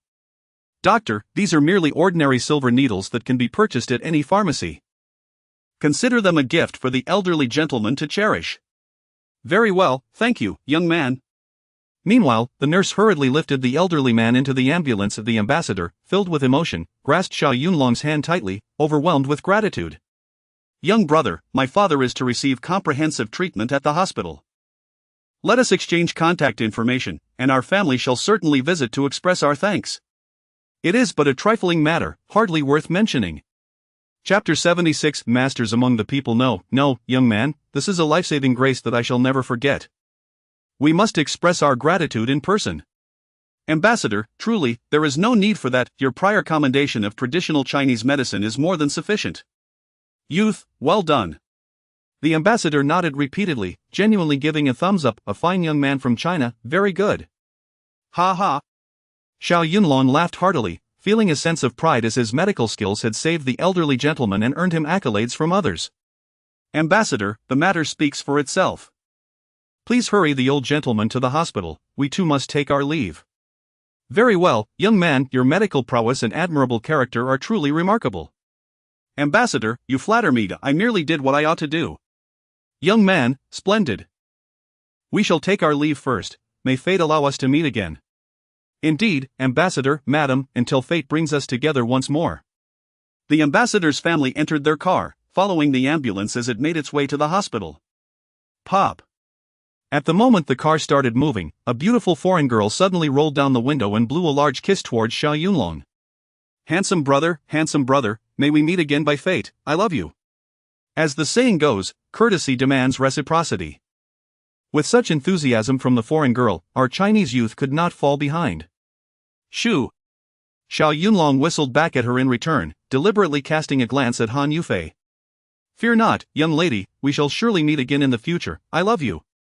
Handsome brother, I love you, and I hope to see you again next time. The ambulance and the car gradually receded into the distance, and the onlookers, having witnessed the spectacle, began to disperse. Wow, this young man is truly remarkable. At such a young age to possess such medical expertise, his future is undoubtedly bright. The saying masters are found among the people holds true. Thank you all for your kind words. Xiao Yunlong clasped his hands in a gesture of gratitude towards the crowd, smiling as he remarked, such praise is unwarranted. I have merely scratched the surface of traditional Chinese medicine. Youth, you are far too modest. To treat heart disease with acupuncture is hardly mere surface knowledge. Ha ha. Xiao Yunlong laughed heartily, lifting several bags from the ground and casting a glance at Han Yufei and Xiao Meng. Two beautiful ladies, what are you still dawdling for? Let us be on our way. Humph. Han Yufei shot him a glance, secretly impressed but feigning annoyance as she huffed, Xiao, saving lives has turned you into a master, and now you're quite full of yourself, aren't you? Beauty, what manner of speech is that? I can't help but sense a hint of jealousy in your tone. Hey, Xiao Yunlong, I merely stated that you are a master, how could that possibly be sour grapes? Dear beauty, let us not resort to insults. Let us indulge in a sumptuous seafood feast. Humph, Xiao, do not let it go to your head, I shall surely treat you to a proper meal later. The trio continued towards the parking lot, while Han Yufei felt a mix of curiosity and astonishment. Hey, Xiao Yunlong, I am quite puzzled. How is it that you, so young, are adept at acupuncture? Isn't that something only seasoned practitioners can master? Indeed. Xiao Meng echoed, her eager eyes fixed on Xiao Yunlong, filled with a thirst for knowledge. Brother Yunlong, I have only seen acupuncture in films before. I never expected you to be skilled in it. It's quite a surprise to us. Chapter 77 The beautiful woman's bag is stolen. Haha. With both a tall and a petite beauty idolizing him as a hero, Xiao Yunlong felt a deep sense of satisfaction within. Xiao Meng, I have told you, your brother Yunlong is well versed in celestial knowledge and earthly geography. Whether it be acupuncture to heal ailments, culinary delights, or appraising treasures, there is nothing in this world that we cannot accomplish. Cut it out. Han Yufei shot him a glance of disdain. Xiao Meng, look at how boastful this Xiao is. He's starting to brag again. Teacher Han, I genuinely believe that brother Yunlong speaks the truth, he is not exaggerating. What, Xiao Meng, you are defending him again? Teacher Han, I am merely stating facts. Just take his acupuncture skills for instance, I am utterly in awe. Haha, at least Xiao Meng understands me. Xiao Yinlong freed a hand and affectionately ruffled her hair. As for whether I am bragging or not, my dear, you shall come to understand in due time. Knowing that further words would be futile, Xiao Yunlong pressed the remote and opened the car door. The three were about to enter the vehicle when suddenly, Han Yufei let out a piercing scream. Robbery, Xiao Yunlong, this is bad, that red-haired man just snatched my bag. What, Teacher Han's bag has been stolen? Hey, you there! Help me stop that thief, my bag has been taken and it contains important items, yet, despite her frantic cries, the surrounding crowd, upon hearing the word robbery, was paralyzed with fear. Instead of intervening, they instinctively parted to create a path, terrified that the robber might lash out at them in anger. Shoo shoo! A few young lads nearby, reveling in the spectacle, whistled sharply, their faces alight with mockery, and one even quipped, "Come on, beautiful, in this day and age, if you shout robbery, it hardly grabs attention. If you yelled nude run, now that would turn heads." In these times, theft of bags, phones, and necklaces had become all too commonplace. Everyone was preoccupied with their own safety, having neither the time nor inclination to concern themselves with the plight of others. What? A bag theft? The audacity of the thief to snatch the bag of my cohabiting female roommate was nothing short of suicidal. Xiao Yunlong's brows knitted in anger, and he bellowed, "Teacher Han, do not panic. I will retrieve your bag.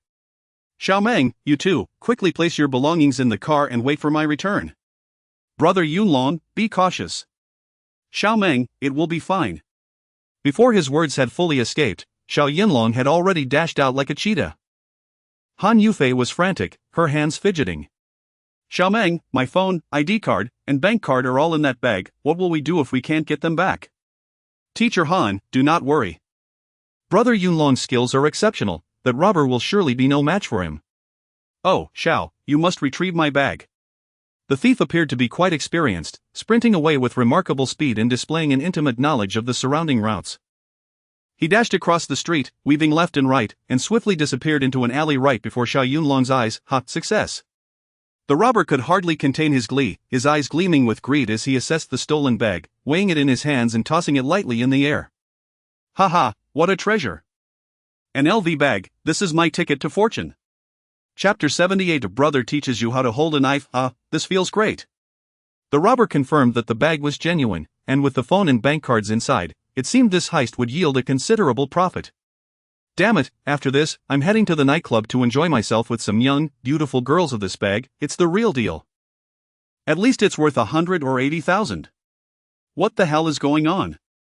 Just as the robber was reveling in his triumph, a deep male voice resonated, and Xiao Yunlong stood like a celestial being at the other end of the alley. "You, who are you?" I am just a passerby, a mere idle onlooker. I advise you to mind your own business, damn it. Kid, there are rules on the streets. It is customary to share the spoils with those who witness the deed. Since I've encountered this, you ought to give me half." "What, half for you?" The robber, basking in his self-satisfaction, was taken aback by this unexpected interloper and was furious. Seeing Xiao Yunlong dressed casually in sportswear, standing barehanded, he mistook him for an ordinary person, which only fueled his arrogance. Fuming with rage, he swiftly drew a dagger from his person and advanced menacingly towards Xiao Yunlong, his expression twisted with malice. "Damn it, are you looking for death? I'll oblige you. TS. As the robber brandished the dagger at him, Xiao Yunlong not only displayed no fear but smiled amiably and said, "Kid, your grip on that dagger is quite unprofessional. It looks so awkward. Come here, let me teach you how to hold a knife." "Go to hell." Infuriated by Xiao Yunlong's mockery, the robber, consumed by rage, lunged the dagger towards his chest, all show and no substance. Without a trace of panic, Xiao Yunlong tilted his head slightly and effortlessly seized the robber's wrist, twisting it with ease. Crack! Ah! The robber's hand shattered instantly, emitting a scream akin to that of a slaughtered pig, causing his grip on the dagger to loosen instinctively. The glinting dagger fell effortlessly into Xiao Yunlong's hand. Goodness, with skills like that, how dare you attempt robbery? Aren't you ashamed? The robber stared in horror at the dagger gliding ominously across his neck, letting out a shriek. Don't do anything rash. What, scared to die? Handsome, this dagger is incredibly sharp. One careless move could cost a life. Who wouldn't he be afraid? Knowing fear is a good thing. Handsome, spare me. Kid, pay attention, this is how a dagger is wielded. Clang. With a flick of his wrist, the dagger plunged into the wall beside the robber, reflecting a chilling glint under the setting sun. Ah! The robber screeched again, paralyzed by fear, having never encountered someone so formidable in all his years of crime. He collapsed to the ground, gasping for breath. "Handsome, big shot, spare me, this bag, you don't need to share, it's all yours, I don't want a dime." The robber hurriedly offered the bag, genuinely terrified that Xiao Yunlong might take his life with a single stroke. "Ha, weren't you quite boastful just a moment ago? Didn't you want my life? How come you're so deflated already?" "I won't dare anymore, you are the big shot, in your presence, I am nothing." "You spineless coward." Yes, I am a spineless coward." "Humph, I'm in a hurry today, so I'll let you off this time." "Get lost." Xiao Yunlong, concerned that Han Yufei might be getting anxious, picked up the bag from the ground and left. "Don't move, everyone, raise your hands." Chapter 79. The stunning policewoman strikes. What in the world is going on? A delicate yet commanding voice echoed from the far end of the alley. Both Xiao Yunlong and the robber instinctively lifted their heads, only to be met by the sight of a policewoman with an oval face and willow-like brows. She was strikingly beautiful, her figure exceptionally alluring. Clad in her uniform and donning a beret, she exuded an air of dashing confidence, coupled with her firm grip on her firearm and her wide, almond-shaped eyes. It was impossible not to perceive her as imposing. "Ah, so the police have arrived as well. It seems we are destined to stir up unnecessary trouble." The presence of the armed policewoman indicated that she was no ordinary officer, but rather someone of considerable rank. Xiao Yunlong rose to his feet, regarding her with a nonchalant demeanor. "I must say, beautiful officer, your grip on that gun seems a bit off." "What did you say?" "Your shoulder should be raised a tad higher, and your wrist ought to be more relaxed. Only then will you achieve steadiness and agility." The policewoman, taken aback by the audacity of her interlocutor amidst such chaos, rolled her eyes in exasperation and retorted sharply, "Do not flatter yourself with your smooth words. A robber daring to act so brazenly, do you wish for me to lock you away for several years?" "What, a robber?" Realizing he had been mistaken for a criminal, Xiao Yunlong felt a wave of helplessness wash over him as he raised his hands in surrender. "Officer, I am merely acting in defense."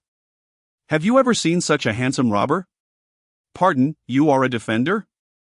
"Indeed, this individual just moments ago stole my friend's bag, and I have already subdued him. Please take the real robber back to the station for interrogation." "Oh dear, beautiful officer, this is an injustice." "Hey! What do you mean by injustice?" Xiao Yunlong sensed that things were about to go awry. "This man is the genuine robber." Upon hearing the mention of the police station, the robber's eyes darted, and a cunning plan formed in his mind. He scrambled to his feet and pointed accusingly at Xiao Yunlong, exclaiming, "He tried to kill me to eliminate witnesses. Officer, I need your help." "What, I am the robber, I wish to eliminate witnesses." This was clearly a case of the pot calling the kettle black. Xiao Yunlong was infuriated by the robber's audacious claim. "You are simply spouting nonsense." "Humph, am I really? If you are not the robber, then why do you possess the bag, while I am left empty-handed?" Well, Xiao Yunlong found himself at a loss for words. Indeed, the LV bag was in his possession, in the eyes of the policewoman, that was irrefutable evidence of guilt. Alas, Xiao Yunlong, even if you were to leap into the Yellow River, you would find it impossible to clear your name. Ha! You dare meddle in my affairs, you will soon regret it. The robber, sensing that he had successfully deceived the policewoman, was filled with glee and plotted his escape. "Beautiful officer, this man is exceedingly cunning and wielded a dagger. You must act swiftly to apprehend him." "What? Oh dear, he twisted my hand, and it hurts terribly. I must rush to the hospital for treatment. What, now I have become the robber?" Xiao Yunlong was at a complete loss. Seeing the robber attempting to deceive the policewoman and seize the opportunity to flee, he could not allow the true criminal to escape. He immediately set off to apprehend him. "Robber, think you can escape? Not so easily. Stop, do not move." The policewoman aimed her firearm at Xiao Yunlong, her almond-shaped eyes glaring fiercely as she commanded, "If you take another step, I will shoot." Faced with the gun aimed at him, Xiao Yunlong raised his hands in a gesture of surrender, utterly resigned to the situation. Chapter 80. The embarrassment of the female officer. "Thank you, beautiful I shall now head to the hospital to have my bones set." The robber, filled with secret delight, dashed forward and soon vanished from sight. Xiao Yunlong gazed at the retreating figure of the thief, rolling his eyes in exasperation. "Stop! Raise your hands above your head and do not even think about escaping." "Alas, I say, beautiful, you released the robber, do as you please, it is not my fault," he retorted. Enough of your nonsense, accompany me to the police station. The young female officer, merely 23 or 24 years of age, displayed an unexpected decisiveness, sparing no room for leniency. Without hesitation, she produced handcuffs, intent on securing them around Xiao Yunlong's wrists. Unfazed, he casually touched his nose and smiled nonchalantly. My dear, I suggest you refrain from cuffing me just yet. It would be rather awkward for you to apologize later on. What? The female officer, visibly incensed, responded sharply, apologize to you, not a chance. Haha, do not be so brash. When the actual perpetrator arrives, you may wish to reconsider your words. Humph, you are quite the smooth talker, clearly not a person of good character. What? Xiao Yunlong exaggerated his expression, seeking to tease the captivating officer. With looks like mine, adored by all, how could I possibly be smooth-tongued? You may choose to remain silent now, but everything you say will serve as evidence in court. I'll present your sister. Xiao Yunlong could no longer contain his irritation. Outrageous! How dare you speak so crudely to an officer of the law? I shall have you cuffed and interrogated at the station immediately. The officer's eyes widened in fury as she prepared to restrain Xiao Yunlong once more. Officer, wait. You cannot cuff him. Oh dear, you have apprehended the wrong individual. At that critical moment, Han Yufei and Xiao Meng rushed over, breathless and flustered. Upon seeing the female officer mistaking Xiao Yunlong for the robber, Han Yufei grew anxious. Hey, my friend is not a thief. He was assisting me in retrieving my bag. The real robber has escaped because of you. Ah, he truly is not a robber? The officer retracted the handcuffs, her demeanor suddenly awkward, muttering under her breath, if you are not a robber, why did you not say so earlier? Alas, dear officer, I mentioned my intentions of doing the right thing from the outset. It was you who insisted on treating me as the criminal. What could I do? This, the officer blushed, thoroughly embarrassed. Very well, I misjudged you, I apologize. Forget it, it matters not to me. I must go apprehend the culprit.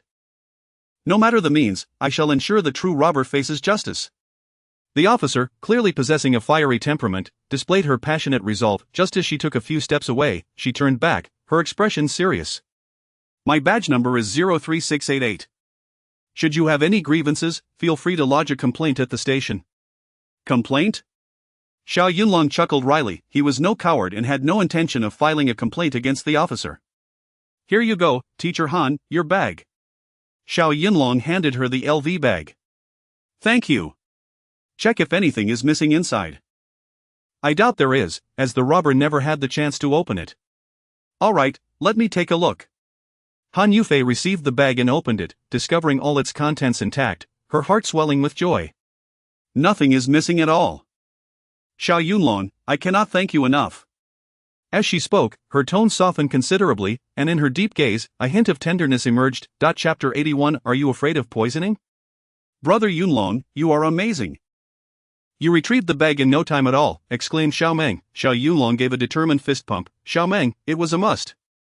This time, Han Yufei did not criticize him. After all, this man truly possessed such capability.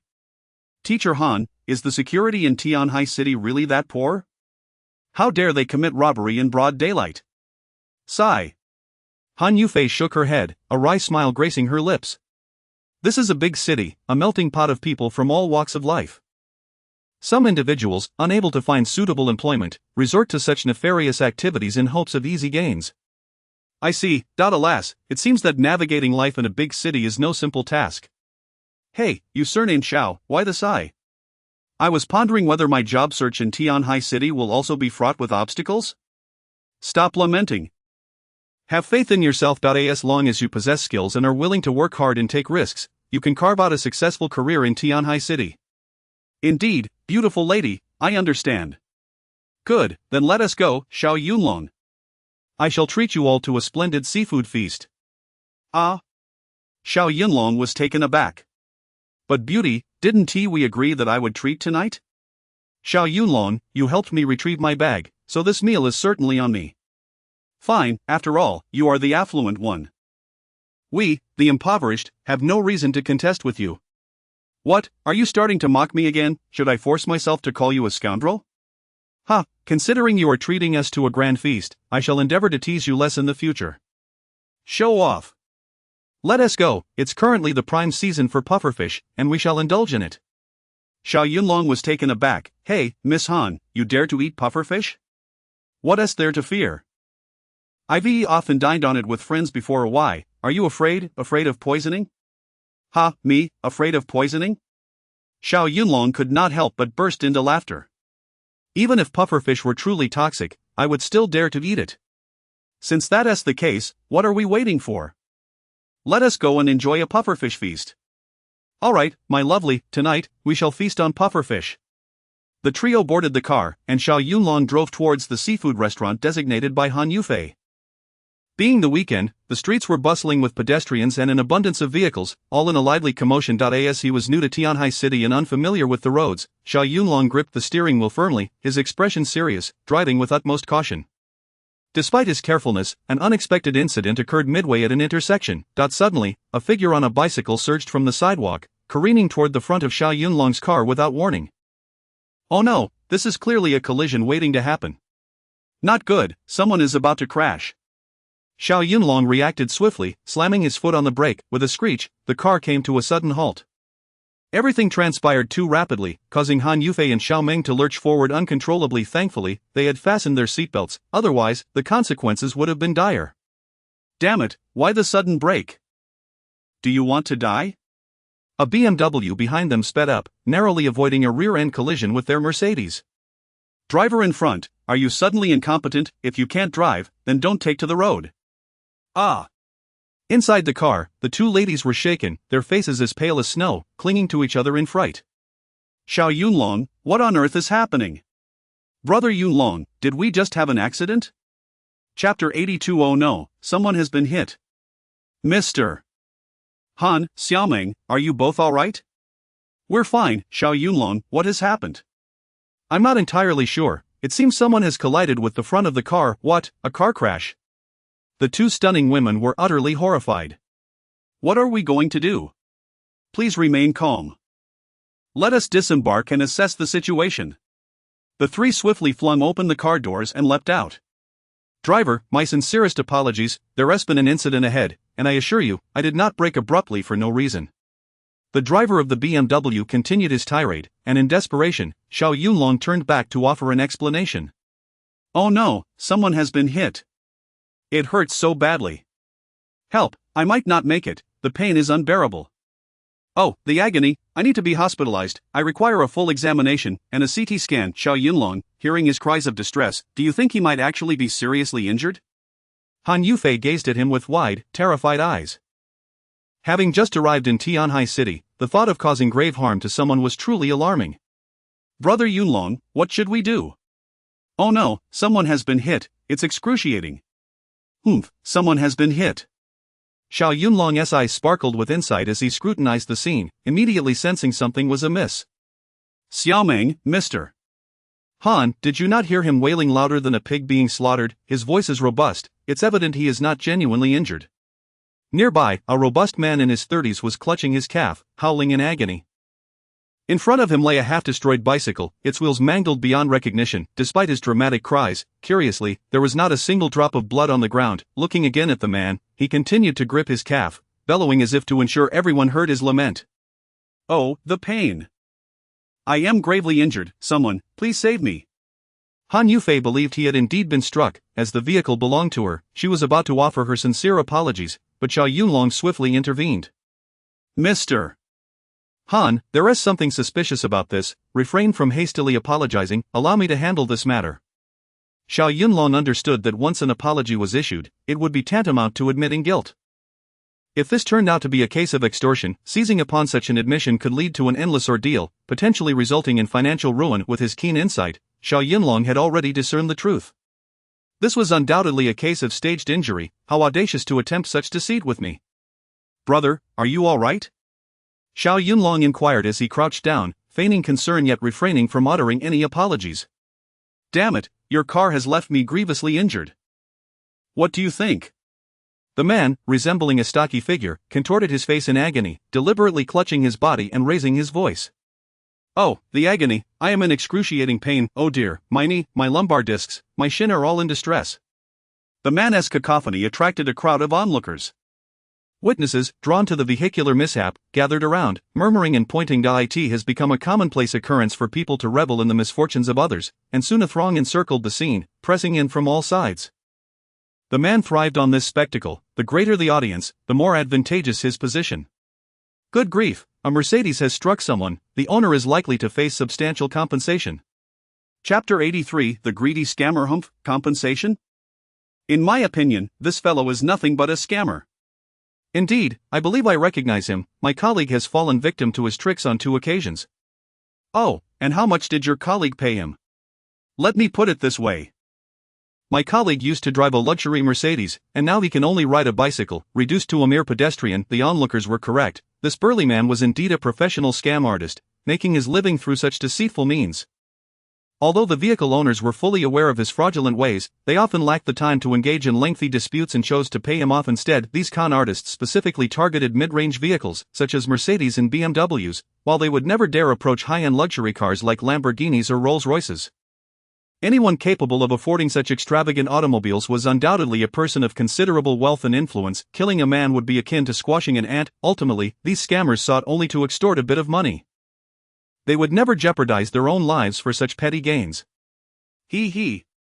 Paying no heed to the chatter of the crowd, Xiao Yunlong scrutinized the burly man and inquired with a serious tone, "Hey, brother, why don't you try and see if you can stand up?" Stand up? The burly man shot him a sidelong glance and coldly replied, "My tibia is shattered."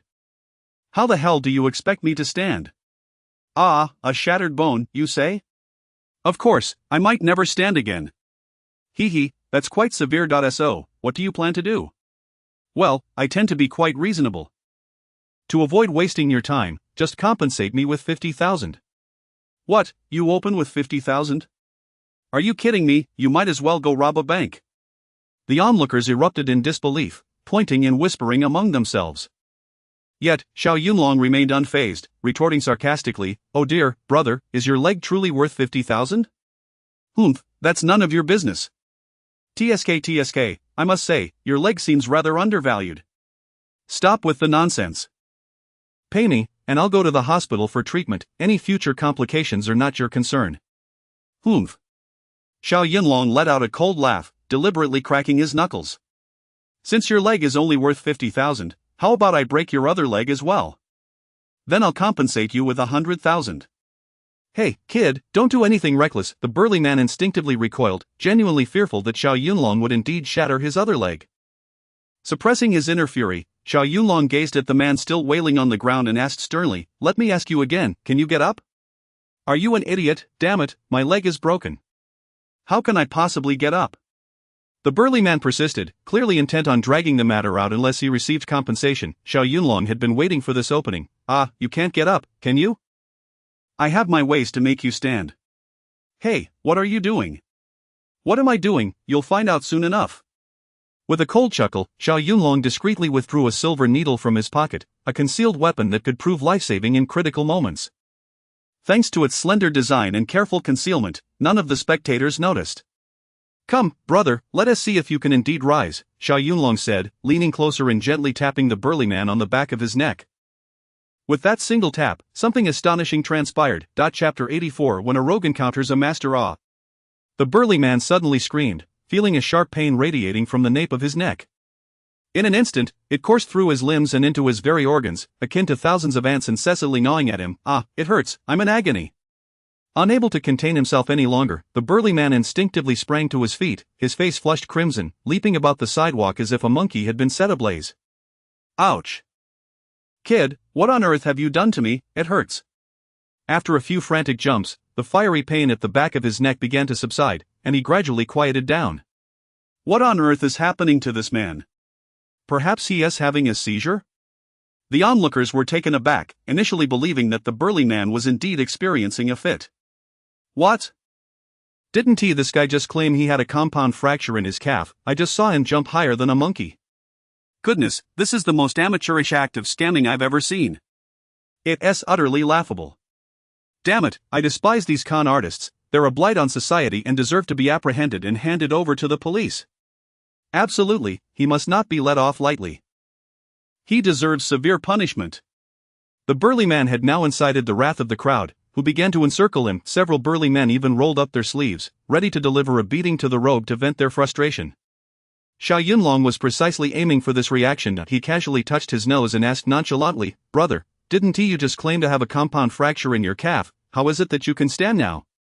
The burly man stammered, embarrassed however. Being a seasoned scammer, he quickly recovered from his moment of awkwardness and began to concoct a defense. "I merely thought my calf was broken. Since it appears to be fine now, I shall take my leave." "Oh, you think you can simply walk away after rolling around and throwing a tantrum? How could such a thing be so easily allowed?" Seeing the burly man attempting to escape, Xiao Yunlong grasped his arm firmly and said coldly, "Brother, the matter is far from settled. Do you think you can just leave?" What do you intend to do?" "What do I intend to do? You may be unscathed, but my beloved car has sustained damage." After 5 years of being a special agent, Xiao Yunlong had developed a heart of iron, always returning vengeance for wrongs done. He would aid the weak, but for such scoundrels, it was a matter of tit for tat. He smiled coldly, his right hand applying pressure as if it were a vice, locking onto the burly man's shoulder blade. Dragging him like a lifeless dog, he brought him before the front of his Mercedes. "This car is brand new, worth over $1 million. Look at the paint you've scraped off the front. How much do you propose to compensate for that?" "Shush." The onlookers found great amusement in the unfolding drama, rallying together in uproar. "Ha, this is what is known as retribution. When one has committed numerous misdeeds, they must eventually face the consequences. Yes, make him pay. Pay up, pay up." Han Yufei and Xiao Meng watched in astonishment, unable to fathom the dramatic turn of events. The two beautiful women exchanged relieved smiles, their worries finally alleviated. This enchanting teacher secretly gazed at Xiao Yunlong, marveling at his prowess.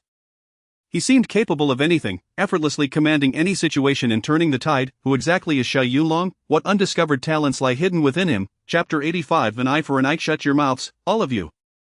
I didn't even touch your vehicle. What business is it of yours? Why all the shouting? What, you expect me to pay you? The burly man, realizing his deceit had been uncovered, puffed out his reddened neck, displaying a defiance akin to that of a pig unbothered by boiling water. "Listen up, kid, I'm broke. If it comes to that, you can call the cops." "Humph, in such matters, the worst that could happen is a detention for 10 days or half a month. Damn it, I happen to be short on cash for meals right now." To say that Xiao Yunlong was taken aback would be an understatement. It was his first encounter with someone even more shameless than himself. Today, this burly man had truly stumbled upon misfortune, as he had chosen to target Xiao Yunlong for his nefarious scheme. Was he not courting disaster? Having navigated the world for over a decade, Xiao Yunlong had encountered all manner of unscrupulous characters. The idea of him suffering a loss was utterly preposterous. Now that a schemer had met a master, the outcome was soon to be revealed. Xiao Yunlong, noting the burly man's obstinacy in refusing to pay, decided to take matters into his own hands. With a grip as unyielding as a vice, he seized the man's collarbone, inflicting waves of agony that caused the burly man to wail like a slaughtered pig. "Ouch, it hurts. I'm dying of pain. Let go of me, or I'll start throwing punches." The burly man began to threaten. Xiao Yunlong mimicked the man's local accent, outdoing him in sheer audacity. "I won't release you. Since childhood, I've suffered from a peculiar affliction. If someone damages my belongings without compensating me, my strength increases tremendously, and I won't stop hitting until they agree to pay." "Ha!" Han Yufei could no longer contain her laughter. This insufferable man, amidst his jests and fury, had managed to subdue the burly man entirely, earning her admiration. The burly man realized he had encountered a formidable opponent. Could it be that he was about to meet his downfall today? The onlookers, eager for entertainment, began to applaud as Xiao Yunlong commenced his punishment of the burly man. The world indeed needed individuals who would uphold justice. Otherwise, these fraudsters would run rampant. "Now, tell me, will you compensate me?" Xiao Yunlong inquired, unknowingly tightening his grip further, causing the burly man to break into a cold sweat. Aware of his own culpability, the burly man knew that should the police arrive, the situation would escalate far beyond mere financial compensation. He already had multiple records at the police station, most of which were related to similar scams. He could very well find himself behind bars, facing a sentence of 3 to 5 years. After much contemplation, the burly man began to relent, a mournful expression on his face as he said, all right, big guy, just let go, I'll pay. Xiao Yunlong, still gripping him firmly, replied sternly, "No way. If I let go, you'll just slip away. Words alone won't suffice, show me the money first." "Brother, then, how much do you want? This is a brand new car, just purchased recently." I won't ask for much, let's settle on 50,000. An eye for an eye, violence for violence. What, 50,000? The burly man was left utterly dumbfounded. His bicycle had merely brushed against the front of the car, leaving only a barely perceptible scratch. Now, he was being asked to pay 50,000, a blatant attempt at extortion. Regret coursed through him, and he wished for nothing more than to vanish. Had he known the day would turn out this way, he would have consulted the almanac beforehand. However, the burly man was no novice at this game. He was cunning and shrewd, and it was unlikely he would simply acquiesce to Xiao Yunlong's demand for 50,000. 50,000 in compensation? You might as well kill me. I have only 1,000 on me, not a penny more. Chapter 86. The emergence of heroic spirit. Xiao Yunlong understood the importance of knowing when to withdraw. If he delayed further and the traffic police were summoned, he would undoubtedly have to go to the precinct to give a statement. Not only would that be troublesome, but there was also no guarantee that he would be able to secure the promised 10,000 yuan. Forget it, let's just take the money first, he decided. Alright then, I shall show mercy today and compensate you with 10,000 yuan. Upon hearing the burly man was willing to pay, Xiao Yunlong's face broke into a triumphant smile. As long as he could collect the money, it was worth it. He certainly did not want to invest time only to end up with nothing. Alas, what a loss, what a loss. Xiao Yunlong feigned distress. I just bought this Mercedes and have hardly driven it. This 10,000 yuan might barely cover a coat of paint. Indeed, brother, you are magnanimous. I only have 10,000 on me, not a cent more. Cut the nonsense. I'll add you on WeChat, and you can transfer the money immediately. Fine, I'll add you right away. After a moment of hesitation, the burly man reluctantly pulled out his phone, added him on WeChat, and begrudgingly transferred the 10,000 yuan. Ha! Xiao Yunlong glanced at the amount transferred in WeChat, feeling a surge of satisfaction. He patted the burly man on the shoulder, not forgetting to add a sarcastic remark. Brother, thank you for your generous donation of 10,000 yuan. Feel free to come back for more fun next time. More fun? What nonsense is that? I just lost 10,000. The burly man's face darkened, filled with regret, his heart aching as he cursed under his breath and left in a huff. Shoo! This is what one calls poetic justice. It's truly gratifying. The onlookers had never witnessed a situation where a scammer ended up at a loss, and they erupted in applause for Xiao Yunlong. Well done, young man, your method of dealing with scoundrels is simply brilliant. Yes, we support you. Society needs more people like you who embody positive energy. Haha, I couldn't agree more. Xiao Yunlong clasped his fists in gratitude. Everyone, if there is nothing else, let us disperse, we must be on our way. Xiao Yunlong did not dare to linger, fearing the traffic police might arrive, not out of fear, but due to the anticipated hassle. Two lovely ladies, why are you still dawdling? Get in the car. Alright, we're getting in. The trio climbed into the vehicle, which then sped towards the seafood restaurant, the roads once again flowing freely. Inside the car, Xiaomeng expressed her admiration for Xiao Yunlong. Brother Yunlong, I reckon only you could handle such a situation with such ease. Xiaomeng, when dealing with villains, one must return evil with evil and use violence to counter violence. Otherwise, they will only become increasingly audacious. Indeed, Brother Yunlong speaks wisely. Ha ha. Han Yufei laughed heartily, nodding in agreement. Xiao Yunlong, I initially thought we would have to compensate that burly man, but unexpectedly, he ended up compensating us. This is quite amusing. Heh, beautiful lady, if it weren't for the fear of the traffic police arriving and dragging us to the precinct for statements, I could have made him pay 50,000. Do you believe me? Xiao Yunlong, once the commander of the Azura team, possessed both strength and intellect. No adversary failed to respect him, for they all bore the scars of past defeats at his hands. To those arrogant foes, Xiao Yunlong was a wild card, unpredictable in his strategies. On the battlefield, his imaginative mind allowed him to alter tactics on the fly, feigning one approach while striking from another, leading to the annihilation of his enemies. Such a talent was indeed formidable. Haha, you're a true man, I absolutely believe you. Belief is all that matters. As I have said, there is nothing we cannot accomplish, nor any adversary we cannot handle. In that moment, Xiao Yunlong's demeanor radiated confidence, his heroic spirit unmistakably shining through. Chapter 87. The Touch of the Heart. He. In the car, Han Yufei reminisced about the scene where Xiao Yunlong punished the burly man, covering her mouth to stifle her laughter. Hey, Han Beauty, what are you giggling about all by yourself in the back? I can't help it. Ever since I was young, I've had this strange condition. If someone damages my belongings without compensation, my strength becomes extraordinarily great, and I will keep hitting until they agree to pay. Beauty, why are you mimicking my tone? Ha, Xiao Yunlong, such shameless words coming from you truly crack me up, hee hee. Xiao Yunlong wrinkled his nose, and now reflecting upon it, he found it quite amusing himself. Ah, when dealing with such a rogue, reasoning with him will only encourage him to push further. To subdue him, one must be even more unscrupulous. Indeed, however, Mr. Xiao, only you could utter such words, I could never bring myself to say something so bold. TCH. Xiao Yunlong rolled his eyes and began to tease her again. Beauty, as a teacher, you must uphold your image and cannot be compared to us rustic fellows. Hey, Mr. Xiao, is your mouth itching again? Alright, enough of that. By the way, with this 10,000, we should indulge in a feast at the seafood restaurant. Hee hee. Han Yufei felt a surge of joy in her heart. With this sum, she wouldn't have to spend her own money. Half an hour later, the car came to a halt in front of a seafood restaurant named Longding. It was the peak dinner hour, and the establishment buzzed with lively chatter and bustling energy.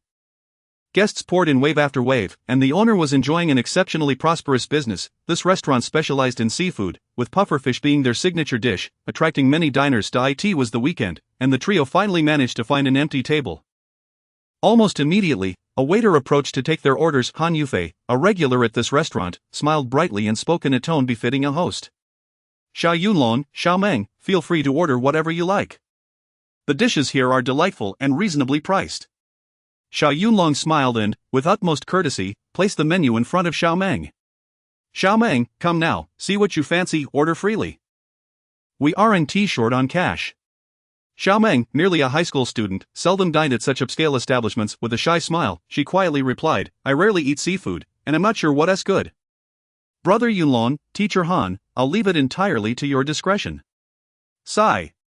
Xiao Yunlong sighed inwardly, gazing at her with affection. Xiao Meng, you're too polite, we're all like family here, so don't feel so constrained.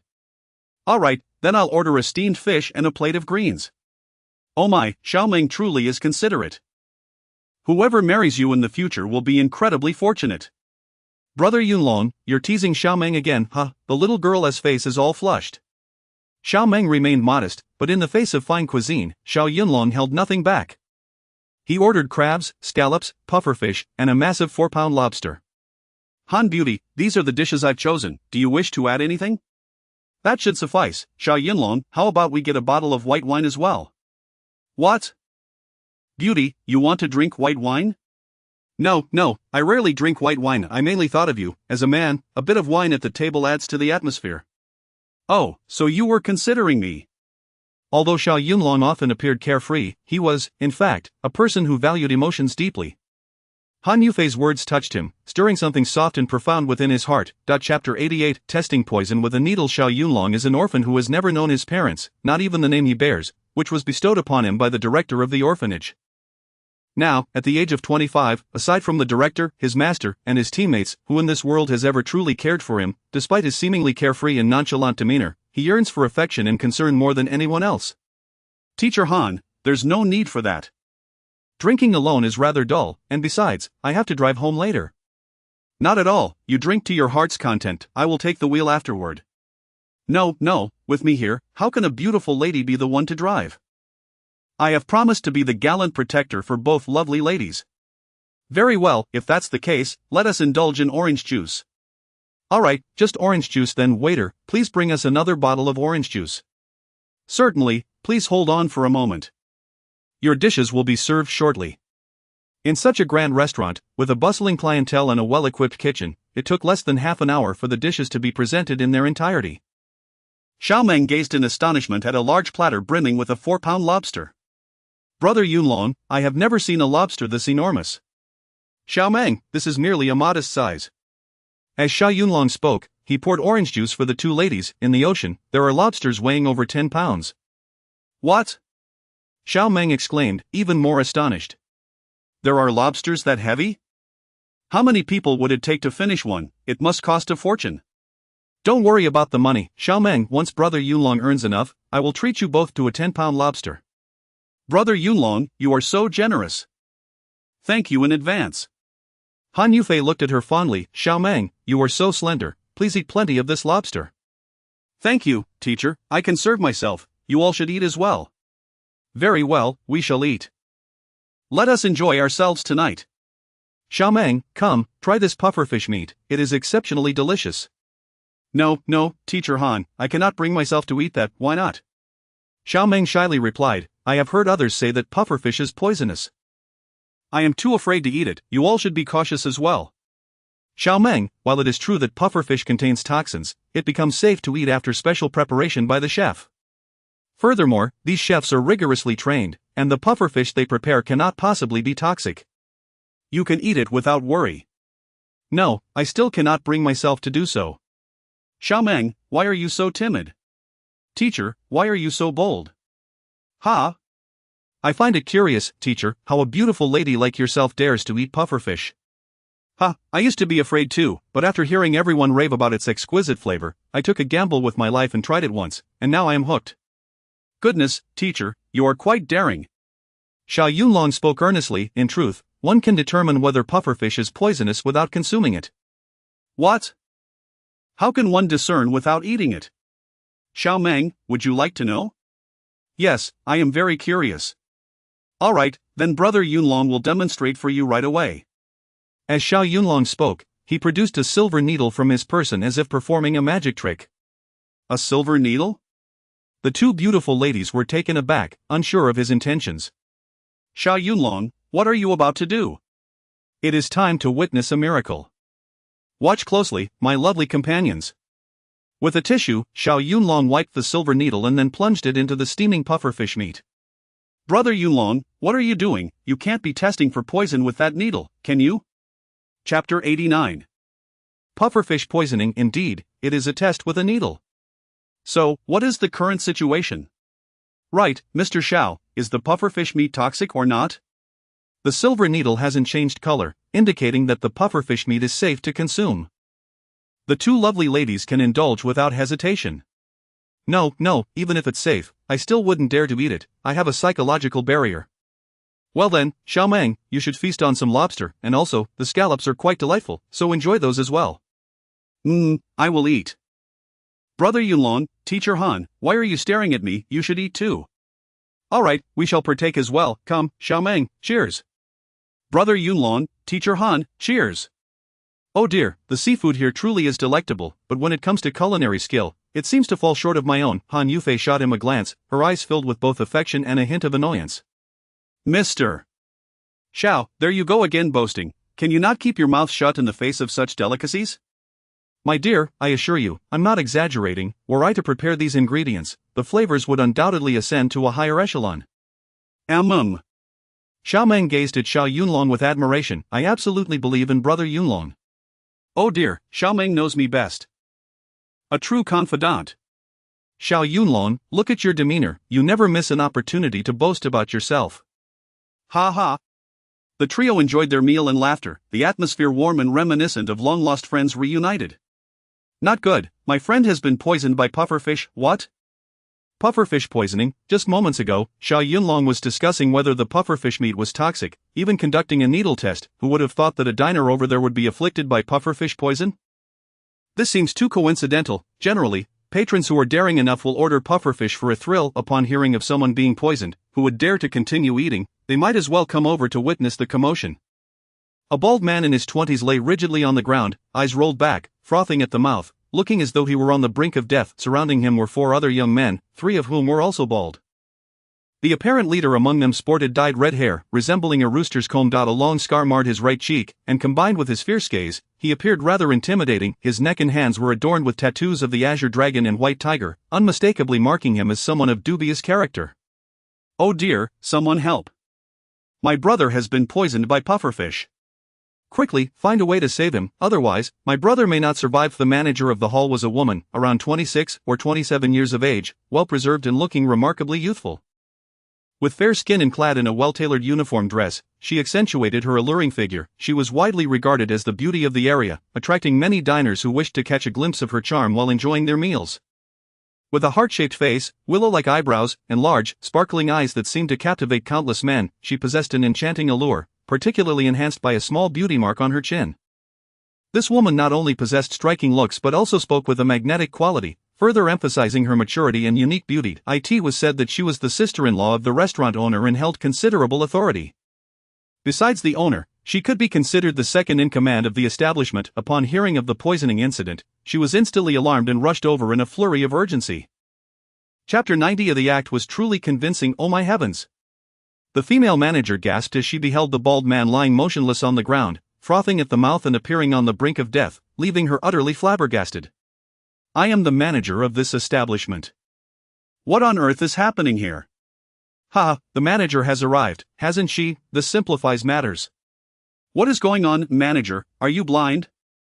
Damn it, any discerning person can see that my friend has been poisoned by pufferfish.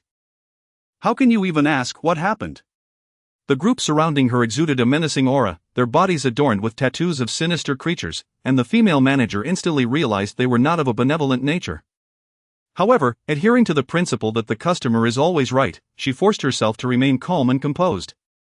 Dear patrons, our establishment has been in operation for 7 or 8 years without a single incident of pufferfish poisoning.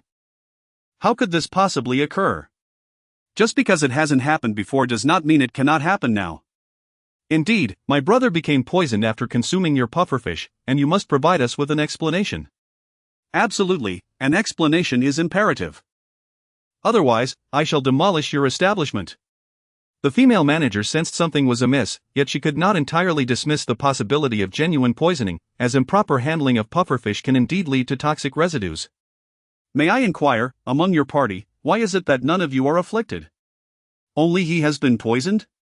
Well, we are rather timid and did not dare to partake in that platter of pufferfish. Exactly, only my brother consumed that platter, which is why he has been poisoned.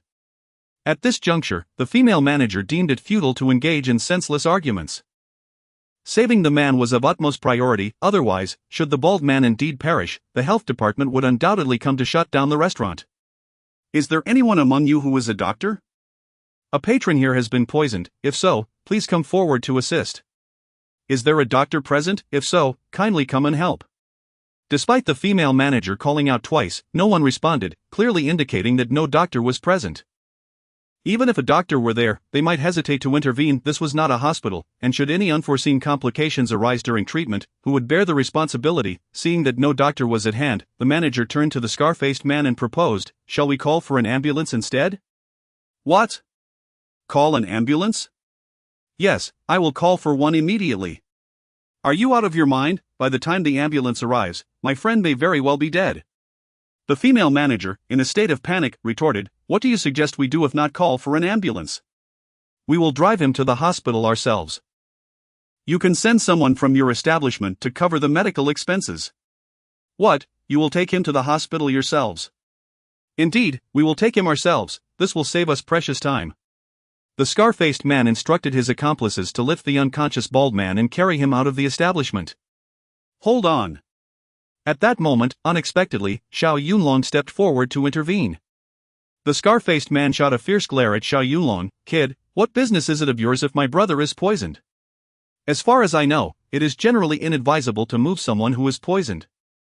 Doing so would merely hasten their blood circulation and lead to a quicker demise." Xiao Yunlong did not step in without cause. He had discerned that something was amiss. The scene of poisoning was so convincingly performed by several individuals that they could easily win an Oscar for their acting. However, even if they had deceived all the patrons, they could not fool Xiao Yunlong's keen insight. He immediately recognized that the foam emanating from the bald man's mouth was fabricated, a special chemical concoction. Chapter 91 The truth revealed. Moreover, while the patrons were gathered to witness the spectacle, Xiao Yunlong discreetly inserted a silver needle into the bowl of pufferfish meat they were consuming. The unchanged color of the needle confirmed the absence of poison in the pufferfish, further substantiating that this group was indeed a cadre of professional extortionists. Kind-hearted Xiaomeng, believing the bald man had truly been poisoned, urgently tugged at Xiao Yunlong's sleeve in search of assistance. "Brother Yunlong, this man appears gravely ill from poisoning. You must devise a way to save him." "Indeed." Han Yufei, equally frantic, chimed in, "You, Mr. Xiao, can treat heart conditions, surely this pufferfish poisoning should pose no challenge." "Humph." Xiao Yunlong chuckled derisively, responding with nonchalance, "I could indeed cure this poison, but I have no desire to assist such a person." Ah. Upon hearing this, the onlookers began to lose their composure. "Humph, he claims he can cure poison yet refuses to help. Is he not deliberately causing chaos? In my view, this fellow is merely a pretentious show-off, seeking to bask in the limelight." Life and death are at stake. If you cannot help, then step aside. Yes, you are jeopardizing the timely treatment of this individual. Can you afford the cost of a life? Young man, move aside, and do so quickly. Seeing the crowd's ire rising, Xiao Yunlong merely touched his nose, smiling rather than fuming. Everyone, please, do not be hasty. You shall soon witness an intriguing performance. His words were laden with implications, leaving the gathered diners bewildered, uncertain of Xiao Yunlong's true intentions. The scar-faced man's expression darkened as he leaned towards Xiao Yunlong, whispering menacingly, "Kid, you best refrain from causing trouble here. Otherwise, I'll ensure you regret it." "Humph, am I the one instigating chaos? I believe it is you who are intent on creating a ruckus." The female manager, perceiving the escalating tension, intervened swiftly to avert further conflict. "Sir, since you are not a physician, it would be prudent to refrain from interference. Should a life be lost, can you imagine the repercussions for our establishment?" "Manager, fret not, there is not a soul here who is actually poisoned." "No one is poisoned, then why is he lying on the ground, frothing at the mouth?" "Humph, that froth is merely a ruse. In other words, it is a specially concocted chemical substance." "What, a fabrication, a chemical substance?" The audience erupted in astonishment. The scar-faced man's face turned an icy shade as he ceded. "Kid, I advise you to silence yourself. Otherwise, should my brother perish, I will annihilate your entire family." "Annihilate my family?" "Scar-faced scoundrel, you are far too arrogant. I shall soon expose your true nature." The audacity of his adversaries ignited Xiao Yunlong's fury. He resolved to teach this band of bullies a lesson that very night. One by one, he retrieved a teapot from the table, approached the bald man, and slowly crouched beside him. The scar-faced man, noticing this, grew anxious. "Hey, kid, what do you think you are doing?" Xiao Yunlong ignored the question, directing the spout of the teapot towards the bald man's head, leisurely proclaiming, "This tea is freshly brewed. It is not merely boiling, but at least 99 degrees. "What do you mean by that?" "Ladies and gentlemen, do you think if I were to pour this over him, his bald head might blossom?" Upon hearing Xiao Yunlong's words, the bald man, who had been lying motionless on the ground, suddenly executed a complete turnaround. "Oh my goodness," he exclaimed, startled, as he shot up from the ground. Chapter 92, Extortion and Deception. "I can't believe I managed to sit up." Xiao Yunlong feigned an exaggerated expression. "Hey, kid, you better not mess around." Watching this scene, even the simplest minds could discern the truth. "Shoo!" The crowd of onlookers erupted once more, unable to fathom the idea that the bald man's poisoning was a ruse. "Goodness, I thought he was genuinely poisoned. Who would have imagined it was all a trick?" So, these individuals are fraudsters, deliberately attempting to extort money from the hotel. Of this, how could that be possible? Xiao Meng was taken aback. Han Yufei was stunned. The female manager was left completely speechless. As it turned out, the red-haired man was named Lu, known colloquially as Lord Lu. At 32 years of age, he hailed from a background steeped in the underworld. Relying on his meager martial skills, he had long been accompanied by a few lackeys, extorting protection fees and living a life of deceit. Forceful and tyrannical, he had earned the deep-seated hatred of the local residents. Despite his age, he had yet to marry, largely due to his lack of ambition. It was rumored that the hotel's female manager was a stunning beauty and the boss's sister-in-law. Enchantingly alluring, the scarred man had long coveted her, yet had never found the opportunity to act. On this particular evening, seizing the moment during dinner, he accused her of serving poisonous pufferfish. This not only allowed him to extort money but also provided an opportunity to lure the manager outside, where he could take advantage of her. Hence, he forbade anyone from calling for an ambulance, insisting on personally transporting the victim to the hospital. Naturally, the scarred man had no intention of taking the poisoned individual to a legitimate hospital, as that would risk exposure. Instead, he directed them to a private clinic, where they had already reached a consensus with the doctors. For each extortion scheme, the doctors received a 30% cut of the benefits. This scheme had been executed numerous times in other establishments, rendering them quite experienced and consistently successful. In the aftermath, even if some owners harbored suspicions, they chose to turn a blind eye for the sake of maintaining peace and profit. The scarred man, sensing that the owners were too intimidated to report him, became increasingly audacious. "You brat, are you trying to stir up trouble?" The scarred man, infuriated that his meticulously crafted scheme had been unveiled by Xiao Yunlong, turned various shades of green and white. "I have no intentions of causing trouble. I merely cannot abide such despicable deception and wish to act as a voice of reason." "Voice of reason, my foot," the scarred man bellowed, his eyes nearly ablaze with fury. Observing Xiao Yunlong dressed in casual athletic wear, he assumed he was merely an ordinary individual, confident that a single strike would leave him prostrate on the ground. Humph, scarred one, I advise you to watch your tongue. If you don't, you might just find yourself with a sore jaw, and don't say I didn't warn you. The female manager, sensing the escalating tension, realized that a confrontation was inevitable. In truth, she was well aware of the scarred man's extortion tactics at the hotel. Regardless of who was right or wrong, a brawl in the establishment would ultimately lead to her own downfall. In such a situation, one would expect the manager to call for assistance. However, given the minor yet troubling nature of the affair, even if the police arrived, they would merely detain the culprits for a brief spell before releasing them. Should the bullies harbor any lingering resentment, the repercussions for her hotel would be incessant. Chapter 93 is shameless, utterly shameless. Alas, the female manager sighed inwardly, weighing her options multiple times before reluctantly conceding. Handsome, let them go. What, let them go? Xiao Yunlong thought he had misheard, gazing at her in astonishment. Manager, did I hear you correctly? Her words not only left Xiao Yunlong flabbergasted but also astonished the onlookers dining nearby. Goodness, this manager is far too accommodating. Why wouldn't she call the police? Indeed, such leniency will only embolden others. Future patrons follow suit. Alas, the female manager sighed once more, feeling somewhat helpless. I believe there are still good people in this world. In business, harmony fosters prosperity. As long as they do not disrupt my restaurant again, I shall overlook this incident. The scar-faced man, sensing the manager's reluctance to confront him, grew increasingly audacious. Manager, I just recorded a short video of that poisoning incident. Imagine if I were to accidentally release it. Hey, I'm already letting this slide. Do you still intend to release a video? Humph, if you wish to keep that video from being published, you must show some goodwill. Goodwill? What do you mean by that? Just compensate us with a little hush money, and I'll permanently delete the video. The female manager understood all too well that if the video were to surface online, the uninformed public would mistakenly believe that patrons had suffered from pufferfish poisoning. The repercussions would undoubtedly affect her restaurant's business. With no other choice, she cautiously inquired, and what amount do you consider reasonable for this loss? It's not much, really. There are 5 of us brothers, so 10,000 each will suffice. 10,000 each, the total's 50,000, you rascals would be better off robbing someone. The female manager seethed with rage, though she dared not voice that sentiment. Shameless, utterly shameless. Xiao Yunlong had traversed countless places over the years and had encountered individuals of all sorts, yet he had never met anyone so brazenly audacious. They had been caught feigning poisoning, and the manager, in her magnanimity, had agreed to spare them, yet these scoundrels had the gall to demand hush money. How many could truly tolerate such behavior?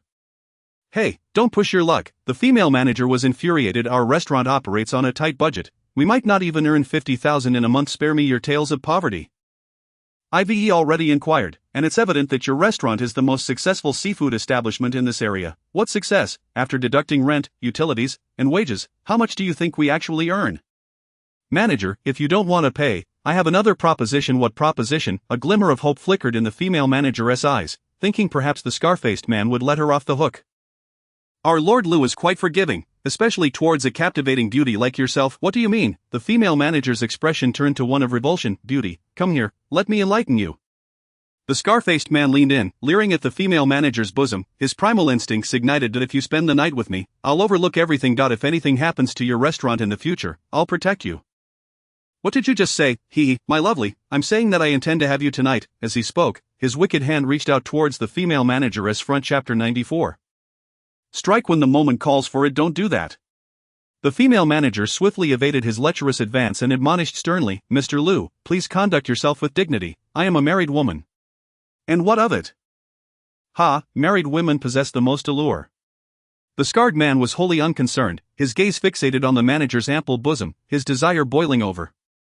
I have long since learned that your late husband met his demise in a car accident years ago. You might as well come clean and be with me, Mr. Lu, not in public. Please refrain, do not be ungrateful, fair maiden, obey, and you shall reap the benefits in due course. You mustn't take liberties. Vile woman, you dare to reject my advances? Should you provoke my ire, I will have your establishment smashed to pieces.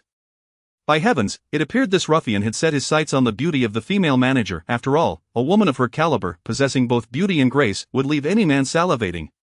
Please, don't do this. Come now, my dear, grant me a kiss.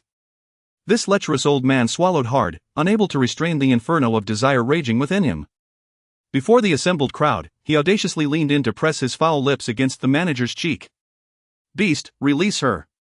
Xiao Yunlong could no longer bear the sight, the line had been crossed. With a thunderous rebuke, he sprang to his feet, his eyes blazing with fury. The scarred man, caught in the throes of his amusement, was abruptly interrupted by Xiao Yunlong, igniting a surge of unbridled rage within him. You, boy, with hair yet to sprout, dare to be the knight in shining armor for the lady? Do you fear that I might end you with a mere flick of my wrist? Scarred man, heed my warning, you would do well to restrain yourself, or I shall ensure your end is most unpleasant. Deal with me? You, who are still wet behind the ears, think you can handle me? How absurd. As the scarred man spoke, he suddenly noticed the enchanting Xiao Meng and Han Yufei nearby, and desire surged through him like wildfire. Oh my, I see two stunning beauties here. How did I miss them before?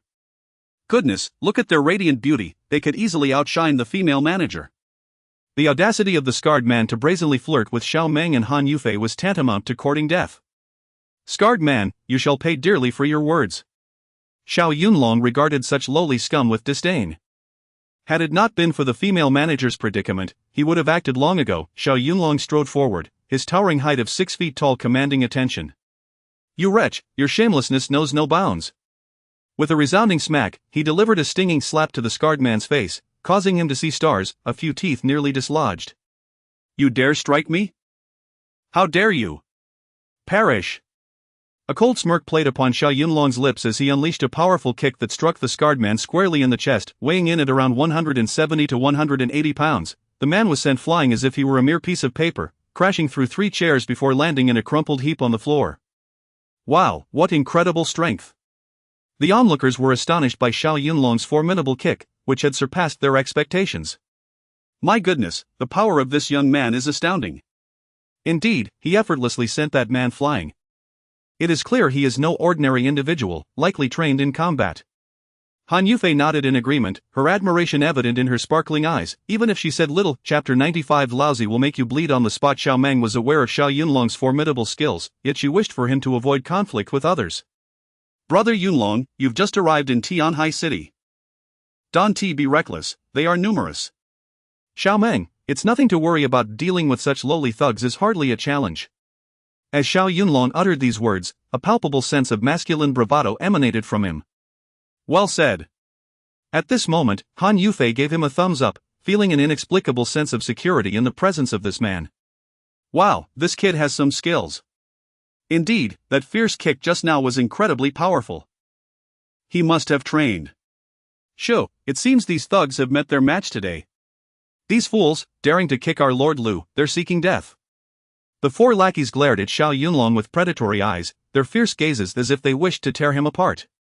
Seeing Xiao Yunlong effortlessly send their leader flying with a single kick, it was hard to deny the fear that crept into their hearts. Yet, amidst the raucous cheers of onlookers, even if they recognized the opponent's prowess, they had to salvage their pride. Otherwise, how would they navigate the streets in the future? Pfft, what nonsense! Xiao Yunlong cast a disdainful glance at the few thugs, completely disregarding them. Hold your horses. As his lackeys prepared to strike, the scar-faced man scrambled to his feet, his face alternating between green and white. This young man, barely 24 or 25, possessed such formidable strength. What was his background? You brat, still wet behind the ears, and you think you can play the hero? Humph, I stand for justice. You scoundrel, you dared to kick me just now. Soon I shall repay you tenfold. Very well, Scarface, as long as you have the ability, come at me. You're too arrogant. Humph, falsely accusing pufferfish meat of being poisonous and harassing a female manager. What kind of man are you? You, having the ruse of pretending to be poisoned exposed in public, coupled with being knocked to the ground, how could he endure such humiliation? You brat, you're looking for trouble tonight, aren't you? Indeed, I'm looking for trouble. If you dare to harass the female manager again, I'll ensure you meet a grim fate.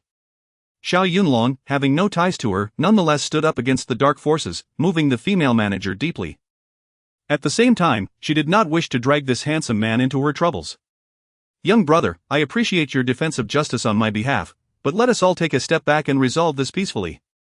Lord Lu, you are magnanimous. Calm down, you are a person of great significance. Why bother quarreling with a junior? It undermines your stature. Clap, clap, clap. At this moment, the scar-faced man began to applaud, his face taut, eyes blazing with vengeful fire. Well, I admire this little brat.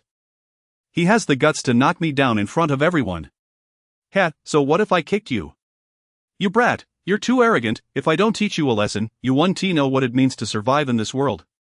Lord Liu, don't joke. The female manager, sensing the scar-faced man's ominous words, wore a forced smile, fearing a renewed brawl. This young man is simply brimming with youthful exuberance. Lord Liu, you are a person of great stature, there is no need to lower yourself to the level of juniors. Shut your mouth, you wretched woman. Lord Liu, get lost. Within miles, who dares to disrespect Lord Liu? The scar-faced man glared fiercely at Xiao Yunlong, gritting his teeth as he spoke. This brat dares to push someone publicly. If he doesn't bleed tonight, he'll learn that the king of horses has 3 eyes. Chapter 96. You, lead the charge, Master Liu. Please temper your anger. This charming young man may not be a local and is likely unaware of your esteemed reputation, the female manager thought anxiously, observing the fierce expression on Xiao Yunlong's face. She could not afford to implicate him. In desperation, she resolved to appease the situation with financial compensation. Master Liu, why don't we settle this amicably? What, settle? How about this? I will compensate you with 50,000 yuan if you let this handsome gentleman go? Let him go, not a chance. The scarred man, having successfully extorted 50,000 yuan, felt a surge of delight within, though he maintained an unwavering demeanor. Master Liu, what do you wish for then? What do I want? Unless this scoundrel kneels and offers me 3 respectful bows, damn it. The female manager, realizing that even a sum of 50,000 yuan could not extinguish the scarred man's desire for retribution, found herself at a loss for words. Upon hearing that the scarred man demanded Xiao Yunlong to bow 3 times in submission, Han Yufei's temper flared. Despite being a woman, she was fiercely protective of justice and could not abide such insolence. Xiao Yunlong, these ruffians have gone too far. Do they not recognize the law? There are limits to what one can endure, and even the usually gentle and good-natured Xiao Meng could no longer stand idly by. Indeed, brother Yunlong, if we do not show them our strength, they will think we are mere sickly cats. Xiao Meng, you speak wisely. Xiao Yunlong's fists clenched tightly, a glint of lethal resolve flashing in his eyes. The scarred man, being petty and vindictive, could not swallow the humiliation of being publicly bested by Xiao Yunlong. The affront to his pride was intolerable. You, lead the charge. He glared fiercely at Xiao Yunlong and signaled one of his henchmen. Understood, Master Liu. The burly man clad in a black jacket quickly grasped the situation, having consumed a few drinks that evening, his intoxication beginning to take effect. Ignorant of the danger, he swung his massive fist towards Xiao Yunlong's chest, intending to establish dominance. Humph, utterly reckless. Having reached his limit, Xiao Yunlong let out a cold laugh, seizing the black-clad man's hand and twisting it at an unnatural angle. Ow, it hurts. Let go, it's broken, ha, you were the one who claimed it was broken, I might as well grant your wish. With a resounding crack, the sound of a bone fracturing echoed through the air, and the black-clad man emitted a wail akin to that of a slaughtered pig. Xiao Yunlong, maintaining his calm demeanor, remarked, No worries, it's merely a dislocated hand, I shall fix it for you. With another audible crack, he indeed rejoined the man's dislocated limb. Ow, I'm dying of pain, the black-clad man cried out once more, nearly losing consciousness from the agony. Hey, is there anyone else who desires a complimentary massage? Xiao Yunlong scanned the remaining henchman with a mocking gaze, adding, However, I must warn you, this technique is one I have just recently mastered. It may be a tad painful, indeed, it was more than a tad painful, as evidenced by the black-clad man's near collapse from the torment. Damn it, this guy has some skill. The scarred man twisted his neck and bellowed at the remaining 3 henchmen, What are you 3 waiting for? Attack all at once and incapacitate this big fool for me. Chapter 97 Mars collides with Earth. Yes, Master Liu. The 3 henchmen exchanged glances, fully aware they were no match for Xiao Yunlong, yet they could only muster the courage to charge at him. Bang! Before they could close the distance, Xiao Yunlong unleashed a powerful punch aimed at the chest of one henchman. The sheer force propelled the foremost thug backward, shattering a nearby chair upon impact. Following this, he seized another henchman by the collar and yanked him back, subsequently bringing their heads together in a brutal clash. Thud! With a forceful press, Xiao Yunlong executed a move that was nothing short of a cosmic collision. The 2 bald heads made the closest of contact, sending both henchmen reeling with stars dancing before their eyes. Utterly disoriented, they howled in pain, their teeth gritted, struggling to discern direction. Ah! Xiao Meng covered his eyes, unable to bear the sight. My heavens, those 2 heads colliding must be excruciating. Xiao Meng, what is this? To deal with such bullies, one must respond with violence. Releasing his grip, Xiao Yunlong sent the two henchmen sprawling to the ground like empty sacks, drenched in cold sweat and trembling, moaning, "Ouch, it hurts, I might die from this pain. Damn it, this kid is a devil. Go to hell." At that moment, the henchman who had previously dislocated his wrist and had it reset was now consumed by a desire for vengeance. With a grim expression, he roared and launched a kick aimed at Xiao Yunlong's face, who was Xiao Yunlong, a warrior forged in the crucible of life and death battles, a veteran of the dragon team. His reflexes were lightning fast. He countered with a swift kick that struck the henchman's abdomen. Bang! The sound echoed as the henchman was propelled like a cannonball, crashing into another thug. The onlookers gasped in astonishment, hardly believing their eyes. Wow, this kid is incredibly formidable. Who is he? How can he so effortlessly send someone flying with a mere kick? It's unbelievable. If I hadn't seen it with my own eyes, I would never have believed it to be true. In just a minute or two, Xiao Yunlong had effortlessly taken down 4 henchmen without breaking a sweat. He glanced disdainfully at the 4 thugs sprawled beneath him and casually inquired, "Now that you all lie defeated, do you still wish to fight?" "We're not fighting anymore, we concede." "You, kid, you're a devil."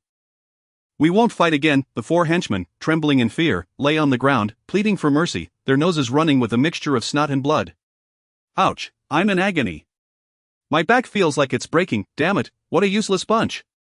Master Lu, this kid is too powerful. We truly are no match for him. Usually, you all swagger around like kings, yet when it matters, you turn into cowards? Master Lu, we can't handle this, why don't you step in and teach this brutal lesson for us?" "Damn it." Scarface knew this was merely the henchman's attempt to provoke him into becoming their scapegoat. Fuming, he felt the pressure mounting, yet he steeled himself to confront the challenge. "You scoundrel, tonight, I will make you bleed. Die." Filled with rage and hatred, Scarface suddenly pulled a sharp dagger from his person. The blade glinted ominously under the light, sending a chill through the crowd. Chapter 98. No pain, no gain. He has a knife.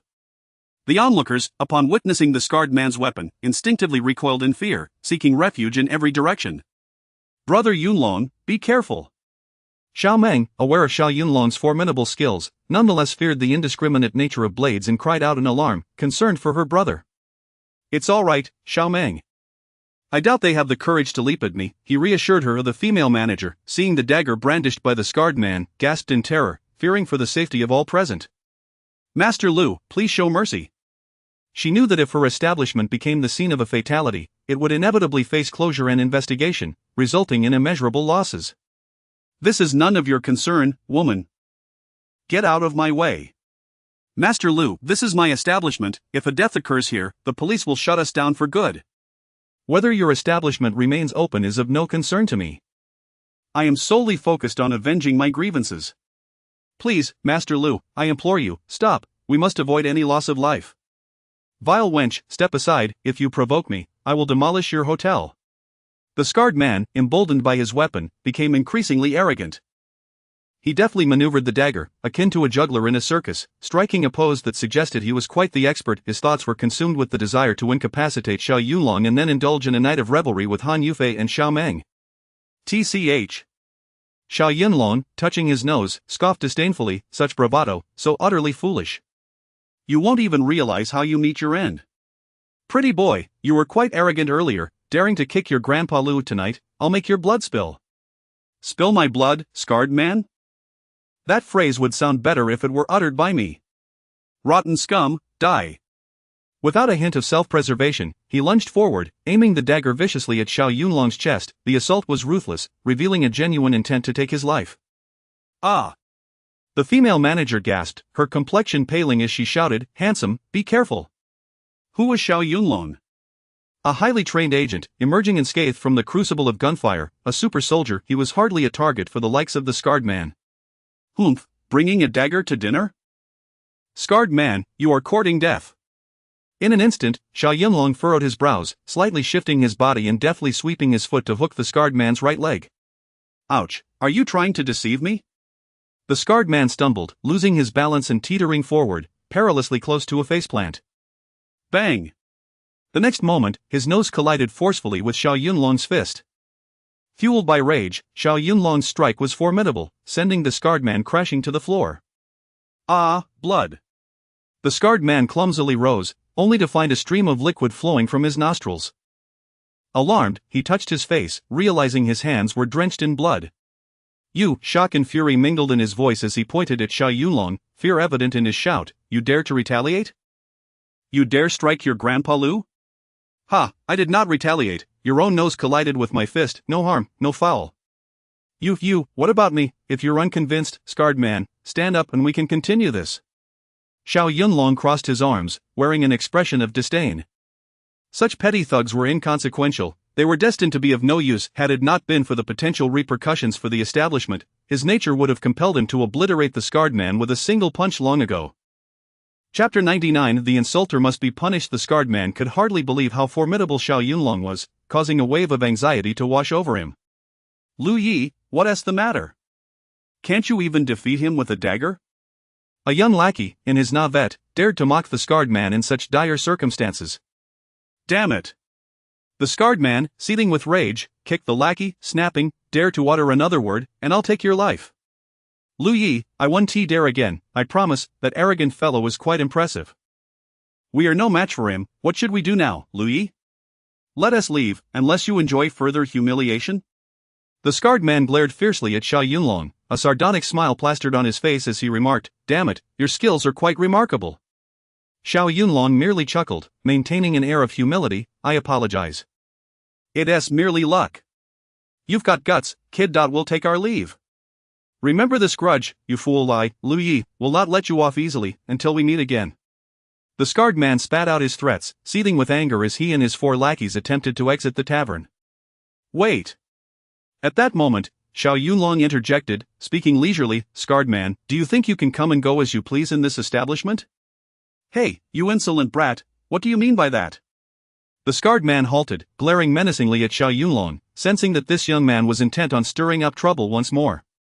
Go settle the bill for your food and drinks. What? The scarred man thought he misheard. You're asking me to pay the bill?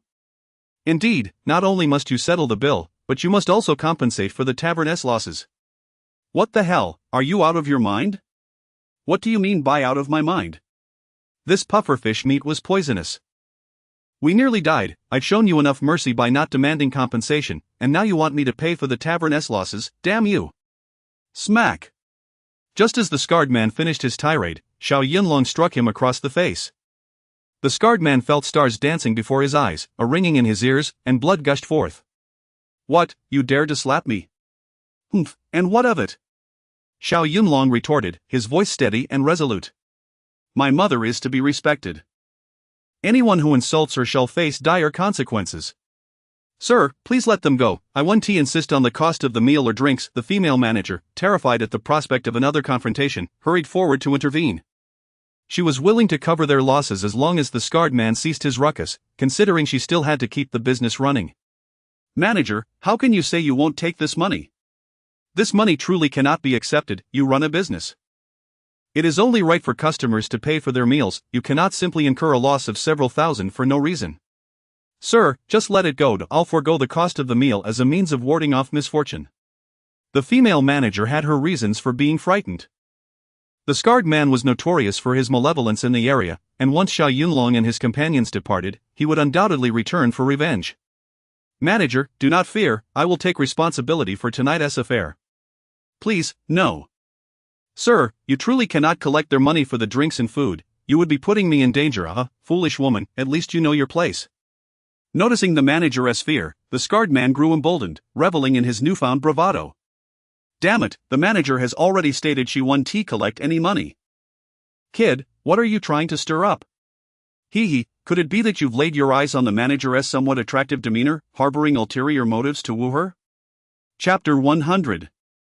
I will ruin you tonight. Utter nonsense. Xiao Yunlong's sword-like brows knitted together as he directed a fierce glare at the scarred man, his eyes seemingly capable of inflicting death. Scarface, I was initially inclined to let you off the hook, but since you are intent on courting death, do not blame me for being ruthless. What do you want, you bastard? What do I want? You will find out very soon. Slap. Xiao Yunlong, seething with rage, seized the scarred man by the collar and delivered a resounding slap. Ouch, that hurts like hell. Scarface, while dining, you dare to claim that pufferfish is poisonous? Are you even human? Let go of me, or you will regret it deeply. Full of empty threats, engaging in such despicable deeds, are you not deliberately seeking your own demise? Slap. Slap. Xiao Yunlong's fury escalated with each word, and the sharp, crisp sound of slaps echoed once more. Ah, the scarred man, reeling from the blows, felt stars in his eyes. His cheeks were swollen beyond recognition, his face resembling that of a pig's head, blood mixed with saliva and mucus splattered everywhere, and he crumpled to the ground once more. Damn it, don't be too brutal. As he spoke, two blood-stained teeth suddenly fell from his mouth, leaving him dazed and unable to rise. Spare me. Having been entrenched in the underworld for years, the scarred man had encountered many formidable figures, yet none were as ruthless as Xiao Yunlong. Brother Yunlong, look, he has learned his lesson.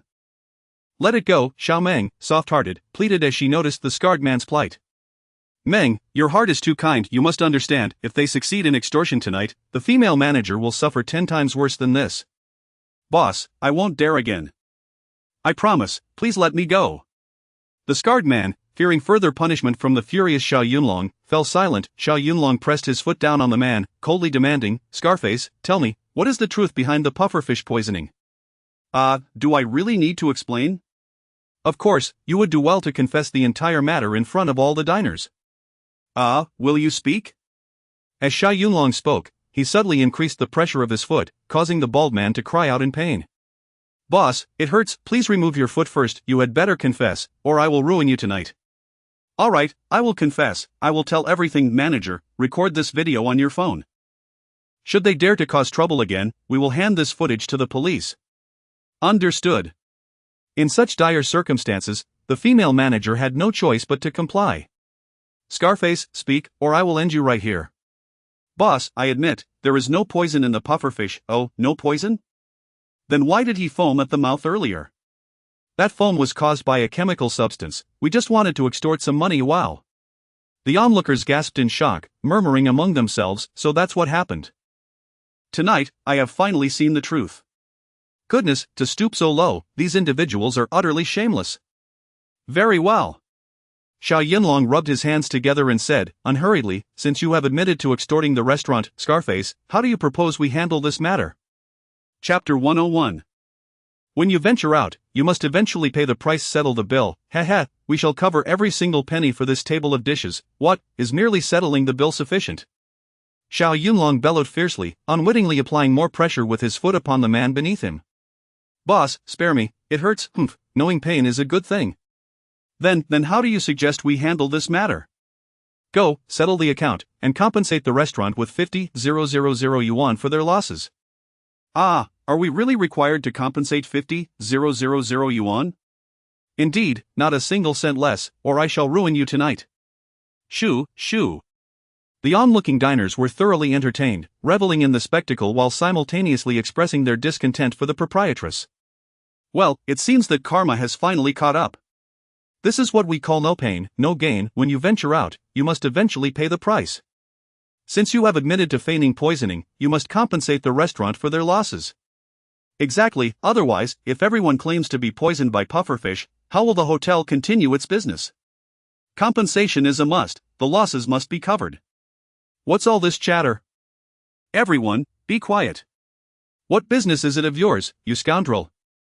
What's this, scarred man, do you still dare to be arrogant? Weren't you just afraid moments ago? As Xiao Yunlong spoke, he inadvertently applied more pressure with his foot, eliciting a series of pig-like squeals from the unfortunate fellow. Ouch, it hurts terribly. Boss, could you please lift your foot first? Speak, will you compensate for the losses or not?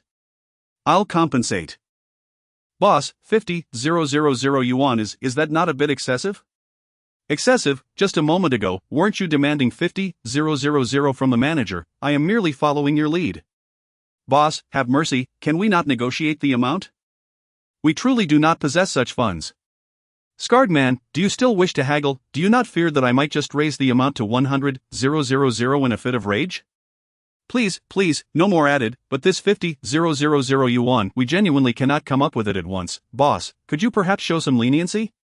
The scarred man wore a woeful expression, feeling as though he could perish at any moment.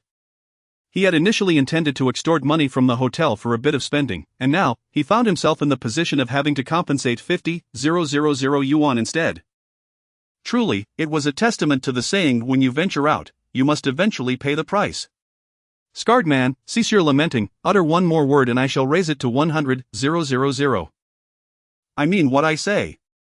Do not raise it, boss, I shall settle it, I will go settle it immediately. Hurry.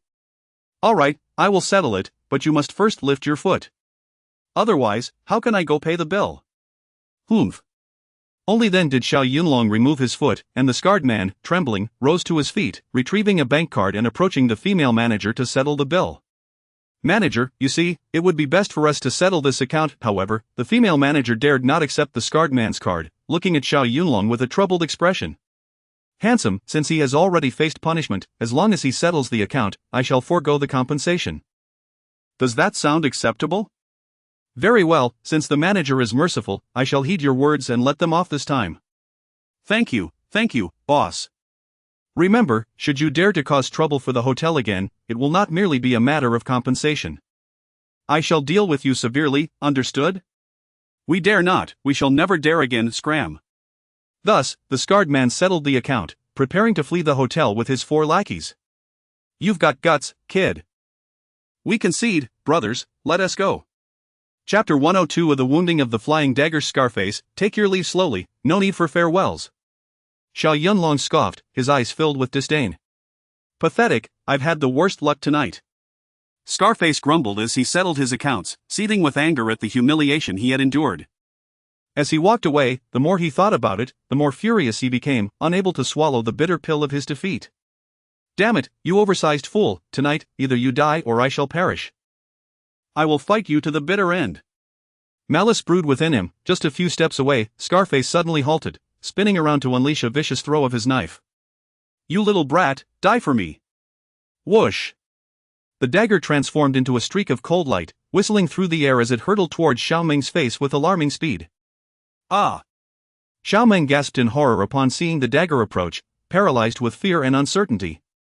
The blade spun mid-air, making a terrifying sound and gleaming with a blinding cold light, seemingly destined to pierce her forehead.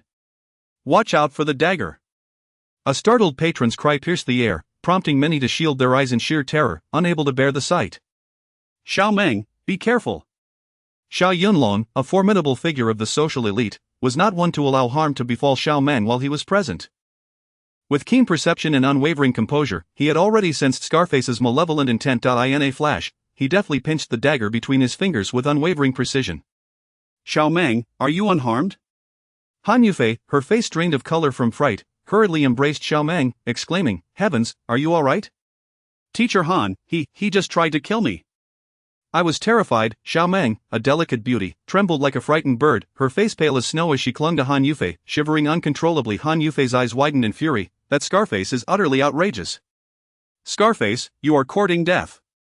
Xiao Yunlong gritted his teeth in anger. To him, Xiao Meng's life was worth tenfold more than his own. He had promised Xiao Tian to protect her well, and if anything were to happen to Xiao Meng tonight, how could he ever face the memory of the deceased Xiao Tian? Scarface, I have already spared you. How dare you hurl a dagger at someone? Tonight, I shall bring you to ruin. Ah, run for your life. Scarface, having thrown the dagger, was now terrified for his own safety, desperately seeking an escape. But before Xiao Yunlong, there was no route for him to flee. Where do you think you're going? Xiao Yunlong flung the dagger forward with a flick of his wrist. With a resounding clang, the blade embedded itself perfectly into the toe of Scarface's shoe, reflecting a blinding light under the illumination. Xiao Yunlong's movements were seamless, from catching the dagger to throwing it with formidable strength. His skills were impeccable. Had he intended to strike Scarface's body, one could only wonder if Scarface would still be alive at this moment. Ah, my foot! It hurts like hell! Scarface shrieked in terror as he stared at the dagger lodged in his shoe, collapsing to the ground, nearly losing control of himself. Damn it, how is this oversized fool so powerful? The 4 henchmen trembled in fear, paralyzed with terror, not daring to step forward, lest they meet the same fate as Scarface. Beyond the mountains, there are higher peaks. Beyond men, there are greater men. These small-time thugs, who fancied themselves somewhat skilled, finally grasped the true meaning of a master. Get up! Xiao Yunlong stepped forward, retrieving the dagger from Scarface's foot, dragging him before Xiao Meng as though he were a lifeless dog. Xiao Meng, how should we deal with this villain?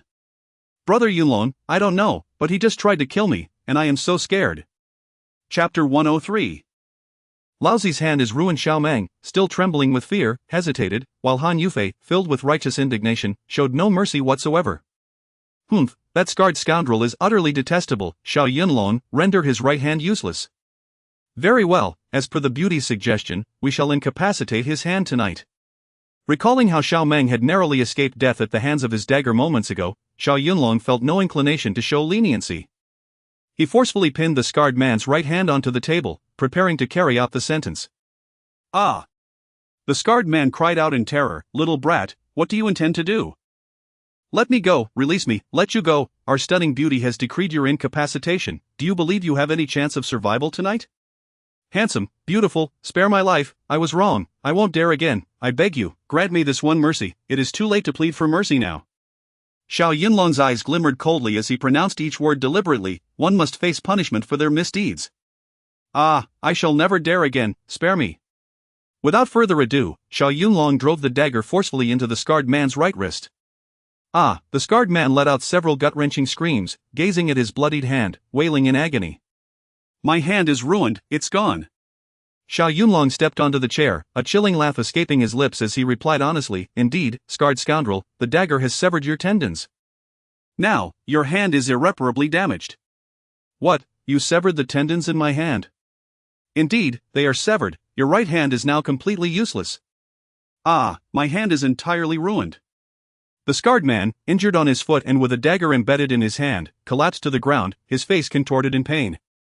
Ouch, it hurts so much. I'm dying from the pain.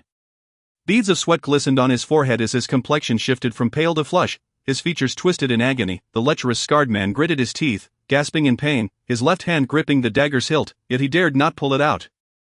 Fearing a ruptured blood vessel would hasten his demise, he could only shiver in agony, his cries unending. Ouch, you little brat, you've gone too far, it hurts, I'm dying from the pain. Xiao Yunlong planted a foot firmly on him, issuing a stern reprimand. Scarred scoundrel, still contemplating an ambush on Xiao Meng? You are courting death and have no one to blame. Ouch, it hurts, it truly hurts, knowing pain is a good thing, scarred scoundrel. Do you still wish to wield your knife before me? The scarred man remained silent, his gaze fixed on Xiao Yunlong, filled with a deep-seated hatred. His teeth chattered, as if he could devour Xiao Yunlong and his companions whole. Ouch, my hand is ruined, I'm in excruciating pain. The scarred man cried out in despair, truly confirming the adage, if one does not court death, they shall not die. Ah! The onlookers murmured in astonishment. While the act of severing tendons was undeniably brutal, the scarred man had brought this upon himself. Humph, scarred scoundrel, the loss of your hand is but a minor punishment, I have spared your life, which is already a gesture of mercy. During his time as a special agent, Xiao Yunlong had committed countless brutal and ruthless acts, viewing this punishment as mere child's play. He showed no mercy to those who disrespected him, they must be eradicated. Scarred scoundrel, I have now severed your tendons, if you wish to report this to the authorities, so be it. If you seek revenge, that is also acceptable. And no. The scarred man, terrified, trembled like a leaf in the wind. I don't want to report it, nor do I dare seek revenge. Handsome, I implore you to spare us a chance at survival. Chapter 104. A lesson learned. I could grant you a chance for redemption, but listen closely, Scarface, to what I have to say. Please, go ahead, handsome. If you dare to cause trouble at this hotel again, the dagger will not merely pierce your hand. It will plunge directly into your heart. Do you understand? I understand, I fully comprehend. We will never dare to cause trouble at this hotel again. Scarface appeared genuinely terrified, his face streaked with tears and snot, pleading for mercy. Moreover, handsome, should we encounter you again in Tianhai City, we shall definitely take a detour, so as not to sully your eyes. Scarface, a notorious bully with a history of misdeeds, seemed to have truly capitulated under the weight of those words. Xiao Yunlong shot him a disdainful glare and barked, "Get lost." This minor punishment served as a stern warning. After all, one cannot take a person's life for the sake of false accusations and extortion. Scarface, having lost face before the onlookers and now suffering from a severed tendon, seethed with rage, his teeth clenched. He yearned to leap forward and slay Xiao Yunlong and his companions to quell his fury. However, outmatched and impotent, he could only unleash his anger on his subordinates. Get the hell out of here, retreat. Where to, Boss Lu? To hell. With a grim expression, Scarface, resembling a malevolent specter, kicked one of his lackeys in the rear and shouted, "Use your pig brain. Can't you see the dagger stuck in my hand? Of course, we're going to the hospital to have it removed, you worthless fool, stupid pig. Yes, boss, you're the smartest. His lackeys were eager to leave the hotel, fully aware that their boss's skills were no trivial matter. Let's go, boss, we must retreat swiftly. The five of them stumbled away, supporting each other, wailing as if they were lost dogs, tails tucked between their legs. This is hilarious. Unable to stand against him, they've finally admitted defeat. Scarface, you and your gang are nothing but a bunch of cowards. Spineless. This group has committed many wrongs, and tonight they finally faced their comeuppance. They deserve it, truly a delight to witness. Phew, those bullies have finally left. Watching Scarface and his cronies flee from her establishment, the female manager finally breathed a sigh of relief. Dear guests, I apologize for the unfortunate incident that occurred in our establishment. It is entirely our fault. Manager, how can you say this is your fault? Indeed, it is evident that Scarface harbored ill intentions and deliberately slandered your hotel. The blame lies entirely with them. Though that may be true, such an incident has affected your dining experience, and we bear some responsibility. No, manager, you need not feel burdened. Your hotel has done nothing wrong in this matter. Yes, we stand by you, otherwise, if everyone resorts to extortion, who would dare to run a restaurant or hotel? Thank you. The female manager was deeply moved, her eyes glistening with unshed tears. Despite the chaos caused by a bully like Scarface, there were also heroes like Xiao Yunlong who stood up for justice, along with a group of understanding patrons. Thank you all for your support and understanding. Please, gather yourselves and resume your meals. She instructed her male staff to tidy up the tables and chairs that had been damaged during the skirmish, then approached Xiao Yunlong's table. Handsome, I am immensely grateful for your chivalrous assistance. A rosy hue spread across her cheeks, and her beautiful eyes fluttered downward, her demeanor exuding a mix of shyness and allure, so captivating that one could hardly bear to gaze directly upon her. Chapter 105 of The Jealousy of the Beautiful Teacher. Behold this scene, as if lifted from the pages of a cinematic narrative, where the hero, upon witnessing injustice, unsheathes his sword to lend aid. The beauty, touched by the heroism, seems to be on the verge of offering herself in gratitude. Alas, the female manager is already wed, and beside her are two enchanting maidens. What a beguiling gaze she possesses. Observing the manager's sultry eyes fixated on Xiao Yunlong, an inexplicable pang of jealousy flickers in Han Yufei's heart. TSK, look at how this woman gazes with such affection. Could it be that she wishes to offer herself in gratitude? Ahem, manager, please, do not hold back. Xiao Yunlong dismissively waves his hand, exuding the very essence of heroism. Who amongst those with a modicum of righteousness could stand idly by in the face of such extortionist bullies? Handsome, regardless of the circumstances, I must express my gratitude to you. In this tumultuous society, individuals of your integrity are indeed a rarity. It is nothing, I merely did what was right. The kind-hearted manager suddenly sighs, her heart heavy with compassion. Handsome, my concern is that those ruffians may seek retribution against you. Manager, are you worried that the scar-faced man will come after us? Indeed, what you do not know is that the scar-faced man, Liu Debiao, is a local, powerful and notorious for his villainy. And what of it being local? Xiao Yunlong responds nonchalantly, while the manager grows increasingly agitated. It is said that he has a notorious background in organized crime, ruthless and vengeful. Who dares to offend him in this vicinity? So he is a gang member? At this revelation, Xiao Meng grows anxious. Manager, will he send people to vandalize your hotel after we leave? That is difficult to ascertain. The manager, upon hearing Xiao Meng's inquiry, is overcome by a wave of inexplicable fear. In truth, this establishment belongs to her brother-in-law, who operates a chain of 3 restaurants. Unable to manage them alone, she lends her assistance in overseeing this hotel. While she can usually handle minor incidents, she never anticipated that such a situation would arise tonight. Offending the scar-faced ruffians could lead to persistent troubles for the hotel. The more she contemplates, the more her anxiety mounts, and tears begin to fall unwittingly. Manager, why are you crying? Xiao Meng rushes over, grasping her hand in comfort. Do not fear. Since we have encountered this situation, my brother Yunlong will surely see it through. Thank you, young lady. Sigh, I dread that the scar-faced man will return for vengeance, endangering not only my brother-in-law's hotel but also putting you at risk. Xiao Yunlong gazes at her earnestly and states, rest assured, after this lesson, that scar-faced man will undoubtedly think twice before seeking trouble with you again. Indeed, let us hope for that.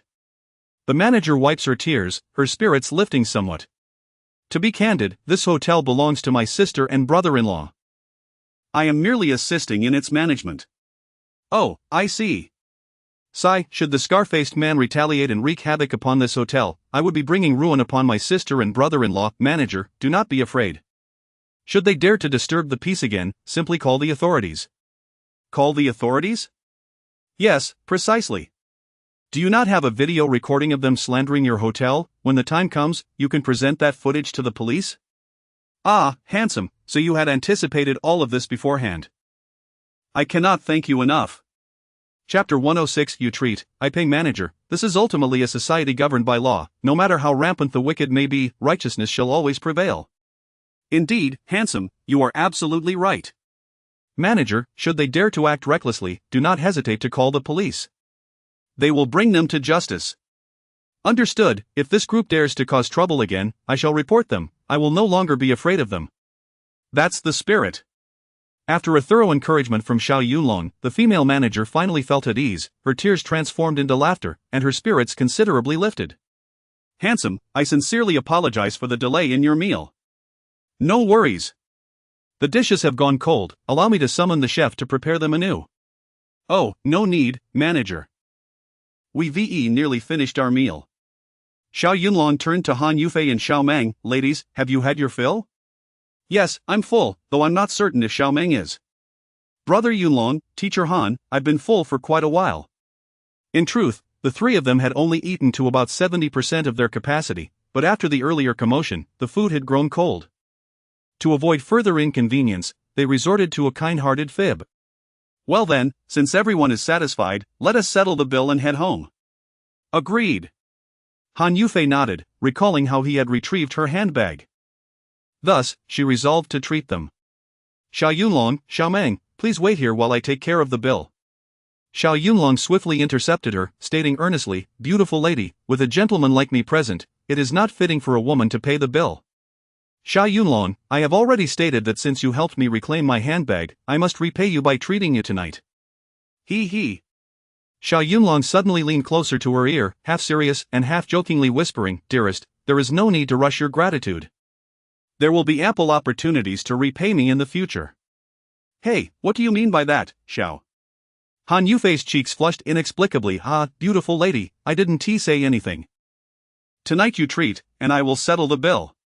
Xiao Yunlong, are you truly intent on insisting on paying? Of course, Miss Han, have you forgotten about that 10,000 yuan? Han Yufei covered her mouth, stifling a laugh.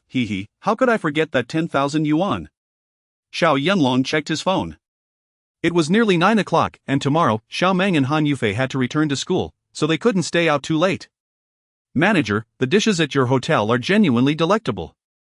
Thank you for your kind words. Look, we've finished our meal. Perhaps I should go to the front desk to settle the bill. Handsome, this meal is on me, you need not pay. What, no need to pay? Indeed, you chased away those bullies and salvaged our establishment's reputation. I am truly grateful, so this meal is my treat.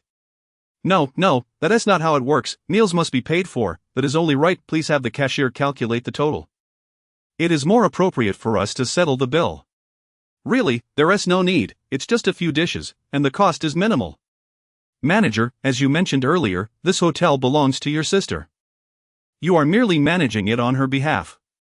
Though I am a manager, I still have the authority to make such small decisions. How can I accept such kindness?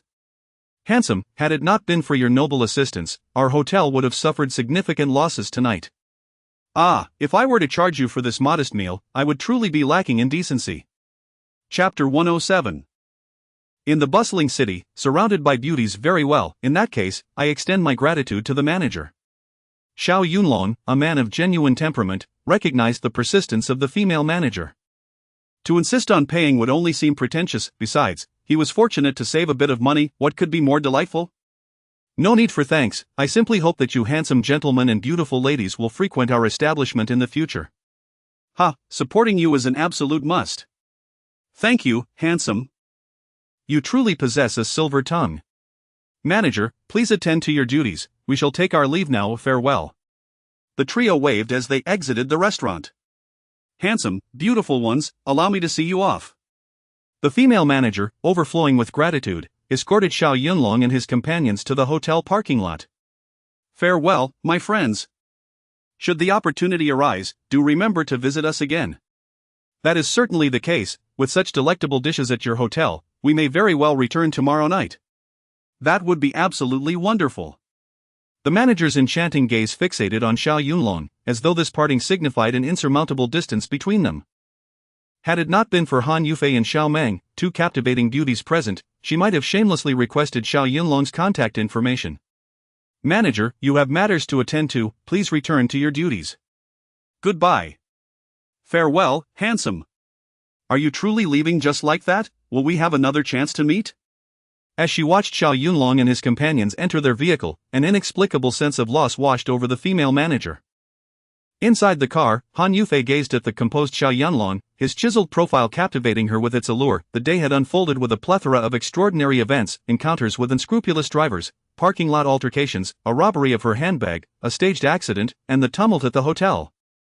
This man was remarkable, compelling her to reassess her perceptions. It seemed he was capable of overcoming any challenge that arose. What manner of man was he? As she contemplated cohabiting with him in the future, the prospect of their shared outings filled her with anticipation for the unpredictable adventures that lay ahead. As night descended, the cityscape shimmered with vibrant neon lights, illuminating the bustling streets. Ah, what a beautiful Tianhai city! The urban splendor momentarily entranced Xiao Yunlong, enveloping him in a dreamlike haze. Have I truly severed ties with my past? Is everything that once was now utterly disconnected from me? Today had been filled with joy and peculiar experiences. From departure to return, he had engaged in numerous skirmishes, as if he had returned to his former life as a secret agent. The allure of the city, with its enchanting beauties, presented a lifestyle that was undeniably appealing. He felt fortunate to have returned to urban life, embracing the existence of an ordinary person. No more bloodshed, no more traversing desolate deserts, barren wastelands, or primeval forests in combat. Xiao Tian, how I wish you were still alive. The memories of those brothers in arms, transformed into ruthless machines of war, always on the brink of sacrifice, weighed heavily on his heart. Yet, the land of Huaxia requires guardians to defend it, and the bloodline of Yan and Huang must be perpetuated by its people. Without overt strength and covertly formidable means, the calamities of Huaxia may well resurface. For the sake of the people's peace and happiness, those valiant warriors who safeguard the homeland must shoulder this monumental responsibility. He offers his blessings and pays homage to those super agents living in the shadows. Chapter 108. The pervert on the bus. The following day, Xiao Yunlong returned from his morning exercise in the park, only to find that Han Yufei had already taken Xiao Meng to school.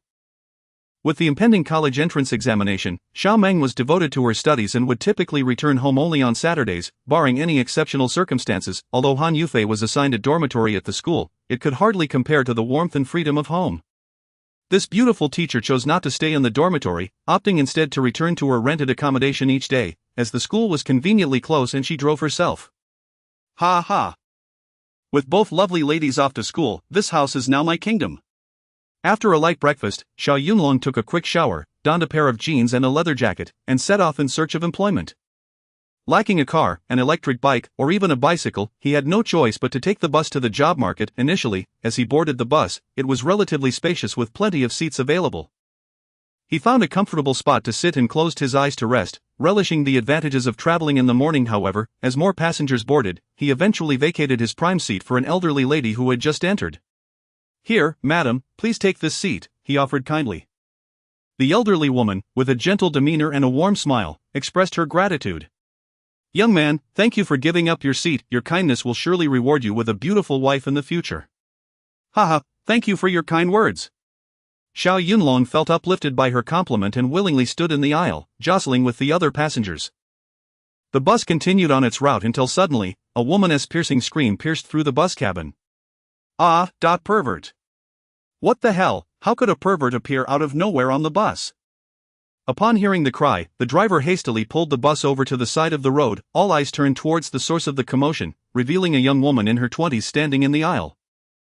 With large, expressive eyes and an oval face, she was strikingly beautiful, clad in a tight-fitting outfit that accentuated her voluptuous figure. She sported a cropped leather jacket and a miniskirt paired with knee-high boots. Despite the cold weather, she exposed a substantial portion of her flawless thighs, exuding an allure that was undeniably provocative. Dressing like that in this frigid weather, it's no wonder the man beside her couldn't resist, one passenger remarked. Hey, can you all just keep quiet for a moment? Another interjected.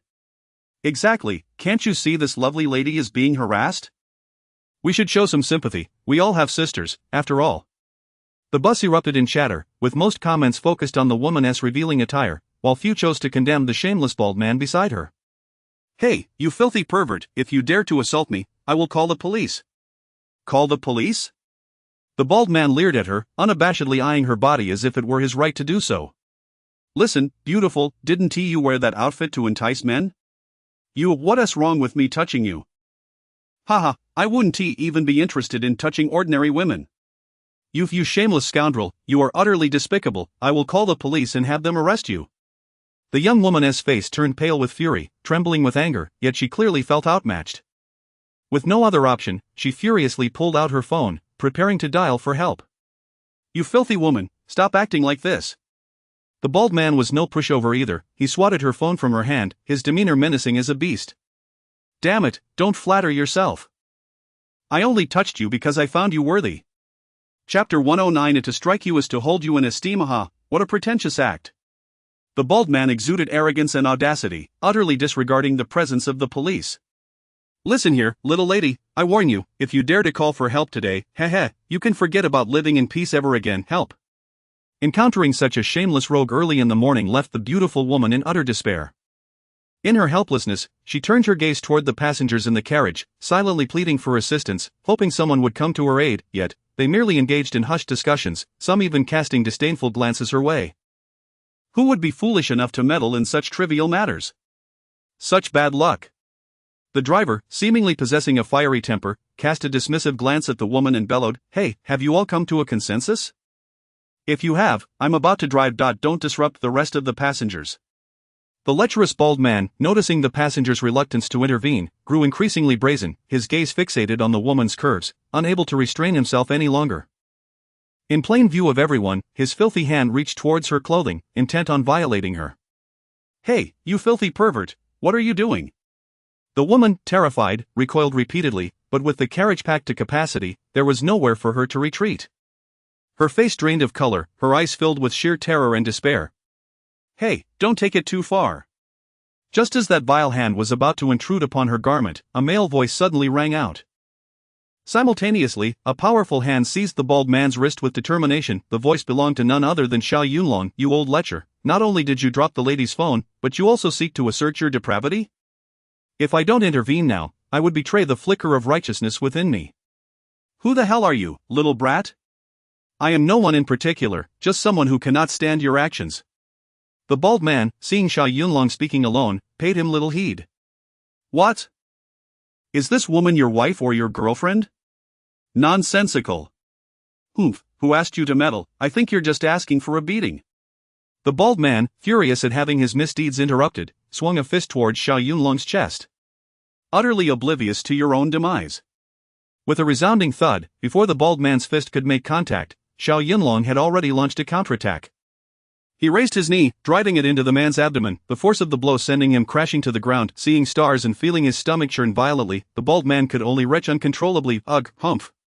Xiao Yunlong, not wishing to even spare a glance at such a person, scoffed, a woman dresses like this to entice men.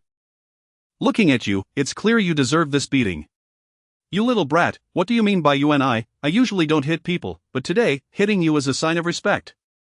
How amusing, tit for tat. An eye for an eye. You dare strike me, damn you. Another foul-mouthed individual, it seems trouble is brewing anew. Crack, as Xiao Yunlong spoke, he stepped forcefully onto the bald man's lecherous hand, producing a loud crack. Ah! The bald man let out a wail akin to a slaughtered pig. Ouch, my hand is broken. Haha, serves you right. Who told you to lay hands on the lady? Some passengers applauded, their faces alight with schadenfreude. Chapter 110. Encountering the young policewoman again. Observing the scene, some passengers drew in a sharp breath. The young man appeared rather dashing and charming, yet his ruthless actions were akin to that of a cold-blooded assassin. Who on earth is this fellow? Xiao Yunlong rubbed his nose and cast a cold glance at the passengers in the carriage, stating, Ladies and gentlemen, in light of such an incident, I hope you will choose to extend a hand of justice rather than stand idly by and murmur, dress like that. It's no wonder the man beside her couldn't resist. Indeed, putting oneself in another's shoes, who among us does not have a sister or a daughter? If the women in our families were to encounter such a situation, how would we feel if others not only failed to help but also stood by, mocking them? Ahem. Most passengers lowered their heads in shame, yet they still felt no remorse for their inaction. It is unrealistic to expect everyone to act heroically. Young man, you may play the hero and save the damsel in distress, but what concern is it of ours? Humph. Xiao Yunlong scoffed internally, having no intention of engaging with these heartless individuals. His remarks were merely for the sake of expressing his thoughts. He certainly held no authority to demand that everyone take action against the lecherous bald man. The young woman, having seen the bald man finally subdued, patted her chest and let out a long sigh of relief. Boldly gazing at Xiao Yunlong, she expressed her gratitude sincerely, saying, "Handsome, thank you." "Oh, it's nothing, gratitude is of no consequence." Xiao Yunlong waved his hand dismissively, smiling nonchalantly. "Beauty, once the police arrive, you could simply testify on my behalf." A few minutes later, the rear door of the bus swung open, and 3 police officers, 2 men and 1 woman, entered. The first to speak was the female officer, who called the police. "What transpired on this bus?" What, was it her?" Upon seeing the female officer, Xiao Yunlong's eyes widened in astonishment. What a small world it is. This officer was none other than the stunning policewoman who had nearly apprehended him as a robbery suspect just yesterday. The female officer recognized Xiao Yunlong immediately. "What, it's you again?" Beautiful policewoman, what a coincidence it is to meet again," he replied with a grin. "What happened on the bus?" The female officer's expression darkened. "Did you cause trouble again?" "Hey, what do you mean by causing trouble? Please, get your facts straight before you speak." "Humph, don't you dare talk back." Xiao Yunlong, with a serious demeanor, retorted, "I helped you apprehend a robber yesterday. Today, I'm merely assisting you in subduing a pervert." "Oh, is that truly the case?" The female officer furrowed her brow, recalling how she had almost mistaken him for a criminal the previous day. She must not misjudge him again today. Whether that is the case or not, the witnesses will corroborate my account. Beautiful policewoman, in truth, I was merely joking with this young lady." The bald man, upon seeing the police arrive, quickly sought a way to exonerate himself. Otherwise, if he were apprehended and taken to the station, it would spell disaster for him. He bore the pain of his fractured wrist and rose from the ground, determined to shift all blame onto Xiao Yunlong. "This man is nothing but a violent lunatic. He attacked me without provocation, causing internal injuries and even breaking my wrist. Quickly, apprehend him." "What the hell, another case of the thief calling out to catch the thief. I wonder how this beautiful policewoman will handle the situation this time." "Hey, what exactly transpired?" The female officer turned her gaze towards the young woman who had been victimized, her eyes filled with inquiry. Chapter 111. Cuffing the scoundrel. "Humph, beautiful, that brute broke my wrist. You better speak the truth." Simultaneously, the bald man's malicious gaze was directed at the woman, as if issuing a warning. "Do you recall what I previously told you?" he sneered. "Even if I receive a life sentence, I will strip you bare." The vicious threat from the bald man rendered the woman's complexion as pale as snow, and her body trembled involuntarily. Alas, how frightful you look." Xiao Yunlong observed the woman, unable to press her further under such intimidation. "In this situation, I merely hope you will speak honestly. Handsome, if your fear leads to my arrest by the police today, this matter will spread among all the passengers, and when you find yourself in a similar predicament next time, no one will come to your aid." The woman cast a glance at the bald man, perhaps overwhelmed by terror and fearful of retaliation. Ultimately, she bit her lip and remained silent. Seeing that the involved party would not speak, the female officer could not force her and turned her attention to the other passengers. "What exactly transpired? Whose account is truthful?" "Officer, I was too far away to see anything." "Hey, don't look at me, I only heard them arguing, I have no idea what happened." Fearful of the lewd man's intimidation, none dared to step forward to speak a word of justice. "Enough of the noise. Silence, everyone." The driver, exhibiting a fiery temperament, could not tolerate any nonsense. "There are surveillance cameras on the bus, the previous events were all recorded, the truth will be revealed upon reviewing the footage." As he spoke, the driver tossed a memory card to the female officer. "Everything you need is here. I hope you thoroughly investigate this case, ensuring that no innocent person is wronged while also ensuring that a wrongdoer is not spared. Rest assured, driver, we will clarify right from wrong." Indeed, that is how it should be. The lewd man, upon seeing the driver surrender the evidence, was terrified and hastily pleaded with the female officer. Beautiful officer, I was wrong. Oh, so it was indeed you who committed this misdeed. He, I didn't do much. I simply couldn't resist touching her behind for a moment. What, in broad daylight, with everyone watching, you dared to touch her there? Beautiful lady, it was just a moment of impulse, he. Who could resist when she was dressed so provocatively, clearly trying to entice me? Outrageous, utterly shameless. The female officer, being a woman herself, loathed such lecherous men. Look at my broken hand. I've already been punished. Please, beautiful officer, spare me. You brought this upon yourself. The female officeress' expression darkened as she commanded sharply, get someone to cuff this scoundrel and take him back to the station for thorough interrogation. Yes, Officer Yao. A male officer promptly secured handcuffs around the bald man's wrists. Alas, I must be the unluckiest today. Merely a fleeting touch has led me to face imprisonment. Excellent, this scoundrel has finally faced justice. It brings great relief. Indeed, such individuals deserve to be locked away for life. The passengers murmured in agreement, applauding the outcome. Handsome, I'm sorry. I was at fault in this matter. The young woman glanced at Xiao Yunlong, feeling ashamed for not speaking the truth earlier due to her fear of retaliation, her head bowed in embarrassment. Chapter 112, teasing the female officer. Never mind, I can't be bothered to argue with you. Xiao Yunlong certainly would not let himself be riled by a woman, yet he harbored a tinge of indignation within. But remember, should such an incident occur again, don't expect anyone to assist you. Handsome, the beautiful officer, flustered and embarrassed, felt her cheeks burn crimson as she lowered her head in silence. Alas, in this day and age, it is a challenge to be a good person. Xiao Yunlong gazed at the female officer, letting out a resigned sigh, his heart stirred with emotion. What are you complaining about? It's not so much a complaint, beautiful officer. Have you seen what has become of this world? I have acted heroically twice, only to nearly be apprehended as a criminal by you. Humph. The female officer, sensing Xiao Yunlong's dissatisfaction, rolled her eyes at him, both exasperated and amused. Who told you to look like someone who could hardly be a good person, with that cheeky grin and an air of insincerity? Hey, I apprehended a lecture for you. Surely you wouldn't further kick me while I'm down. Xiao Yunlong's expression darkened as he retorted seriously. My dear, didn't your instructors at the police academy teach you that one cannot judge a person's character solely based on appearance and first impressions? Oomph, what is it to you? The female officer shot back, I nearly wronged you twice. Perhaps next time I might actually arrest you. Ha ha. Xiao Yunlong feigned a grave demeanor. Beautiful officer, I trust there won't be a next time. I certainly hope so, and it would be best if we do not meet again. Humph. The female officer glared at him with piercing eyes. We both reside in Tianhai City.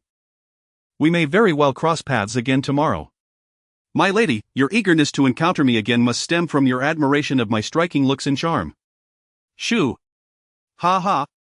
Goodness, this lad dares to flirt even with a policewoman. How intriguing.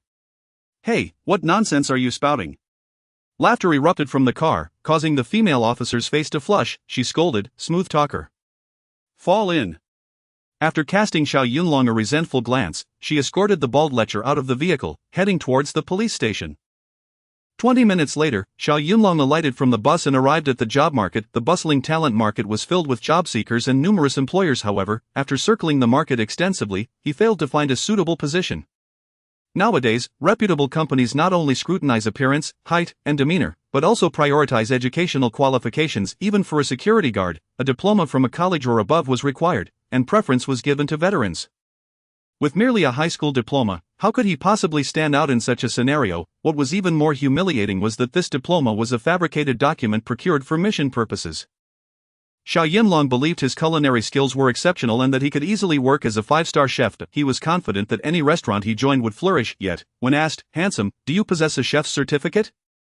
What level? He was left speechless. Even for a humble security position, he felt it was a misallocation of his talents, yet they still rejected him, such is the harsh reality of society, where credentials and documentation reign supreme.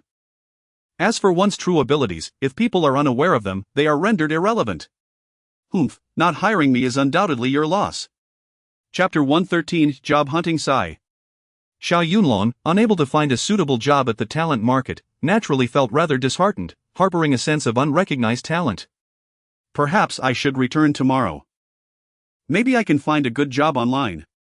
Indeed, that seems to be the plan. Just as he was about to head home, a melodious female voice called out to him.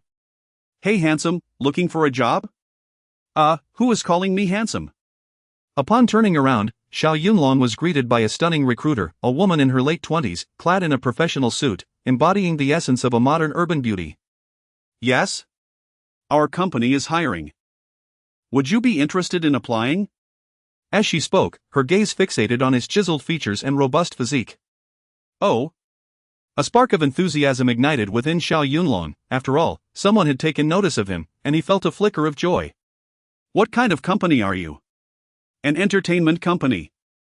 An entertainment company sounds promising. What positions are you recruiting for? Handsome, we are looking for a marketing director, with an annual salary of 1 million. Marketing director, what does that entail? Essentially, the marketing director oversees the marketing sector and promotes the packaged products to the market. Oh, I see. Upon hearing this, Xiao Yunlong's spirits began to wane. He couldn't comprehend a word of what she was saying. Beautiful, such a prestigious position seems ill-suited for someone like me. I am but a simpleton. Handsome, one must have confidence in oneself. How can you know your capabilities if you do not try? One should possess self-awareness. I never force myself. Farewell, beautiful. Xiao Yunlong chuckled to himself, feeling somewhat self-deprecating, and turned to leave. Hey, handsome, wait a moment. Beautiful, is there something else?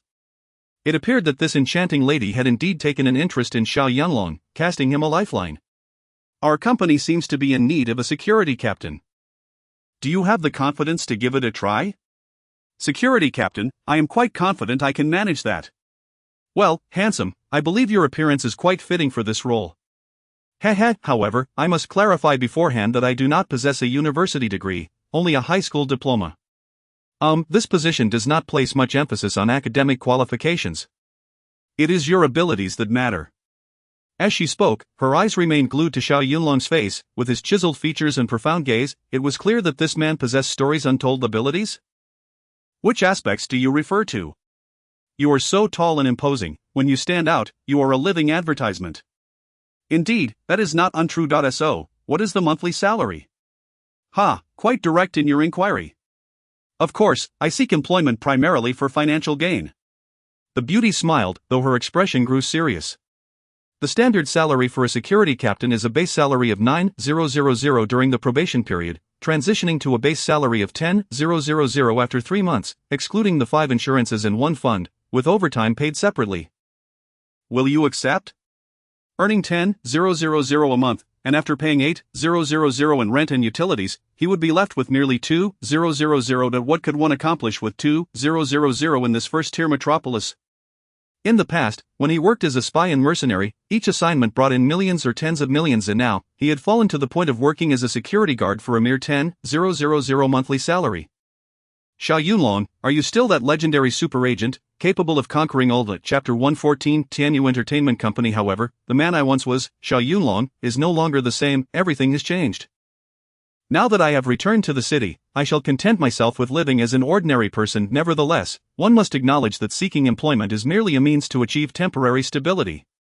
It is evident that earning a substantial income will not come from a security position, thus, I must explore alternative avenues. I firmly believe that with my unique abilities and a touch of cunning, making money will be exceedingly effortless. For instance, in the realm of gambling on stones or playing cards, it is not uncommon to earn hundreds of thousands, even millions, within just an hour. Handsome, have you made your decision? The alluring woman gazed at him with a smile, resolute in her desire to recruit Xiao Yunlong for her company. The salary is 10,000, which, while not exorbitant, is still considerable. Additionally, the company offers year-end bonuses and performance incentives, which together amount to a respectable sum. Most importantly, we are an entertainment company, surrounded by stunning beauties. You will surely be dazzled. All right, it's a deal. Upon hearing the woman's terms, Xiao Yunlong did not deliberate for long and quickly acquiesced. Handsome, you agreed so swiftly? Efficiency is paramount in work, dear lady. When do I commence my duties? If you have no other obligations, you may start today. Very well, I shall head to the company immediately. Thus, half an hour later, Xiao Yunlong followed the recruitment officer into a business vehicle, arriving at Tianyu Entertainment Company. Tianyu Entertainment Company is an independent edifice, standing 18 stories tall. The scale of the company is not excessively vast, yet it is certainly substantial. The first 10 floors serve as the offices for employees, while above them lie photography studios, recording rooms, and live broadcast halls. The top floor features an expansive outdoor swimming pool, utilized for filming purposes. Naturally, individuals of authority and status within the company are also permitted to indulge in its waters. Handsome, this is our company. What do you think? The scale is quite decent, wouldn't you agree? Xiao Yunlong surveyed his surroundings, evidently content with his future workplace. Indeed, the company is quite large. It must be publicly listed? Certainly, our company has been listed in Hong Kong for several years now. Once the formalities are completed, congratulations, you will officially be a member of Tianyu Entertainment Company. Well then, thank you, dear lady. The recruitment officer escorted Xiao Yunlong into the office, opening the door to reveal a flurry of activity, as a group of individuals appeared frantically agitated. The manager responsible for this floor is named Lin Xian. Lin Xian, a 30-year-old female manager, possesses a tall and elegant stature, and is known for her decisive and efficient approach to work. In addition to her competence, she is also exceptionally beautiful, particularly with her captivating eyes that ensnare the souls of all men. Manager Lin, the male model we discussed 2 days ago, has unexpectedly backed out. Assistant Su, what are you saying? Well, the male model did not arrive as promised, and it is quite difficult to find a suitable replacement on such short notice. This is utterly unacceptable. Manager Lin, would it be possible to postpone today's cover shoot by a few days? Smack. Lin Xian slammed her palm on the table, her face contorted with rage, causing her subordinates to tremble in fear. The magazine cover is under contract with the client. If we delay the shoot, we will have to compensate them 5 million. Assistant Su, will you be covering that expense? Ha ha. Assistant Su, a tall, slender male who had graduated from university only a year prior, sported a pair of gold-rimmed glasses. At this moment, he wore an expression more pitiable than tears, mumbling to himself, Manager Lin, please don't joke. I couldn't afford even 50,000, let alone 5 million. Chapter 115 of the temporary male model, Insanity, and yet you still speak of delayed shooting? Utter nonsense. He. Assistant Su, chastised, could barely lift his head, adjusting his glasses with an expression of profound embarrassment. Manager Lin, where on earth can we find a suitable male model at this moment? TCH. Lin Xian crossed her arms, surveying the faces of the male employees with a look of disdain. Her gaze finally settled upon the chiseled visage of Xiao Yunlong. In that instant, it was as if she had stumbled upon a new continent, and she abruptly exclaimed, yes, he is the male model. What did you say, Manager Lin? Her words sent a shockwave through the office, all eyes turning to Xiao Yunlong, who stood at an impressive height of 1.85 meters, his physique strikingly tall and well-defined.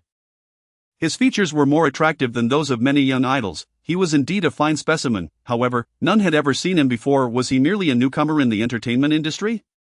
Yet, he did not possess the aura of a novice. There was no trace of youthful naivety, nor the trepidation that often accompanies those encountering grand spectacles for the first time. Instead, he exuded a worldly sophistication, a smirk playing at the corners of his mouth, and a hint of irreverence in his demeanor. Who exactly was this young man? But, is he capable? Assistant Su adjusted his glasses once more, casting a worried glance at Xiao Yunlong. Manager Lin, if we use an unknown figure, we will fail to attract a fanbase, and this issue of the magazine may face a disastrous downfall. Humph. Lin Xian shot him an icy glare, her countenance as frigid as ice. Assistant Su, do you have a better suggestion? Or would you prefer to take the role yourself? Manager Lin, please, do not jest. With my slight frame, I would topple over at a mere gust of wind. How could I possibly serve as a model? TCH, at least you possess some self-awareness. Since a more suitable candidate could not be found, Lin Xian resolutely decided to enlist Xiao Yunlong. Though he was a novice and lacked formal training, if she deemed it acceptable, then it was so. Having worked at Tianyu Entertainment for nearly a decade, her discerning eye was well regarded, and she rarely doubted her judgment. Hey, wait. I truly am not here to audition for the male model role. The absence of dissent did not guarantee that Xiao Yunlong would acquiesce to the magazine shoot. Initially, he firmly refused. He had come solely to apply for the position of security captain. Why should he engage in such ostentatious endeavors? While he was indeed handsome, as a staunchly masculine man, Xiao Yunlong preferred to remain out of the spotlight. Manager, please do not misunderstand. I am not a male model. I am merely here to apply for the security captain position. Oh, and what is the monthly salary for that security captain role? The recruitment assistant promptly replied, Manager Lin, the salary for the security captain during the probationary period is 9,000 yuan. Very well, have him do a cameo as a male model, and upon completion of the shoot, the company shall immediately pay him 100,000. Ah, 100,000? Lin Xian's proclamation was undoubtedly a bombshell. To casually step in as a male model and receive over 10 times the salary, this was akin to a windfall from the heavens. Only a fool would decline. Xiao Yunlong rubbed his nose, a hint of irreverence in his demeanor. Manager, listen to me, I have no experience in such matters. This is my first time, you must allow me some time to consider. 200,000. Manager, it truly is not a matter of money. 300,000, this is my final offer. Agreed, it's a deal. With money, everything becomes negotiable. In this day and age, who would dare to oppose the allure of wealth? Was he a fool? Chapter 116. Dressing slim, undressing muscular Xiao Yunlong. Oh Xiao Yunlong, how desperately do you lack funds? The moment 300,000 was mentioned, you readily agreed. Really, a bit of dignity wouldn't hurt, would it? However, Manager Lin, I am a person of principle and shall never expose anything private. Otherwise, no amount of money would entice me to do so. Handsome, you're overthinking it. This magazine shoot merely requires you to show your face, perhaps a glimpse of your muscles at most. With a dismissive wave of his hand and a flirtatious glance directed at Lin Xian, Xiao Yunlong was promptly escorted into the photography studio. Naturally, Lin Xian, as the person in charge, followed closely behind. Lighting technician, makeup artist, photographer, male model, everyone in position, let us commence the shoot. Understood, Manager Lin. Dressed to appear slim yet revealing a well-defined physique. As Xiao Yunlong shed his top at the request of the makeup artist, all present were left utterly astonished. Goodness, this lad's physique is simply extraordinary. His tall and robust stature, bulging biceps, and the impressive 8-pack abs adorning his abdomen were truly remarkable. The intricate scars on his body only served to enhance the rugged charm of masculinity. Oh my god, this physique is simply perfection. When Lin Xian beheld Xiao Yunlong's flawless form, her jaw dropped in astonishment.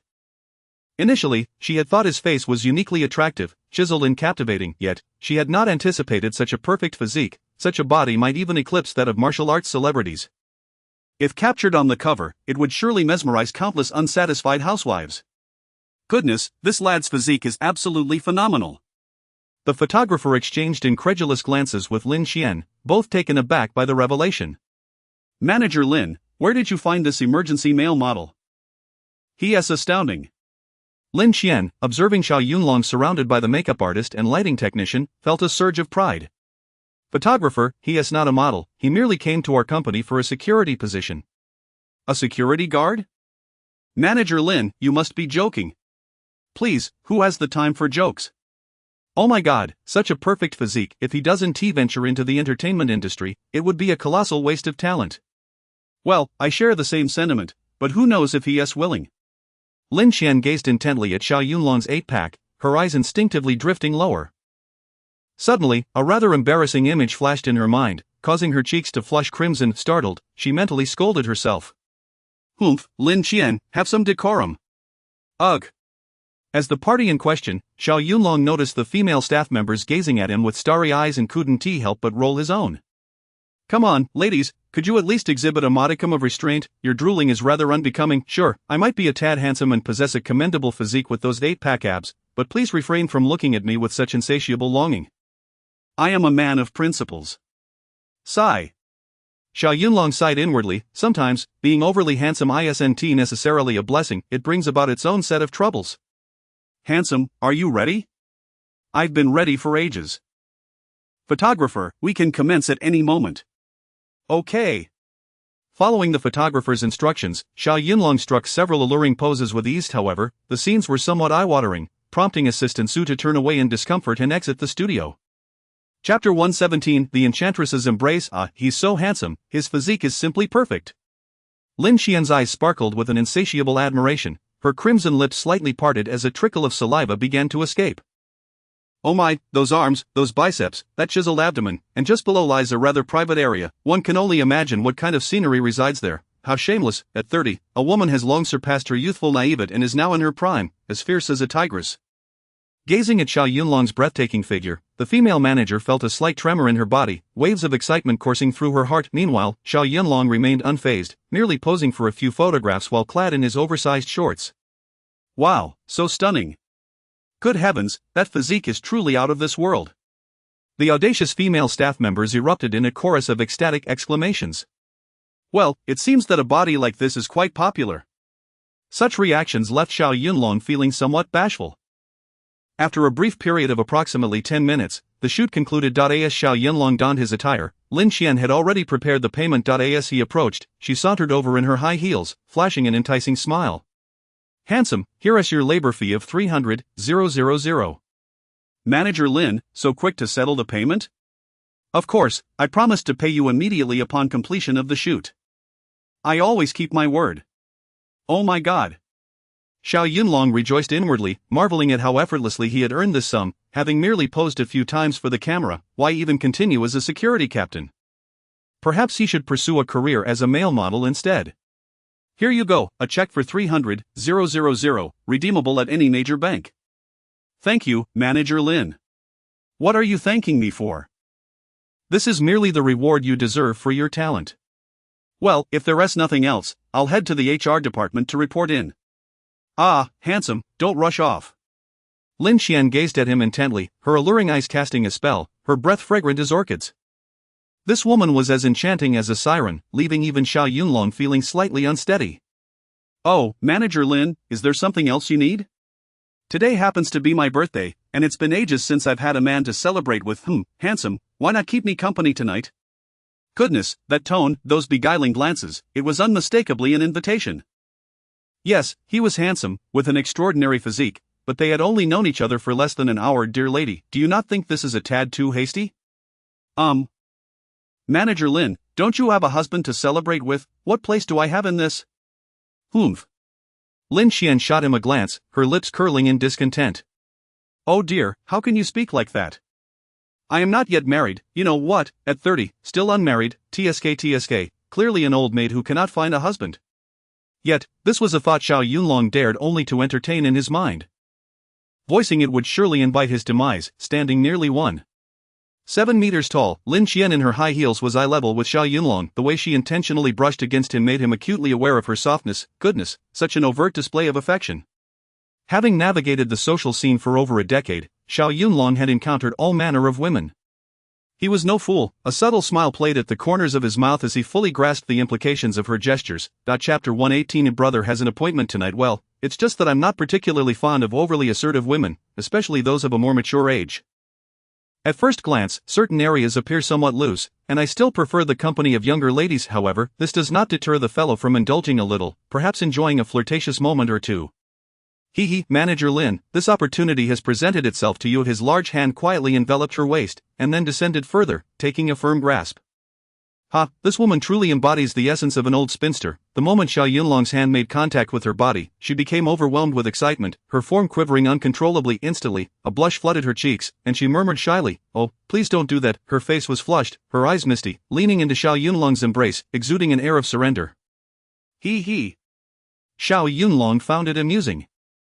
This woman was exceedingly sensitive, merely a gentle tease sent her into a tremor. Little did she realize, the roguish glint in Xiao Yunlong's eyes remained calm and devoid of any wicked intentions.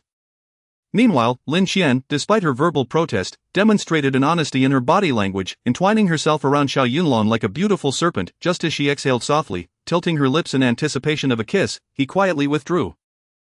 Ahem, Xiao Yunlong cleared his throat twice, pulling her from her reverie, a playful smile gracing his lips. Manager Lin, I apologize, but I have an appointment tonight. I'm afraid I must decline your generous offer. Lin Qian's face flushed with embarrassment. This man had outright rejected her, leaving her to question her allure. Ahem, Manager Lin, this is the company, you see, many eyes are upon us. It would be prudent to maintain some decorum. What is there to fear? The company doesn't prohibit friendly interactions among colleagues. Let us discuss this matter another time. I must go report in. Xiao Yunlong felt compelled to excuse himself from the older woman, lest he ignite her interest further, which would likely lead to her becoming even more forward. And, Manager Lin, should such a delightful opportunity arise again, do remember to seek me out. As he took a few steps away, he waved to her, already anticipating the next encounter. After all, this was indeed a lucrative venture. That insufferable man, Lin Qian gazed forlornly at Xiao Yunlong's retreating figure, an unexpected emptiness settling within her. Her plans to savor a new experience had been dashed. This man was utterly ungrateful. Little did he know, at Tianyu Entertainment Company, countless men were eagerly waiting in line for a chance to win her favor. Insufferable man, you may have slipped away this time, but as long as you continue to work in the company, our paths will cross again, and I shall seize my opportunity. Fuming, Lin Qian clenched her teeth, a cold smile gracing her lips as she silently vowed, "You arrogant man, don't get too comfortable. One day, I, Lin Qian, shall have you." "Handsome, let us go. I'll take you to report in." Alright. Under the guidance of the recruitment assistant, Xiao Yunlong made his way to the Human Resources Department, submitted his documents, and swiftly completed the onboarding process. "Congratulations, handsome, on becoming a member of Tianyu Entertainment Company. Work diligently, and a bright future awaits you." "Thank you, beautiful, for this opportunity." Gazing at the temporary card hung around his neck, Xiao Yunlong couldn't help but reflect on his new journey. "Xiao Yunlong, from now on, you shall be bound to the routine of 9 to 5 here." Chapter 119. Becoming a rising star. Upon his arrival at the company for an interview, Xiao Yunlong unexpectedly found himself stepping into the role of a male model, earning an impressive remuneration of 300,000 yuan. This news quickly spread like wildfire throughout the company, and it wasn't long before he became the talk of Tianyu Entertainment Company. Countless beautiful women approached him, eager to engage in conversation. "Handsome, you look so dashing. Your physique is simply extraordinary. It's a shame you're not pursuing a career in the entertainment industry. Hey there, are you married? Do you have a girlfriend? How about we grab dinner together tonight?" Xiao Yunlong had long been aware of his appeal to women and had learned to remain unflustered by their advances. "Ha, ladies, we are colleagues now. There will be plenty of opportunities to dine and watch movies together in the future." As a newcomer, he found himself with little work to occupy his time, merely familiarizing himself with the security staff and acclimating to the company environment.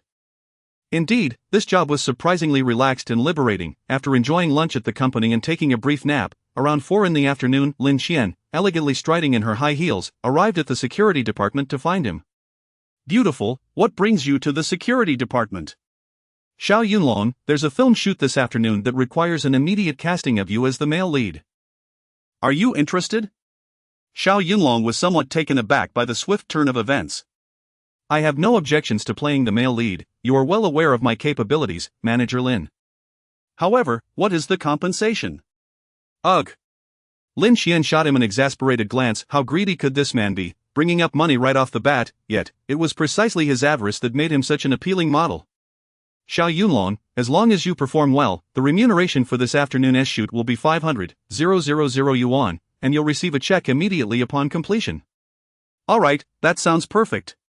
Xiao Yunlong eagerly agreed. Who would turn down the chance to earn 500,000 yuan for a mere filming? What?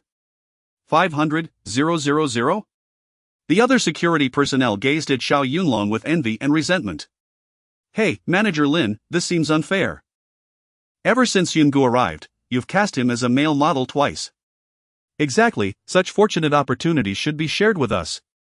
"Yes, grant us a chance as well, we too wish to try our hand at being male models." "Ha!" Lin Qian surveyed the group of security personnel with disdain. "With those feeble physiques, when do you expect to develop 8-pack abs before you come seeking me?" "What? 8-pack abs?" The security guards immediately deflated at the thought. "Good grief, I'll never achieve that in my lifetime." "Humph, lacking even 8-pack abs and still dreaming of being a male model? Just stick to your roles as security guards." This woman was indeed materialistic, belittling the security guards while taking Xiao Yunlong by the hand and leading him away. "Brothers, don't be disheartened. Developing abs isn't impossible with consistent training and dedication, it will come in time. Yungu, thank you for your encouragement, wishing you all the best. Alright, I'll treat you all to a midnight snack tonight."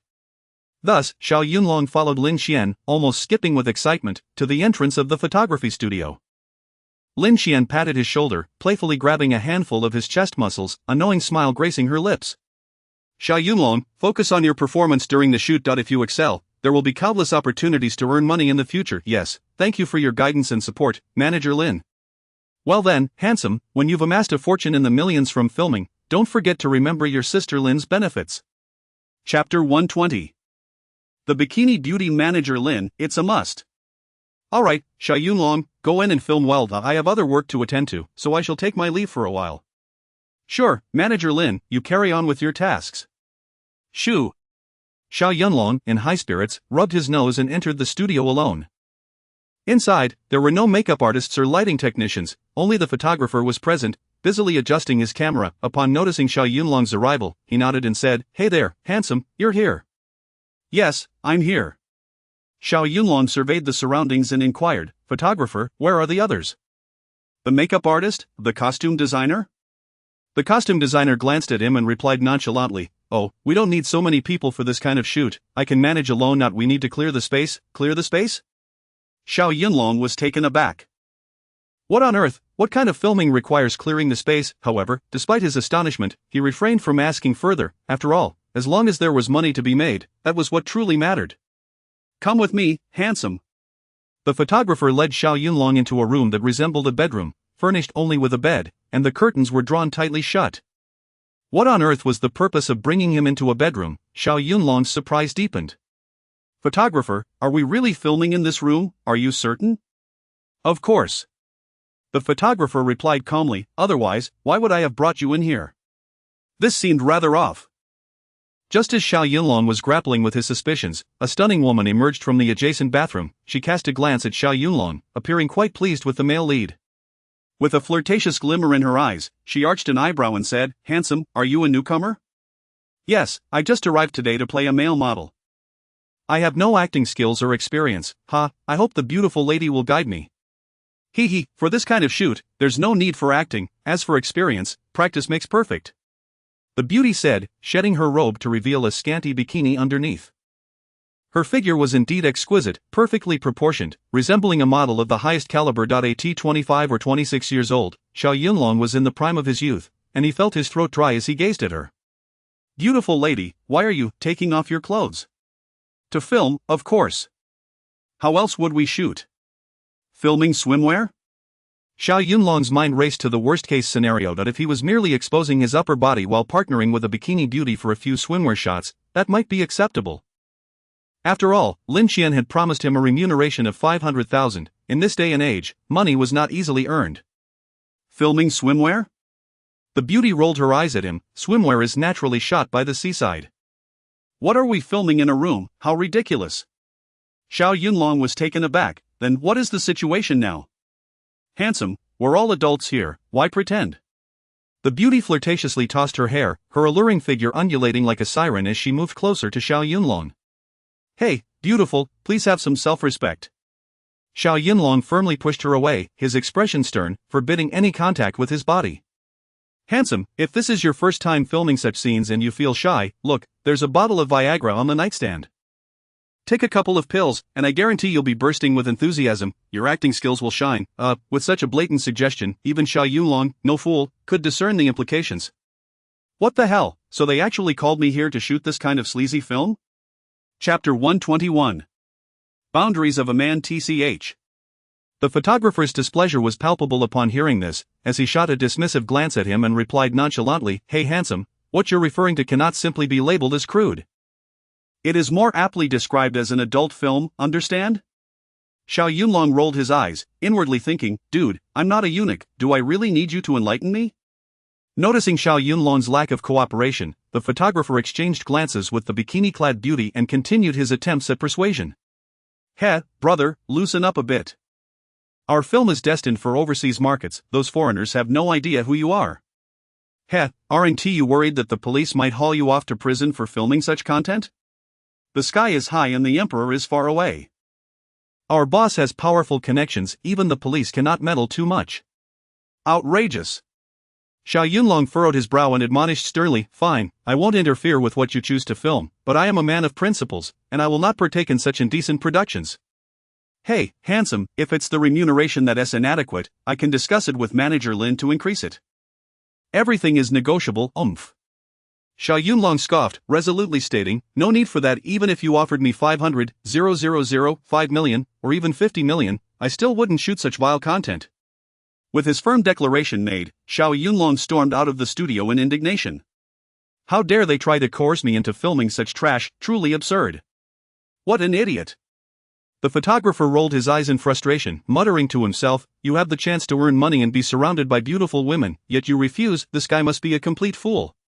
Resigned, he decided to call Lin Xian to report the situation. "Hello, Manager Lin, that guy is being obstinate, and we're at a loss. Alright, I will handle this." "TCH, what a show-off." "Fool." The bikini-clad beauty seemed quite displeased with Xiao Yunlong, her anger flaring as this insufferable man refused to acknowledge her. "Hey, where did you find this male lead? Why is he so uncooperative? This is infuriating." "Ugh." Xiao Yunlong was exceedingly vexed, hastening his steps towards the exit, eager to escape this contentious place. However, just as he stepped out of the studio, 5 towering men blocked his path. Sporting dark sunglasses and clad in black suits, their imposing figures stood over 6 feet tall, unmistakably the type of formidable bodyguards.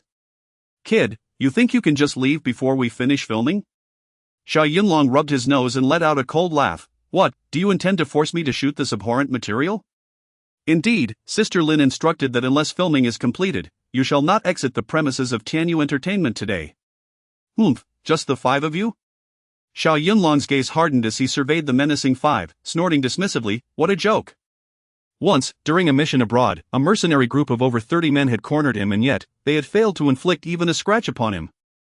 "Kid, if you don't adhere to Sister Lin's directives, we may have to break one of your legs first." The leader of the black-clad men ominously brandished a large iron rod. "What, you intend to cripple me?" "Precisely. Will you lie down for us to strike, or shall we knock you down first?" Xiao Yunlong regarded him with a look of incredulity. If this man were not a fool, how could he utter such foolishness? What man would willingly lie down to be struck? This was a matter of dignity. With a smile, Xiao Yunlong looked at these ridiculous figures, utterly unimpressed. "You think you can break my leg? We shall see if you possess the capability." Chapter 122, You have been fired, eh? The leader of the men in black momentarily froze, his expression shifting to one of fury as he hefted the heavy iron rod in his hand, gritting his teeth and growling, "Damn it, this kid is too arrogant. Brothers, let us go. First, break his legs." Seeking death. A cold smile crept across Xiao Yunlong's lips. Since these individuals were intent on courting their demise, he could hardly be blamed for being ruthless. With a swift motion, he advanced towards the 5 men who approached menacingly, yet he sidestepped to evade the iron rod that swung towards him and seized one of the burly black-clad men by the arm, yanking him upward with a fierce pull. Planting his feet firmly, he lowered his center of gravity. Bang! The black-clad man was hurled like a sandbag, crashing violently against the wall, eliciting a pained howl. "Ouch, that hurts like hell, you brat, die." 2 black-clad figures exchanged glances, simultaneously swinging their iron rods towards him in a brutal pincer attack. Utterly ignorant. Xiao Yunlong's eyes narrowed, and he leaned back just in time to avoid the onslaught. With a swift kick, he sent both assailants flying back. Seizing the moment, he charged at the lead burly man in black, a sneer on his lips, gripping his collar and delivering a powerful knee strike. "Ah!" The black-clad giant let out a muffled grunt, collapsing slowly to the ground like a boiled shrimp, his face contorted in agony, producing low, pained groans from his throat. "Kid, don't be too ruthless. A few insignificant lackeys dare to cripple me? Truly ignorant." Xiao Yunlong cast a disdainful glance at him before grabbing the last remaining black-clad man and tossing him towards the fallen thugs like a sack of sand. Bang! In an instant, the 5 black-clad brutes lay in a heap, bruised and battered, howling in agony. Xiao Yunlong stepped on the lead man's back, his voice sharp as he demanded, "Now, are you still going to stop me? Kid, release me, we have no enmity. We are merely following orders." "Ouch, that really hurts, stop, let them go." At that moment, a sharp cry rang out, and Lin Xian stood before them, her eyes wide with anger. "Lin Jia, you finally arrived." With her arms crossed defiantly, Lin Xian glared coldly at Xiao Yunlong. "Xiao, I misjudged you. It turns out you are a person who repays kindness with malice." TCH. Xiao Yunlong released the black-clad man, clapping his hands in a confrontational manner. "Lin, you are utterly shameless, trying to trick me into shooting such lowly films. Do you still have any shame?" Lin Xian trembled with rage. No one had ever dared to insult her in Tianyu Entertainment. "Xiao Yunlong, don't push your luck. I warn you, if you provoke me, I have the power to fire you." TCH, fire me? Xiao Yunlong shot her a contemptuous look, ripping off the temporary card from around his neck and throwing it at her feet with force. "I wouldn't stoop to work for such a shameless and despicable company." "Hey, what do you mean by that?" "What do I mean? Today, I'm firing you, got it? Ha ha. Xiao Yunlong laughed heartily, striding out of the Tianyu entertainment doors amidst the astonished gazes of onlookers. Ah, this infuriates me. Lin Xian trembled with rage. In truth, she had witnessed Xiao Yunlong's skill just moments ago. She hated him to the core yet loved him deeply. However, she understood in her heart that this man would never belong to her, not now, nor ever. Chapter 123. The promise of life and death. Xiao Yunlong emerged from the Tianyu Entertainment Company as twilight descended, the evening breeze carrying a subtle chill that swept over him. Gazing at the bustling metropolis, memories long buried within him surged forth like waves. 13 years ago, by a stroke of fate, he had caught the eye of his master and resolutely departed from Tianhai City, and now, after a long absence, he returned to find that everything had undergone a profound transformation. An orphan raised in an orphanage, he knew not the identities of his parents, nor had he ever experienced a parent's love. For Xiao Yunlong, Tianhai City was merely a fragment of his past. He had once believed he would be a lifelong spy, never to return to the city, yet, the unpredictable nature of life had brought him back. The return of a wayward son to his homeland would typically be a joyous occasion, but at this moment, Xiao Yunlong was consumed by sorrow. After leaving Tianhai City, he had joined the most clandestine intelligence organization in Huaxia. Following 7 years of grueling training, he ultimately ascended to the position of captain within the Azura team. He had gallantly traversed battlefields, vanquishing countless foes, and had become Huaxia's most formidable warrior. However, this return to the urban landscape was not as he had envisioned. It was driven by a promise of life and death. 3 months prior, Xiao Yunlong led a cadre of elite soldiers from the Azura team on a perilous mission in the Middle East. Unexpectedly, a breach of confidentiality led to their ambush, and they found themselves encircled by the enemy. After a fierce confrontation, of the 28 men, only Xiao Yunlong emerged alive. His deputy, Su Xiaotian, had sacrificed himself to cover his escape, struck down by an enemy rocket.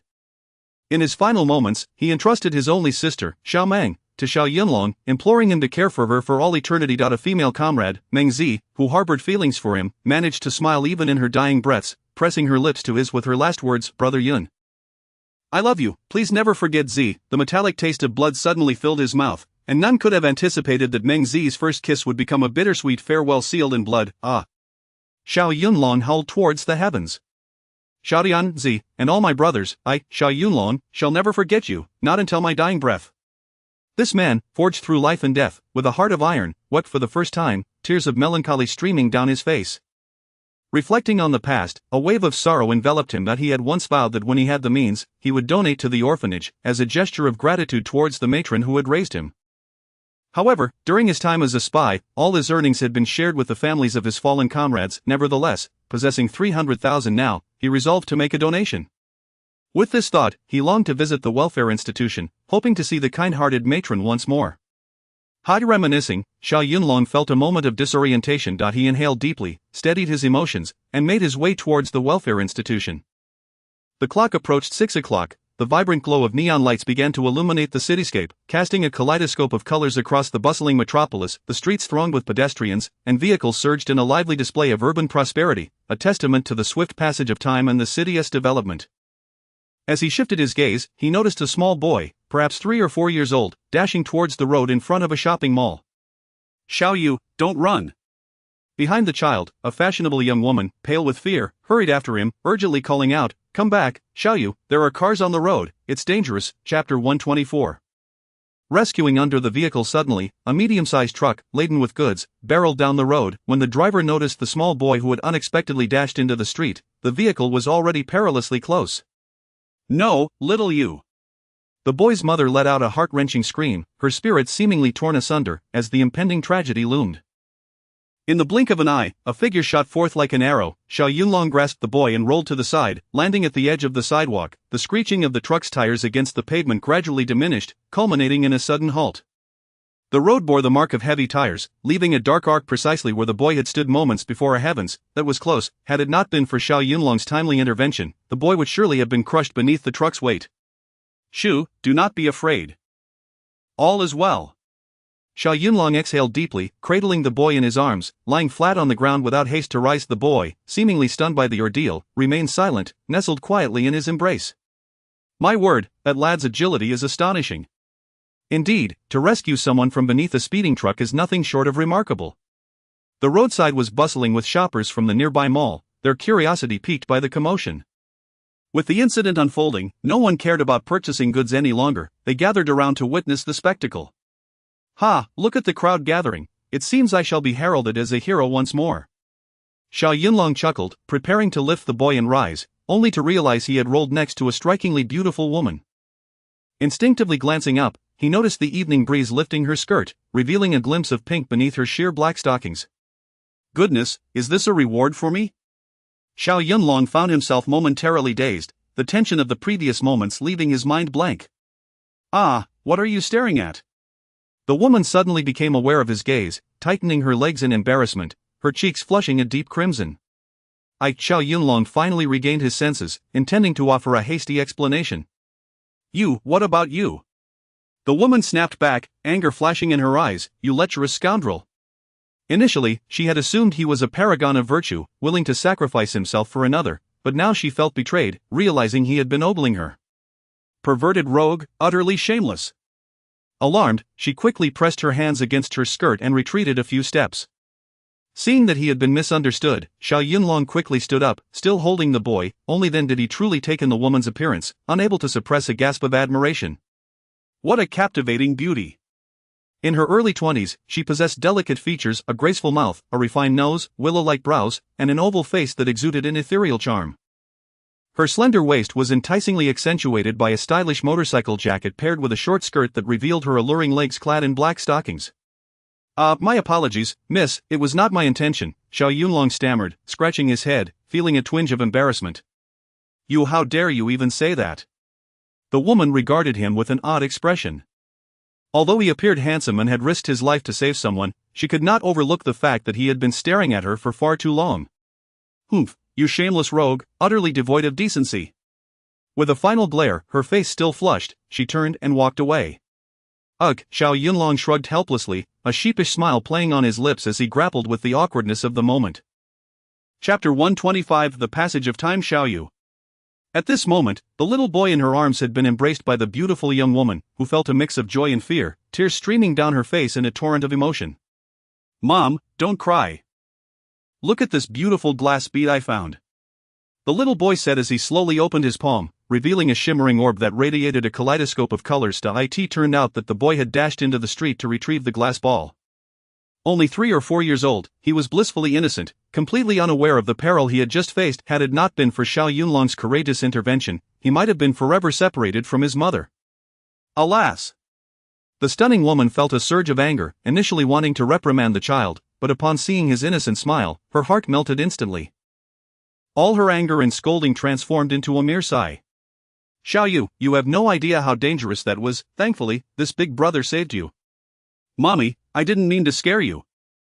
I promise I won't run off again. Yes, my dear, you mustn't wander off like that. Sir, thank you for saving my child. I am truly grateful. Not at all, ma'am.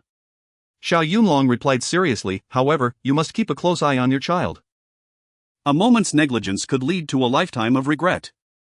Understood. I will be more vigilant in watching over him from now on, the beautiful woman said, pulling out a business card from her handbag and handing it to Xiao Yunlong. Handsome, this is my card. They all call me Sister Hong, but if you have the time, do come find me. I will be sure to reward you generously. Certainly, I shall visit when I have the opportunity. Xiao Yunlong responded, glancing at the card. General Manager of a certain group, Wang Hong. Sir, I have matters to attend to, so I shall take my leave now, until we meet again. The beautiful woman said as she embraced her son and stepped into a luxurious extended Mercedes-Benz. Sis, what's wrong? A handsome young man of 16 or 17 approached the previously glimpsed beauty. What happened while I was buying drinks? You look flushed, did someone bully you? It's nothing, just some pervert. What, there was a rogue, where? Over there. The woman's gaze shifted, her mind replaying the moment of being leered at, her teeth nearly grinding in fury. Yet when she turned back, she realized Xiao Yunlong had long since departed. For some inexplicable reason, she felt a sense of emptiness in her heart. With his hands tucked into his pockets, Xiao Yunlong walked alone down the bustling streets. In early March, during this season of transition from chill to warmth, the cold wind blew against him, still carrying a hint of frost. The last time he returned to Tianhai City was 3 years ago, when Xiao Tian's parents had tragically perished in a car accident. Upon learning of their demise, Xiao Tian was on the brink of despair, and according to the organization's decision, he had accompanied Xiao Tian back to manage the aftermath. In the fleeting 4 days of leave, he barely had time to visit the orphanage before hastily returning to the organization with Xiao Tian. Now that he was back in Tianhai City, he felt compelled to visit the orphanage at least once. That he hoped to see the kind-hearted matron once more and to donate the 300,000 he held in his hands. Xiao Yunlong adjusted his collar and, relying on the fragments of memory, sought the address of the orphanage. I remember it being in this area when I was a child. However, all that greeted his eyes were towering skyscrapers, a far cry from the orphanage he remembered. 13 years had passed, and it was indeed a case of the world having changed beyond recognition. Chapter 126. Old friends. In an instant, a myriad of childhood memories surged forth, causing this stalwart man to shed tears unexpectedly. Excuse me, sir, would you like a flyer? Just as Xiao Yunlong was engulfed in melancholy, a melodious voice reached his ears. The voice was enchanting, akin to a yellow oriole emerging from the valley, bringing a delightful sensation to the ears. What a lovely voice! Xiao Yunlong was taken aback, regaining his composure as he turned to the source of the sound. Before him stood a tall and beautiful woman, smiling radiantly, her cheeks flushed with a delicate hue. The woman sported a low ponytail, her simple jeans paired with an off-white trench coat, yet her ethereal grace remained unmistakable. Wait a moment? Xiao Yunlong gazed at her, feeling an uncanny familiarity. It seemed he had encountered her somewhere before, though he could not quite place it. The woman, equally captivated, stared back at Xiao Yunlong, pondering if he was the person she had been searching for. To quickly dispel her confusion, she tentatively inquired, Sir, may I ask, are you Xiao Yunlong? Ah! Xiao Yunlong exclaimed in surprise, how do you know my name, beautiful? Then it is true that you are my brother Yunlong? Ah, brother Yunlong? The woman exclaimed with delight, her excitement palpable. Yunlong good, take a good look at me. I am Xiaoting, Mu Xiaoting. Mu Xiaoting, which Mu Xiaoting? Oh, I used to go by Qin Xiaoting at the orphanage after my adoptive father took me in. I changed my surname to Mu. Xiaoting, it really is you. Xiao Yunlong fixed his gaze upon her intently, and upon confirmation, he finally recognized the beauty before him. It turned out that this enchanting woman named Mu Xiaoting was his childhood companion from the orphanage, a year his junior. Mu Xiaoting could hardly believe her fortune in encountering the old friend she had yearned for, her eyes glistening with tears of joy. Brother Yunlong, how could you not recognize me? Cough, cough. Xiao Yunlong felt a twinge of embarrassment. Women change so much. Xiaoting, you have transformed remarkably, becoming ever more beautiful, no longer the frail little girl I once knew. Yunlong Gu, this is wonderful. Finally, Xiaoting has found you. Upon confirming his identity, her excitement erupted within her. Ignoring the curious gazes of the surrounding crowd, she leapt into Xiao Yunlong's embrace, tears streaming down her face. The evening breeze swept by, carrying the flyers from Mu Xiaoting's hands high into the sky, drifting toward the horizon where memories reside. Woohoo! Mu Xiaoting nestled in Xiao Yunlong's arms, weeping uncontrollably, her face a picture of sorrow. Brother Yunlong, it has been 13 years. I have waited for you for 13 long years. For these 13 years, I have come here almost every day, hoping to see you return one day. I wished for you to remember the orphanage, to remember me, to remember the times we shared. Xiaoting, please do not cry. Your brother Yunlong has returned, has he not? Mu Xiaoting's heartfelt lament stirred a whirlwind of emotions within Xiao Yunlong. The fleeting years had flown by, and now both had grown into adulthood. Yet some people, some feelings, do not fade with the passage of time, they only deepen with longing. Xiao Yunlong and Mu Xiaoting had grown up together in the same orphanage, both bereft of parents and sharing a bond of empathy.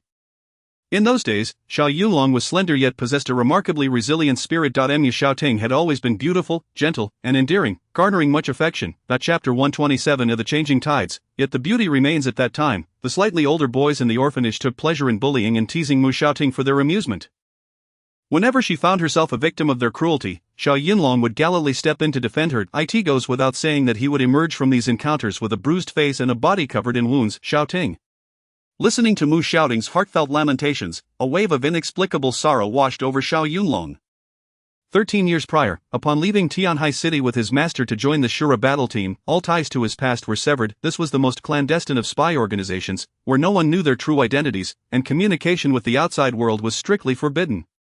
Brother Yunlong, where have you been all these years? How could you leave without a trace? Mu Xiaoting's beautiful eyes glistened with tears, crystal clear yet tinged with a hint of resentment and reproach. Xiaoting, I joined the military, which is quite demanding. I apologize for making you wait so long. Xiao Yunlong concealed certain truths, yet what he spoke was not entirely false. It's all right, brother Yunlong, what matters is that you have returned. The gaze Mu Xiaoting directed at him was filled with profound affection. This man was her lifelong concern. And you, Xiaoting, how have you fared all these years? Xiao Yunlong inquired gently, his heart warmed by the sight of her increasingly radiant beauty. Sigh. Mu Xiaoting sighed softly, her gaze drifting into the distance as if immersed in the memories of yesteryears. Shortly after you left, I was taken in by a couple in Tianhai City. They treated me kindly and even supported my education, allowing me to attend university. Ah! Xiao Yunlong exclaimed, astonished, Xiaoting, you were adopted and went to university. I am truly delighted for you. Indeed, I consider myself quite fortunate. What about the orphanage? Why is it no longer here? 5 years ago, it was demolished for redevelopment, she replied. Demolished? Then what about the headmistress? Sai, the headmistress, who was already quite elderly, returned to her hometown. Oh, I see. Hearing this, Xiao Yunlong felt a pang of melancholy. The old headmistress, whom he had long cherished in his thoughts, he would never get to see again. Brother Yunlong, you were the only one who treated me kindly at the orphanage. I have never forgotten you all these years. Xiaoting, you truly are a person of deep sentiment. I come here almost every day, for I have a premonition that you would one day return. Sigh, Xiaoting, you are too steadfast. Brother Yunlong, who would have thought that you would return today? Xiaoting has finally awaited your arrival, ah. After hearing Xiaoting's heartfelt confession, Xiao Yunlong felt a rush of bittersweet emotion and let out a long, sorrowful cry. Over the years, he had traversed battlefields, navigating through a storm of bullets and the uncertainty of life and death. He had never considered that in Tianhai City, there was a girl who had been patiently waiting for his return. The world may change through the passage of time, yet the beauty remains. Xiao Yunlong was not a man devoid of feelings. On the contrary, he understood emotions better than most. Throughout these years, during the lonely, late hours of the night, he had often thought of Mu Xiaoting and their joyful childhood days.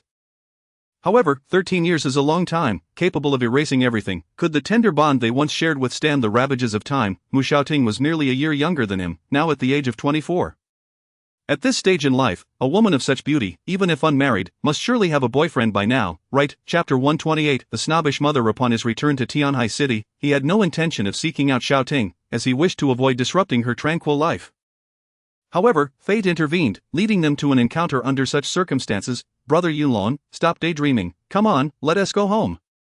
Mu Xiaoting exclaimed, noticing his distant gaze, which seemed lost in memories of their past, causing her cheeks to flush a bright crimson. What? Home? Xiao Yunlong blinked in surprise. Yes, home, specifically, to my foster parents' house? Xiao Yunlong chuckled, having momentarily believed that Mu Xiaoting had already married. Alright, let us pay your home a visit. Yes, it's almost dark. Let us hurry. They exchanged glances, their laughter reminiscent of children, walking side by side. It smells delightful. Xiaoting exuded a faint, enchanting fragrance that was utterly captivating, momentarily causing Xiao Yunlong's thoughts to wander.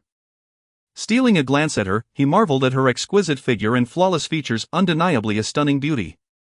Wow, after all these years, Xiaoting has blossomed into such a beauty. Xiao Yunlong silently praised, momentarily lost in his admiration. Oh dear. At that moment, Mu Xiaoting noticed Xiao Yunlong's gaze upon her, her face reddening in embarrassment as she playfully chided him. Xiao Yunlong, after being away for so long, when did you become such a lecher? Oh come now, Xiaoting, are you denying me a glance? Don't forget, we bathed together when we were little. As he spoke, memories of their childhood flooded back, and he stuck out his tongue, teasing her playfully. Ugh, what are you saying? At his words, Mu Xiaoting's face grew even warmer, and she stamped her foot in exasperation. We were just kids back then, innocent and oblivious. Now I've grown into a young lady, and I'm no longer the same. Indeed, childhood can be a realm of innocence and whimsy, it can be unrestrained and carefree, yet now, they had matured, and many things could never return to how they once were. They continued walking side by side, engaging in conversation, marveling at the rapid transformations of Tianhai City. After a short while, Mu Xiaoting led Xiao Yunlong to a dumpling shop named Mu's Dumplings. Brother Yunlong, this is my home. Xiaoting, so your family runs a dumpling shop? Yes, my foster parents have dedicated their lives to this craft. The proprietors, a middle-aged couple named Mu Qingshan and Su Manhua, ran the establishment, which managed to sustain them, though just barely, in the bustling city. As dinner time approached, a line of customers had formed outside, eager to purchase dumplings. Xiaoting, where have you been? Why are you only just returning, and who is that young man beside you? Xiaoting beamed with excitement. Mom and Dad, I ran into an old friend today. I am so happy. Old friend? What old friend? Well, we grew up together in the orphanage. Oh, a friend from the orphanage, what a rare reunion. Mu Qingshan, being a straightforward man, greeted Xiao Yunlong warmly upon recognizing him as his daughter's childhood acquaintance. Young man, hello. Hello, uncle and aunt, I'm Xiao Yunlong, and I grew up alongside Xiaoting. Wonderful, come in and sit. Humph. Su Meihua cast a scrutinizing glance at Xiao Yunlong, noting his modest attire, which did not suggest wealth, thus tempering her enthusiasm. She quickly pulled her daughter aside, her expression stern. Xiaoting, have you lost your senses at university, bringing just anyone home? Chapter 129 Your kindness towards brother Yunlong. Mother, what are you talking about? Xiaoting, just look at your puffed up cheeks. Am I mistaken in what I said? It cannot solely be blamed on Su Meihua's materialistic tendencies. The couple adopted Xiaoting with a specific intent in mind. Xiaoting, with her beauty and grace, was certain to marry into a good family in the future, which is why they chose to send her to university. They hoped that Xiaoting would eventually wed a wealthy man, allowing them to enjoy a few years of comfort. Yet now, their painstakingly nurtured university-educated daughter has returned with such a destitute man. How could that not cause her anxiety and anger? Mother, brother Yunlong is my friend. He has just returned from military service and is a very honest person. A veteran? Upon hearing this, Su Meihua's expression grew even more tense. Xiaoting, don't be foolish, you haven't seen him in over a decade. How well do you truly know him? Mother, I know him quite well. He has just come back and has nowhere to go for the time being. I want to invite him to stay with us for a few days. Is that all right? What, you want him to stay in our home for a few days? Absolutely not. Mother, I beg you. Xiaoting, when I say no, I mean it. He could be a deserter. You must not endanger our family.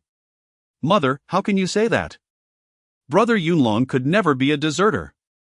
Humph, in this day and age, one can know a person's face but not their heart. Sigh.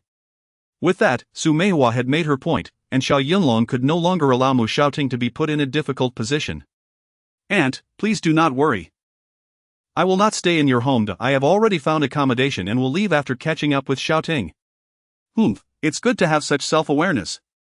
Mu Qingshan sighed. Meihua, they are friends from the orphanage. It is not easy for them to meet, so let them reminisce. Su Meihua glared. Mu Qingshan, I fear Xiaoting will be spoiled by you before long. Hee, it's all right, Xiaoting has grown up. She understands boundaries, come with me. Ignoring her mother, Xiaoting directly took Xiao Yunlong's hand and ascended to the second floor. Brother Yunlong, don't take it to heart. My father is straightforward and tends to be taciturn, while my mother has a loud voice but a soft heart. It will all be fine shortly. Yes, Xiaoting, your brother Yunlong understands. Ah. Upon seeing Xiaoting lead Xiao Yunlong upstairs, Su Meihua seethed with anger, her rolling pin clattering loudly against the counter.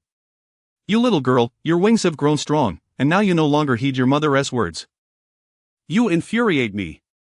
The Mu family's dumpling shop occupies 2 levels, covering an area of approximately 100 square meters. The first floor serves as the shop front and living room. The second floor contains 3 rooms, one of which is now available for Xiao Yunlong to stay in. Although the space is modest, barely accommodating a bed, it is sufficient for Xiao Yunlong. He certainly understands Xiaoting's good intentions and feels a warm sensation in his heart. She believes that, since he has no relatives in Tianhai City, he would have nowhere to go. Thus, she defies her mother's orders to offer him refuge, saving on expenses. Brother Yunlong, just stay at my house, it's fine, I've got everything covered. Xiao Yunlong gazed at Xiaoting, feeling a surge of emotion. This girl is truly kind to him and so devoted, he silently vowed. Regardless of whether they could be together in the future, he would take good care of her. Xiaoting, why are you so kind to me? Brother Yunlong, it's because you are even kinder to me. Xiaoting, your adoptive parents have treated you so well, sending you to university. You must always be filial to them. Chapter 130 of the Ancestral Jade Bracelet shattered. Yes, I understand. Xiaoting, concerned for Xiao Yunlong's self-esteem, hurried to comfort him. My mother has a sharp tongue but a soft heart. After a while, it will be all right. Brother Yunlong, please do not take her words to heart.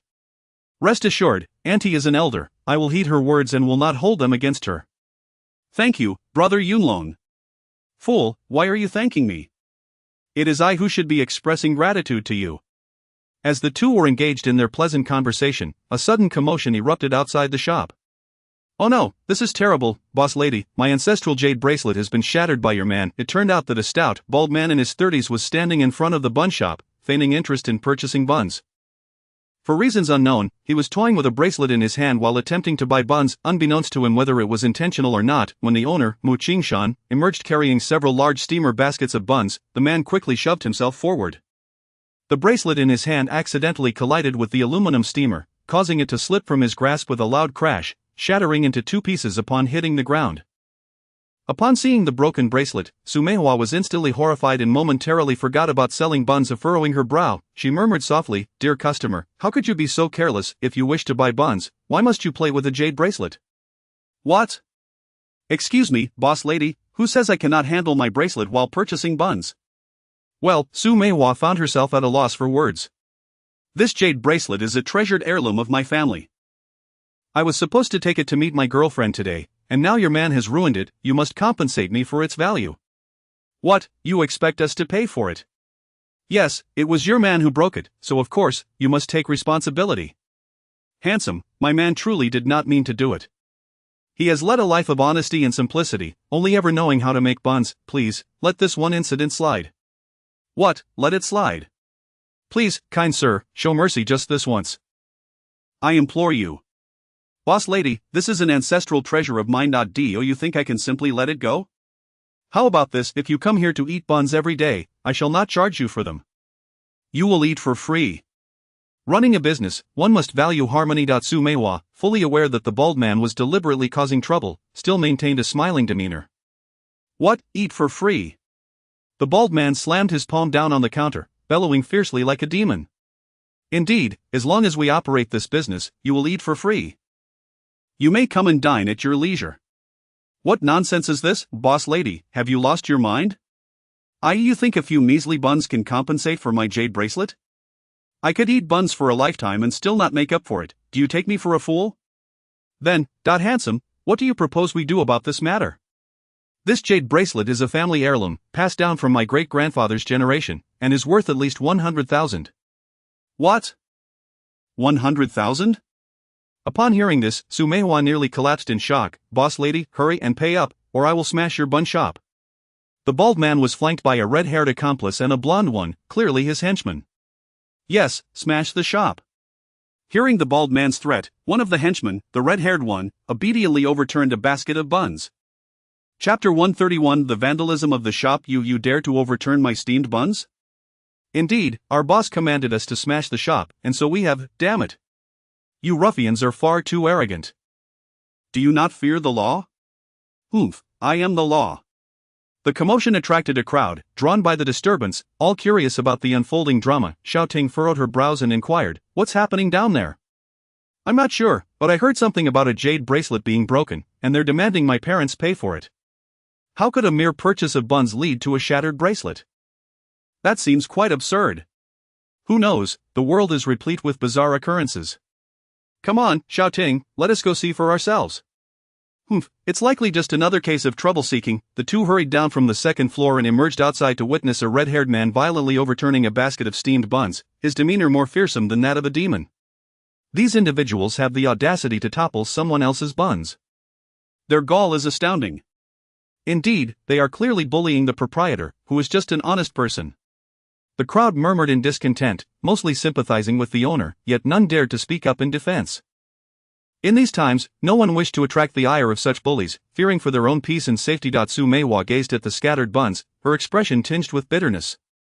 She understood well that these three men were clearly no good. What could her family have possibly done to offend them? They demanded a compensation of 100,000 right from the start. Such an amount would take her family's bun shop at least 2 to 3 years to accumulate, yet Mu Qingshan, the owner, seemed to possess an uncanny ability in the trade of buns. Despite the bald man's intimidation, he remained silent. At this moment, Mu Xiaoting could no longer bear to watch and stepped forward, her almond-shaped eyes wide with fury. Hey, who are you to demand 100,000? On what grounds? That jade bracelet of yours is clearly worthless trinket, at most worth $3. Wow, damn, this girl is quite a looker. The bald man's gaze leered over her, his eyes filled with lascivious intent, unhidden. It turned out that the bald man was a notorious thug in the area, known for extortion and all manner of villainy. Seeing the thriving business of Manhua's bun shop and the owner's daughter as pure beauty, he had long set his sights on their family. Fine, madam, you need not pay the money. Then, thank you. Don't rejoice just yet. The condition is that your daughter spends some time with my brothers and me for our amusement. Once we've had our fill, the money will be unnecessary. What the hell, these three lecherous men are indeed targeting the owner's daughter. Nevertheless, she is truly beautiful. I hear she just graduated from university, truly a paragon of talent and beauty. The onlookers buzzed, their murmurs rising to a clamor. You shall not get away with this. Mu Xiaoting's face flushed with rage as she glared at the three scoundrels, unwilling to utter another word. Handsome, you cannot place all the blame on my husband. The bracelet was in your possession, why didn't you hold it more securely? What? The bald man glared fiercely. You wretched woman, are you still trying to deny it? I am not denying it. I merely assert that this cannot rest solely on us, you share some responsibility. Then what do you propose for compensation? We are willing to pay 10,000, provided you leave our family in peace and cease your disturbances. Chapter 132. The pinnacle of deceit. Mother, they are clearly extorting us. Xiaoting exclaimed indignantly. Xiaoting, I understand, but we are merely outsiders, what can we do? Su Manhua, fearing the escalation of the situation, resigned herself to misfortune, contemplating the loss of some money to bring the matter to a close. Humph. The bald man, seeing that the proprietress was finally willing to offer 10,000 yuan, relished his advantage, a smug grin spreading across his face, his demeanor growing increasingly arrogant. You filthy woman, you've damaged my ancestral treasure and still dare to deny it. It's evident you're challenging me. I already agreed to compensate you 10,000. 10,000, that's barely enough to shoo away a beggar. Su Manhua trembled with rage, infuriated yet helpless against these bullies. This is not entirely our fault. You mustn't take it too far. You insolent hag, what's it to you if I bully you? The bald man bellowed, his voice fierce as a demon, and with that, he overturned 2 baskets of buns. Ah, my buns! Mu Qingshan, witnessing the fruits of his labor scattered across the ground, felt as though his heart was bleeding. Please, do not overturn my buns. They are our family's hope.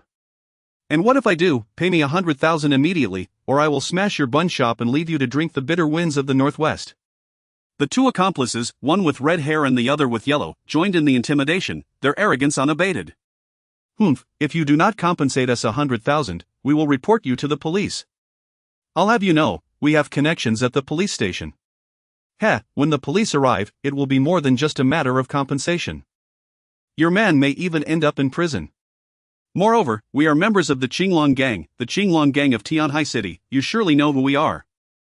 Crossing the Qinglong Gang means your bun shop will be finished in Tianhai City. You can write our names backwards, for all I care. Ah, the Qinglong Gang. Upon hearing the notorious name, the crowd lost interest in the buns, shaking their heads and walking away. The legendary Qinglong Gang was indeed the apex of criminal power. It was said that the gang had thousands of brothers, each capable of violence, and their leader was a figure that inspired dread. They ruled with an iron fist, oppressing both men and women, committing every conceivable atrocity, and even the police were powerless against them. Su Manhua clutched her daughter, overwhelmed by fear, and sobbed uncontrollably. If they offended this group, their bun shop would be doomed. This establishment was the family's sole source of income, and the thought of losing it meant they would be unable to sustain themselves in Tianhai City. The mere notion of their economic lifeline being severed sent the mother and daughter into a deeper despair. We bear no grudges, why must they bully us so? Xiaoting, must the honest always be subjected to such oppression? Oh, heaven, this is so unjust. As Mu Qingshan observed his wife and daughter's sorrowful weeping, he could no longer contain himself. Even the most docile can be driven to desperation. Baldy, you have gone too far, I will fight you. With eyes ablaze, he grasped a rolling pin from the table, ready to strike the bald man's forehead. I will fight you all. Perish together. Chapter 133. A hero's rescue. The red-haired man possessed a modicum of martial skill, enough to ensure that his rolling pin would not strike his superior's head. Humph. With a swift motion of his foot, he effortlessly brought Mu Qingshan crashing to the ground, a fierce expression etched upon his face. Still daring to strike our boss? How dare you? The bald man, filled with rage and humiliation, delivered a vicious kick to Mu Qingshan, twisting his neck as he bellowed arrogantly. What, you dare to hit my forehead, you shall perish. Hey, you ruffians, release my father at once, or we shall alert the authorities. Alert the authorities? You little girl, do you think I fear your threats? The bald man retorted, brimming with arrogance. You've damaged my jade bracelet, even the king himself would have to compensate me. Yes, compensation. Pay our boss 100,000. Yu Wamu Xiaoting was so incensed that words eluded her. The bald man gazed at her, observing her inflamed expression, her cheeks flushed, her lips glistening, an embodiment of pure, irresistible allure.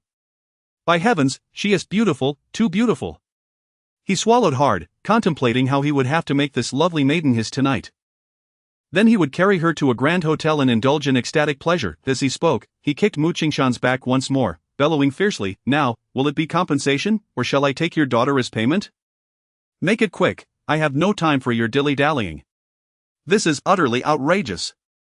Standing silently at the side, Xiao Yunlong could no longer endure the scene before him. It was time to intervene in this blatant injustice.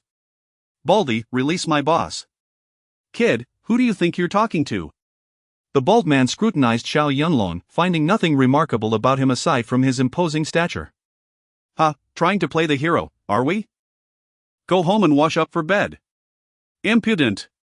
Xiao Yunlong bellowed, bending down to pick up the broken jade bracelet. Weighing it in his hands, his gaze quickly discerned its true nature. Baldy, let me inquire. Is this what you call a treasured heirloom? Humph, absolutely. The bald man disdainfully glanced at Xiao Yunlong, rubbing his nose as he spoke with feigned sophistication. This bracelet has been passed down from my great-grandfather's great-grandfather. As for its age, do I really need to elaborate? Oh, your great-grandfather's great-grandfather, is it? Of course, authentic Xinjiang Tianshan Hatian jade, coupled with its rich history, me demanding 100,000 is merely a gesture of goodwill. Very well. Xiao Yunlong chuckled coldly, we shall soon discover whether your claims hold any truth. Kid, what do you mean by that? The bald man's expression darkened, his glare directed at the audacious interloper, his eyes seething with fury. As I understand it, true Hatian jade produces a crisp, melodious sound when two pieces collide. Kid, I warn you, don't go looking for trouble where none exists. I'm set on pursuing this matter today. Xiao Yunlong declared, picking up the two broken pieces of jade and striking them against each other. Instantly, a dull, muffled sound resonated. Ladies and gentlemen, the assessment is complete. This bracelet is clearly a counterfeit. What did you say? Baldy, I assert that your bracelet is a fake. Such trinkets aren't worth 3 coins at a street stall. Xiao Yunlong scoffed, then smashed the two pieces to the ground, reducing them to a pile of shards. How dare you shatter my ancestral bracelet? Chapter 134. The madman among us, upon witnessing his bracelet shattered into a multitude of fragments by Xiao Yunlong, the bald man was instantly consumed by fury. You little brat, are you trying to stir up trouble? Me? Stir trouble, Baldy, it seems you lot are the ones deliberately seeking to provoke the proprietress. You! Xiao Yunlong cast a disdainful glance at the trio of ruffians, a cold smirk gracing his lips. To think you would come here, clutching a mere piece of broken glass from a street vendor, attempting to extort money, your audacity knows no bounds. Goodness, this kid is quite the madman. Indeed, I am a madman. I, Baldy, have roamed Tianhai City for so long, yet this is the first time I've encountered such arrogance. Do you not know we are members of the Qinglong gang? Offending our 8th master, and you think you can still survive in Tianhai City? Realizing his scheme had been exposed by a seemingly insignificant figure, the bald man seethed with a desire to eliminate Xiao Yunlong. Ha! 8th master, what of the 9th master? Xiao Yunlong scoffed, dismissing the trio as inconsequential.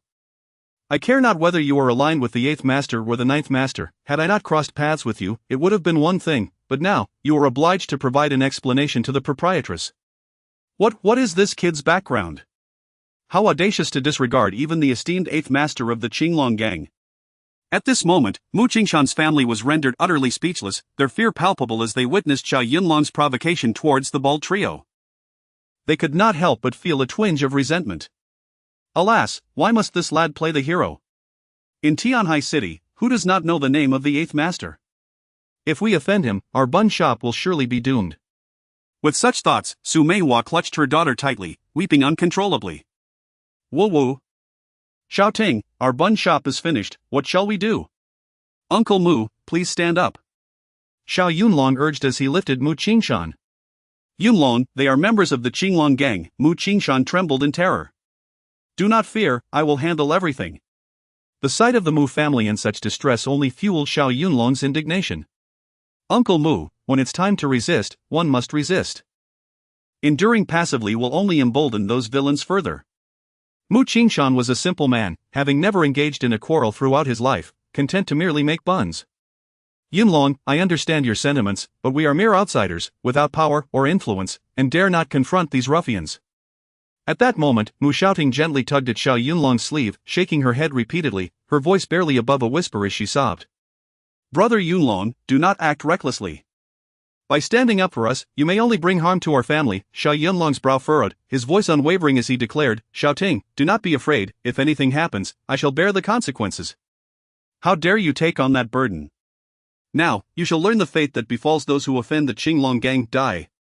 The bald man, consumed by rage, suddenly drew a dagger from his person, and without completing his sentence, lunged toward Xiao Yunlong's abdomen. A dagger? Mu Xiaoting gasped in horror, exclaiming, Xiao Yunlong, watch out for the sharp weapon. Ah, the onlookers near the bun shop, upon witnessing the bald man brandishing the dagger, scattered in panic, fearing they would be caught in a bloody disaster. Their eyes reflected sheer terror, convinced that Xiao Yunlong would soon meet a bloody demise. Chapter 135 An eye for an eye, violence for violence. Utterly unaware of your own recklessness. Xiao Yunlong remarked with a calm smile, not bothering to evade as he seized the bald man's wrist and twisted it with a deft motion. A sharp crack echoed, and the bald man's wrist bone shattered instantly. Ah, my hand is broken, the bald man howled like a slaughtered pig, collapsing to his knees before Xiao Yunlong, his dagger clattering to the ground. Go to hell! The red-haired and yellow-haired thugs, witnessing their leader's humiliation, erupted in fury, each throwing a punch aimed at Xiao Yunlong's face and chest. You are truly oblivious to your impending doom. Xiao Yunlong, a formidable figure and a super agent of the Shura team, found it beneath his dignity to contend with such petty ruffians. Bang! With effortless grace, Xiao Yunlong met the red-haired thug's punch with his own. The collision produced a dull thud, and the outcome was immediately evident. The red-haired thug staggered back, his hand fractured, collapsing to the ground while emitting a pain wail. The yellow-haired thug fared even worse, as Xiao Yunlong's swift kick sent him hurtling through the air, crashing to the concrete like a cannonball, his spine nearly shattered. Ouch, that hurts like hell, my back is breaking. Ouch, my hand is broken too. The onlookers, witnessing the bald man and his companions finally receiving their just deserts, erupted in applause. These ruffians are utterly despicable. They deserve such punishment. Indeed, let us see if they dare cause trouble again. Gazing down at the moaning bald man, Xiao Yunlong resolved to enact a fitting retribution. You thought you could extort 100,000 from the boss over a mere trinket worth a few bucks? Very well, bald man, I shall grant you that 100,000. Ah, give them 100,000? Mu Xiaoting, momentarily perplexed by Xiao Yunlong's words, looked at him in astonishment. Manhua, in a state of distress, exclaimed, Hey, young man, what are you saying? Our family doesn't have 100,000. Auntie, Xiaoting, you will soon understand. Xiao Yunlong replied with a playful grin, seizing the bald man's collar with a resounding smack, he delivered a slap to the bald man's right cheek. Slap! The force of Xiao Yunlong's strike was anything but feeble. The sound of the blow echoed, and the bald man's right cheek contorted grotesquely. Bald man, that's 1,000 repaid, come, let us repay you another 1,000. Xiao Yunlong swiftly followed with a backhand slap to his left cheek, causing the bald man to spit blood, a tooth flying from his mouth. Damn, that slap was excessively fierce, it even knocked out a tooth. The crowd gasped at the sight. Ouch, it hurts. The bald man felt stars dancing before his eyes, the world spinning around him.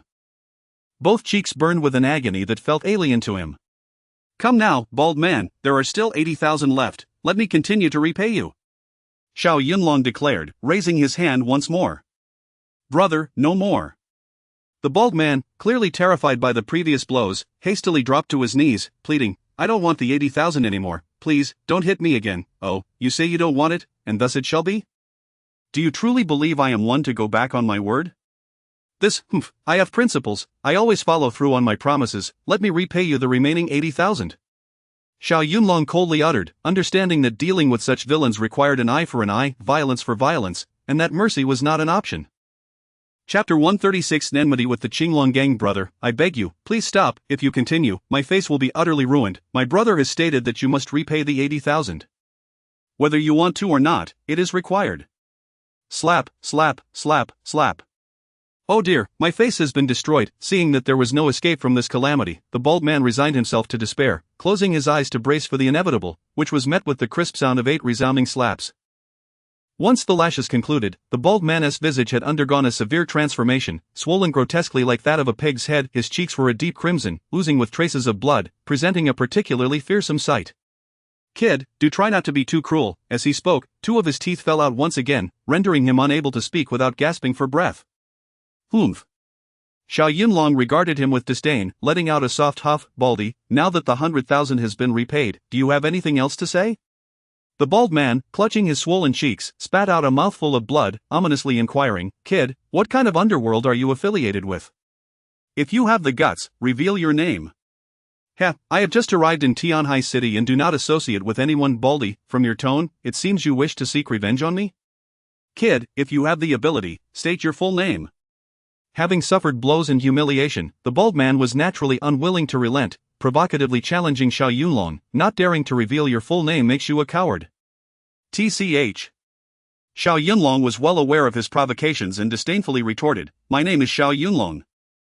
Feel free to come find me if you seek vengeance. Moreover, regarding your so-called 8th master, I may pay him a visit when the opportunity arises. He. This remark struck a chord with the bald man. While I may not be able to deal with you directly, our 8th master is more than capable of ensuring your demise. Very well, since you seek death, I shall convey your words to our 8th master. He will undoubtedly put an end to you. Go ahead and relay it.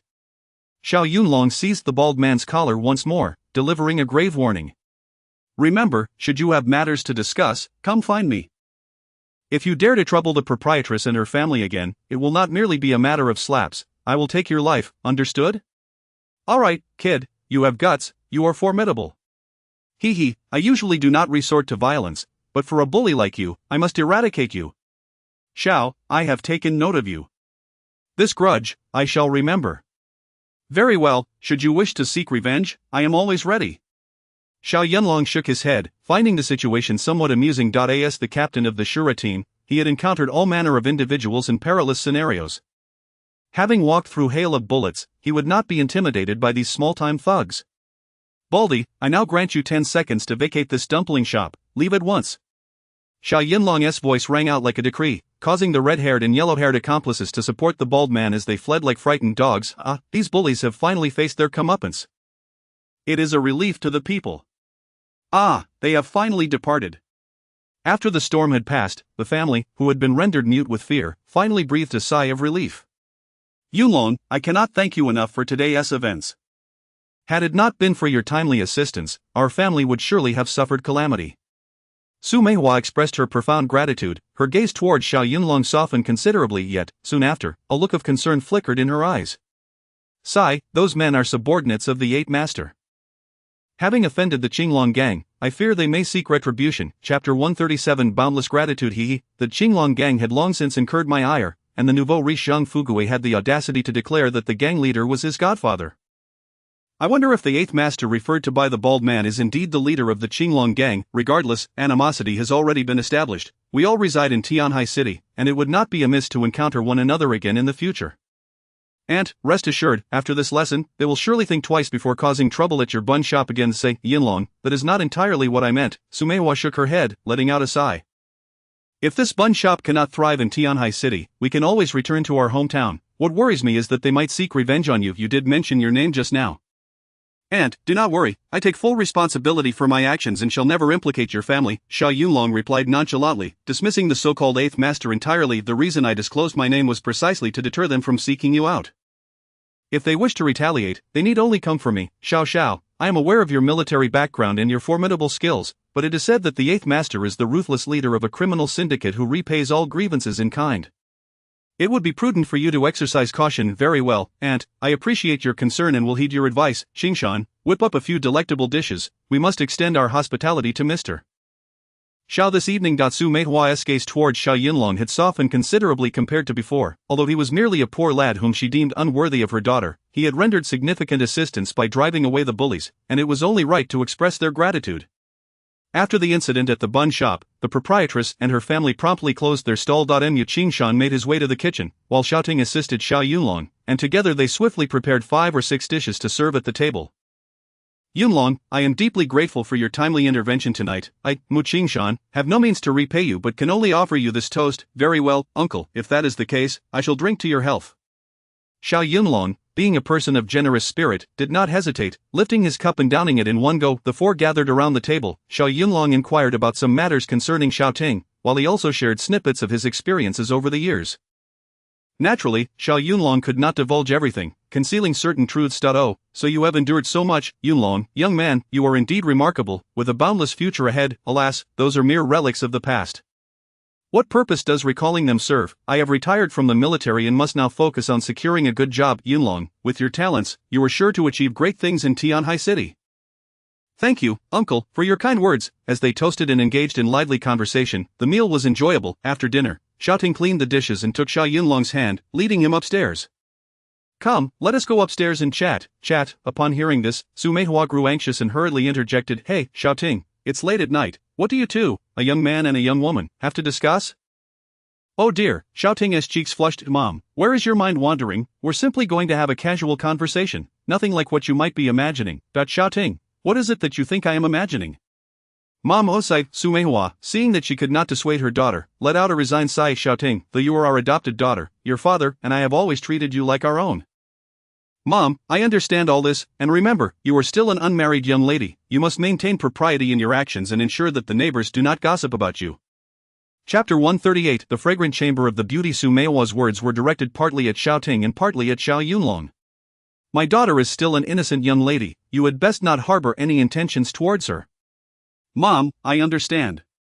Su Meihua was about to say more when Mu Qingshan, holding his wife's hand, interjected with reason. Meihua, let them converse.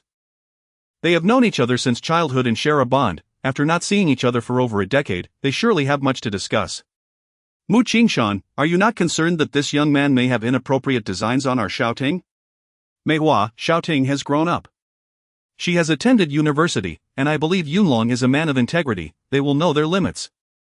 Xiao Ting, you may chat, but Mr. Xiao must not stay overnight in our home. We wouldn't want outsiders spreading rumors.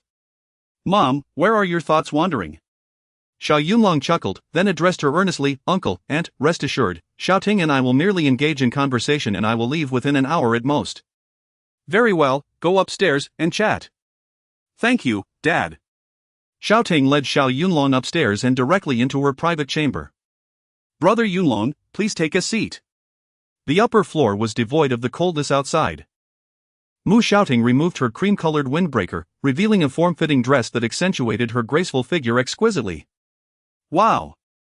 Xiao Yunlong settled into a chair beside the bed, and under the soft illumination, Xiaoting appeared even more enchanting. In the prime of his youth, invigorated by a few glasses of white wine, he felt a rush of blood and his breath quickened. Xiaoting, you are truly beautiful. Women relish compliments, and Mu Xiaoting was no exception, though she feigned modesty. Xiao Yunlong, when did you become so smooth-talking? I'm speaking the truth. Xiaoting, you are genuinely stunning. You were always lovely as a child, and now you are even more so. Such flattery. Xiao Yunlong smirked, playfully teasing his old acquaintance. Xiaoting, inviting me into your room at this late hour, are you plotting something under the cover of darkness? What are you saying? Xiaoting's cheeks flushed crimson, enhancing her beauty as she shot him a glare. Come now, we were children and shared a bed before. Why would I have any ulterior motives now? Back then, we were just kids, completely oblivious. Hey, Xiaoting, things are different now. Xiao Yunlong's gaze involuntarily roamed over her figure, struggling to suppress the fire within. Hey, Xiao Yunlong, look at that lecherous expression of yours. I warn you, do not get any ideas.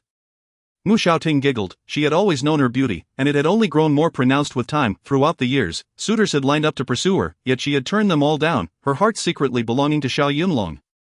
Xiaoting, are you not afraid I might act inappropriately?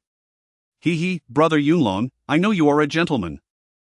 You would never take advantage of me. She twirled a strand of hair, becoming even more alluring before such beauty, especially within Xiaoting's chamber. Xiao Yunlong felt an overwhelming temptation. After 7 years of rigorous training in Shura and 5 years as an agent, he had adhered strictly to discipline, remaining focused solely on serving his country. Now, having returned to the city, he too was a man with legitimate desires. At this moment, there was no longer a need to suppress his feelings. Chapter 139. Do you like Xiaoting? Moreover, he grew up alongside Xiaoting, and their bond has been nurtured since childhood, with both being handsome and beautiful, one unmarried and the other untouched. As long as they are willing, engaging in some intimate act would hardly be considered a crime. Ah, Xiaoting, you are truly exquisite. Presently, Xiao Yunlong resembled a fierce tiger descending from the mountains, while Xiaoting appeared as a pure white lamb, awakening his most primal desires. Observing the fervent expression on Xiao Yunlong's face, Xiaoting was not oblivious. She understood perfectly what occupied his thoughts, and her delicate cheeks flushed a deeper shade of crimson. He. Xiaoting shot him a playful glare, unable to suppress her laughter. Xiao Yunlong, you used to be such an honest person. Who would have imagined that after spending over a decade in the military, you've transformed into a little lecher? In response to Xiaoting's teasing, Xiao Yunlong did not shy away from revealing his feelings. Hey, Xiaoting, you cannot put it that way.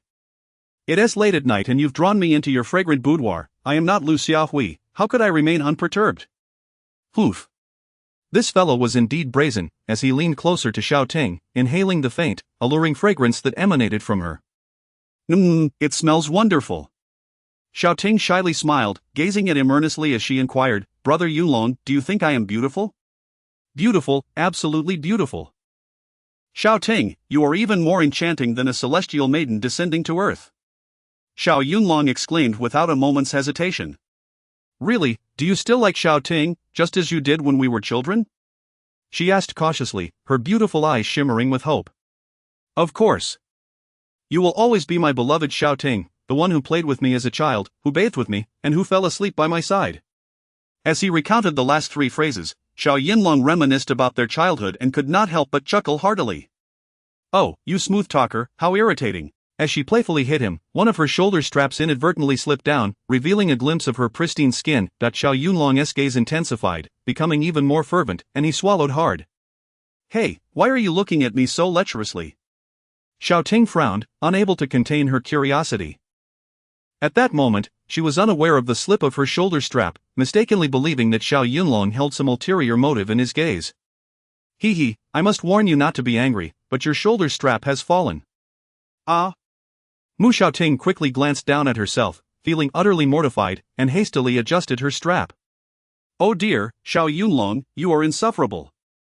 You read deliberately being a rogue. Hey, Xiaoting, your strap fell, and I merely offered a friendly reminder. How did it turn into me being a rogue?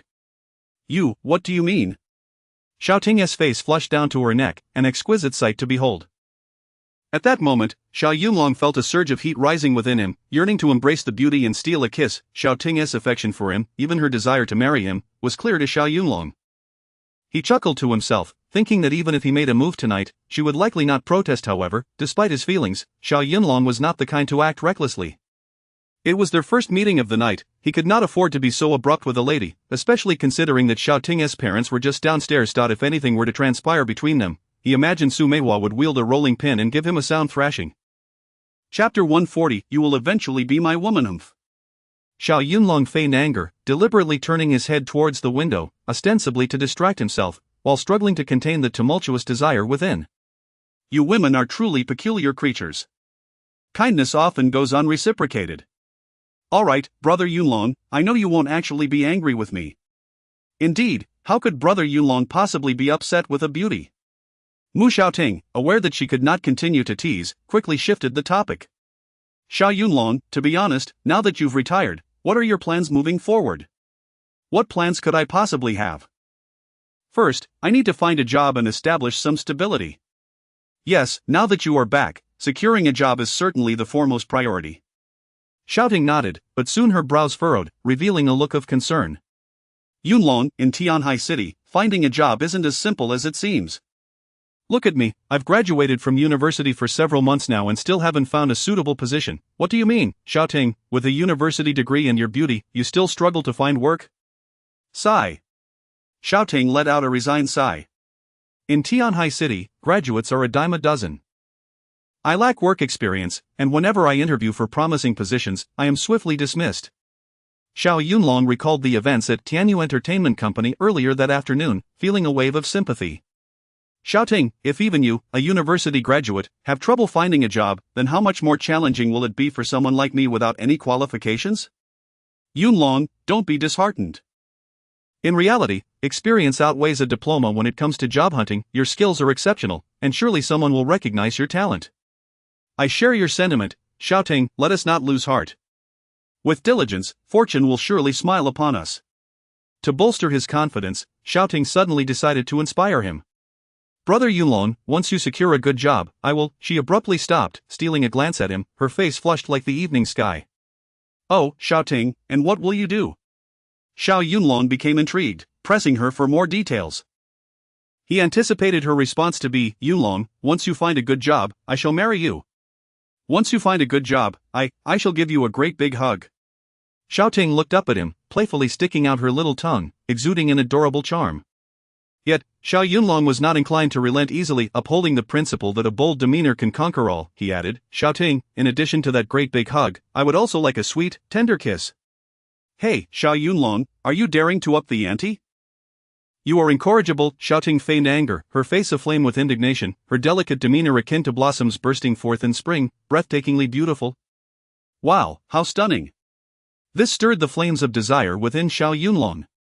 His hand, almost involuntarily, moved slightly, hinting at his improper intentions toward Shouting. What of raising the stakes? It's merely a sweet kiss, Shouting, you will inevitably belong to me, Xiao Yunlong. Oomph, you wish. Shouting lightly swatted his roving hand, easily evading his advances, seizing the opportunity to escape from his side. Sigh. Seeing the beauty slip away, Xiao Yunlong felt a pang of disappointment. What's this, Shouting? Do you not like me? I do. Shouting replied without hesitation. You speak in contradiction. If you truly like me, wouldn't you grant me a kiss? Chapter 141. You are truly incorrigible, Brother Yunlong. It's not like that. While affection is present, Shouting, being a woman, contemplates the future with greater foresight. Her adoptive parents are aging, and they cannot sell steamed buns for a lifetime. Her mother has always hoped to find a wealthy man to enjoy a few years of comfort. She is more aware of this than anyone else. The kindness her adoptive parents showed her, raising her and supporting her through university, runs deeper than the ocean, and she is determined to repay this debt of gratitude. Shouting, do you harbor some unspoken concerns? Xiao Yunlong, my adoptive parents wish to enjoy a better life alongside me. You understand my meaning, don't you? Shouting, are they pressuring you to marry a rich man? Not exactly pressuring, but my mother would certainly not approve if the man lacks a solid career foundation. I comprehend the difficulty of your situation now. Therefore, Brother Yunlong, let us defer such discussions until you secure a good job and achieve success in your career. Xiao Yunlong chuckled awkwardly, nodding slowly. Ah, little one, it seems your brother Yunlong must work diligently to earn more money. Otherwise, my Shouting might be whisked away by someone else. Such a silver tongue.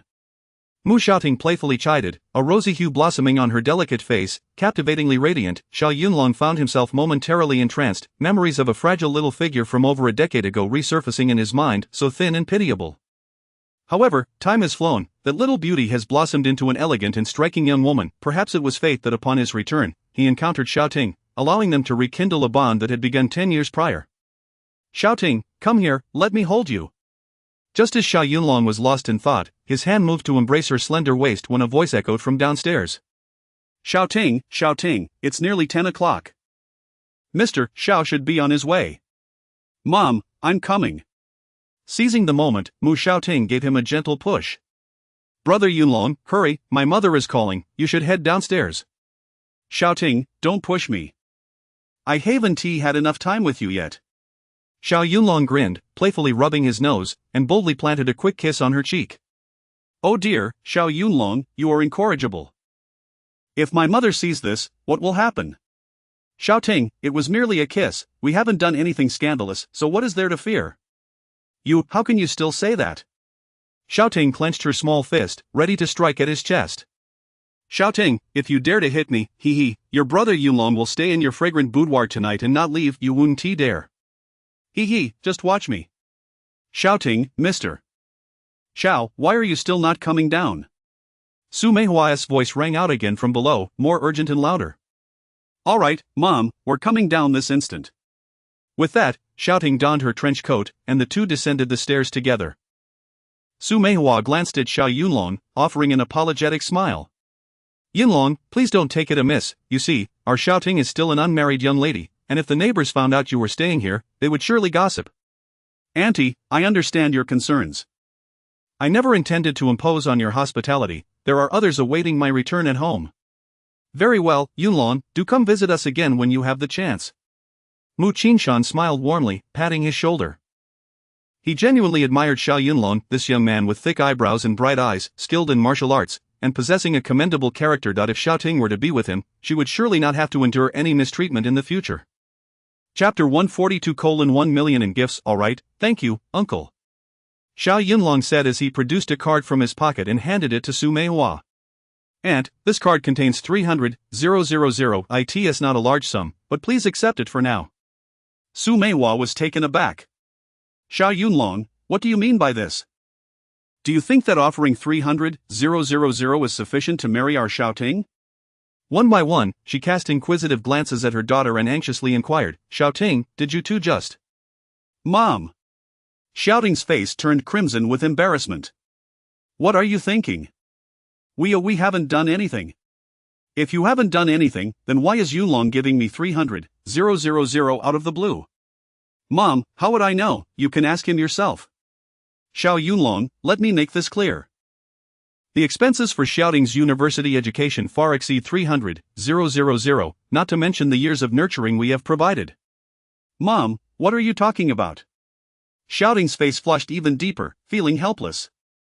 She never anticipated her mother would utter such words simultaneously. She couldn't comprehend why Xiao Yunlong would offer her mother 300,000.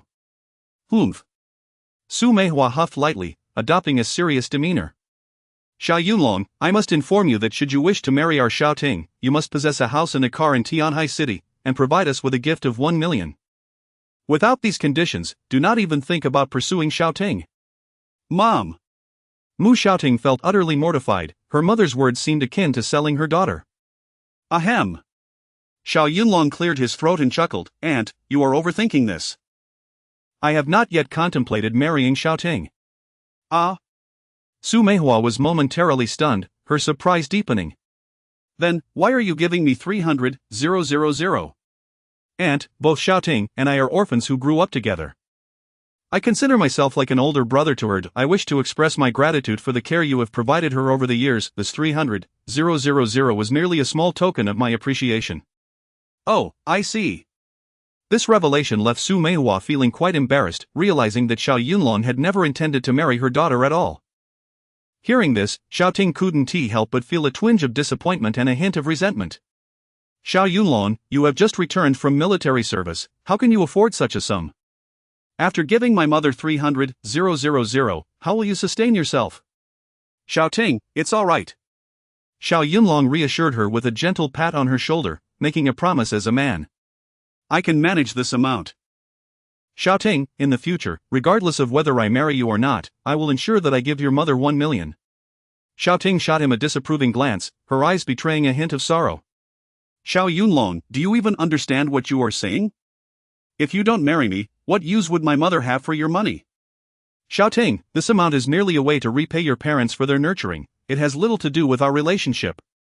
Su Meihua had proposed those conditions primarily to ensure that Xiao Ting would have a good future. Very well, Xiao Yunlong, I recognize that you are a person of deep feelings, so I shall not be overly polite. Mom, you cannot accept Xiao Yunlong's money.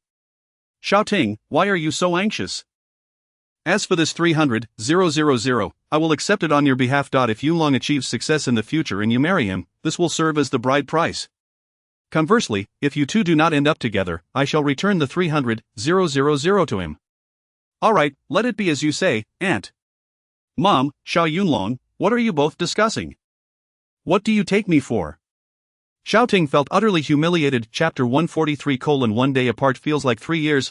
Dear aunt, it's settled then. Very well, Xiao Yunlong, this shall be our agreement. Once you amass great wealth and achieve success, you are welcome to marry Xiao Ting. Mom! Their conversation regarding marriage unfolded as if discussing mere objects, leaving Mu Xiaoting utterly mortified, wishing desperately for a hole to hide in. However, Yunlong, we shall set a 3-year term. Our Xiaoting is already 24, she cannot wait indefinitely. Alright, dear aunt, we shall agree on 3 years. I, Xiao Yunlong, am determined to marry your Xiaoting. Xiao Yunlong, what are you saying? Xiaoting, do not be shy. Simply be at ease in your role as my bride. Moreover, should those ruffians dare to cause trouble again, just call the police. Call the police? Indeed, call the police. But they are affiliated with the 8th master of the Qinglong gang, a powerful force. Who would dare offend them? Uncle, your perspective is flawed. We live in a law-abiding society where righteousness prevails over evil. Even those entangled in the underworld fear the might of the police. Good. Mu Xiaoting nodded. If they dare to disturb us again, we shall report them to the authorities and let the police bring them to justice. Exactly. Xiao Yunlong, do take care of yourself. I doubt they would dare to trouble me. Here, let me leave you my phone number. Should those scoundrels dare to act up again, just call me, and I, Xiao Yunlong, will ensure they have no way back. Yunlong, that would be most excellent. I truly appreciate your assistance. No need for thanks, dear uncle and aunt. Xiaoting, I must take my leave now. Do not hesitate to call if you need anything. Indeed, Xiao Yunlong, travel safely. Xiaoting gazed longingly at his receding figure, feeling a sense of loss. Were it not for her mother's vehement opposition, she would have wished for him to stay the night at her home. Alas! Su Meihua mused, clutching a card with 300,000 yuan, gradually developing a fondness for Xiao Yunlong. She sighed inwardly. This young man is skilled and quite suave in his dealings. If he had a bit more wealth, I would genuinely wish for Xiaoting to be with him. Having departed from Mu's bun shop, it was now 10:30 at night, and the chilly wind felt increasingly biting. He tightened his black leather jacket, pulled out a cigarette, and lit it. Smoking amidst the wind, he strode with an undeniable air of nonchalance. Little did he expect that today's fruitless job hunt would lead him to reconnect with an old acquaintance, Mu Xiaoting.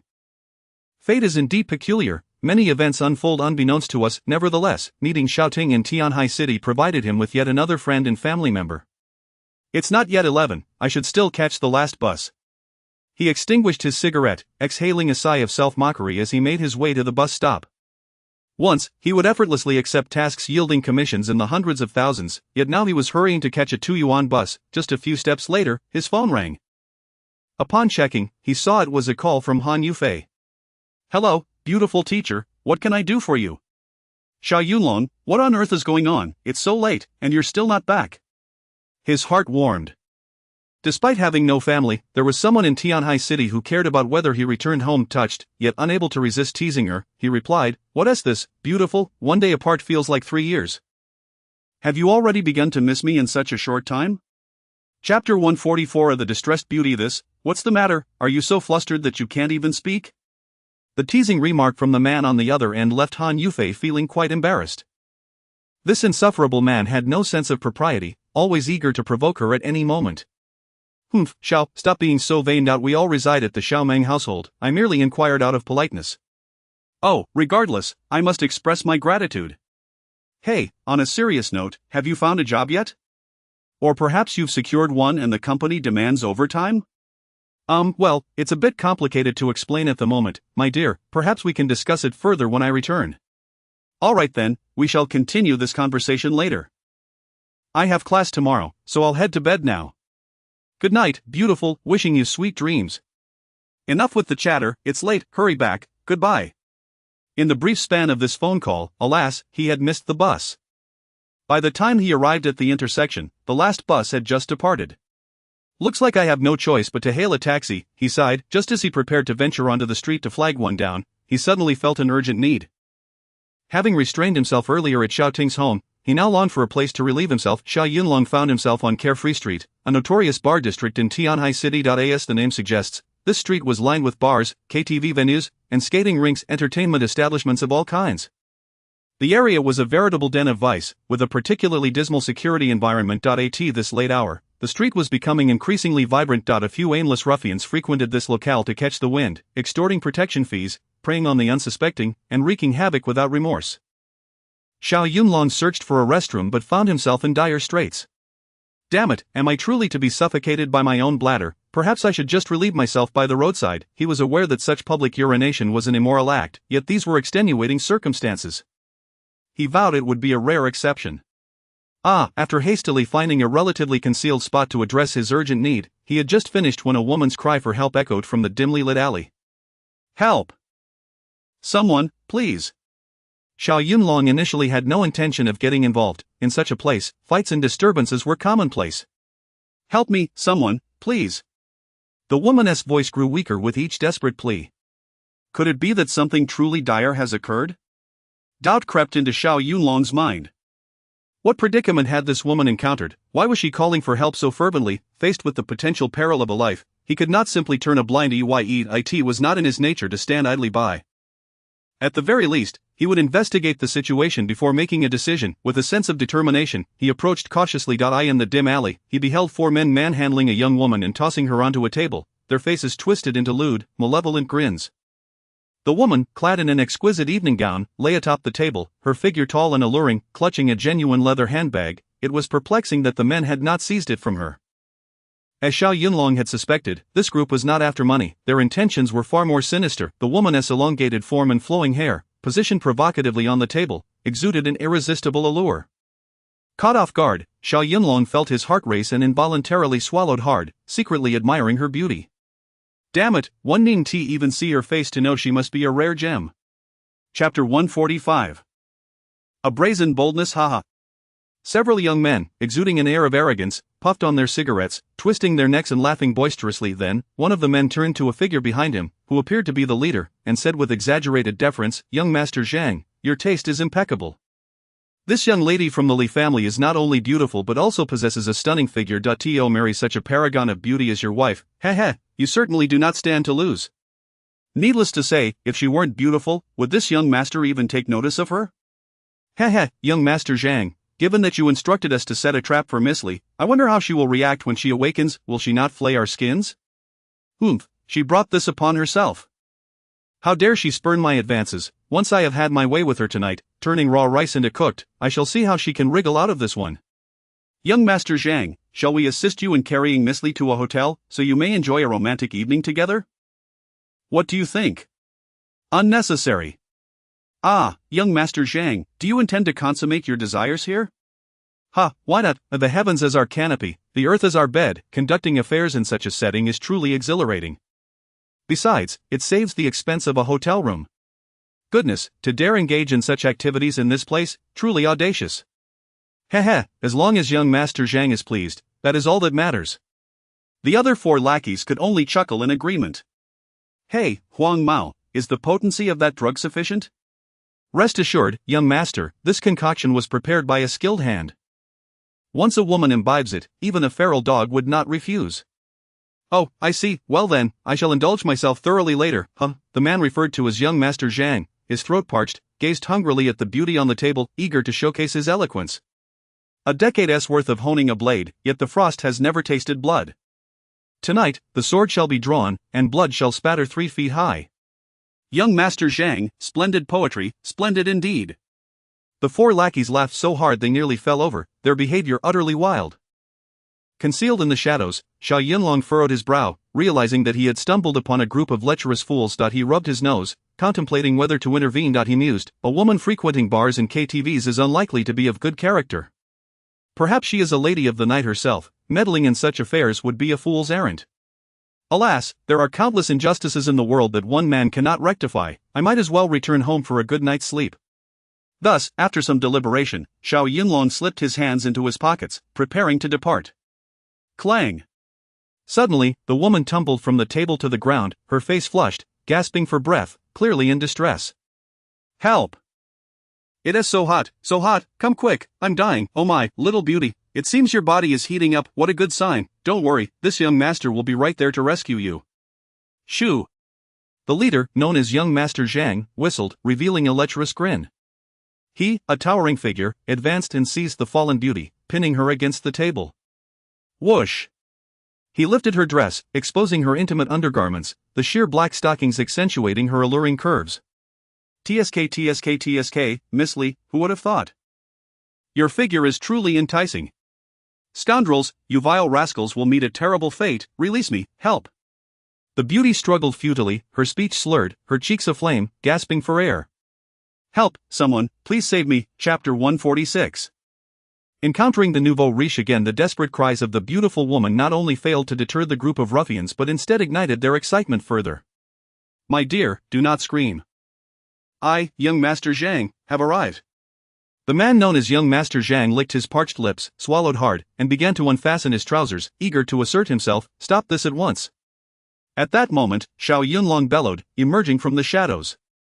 Some lines must not be crossed. It was time to intervene. Regardless of the circumstances, the few thugs trembled in fear as they turned to see Xiao Yunlong's towering and imposing figure standing proudly before them. Who do you think you are, meddling in our affairs? This entire area is under young Master Zhang's protection, one thug barked. You little punk, scram, or I'll plunge a knife into you, you hear me? Unfazed by their threats, Xiao Yunlong merely scoffed, You pathetic ruffians, release that woman at once, or I shall have no choice but to notify the authorities. Notify the authorities? What do the police matter? If you dare, go ahead and report us. Ha, you dare to call the police? This lady came to us willingly. It is her fortune that young Master Zhang has taken notice of her. Nonsense. It is evident you have drugged her. Are you foolish? Which of your eyes witnessed us administering any drugs? Speak further, and I shall ensure you meet your demise on the streets tonight. How dare you? Just as young Master Zhang was about to draw his weapon, Xiao Yunlong's thunderous voice interrupted, extinguishing any interest he had. Where did this little punk spring from? You have frightened my manhood into submission. Do you seek death? In a panic, he hastily pulled up his trousers, wondering who possessed the audacity to intervene. Upon turning, he was startled to find himself face to face with Xiao Yunlong, who, illuminated by the dim light of the alley, sent a shock through him. You are that little brat from the high-speed train? Ah, how small the world is. At the same time, Xiao Yunlong recognized his identity. I thought you were merely some scoundrel. Turns out you are the nouveau riche from the train. Indeed, the man referred to as young Master Zhang was none other than Zhang Fuguei. A few days prior, they had an unpleasant encounter on the high-speed train, and Zhang Fuguei had harbored resentment ever since. Tonight, he was simply enjoying the company of a beautiful woman, and this brat had the audacity to meddle again? Brat, it seems fate has intertwined our paths. How is it that we keep crossing each other? Nouveau riche, would you like to know why? Brat, why? Xiao Yunlong rubbed his nose, a hint of mockery dancing on his lips. Is it not obvious?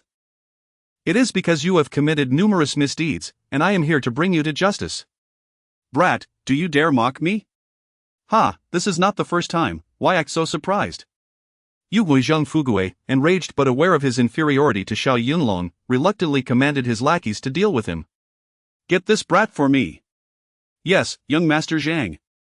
One lackey, unaware of Xiao Yunlong's true prowess and eager to impress Zhang Fuguei, brandished a butterfly knife, waving it in a flashy manner. Once satisfied with his showmanship, he lunged at Xiao Yunlong's chest with the knife. You dare show disrespect to young Master Zhang, I will end you.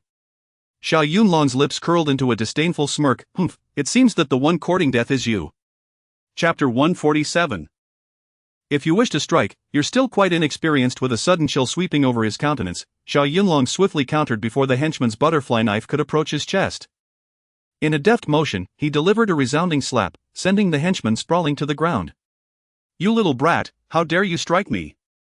The henchman, dazed from the blow, tasted the metallic tang of blood pooling in his mouth, spitting out a mixture of saliva and crimson, revealing two prominent yellowing teeth amidst the gore. Humph, those who dare to insult me as a fool often find themselves in the same predicament.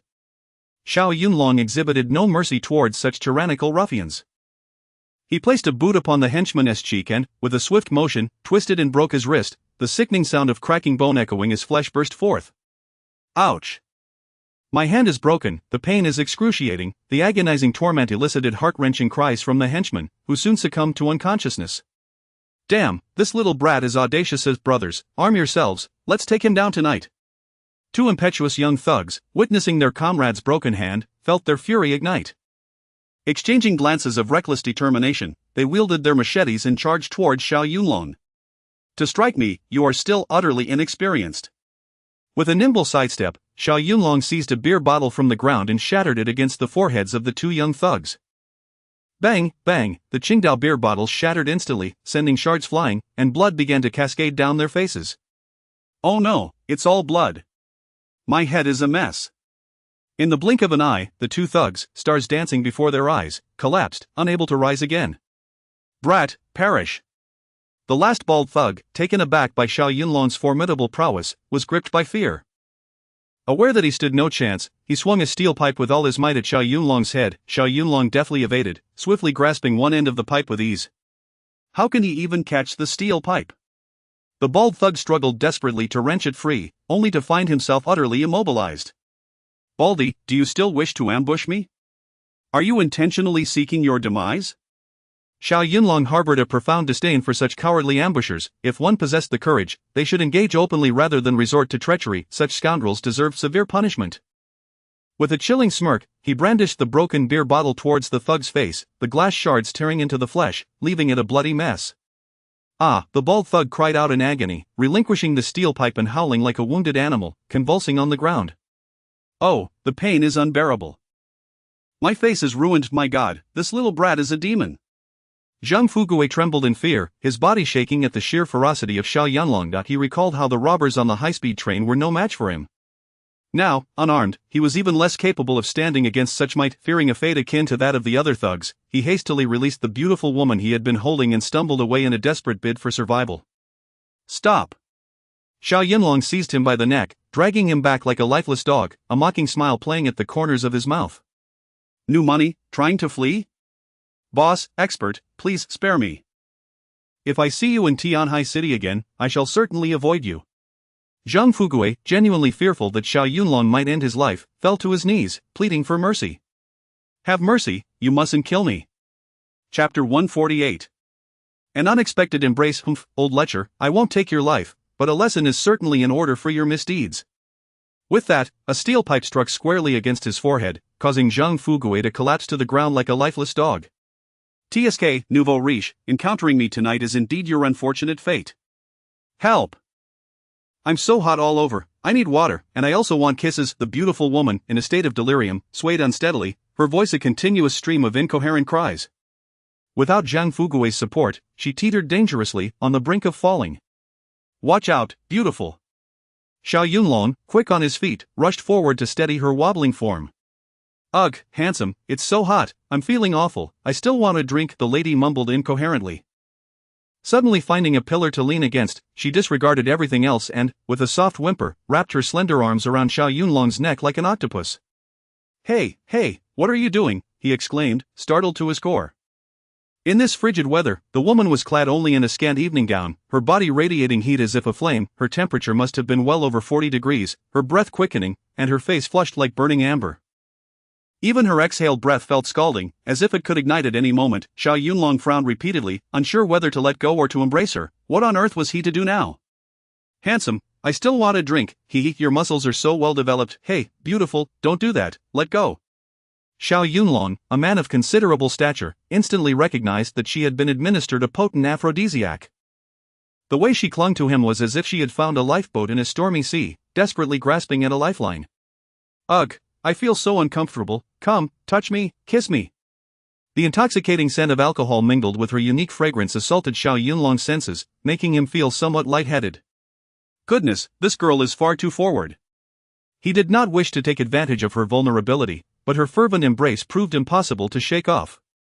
Ugh, handsome, there is fire coursing through my veins, I feel so itchy, I want kisses. She clung to his neck, murmuring, her cherry lips pressing eagerly against his. Hey, why are you kissing me? Let go, my heavens, this is unacceptable. But the beautiful woman, completely oblivious, tightened her grip and deepened the kiss, no matter how much he pushed against her. Good grief, it seems tonight is destined for chaos. How had a simple trip to relieve himself led to such a predicament? In his prime, Xiao Yunlong was filled with youthful vigor, his blood boiling with a torrent of provocative thoughts. Having consumed a few glasses of baijiu at the Mu residence, and after a particularly enticing encounter with Xiao Ting, he had managed to suppress his desires upon leaving the house. Now, however, a delicate beauty was throwing herself at him, and one could hardly expect a man with legitimate needs to withstand such temptation. Yet, he was well trained, responsible, and capable. Regardless of the allure, he had to find a way to resist. Beautiful, please, don't, we can't kiss anymore. If this continues, there will be consequences. Chapter 149. A fortunate encounter. Handsome, come, let us share another kiss. The enchanting woman, unperturbed by his protests, was engulfed by an insatiable fire within her, one that surged forth uncontrollably. Her heart ached with an unbearable itch, and in this moment, all she desired was someone to kiss, to alleviate the restless heat within. At that very moment, Xiao Yunlong found himself the unwitting target of her fervent affections. "Beautiful lady, please, stop kissing me and let go," Xiao Yunlong exclaimed desperately, exerting all his strength to push the alluring woman away. Yet, she seemed to have succumbed to madness, her strength formidable, making it impossible for him to break free from her grasp. "Handsome, don't go, let us kiss again." With her lips pressed against his, she tightly wrapped her arms around his neck. Dressed solely in an evening gown, her skin pressed against his, Xiao Yunlong soon felt a stirring response within him. Goodness, can we really continue this? If I allow this fire to ignite within me, who knows what might ensue? He realized that if he permitted her to continue, it could lead to dire consequences. "I apologize, beautiful." In a moment of urgency, he acted without further thought, delivering a swift strike to her neck. She let out a soft gasp, struggled for a brief moment, and then succumbed to unconsciousness. "Goodness, I truly am fortunate today. I went job hunting only to be drawn into a scene with a beautiful woman, and even a simple trip to the restroom led to such unexpected encounters. Ha! It seems that being handsome does indeed have its perks. My luck with women is astonishing." Xiao Yunlong shook his head with a wry smile, uncertain whether to feel exasperated or to take pride in his fortune. He contemplated leaving the woman be, allowing her to awaken at her own pace. However, a sudden thought struck him: this woman had been drugged. If he abandoned her, she could easily fall prey to unscrupulous individuals once more. Had he just escaped one danger only to wander into another? Sigh, whatever will be, will be. He resolved to hoist the woman onto his shoulder, seeking a place to revive her safely. Yet, as his gaze fell upon her face, an uncanny sense of familiarity washed over him. Wait, I feel as though I have seen this beauty before. Why does she look so familiar? He hurriedly carried her beneath a streetlight, brushing aside her hair for a closer inspection, and was taken aback. Goodness, this enchanting woman is none other than the wealthy heiress who drove the Maybach. Indeed, upon closer examination, he recognized her as the very heiress who had insulted him with money just the previous morning while he practiced his skills. Ha! What a small world, where might we not cross paths? Xiao Yunlong mused, somewhat astonished by the dramatic turn of events. Well, my dear, I did promise we would meet again in Tianhai City. I never expected it to be so soon. Although this affluent young lady was known for her capricious and domineering nature, having insulted him just yesterday, he realized that in this situation, he could not simply forsake her. It was not in his character to hold a grudge against a woman. However, he knew he could not take her back to Xiao Meng's home. If Han Yufei discovered this, there would be no way to clear his name. With no other choice, he decided to take her to a hotel, where they could wait for the effects of the drug to wear off. Yet, in a major city like this, a hotel room would cost at least 800, if not 1,000, a rather extravagant expense. Perhaps a more modest inn would suffice, allowing him to save some money. Of course, it wasn't that Xiao Yunlong was stingy. If this woman were his girlfriend, the situation would be entirely different. With his mind made up, he hoisted the beautiful lady onto his shoulder and made his way to the street to hail a taxi. Chapter 150. Youth should be lived to the fullest. Before long, a taxi came to a halt beside them. The driver was a robust man in his 30s, clearly someone who could not sit still. Upon observing Xiao Yunlong approaching with a stunning beauty draped over his shoulder, and glancing at the nearby bar street, he immediately grasped the situation. His eyes gleamed with mischief as he smirked. Brother, are you scavenging? Xiao Yunlong was about to concede but thought better of it, fearing unnecessary trouble, and quickly altered his response. What are you talking about? With my good looks, why would I need to scavenge? There are plenty of beautiful women throwing themselves at me. The driver felt a bit awkward. That does make sense. So, who is the lady you're carrying? Ah, she is my girlfriend. Your girlfriend? Then what about her? She had a bit to drink, and unfortunately, she can't handle her liquor. She's just a tad tipsy. She'll be fine in a bit. Since the driver took his word for it, he did not press further. All right, brother, what's the address? Driver, could you please find a hotel or inn for us? Just drop us off there. A hotel? Brother, not going home at this hour. Your little lover sure knows how to have fun. Of course. Xiao Yunlong wrinkled his nose, exuding an air of nonchalance. If not now, when should one indulge in youth? Ha ha. The driver suddenly felt a bit embarrassed, awkwardly chuckling. Brother, I understand. I've had my youthful days too. Since you understand, my good fellow, then what are we waiting for? To the hotel. All right, hop in, let's head to the hotel. A few minutes later, the driver stopped in front of a chain hotel. Brother, I wish you two a delightful evening, full of excitement. Indeed, it must be exhilarating. Xiao Yunlong seemed to be in good spirits as he casually pulled out a 100 yuan note and handed it over, saying, "No need for change. Keep the remainder for a pack of cigarettes." "Brother, thank you." "Ha ha." After settling the fare, Xiao Yunlong hoisted the beauty down from the car. It appeared that the earlier excitement had taken its toll, as the lady was still slumbering soundly. Upon entering the hotel and approaching the front desk, the service attendant regarded Xiao Yunlong with disdain. Noticing his unremarkable attire and the stunning beauty he was carrying, she immediately reached for the phone. Xiao Yunlong's eyes sharpened. He clearly saw her dialing 110. At that moment, he realized she must have taken him for some kind of lowlife. Anger welled up within him, and he swiftly pulled out several red bills from his wallet, slamming them onto the counter with a resounding thud. "Miss, do not let my humble attire deceive you. I am not lacking in funds, this is merely a show of modesty, understand?" Seeing the 5 crisp red notes before her, the attendant promptly hung up the call, her demeanor shifting to one of obsequiousness. Yes, I apologize for my poor judgment. You are undoubtedly a man of means. Quickly now, arrange a room for me." Xiao Yunlong shot her a glance and leaned against the counter. "I want the most luxurious one. I intend to revel in the night." "Of course." The attendant nodded eagerly, and within a minute, she handed him a room key, saying, "Here you go, room 908. Without another word, Xiao Yunlong took the key and, carrying the beauty, made his way towards the elevator. Just as he took a few steps, the receptionist called out to him again, "Handsome, do you require any special services?" Chapter 151 Intense and Thrilling Special Service? Upon hearing this, Xiao Yunlong's eyes sparkled with excitement. He never anticipated that his modest hotel would offer such exhilarating services. He was intrigued. Ahem. After a brief moment of contemplation, he cleared his throat twice and dismissed the thought, for if the enticing beauty were to awaken at a critical moment, it would undoubtedly lead to an awkward situation. With a wave of his hand, he playfully patted the alluring figure, a knowing smile gracing his lips. "Hee, do you think I need anything else?" With that, he cheerfully stepped into the elevator. Ah! The receptionist was left in a state of stunned disbelief, and it was only once the elevator doors had closed that she murmured to herself, "How peculiar. I merely inquired if he desired a midnight snack, and his imagination seems to have taken him to unexpected places." Upon reaching room 908, Xiao Yunlong inserted his key card and entered.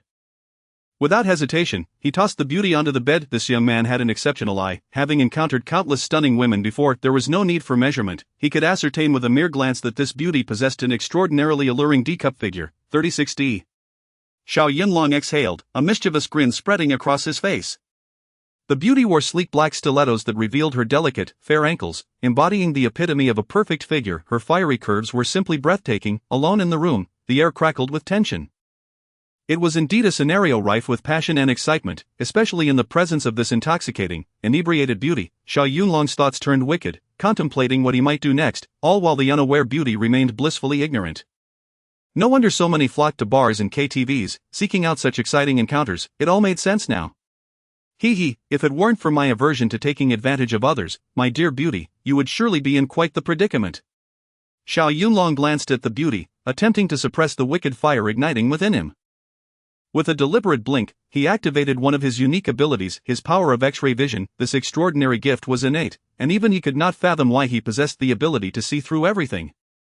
It was a habit of Xiao Yunlong's to thoroughly assess his surroundings in unfamiliar environments, ensuring he had complete control over the situation. In the bustling city, where temptation lurked, some unscrupulous individuals thrived on exploiting vulnerabilities.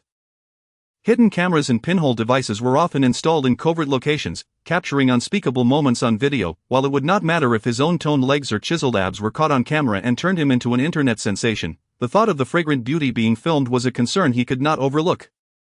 As he swept his vision around the room, he found nothing particularly alarming. Just as he began to relax, however, he caught sight of a young couple next door, preparing to engage in, "Damn, this is too thrilling." Xiao Yunlong felt his blood rush, a warmth flooding his nostrils, nearly causing him to bleed. This benefit is simply too shocking to behold.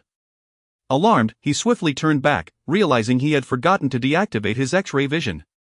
His gaze fell upon the beauty, and through his extraordinary ability, her garments appeared as mere wisps of fabric, revealing her exquisite form in its entirety. The elegance of her evening gown and undergarments seemed to dissolve away, leaving nothing to the imagination. Her figure was nothing short of perfection, a flawless embodiment of the ideal proportions. Goodness, does her physique truly need to be this perfect?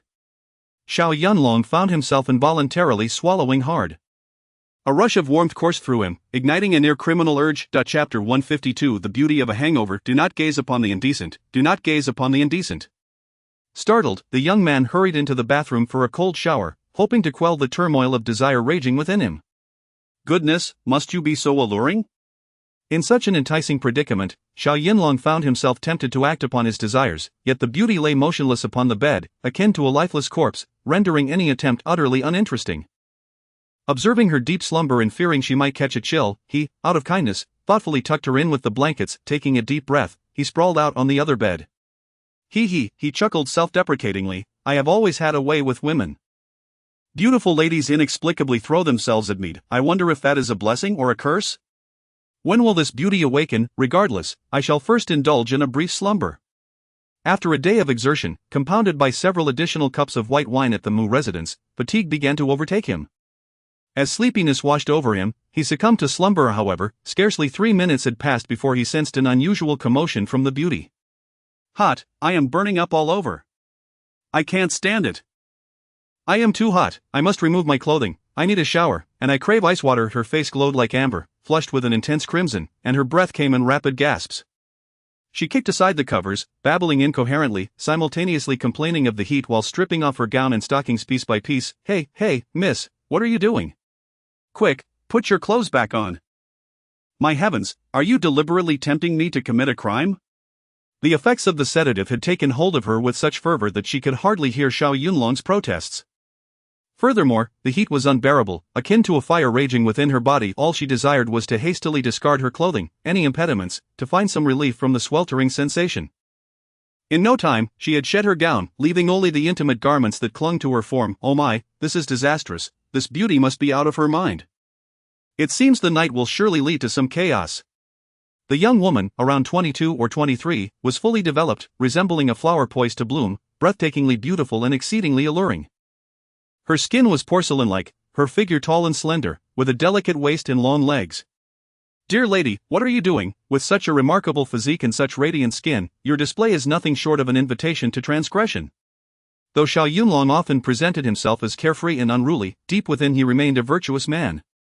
He frequently flirted with women and indulged in playful banter, yet he had never truly seen a woman's body. Thus, this was, in essence, his first encounter with a woman's form, and under such an excruciatingly awkward circumstance. Virtuous as he was, awkwardness lingered. However, he was ultimately a mature man, a vigorous 25-year-old, brimming with youthful ardor. At this moment of emotional upheaval, compounded by the alcohol consumed at the Mu residence, the sight of the beauty, so provocatively bare, stirred something primal within him, tightening his abdomen and causing his throat to involuntarily constrict. Steady yourself, Xiao Yunlong. You possess a strong will, do not entertain any inappropriate thoughts, you must hold firm. This is bad, I am on the verge of succumbing to temptation. Realizing the physiological response his body was exhibiting, he hastily retreated to the bathroom, dousing his head under the cold water tap.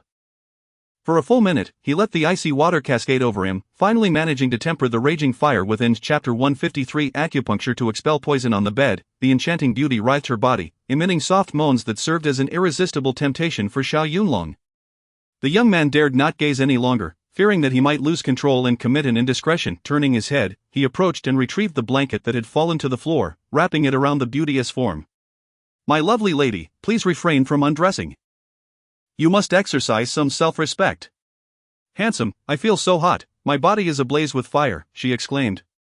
Come, let us continue to drink and toast. No, I am too overheated, I must take a shower first. I also crave ice cream to cool down. Handsome, I desire a kiss. The beauty extended her arms, suddenly embracing Xiao Yunlong's neck, her lips fervently seeking his. Hey, beautiful, do you not fear that your enticing ways might lead me to take advantage of you? Yet, the beauty had lost all sense of awareness, tightening her embrace and deepening the kiss. Good heavens, this could lead to a grave situation. The fire within her was unbearable, surging forth as she succumbed to an overwhelming itch, longing for someone to kiss. Her breath was scorching, as if it could ignite at any moment, her eyes glazed with intoxication. There is fire within me. It is so hot, she babbled incoherently, her body exuding a delicate fragrance reminiscent of May roses. This was the unique scent released by a woman in a state of arousal, imbued with an indescribable allure. Xiao Yunlong's lips were being fervently kissed and nibbled, rendering his speech somewhat indistinct. Her arms clung tightly around his neck, resisting any attempts to break free. In his 25 years of existence, he had never encountered such a passionate and wild beauty. Standing at 6 feet tall, he was unafraid of bullets and battles, yet now he trembled in fear. Xiao Yunlong understood clearly that the beauty had ingested a potent aphrodisiac, pushing her to a state of frenzy. In such circumstances, two things were paramount. First, she needed a man to consummate her desires. Second, a method must be devised to expel the drug from her system, otherwise, she would relentlessly pursue him for satisfaction until she was utterly exhausted. With the beauty willingly offering herself, it would be a grave injustice to not seize the opportunity. Even should he engage with her, the burden of responsibility would likely be minimal. However, he was not devoid of principles. To take advantage of her in this state would be no different than an act of depravity. Since consummation was not an option, he had to find a way to extract the drug. To prevent any misunderstandings should she regain consciousness, it seemed prudent to leave behind some evidence. With this thought in mind, he hastily retrieved his phone, capturing a brief video of the beauty's wild antics as she clung to him. If she were to awaken and accuse him unjustly, he would have this little video to present for her enjoyment. After recording the video, Xiao Yunlong swiftly struck the beauty unconscious once more. Ignoring her form clad in revealing undergarments, her exquisite body swaying before him, he forcefully suppressed his impure thoughts and retrieved several silver needles from his belongings. He exhaled a deep breath, focusing his energy as he grasped the needles one by one. Miraculously, those slender needles straightened in his hand almost instantaneously through the application of his internal power. With deft precision, he began a series of fluid motions, directing the needles around the beauty's navel.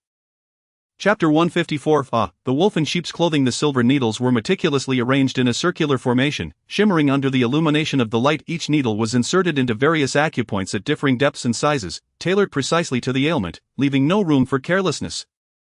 Despite Xiao Yunlong's usual nonchalance, he now exuded an air of utmost seriousness. Focused, professional, attentive, and rigorous, he emanated an aura of authority that demanded respect and solitude. He flicked the silver needles with his fingers, causing them to vibrate and emit a low humming sound. The beautiful woman stirred slightly, beads of perspiration beginning to emerge on her forehead and body. After meticulously performing this procedure for 3 minutes, Xiao Yunlong finally halted, removing the needles and exhaling a sigh of relief. At last, the poison has been expelled. He wrapped her in a blanket, gazing blankly at the slumbering beauty, momentarily lost in thought.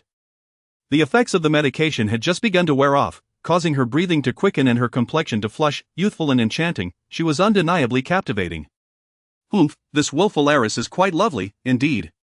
As he observed her, Xiao Yunlong found himself momentarily captivated, an inexplicable flutter stirring within him. A solitary man and woman confined together in a hotel, a volatile mix of tension and excitement, especially with the intoxicating beauty lying unconscious. If Xiao Yunlong's thoughts were to stray further, one could only imagine what mischief might ensue. Yet, he reminded himself that he was a man of integrity. He could not take advantage of her vulnerability. To act upon such impulses would be nothing short of disgraceful and ignoble. He chuckled at his own folly, shaking his head as he contemplated retreating to another room for rest. However, the thought of the beauty awakening to find herself inexplicably in a hotel room sent a shiver down his spine. Would she not be terrified? Never mind, I shall remain to watch over her for the night. After all, there are 2 beds, and we shall exercise restraint. After much deliberation, it was nearing midnight, and fatigue began to envelop him. He reluctantly removed his shoes and clothing, settling onto the other bed for a brief respite. At approximately 3 in the morning, he was roused by an urgent need to relieve himself. After visiting the restroom, he returned to bed, only to discover that the blanket covering the beauty had been kicked aside. The night air was rather chilly, hovering around 7 or 8 degrees. Concerned for her comfort, he approached with the intention of covering her again, yet, just as his hand gently pulled the corner of the blanket over her, she was suddenly jolted awake, her eyes flying open as she sat up abruptly. The 2 locked eyes, and the ensuing moment was steeped in embarrassment. In an instant, a piercing scream erupted, reverberating painfully against Xiao Yunlong's eardrums. The woman's voice was both high-pitched and sharp, nearly shattering the glass windows of the hotel. Who are you? I am the one who saved you. You lecherous fiend, do not come any closer, or I shall fight you. In her dazed state, she could only perceive the shadow of a man looming before her, sending her into a panic. Perish the thought, I am not a lecher. Xiao Yunlong exclaimed, catching the pillow she hurled at him with urgency, shaking his head and gesturing emphatically. Alas, your screams will draw the attention of the neighboring guests, and this will be detrimental to your reputation. Chapter 155 I want to kill him. Who in the world would ever admit to being a lecher? The beautiful woman had not finished her sentence when she suddenly fixed her incredulous gaze upon Xiao Yunlong's face. Pointing at him, she exclaimed in shock, You are that filthy rogue from yesterday morning? What do you mean by filthy rogue? Xiao Yunlong nonchalantly brushed aside her hand, a teasing smile gracing his lips. My dear lady, you keep calling me a filthy rogue. May I inquire what lewd act I have committed against you? Then why were the two of us in the hotel? Why? My dear, that is a question you must ponder for yourself. It must be because I soiled your clothes yesterday morning, and you, harboring a grudge, brought me to the hotel to scheme against me. Yes, that must be it. I am scheming against you, oh my dear. Why do you not consider the possibility that you yourself wish to plot against me? I wish to plot against you? The woman glared at him fiercely. Filthy rogue, as a girl, how could I possibly have such intentions towards you? Ha, my dear, when women become fervent, they can be 10 times more reckless than men. You are spouting nonsense. Am I truly? Just take a look at this, and all will be revealed. Look at what? The beauty appeared utterly perplexed. Xiao Yunlong remained silent as he retrieved his phone from the table and played the recently recorded video clip right before her eyes. In the video, the woman was clinging to Xiao Yunlong like an octopus, embracing him and showering him with kisses. I need some ice water to cool down, handsome, and I want more kisses, I feel so fiery all over, it's so hot, handsome, please take me. Shut it, turn it off. The woman had barely watched for 10 seconds before her expression changed dramatically, her face flushed with shame as if she wished to vanish into the ground. What is this abominable thing? Evidence, haha. My dear, now that you have seen this, will you still dare to call me a rogue? How could you possess such a video? Just recorded it moments ago, my dear. Now you understand why I say that when women become unhinged, they can be far more terrifying than men. You despicable wretch, taking advantage of me to record such vile footage. You are shameless. I had no choice, I merely wanted to capture this as evidence, otherwise, faced with a woman as dim-witted as you, I could jump into the Yellow River and still not clear my name. Fine, I cannot argue with you, but you must delete that video. Otherwise, I will fight you to the end. Alright, my lady, rest assured, I shall certainly delete this video. Will you truly delete it? You are not deceiving me? Trust me, it will be deleted, without a doubt. Xiao Yunlong proclaimed with utmost certainty that he would delete the video, but who would believe his words? With such stimulating content residing in his phone, when the night grew deep and solitude became unbearable, he would undoubtedly indulge in a secret viewing. What a delightful experience it would be. My dear, may I inquire how you came to be under the influence of such a substance? It must have been that old lecher Zhang Fugui's doing. I want to kill him. Zhang Fugui, my dear, so you are acquainted with this nouveau riche? This old lecher has tried every trick in the book to pursue me. I have already told him that we are incompatible, yet he remains undeterred. Last night I went to a bar for a drink, and to my surprise, he slipped that substance into my drink. Oh, so that is how it is. I finally understand. Chapter 156. You bastard, you shameless. Before me stands a wealthy young lady, somewhat headstrong and willful. However, a lecherous old man like Zhang Fugui is utterly unworthy of her. How did you come across me? How did I end up in this hotel? I happened to pass by that bar and saw a group of scoundrels attempting to harm you, so I rescued you. Oh, I see, thank you very much. This is the first genuine expression of gratitude I have heard from her. Thus far. At that time, you were heavily under the influence of a drug, and as I was unaware of your address, I had no choice but to carry you to the hotel, intending to expel the drug from your system. Expel the drug? How did you assist me in doing that? As she posed this question, the young lady instinctively wrapped herself tightly in the blanket. She was an adult, not naive, and she understood that in order to dissipate the effects of such an aphrodisiac, physical intimacy was essential. My goodness, could it be that he... Do not look at me with such fear. Rest assured, I did not use my body to help expel the poison, you shameless scoundrel. Her face flushed crimson as she urgently inquired, then how did you assist me? Acupuncture to expel the poison. Acupuncture, you know acupuncture. The young lady regarded Xiao Yunlong with disbelief. This man, with his slick demeanor and carefree attitude, how could he possibly possess such profound medical knowledge? What is so difficult about acupuncture? It is my forte. In that case, where did you insert the needles? Around your navel. Only in this manner can the drug within your body be expelled. She gasped, casting a glance at her own form beneath the blanket, clad only in scanty undergarments, suddenly struck by a thought. Are you implying that you have seen my body? Indeed, I have seen it long ago, Xiao Yunlong admitted frankly. However, I must say, your physique is nothing short of remarkable, you bastard. You shameless wretch, what bastardry or shamelessness that was necessary for expelling the poison? It was never my intention, and besides, you have already embraced me and kissed me, what difference does it make if I glance at your body? You. Enraged, the young lady trembled with fury, raising her hand to slap Xiao Yunlong across the face. I shall strike you, you shameless lecher, strike me? Xiao Yunlong, a man of considerable skill, reacted instinctively. As her slap approached, he seized her wrist with one hand while the other pressed against the back of her hand. In a swift motion, he turned her hands over, and in an instant, his body was pressed against her back. Having just risen from bed, he wore nothing but loose shorts and a tight black tank top, exuding an air of coolness. His strong muscles and V-shaped physique, with hints of 8-pack abs, created a scene so enticing it could make one's heart race. You rogue, you scoundrel, the young lady, realizing her predicament, began to thrash and struggle frantically. Let me go, you filthy rogue, release me. However, within moments, she ceased her frantic writhing. Xiao Yunlong, too, sensed something amiss, feeling an overwhelming sense of embarrassment. It turned out that her incessant struggles had stirred something within him, leading to a rather indescribable state. We all understand. Chapter 157. Go to hell. The beautiful woman also realized this, which is why she dared not move recklessly and suddenly came to a halt just now. When she had come into contact with Xiao Yunlong's sensitive area, despite her open-mindedness, her face flushed a deep crimson. Do not be deceived by the fact that this wealthy young lady is willful and headstrong. She is still a respectable and virtuous girl. It is not just that she has never experienced the world. She has never even had a formal boyfriend. If she continues to struggle and squirm, stirring up Xiao Yunlong's interest, would she not be ensnaring herself in her own trap? Let go of me. The beauty was both furious and anxious, her almond-shaped eyes wide with indignation. You shameless rogue, I will call the police and have them arrest you, you scoundrel. Call the police? Xiao Yunlong chuckled wickedly, deliberately attempting to intimidate her. Beautiful lady, do you truly dare to report me? Do you think I would simply let you go? What do you want from me, you filthy rogue? Although the beauty spoke defiantly, inside she felt her resolve wavering, trembling with fear.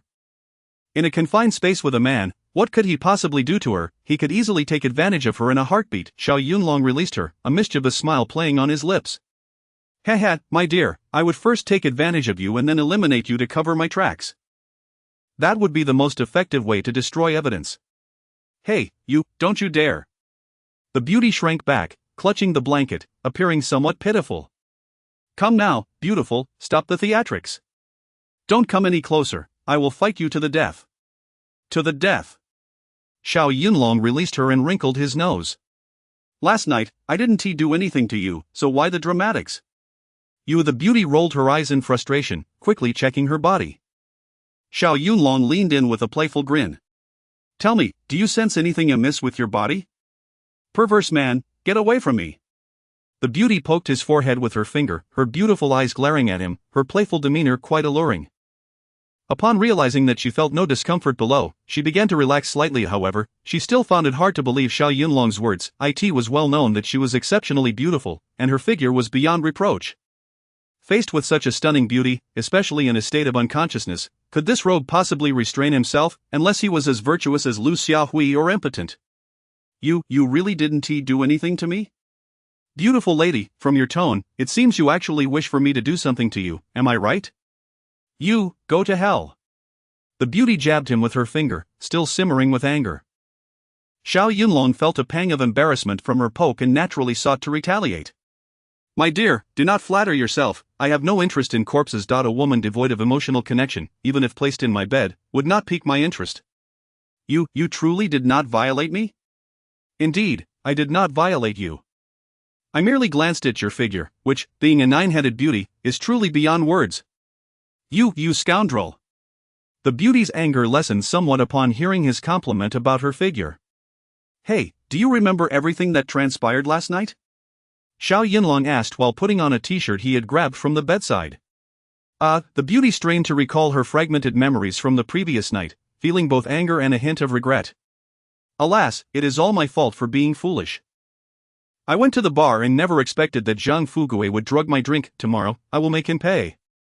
Chapter 158. Police room inspection. You, a young lady, going to a bar to drink?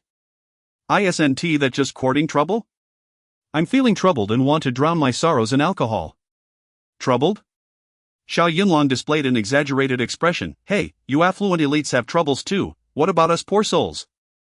Shouldn't we be jumping off buildings? Some matters are not resolved by wealth, alas. I shan't elaborate, you wouldn't understand. Humph, I don't understand. It seems to me that you privileged young ladies live too comfortably, hence your discontent. Hey, I've been wronged, and you still choose to kick me while I'm down? Don T, you possess even a shred of compassion? Miss, you lack awareness of the dangers around you. Fortunately, you encountered me to rescue you, otherwise, had you fallen into the hands of that lecherous Zhang Fugue, would you still be unscathed? Thank you, handsome. From this incident, I realize you are, after all, a good person. He. Xiao Yunlong waved his hand dismissively, chuckling, no need for thanks, just don't mistake me for a rogue. Alright, I shall repay you when the opportunity arises, but for now, I must take my leave. Leave? It's barely 3 in the morning, where do you intend to go? I'm going to confront that old lecher Zhang Fugue. The beauty spoke through gritted teeth, her beautiful eyes nearly ablaze with fury. In the dead of night, where will you find him? Humph, that old lecher is surely still lurking in the bar. I will undoubtedly find someone who knows him. My dear, such endeavors are baseless. If he denies it, what will you do upon finding him? What, am I to suffer such indignity in vain? You wouldn't exactly be suffering, heh. That nouveau riche received a beating from me, he won't recover for at least 3 days. Indeed, well done, that old lecher deserves to be beaten to death. Enough, vengeance need not be pursued in haste. For now, let us both get some rest, we can discuss matters in the morning. Sleep, together? The beauty stared at him in astonishment, instinctively wrapping herself tighter in the blanket. Together, my dear, you're overthinking it. Of course, we each have our own bed. You, the beauty blushed crimson, wishing she could kick the smooth-talking man to vent her frustration. Alright, rest easy, I assure you, I mean you no harm. Good night. After a night filled with tumult, Xiao Yunlong found himself utterly exhausted. As he shed his t-shirt, he yearned for a peaceful slumber. Yes, rest. The beauty smiled shyly and awkwardly. Under the circumstances, she could only lie down to rest. This insufferable man claimed he would not intrude upon her, but to be safe, she could not afford to sleep too deeply. Just because Xiao Yunlong meant her no harm did not guarantee her safety. Bang, bang, bang. Just as they lay down for less than 3 minutes, a loud knocking resounded from outside the door. Room inspection, police room inspection. Everyone inside, please cooperate and open the door quickly. What? Could this be a mistake? At such an unfortunate hour, the police had come to inspect the room? Hey, handsome, what should we do? The beauty sat up abruptly, for she was, after all, a young lady accustomed to a life of luxury and had not faced significant challenges. Hearing the police were inspecting the room, fear was evident on her face, and her body trembled uncontrollably. Don't be afraid, stay calm. Xiao Yunlong furrowed his brow, getting out of bed and patting her shoulder in a gesture of reassurance. Handsome, what should we do now? Chapter 159. Where life brings us together. Xiao Yunlong leaned closer to her ear, lowering his voice in urgency. Quickly put on the dress. When the police come in for questioning, remember to say we are husband and wife. What? Husband and wife? The beauty had just donned the dress, unable to even zip it up at the back, and was utterly shocked by Xiao Yunlong's words, nearly frightened to death. Hey, don't get it twisted. When did we ever become husband and wife? Why are you so flustered? This is merely an act, we are not truly married, understand? As he spoke, Xiao Yunlong swiftly zipped up the back of her dress. Why must we pretend to be a couple? If we don't, both of us might be taken away by the police for a chat. Chat? What kind of chat? Chat refers to the prospect of spending time in jail. Ah, is it that serious? Indeed, it is as grave as it sounds. Handsome, don't scare me like this, what should we do now? Think of a way quickly. It is no longer possible to escape, we can only act according to the situation. My name is Xiao Yunlong, what is yours? I am Li Sisi. Li Sisi, quite a lovely name. It certainly evokes a sense of longing at first glance. Go to hell. Bang, bang, bang. Open the door, if the people inside do not comply, we will have to force our way in. Xiao Yunlong was acutely aware of the gravity of the situation. If the police burst in, they would undoubtedly be treated as patrons of a vice. As a man, being taken for a chat was not a significant concern for him, but if the beauty were to be dragged into this, it would tarnish her reputation. Li Sisi, since the police have arrived and escape is futile, remain calm. When the time comes, follow my lead based on my gaze, understood? Understood, I understand. Bang, bang, bang, a series of urgent knocks reverberated, and despite his irritation, Xiao Yunlong dared not disobey. After all, they were law enforcement officers. Damn it, what a stroke of bad luck tonight. Xiao Yunlong muttered under his breath, suppressing his anger, just as he was about to brace himself and open the door. Bang, with a thunderous crash, the door was kicked open, and 7 or 8 police officers stormed in, instantly surrounding the two. Don't move, we have received reports that you are involved in solicitation. We are conducting a thorough search. Well, this is quite something, they barged in without hesitation. Xiao Yunlong raised his head and locked eyes with the lead female officer. The moment their gazes met, both were taken aback in astonishment. Ah, how can this be? Hee, beautiful officer, who would have thought we would meet again so soon? Hope you have been well. Xiao Yunlong was filled with disbelief upon recognizing the female officer. Indeed, the world is quite small. It turned out that this officer was none other than the one who had mistaken him for a robber yesterday, and this morning, had taken him for a lecher on the bus. Now, she was mistaking him for a patron of vice. The female officer also recognized Xiao Yunlong, her eyes widening in surprise. What, it's you again? Hee, beautiful officer, truly, where in life do we not cross paths?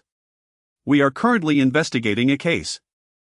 You would do well to adjust your attitude, or you will face consequences. I must ask, beautiful officer, how is it that we keep running into each other over these 3 days? You work during the day and still have to work at night, do you not need any rest? You. The female officer was infuriated. How dare this audacious man flirt with her in front of so many police officers? She would certainly teach him a lesson later.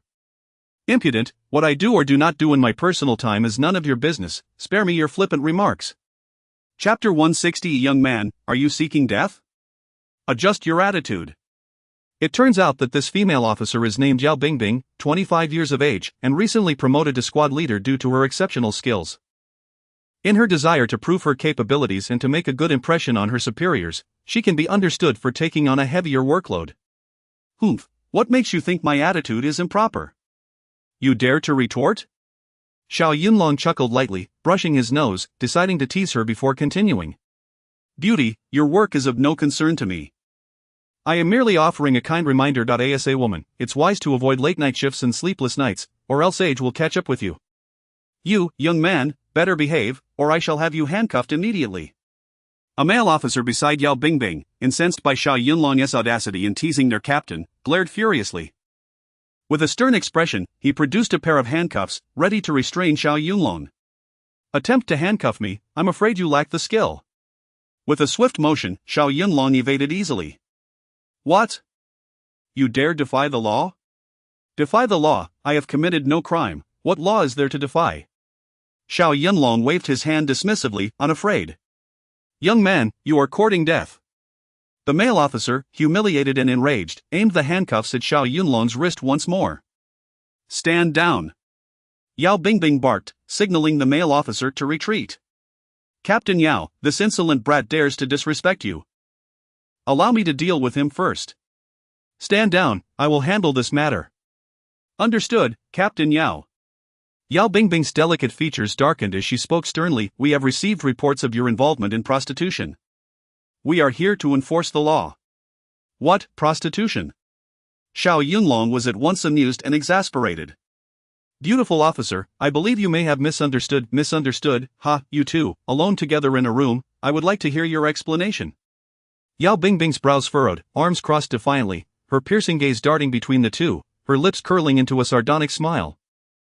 Xiao Yunlong replied nonchalantly, we are husband and wife, not in the manner you presume. Husband and wife? Yao Bingbing shot a glance at Xiao Yunlong, then at Li Sisi. With her years of law enforcement experience, she certainly did not believe they were truly married. If you are indeed married, why are you not at home?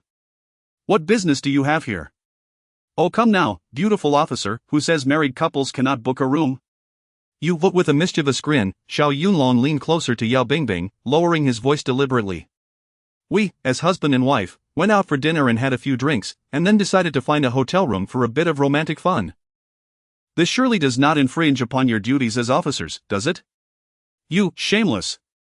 Yao Bingbing's cheeks flushed, and with a cold huff she remarked, well, your excuse is rather well crafted. Of course, Yao Bingbing did not believe Xiao Yunlong's fabrications, her sharp gaze fixed intently on Li Sisi, choosing to remain silent. Li Sisi, under the weight of Yao Bingbing's scrutiny, found it difficult to bear. At 23, having never encountered such a scene, Yao Bingbing's icy glare made Li Sisi tremble beneath her formal attire. "Officer, my name is Li Sisi. This man is truly my husband." "Your husband? I hardly see it that way." Wife, do not fear her." Seizing the moment, Xiao Yunlong wrapped an arm around Li Sisi's shoulders, sliding the other hand around her waist. "One must seize opportunities when they arise." "Ha, beautiful officer, can you not discern whether I am her husband?" Chapter 161 Law Enforcement. "Hey, what are you doing?" Yao Bingbing nearly exploded with anger. "Are you deliberately obstructing the police in their duties? How dare you act so brazenly in front of so many officers?" "Acting brazenly? What is wrong with me embracing my own wife?" "Audacious!" Yao Bingbing barked, her voice sharp. "Stop with the nonsense. I am interrogating Miss Li here, and you shall refrain from interrupting." "Fine, but allow me to make one thing clear: if you frighten my wife, I will not let this go lightly." "Honey, just step aside for a moment." Li Sisi gently pushed Xiao Yunlong's hand away, biting her lip in a subdued manner. "We had a few drinks and cannot drive, so we thought to rent a room for the night in the hotel. It's not as you imagine." Li Sisi, unlike Xiao Yunlong, was not as composed in her performance, nor did she possess his audacity. Her heart raced, and her voice trembled slightly, betraying her unease, particularly when she mentioned, "He is my husband." Her cheeks flushed crimson, adding an air of ambiguity to the situation. "Ha ha!" Yao Bingbing misinterpreted her demeanor as a sign of guilt, believing that further explanations would only amplify the misunderstanding. "Under such circumstances, of course, you would claim to be married. Who would admit to engaging in illicit activities?" You are twisting the facts." Li Sisi felt a mix of shame and anger, her eyes brimming with tears of humiliation. Even if they were not a genuine couple, she and Xiao Yunlong had committed no wrongdoing. "Miss, spare us the theatrics," another male officer, unable to contain himself, shouted, his gaze piercing as it fixed upon Li Sisi. "Recently, Tianhai City has intensified its crackdown on illegal activities, and you choose to walk into the line of fire? Do you truly believe you can feign innocence? You are wrongly accusing good people." Li Sisi was so enraged that words escaped her. "Darling, don't be afraid, the innocent shall clear their name. Enough with the excuses." Yao Bingbing interjected with a huff, shaking her phone as if it were a badge of righteousness. "Given your current predicament, a solitary man and woman cohabiting in a room, I could very well escort you both to the station for a chat, understand?" She promptly captured their images with her phone, which she deemed her evidence. Xiao Yunlong waved his hand dismissively, shrugging in exasperation. Had it been any other day, he might have charged forward, ready to confront, but this female officer proved to be even more formidable than her male counterparts. The petite officer before him appeared to be no more than 24 or 25, tall and strikingly attractive. To his surprise, she was sharp-tongued and executed her duties with a relentless fervor, showing no mercy. Seeing Xiao Yunlong's nonchalant demeanor, Yao Bingbing became increasingly infuriated that even 8 or so officers could not intimidate him. "Handsome, beautiful, you both claim innocence. Very well, today I shall grant you an opportunity to plead your case." "Pfft, an opportunity, miss, you are the one wronging us, do you not see? Enough chatter, stand against the wall." "Officer, don't be so fierce. With that fierce expression, you might find it difficult to secure a boyfriend in the future." Yao Bingbing was seething, wishing she could deliver a few kicks to relieve her frustration. "Keep up the jesting, and I will have you cuffed immediately." "Oh, I promise I won't do it again," Xiao Yunlong replied with a mischievous grin, scrunching his nose and winking, deliberately teasing her. "Where are your identification papers? Present your ID for inspection." "What, you still need to check IDs? Enough nonsense, hurry up." Yao Bingbing aimed her gun at him, her eyes icy and piercing. Chapter 162 Deception, and further deception here, it's for you. In such a situation, even with exceptional skills, Xiao Yunlong could not afford to act recklessly. Otherwise, things would spiral out of control. Reluctantly, the two had no choice but to cooperate and retrieve the identification from the bag. "Beautiful police flower, I assure you, this truly is my wife. Her name is Li Sisi, standing at 168 centimeters and weighing 49 kilograms. We grew up together as childhood sweethearts, and our marital bond is exceedingly strong." Hot deception, and further deception. "Humph." Yao Bingbing furrowed her delicate brows and exclaimed sharply, "You've rambled on quite a bit. What exactly are you trying to convey? Is it not obvious? I'm simply informing you that we are legally married. Humph, based on height and weight alone, it appears there is hardly any discrepancy. What about her measurements? Can those not be estimated as well? Hey, what do you mean by that? Yao Bingbing's cheeks flushed crimson. This man was utterly audacious. She would certainly have to discipline him later. My meaning is quite clear. If I were to disclose her precise measurements, would you then believe we are indeed husband and wife? Well, go ahead and tell me. Ahem. Xiao Yunlong deliberately cleared his throat, discreetly activating his X-ray vision.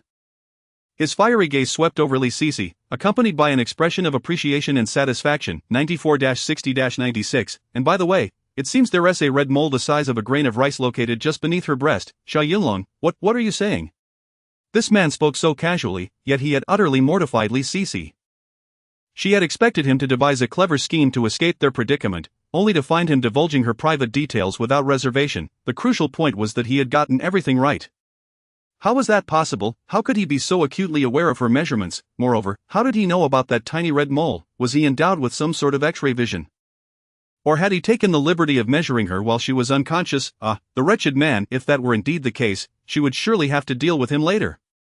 Very well, Miss Li, come with me to the restroom for a thorough measurement and see if he speaks the truth. Yao Bingbing was surprisingly generous, casually pulling a measuring tape from her pocket. Wait, we really have to measure? Li Sisi's face flushed deeply, reaching the base of her neck. What on earth was happening? Even though Yao Bingbing was a woman, being measured by a stranger felt utterly humiliating. Wife, just cooperate with her. Hey, what did you just say? Li Sisi stamped her foot in exasperation. Did this man truly consider himself her husband? While she prided herself on being open-minded, this shameless man had 100 times more audacity than she. To prove our innocence, it wouldn't hurt to measure. You. Wife, what is there to fear? After all, your figure is exquisite and rivals anyone. Sigh, what nonsense is this? In such a critical moment, there was no alternative but to comply. Reluctantly, Li Sisi followed the female officer into the restroom. 3 minutes later, the two emerged, one after the other. So, how was it, police flower? Is my wife's figure not quite splendid? How does it compare to yours? Impudent! Yao Bingbing shot Xiao Yunlong a glare. She had encountered shamelessness before, but never to such an extent. Humph, not bad, your stated height and measurements are indeed quite similar. Chapter 163 Examination of the Marriage Certificate. Haha. Xiao Yunlong crossed his arms triumphantly, wearing the smile of a victor, relishing the moment when it was his turn to show off. Of course, she is my legitimate wife. I am well aware of her measurements. Do not get too complacent. That does not necessarily mean you are a married couple. Perhaps she was the one who informed you. What? Xiao Yunlong's brows knitted in anger, his fists cracking ominously. What is wrong? From your expression, do you intend to throw a punch? Hey, beautiful lady, could you please be reasonable? With my striking looks, I attract countless admirers. Do I really need to resort to solicitation? Enough of your nonsense. Everything you've said will be taken as evidence in court. If you have anything to say, do it at the police station. Wait, beautiful lady, surely this isn't necessary. Seeing Yao Bingbing's fierce demeanor, Xiao Yunlong had no choice but to soften his tone. We are a legitimate couple. We merely rented a room, surely the police do not need to interfere so much? Even if you are indeed husband and wife, where is the documentation? Documentation? What documentation? Naturally, the marriage certificate. That? Without a marriage certificate, if a man and woman share a hotel room, even if you claim to be legally wed, we retain the right to take you to the station for further investigation, understand? The marriage certificate? Li Sisi was immediately terrified at the mention of the certificate, her body trembling involuntarily. Wife, what are you afraid of? Xiao Yunlong embraced Li Sisi, signaling her to remain calm. In such a situation, it was crucial not to reveal anything. Officer, who carries their marriage certificate around every day, look at you, so beautiful, can we perhaps make an exception? Stop flattering me. You coming with us? Wait. What else do you have to say? Allow me to check. I believe I have a photo of it on my phone. What? He has a photo of the marriage certificate? How is that possible? Li Sisi gazed at him skeptically, wondering when they had actually obtained a marriage certificate. What on earth was this despicable man planning? Yao Bingbing let out a cold laugh, suppressing her displeasure. Fine, as long as you can produce the marriage certificate, we will withdraw. Rest assured, beautiful officer, since we are husband and wife, the marriage certificate is certainly within reach. Xiao Yunlong shot her a glance, exuding confidence. He retrieved his phone, selected a photo, scribbled something on it, and presented it to Yao Bingbing. Here, this is our marriage certificate, feel free to take a look. Ah! Li Sisi nearly fainted in shock as he truly produced a marriage certificate, itching to snatch the phone for a glimpse. Could it genuinely be a marriage certificate? Yao Bingbing took the phone, glanced at the document, and noted that the names on the certificate matched their identities perfectly. Xiao Yunlong, Li Sisi. The man in the photo bore an uncanny resemblance to Xiao Yunlong, while the woman bore some resemblance to Li Sisi as well. Yao Bingbing compared the marriage certificate with Li Sisi's face. The woman seemed somewhat dissimilar. Xiao Yunlong scratched his nose, calmly explaining, my wife's wedding photo was taken without makeup. She has applied makeup tonight. It is understandable that there might be slight differences in appearance before and after makeup. Wouldn't you agree? That argument seems somewhat valid. Xiao Yunlong, I shall ask you once more. Is this marriage certificate indeed authentic? Chapter 164. And now it's brother's turn to show off. Of course it's true. Xiao Yunlong declared with unwavering confidence, leaning towards Yao Bingbing with a provocative smile. Otherwise, which woman would accompany me to obtain a fake marriage certificate without reason? Beautiful police flower, would you? Yao Bingbing was infuriated. This insufferable man was utterly audacious. She felt an overwhelming urge to shoot him just to relieve her frustration. However, he had now produced the marriage certificate, with names and photographs that matched, making it clear that any thoughts of disposing of him were out of the question. Shoo! Xiao Yunlong whistled, waving his hand and revealing a victorious grin. Beautiful police flower, having seen the marriage certificate, perhaps you could now fulfill your promise and lead your team in retreat? Alright, don't be so arrogant. Since you are indeed a legally married couple, we shall take our leave. Encountering you 3 times in a row, each time being misunderstood by you, I sincerely hope we never meet again. Seriously, it's too much to bear. Stop gloating. Yao Bingbing's expression hardened as she sternly admonished him. This is a critical period for combating vice. Be more careful in the future, lest you find yourself in hot water again. Thank you for the reminder. It seems I must carry the marriage certificate with me whenever I go out for a rendezvous.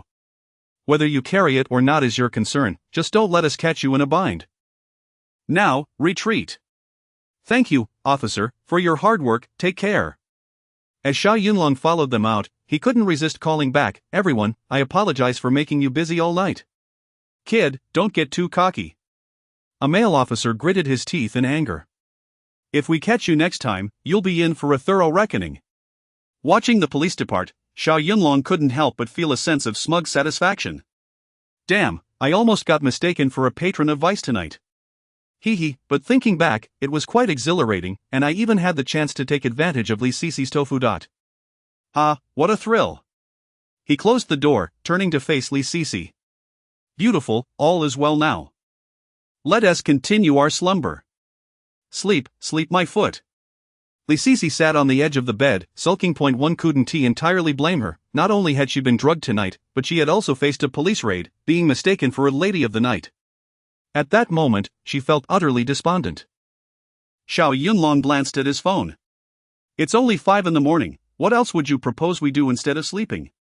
Li Sisi approached him, her expression serious. You are Xiao Yunlong, correct?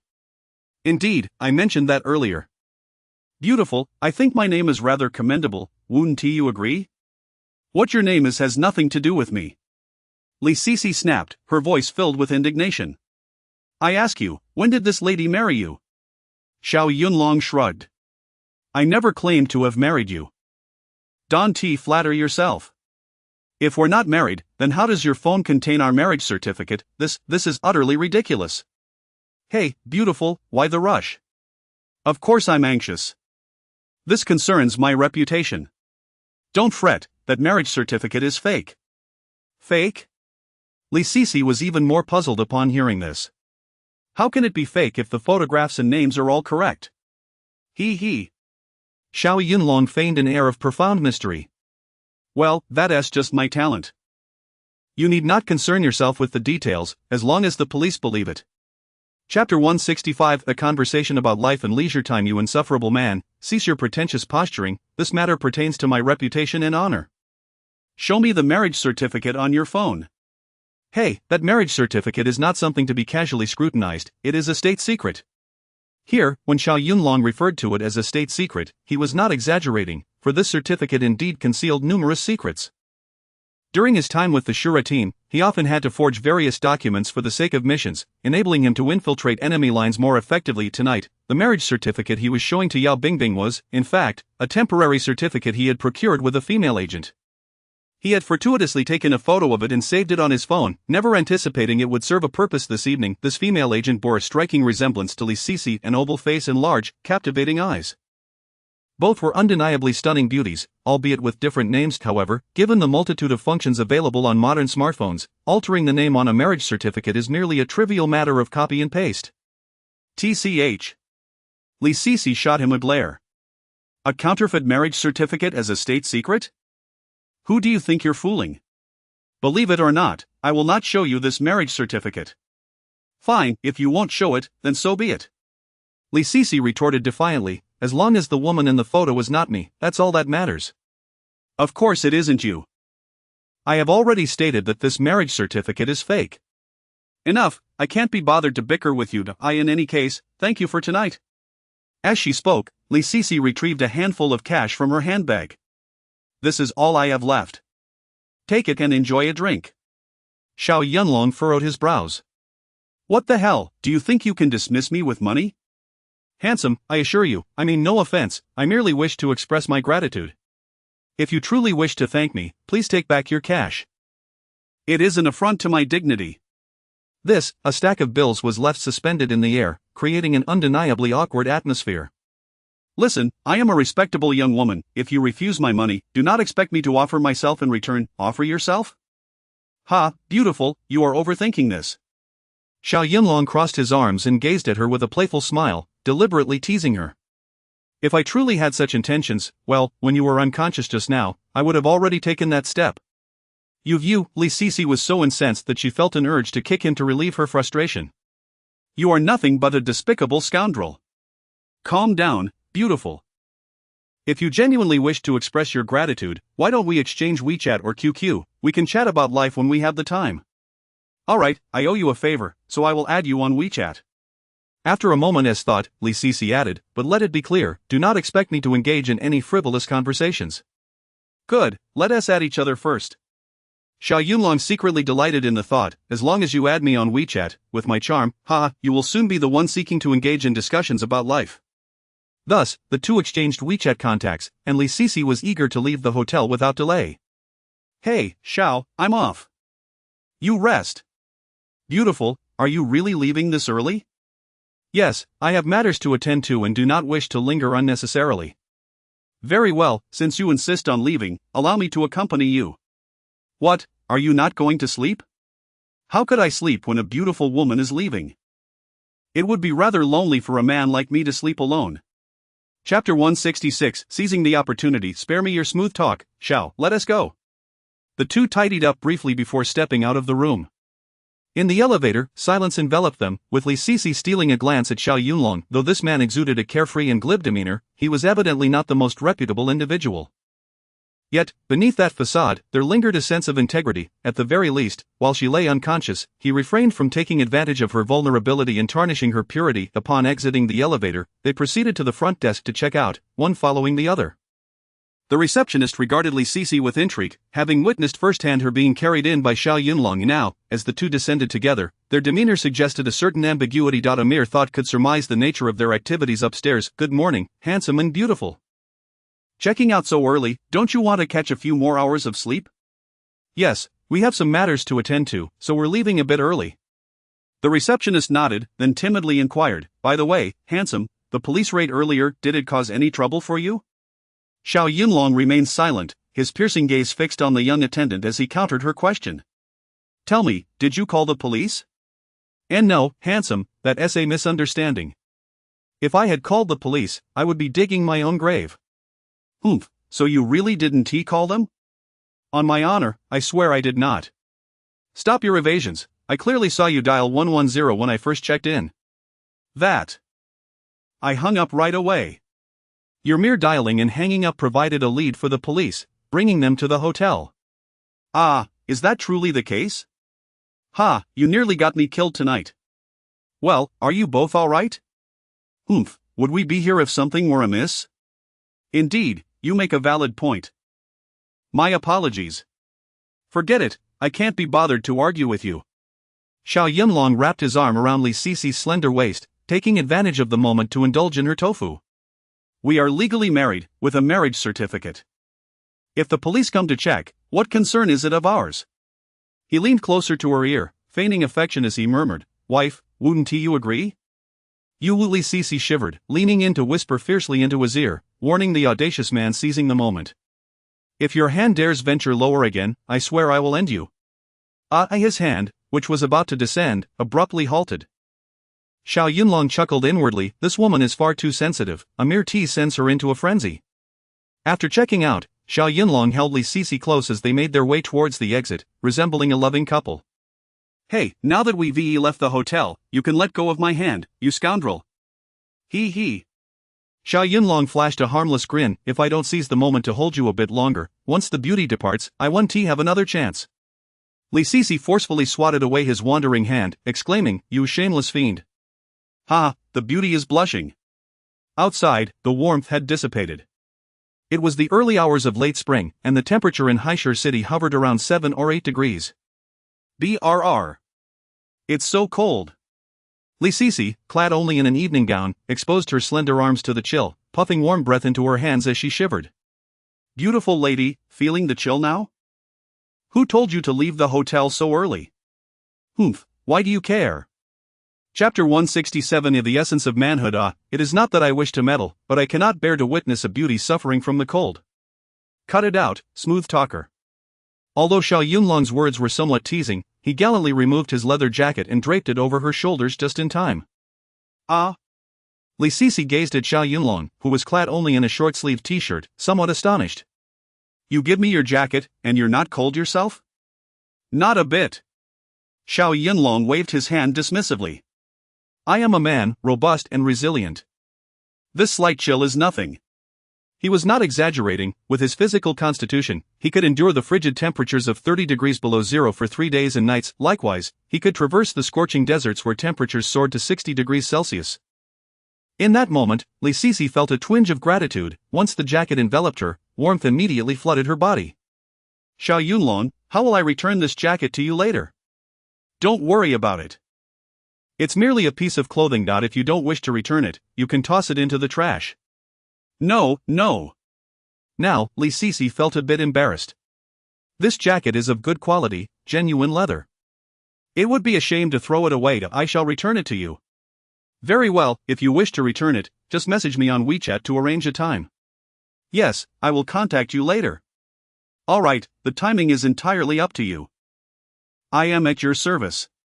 As he spoke, Xiao Yunlong hailed a taxi for Li Sisi at the corner.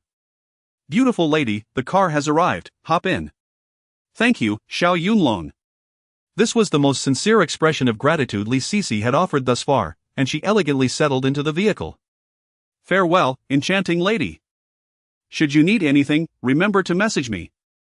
Indeed, we shall keep in touch via WeChat. Inside the car, Li Sisi adjusted the jacket around her shoulders, and a distinctly masculine scent enveloped her, mingled with a faint trace of tobacco.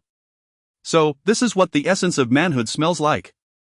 Her cheeks flushed with warmth, her heart raced uncontrollably, leaving her momentarily dizzy.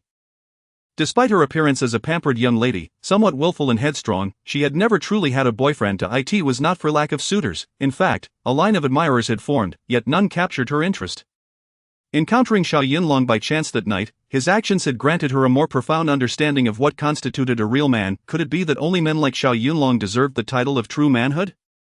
After bidding farewell to Li Sisi, Xiao Yunlong checked his phone for directions. The distance to Xiaomeng's residence was approximately 5 to 6 kilometers. Such a short distance could be covered by a brisk run in just over 10 minutes, rendering a taxi unnecessary. Hey, by taking a taxi, I could save enough for a meal. Xiao Yunlong chuckled to himself, striding forth with long strides toward Xiaomeng's home. It was still early, and the streets were relatively devoid of vehicles and pedestrians, allowing him to run freely along the sidewalk. A mere 10 minutes later, he arrived near Xiao Meng's house and sought out a breakfast shop, eager to indulge in a hearty morning meal. After a night of nearly relentless activity and scant sleep, he felt it was time to treat his stomach well. The breakfast shop had just opened its doors, and Xiao Yunlong was their very first customer. "Young man, up so early?" "Hee, it's not that early, boss. Look, you're already open for business." "Alas, we are destined to rise early, otherwise, there is no food for us." "Ah, boss, you truly are amusing." Chapter 168. Off to find beauties. Young man, I see you are quite diligent, rising so early. Most youngsters enjoy their slumber, so it's impressive. Hee, I have a habit of morning exercise. I usually don't indulge in late sleeping. Exercising is indeed beneficial, no wonder you appear so robust. What will you have to eat? A plate of fried noodles, a dish of chicken feet, 2 steamer baskets of soup dumplings, a small pot of lean meat porridge, and a serving each of fried dough sticks and soybean milk. Ordering so much? The proprietor appeared somewhat astonished. Can you finish it all by yourself?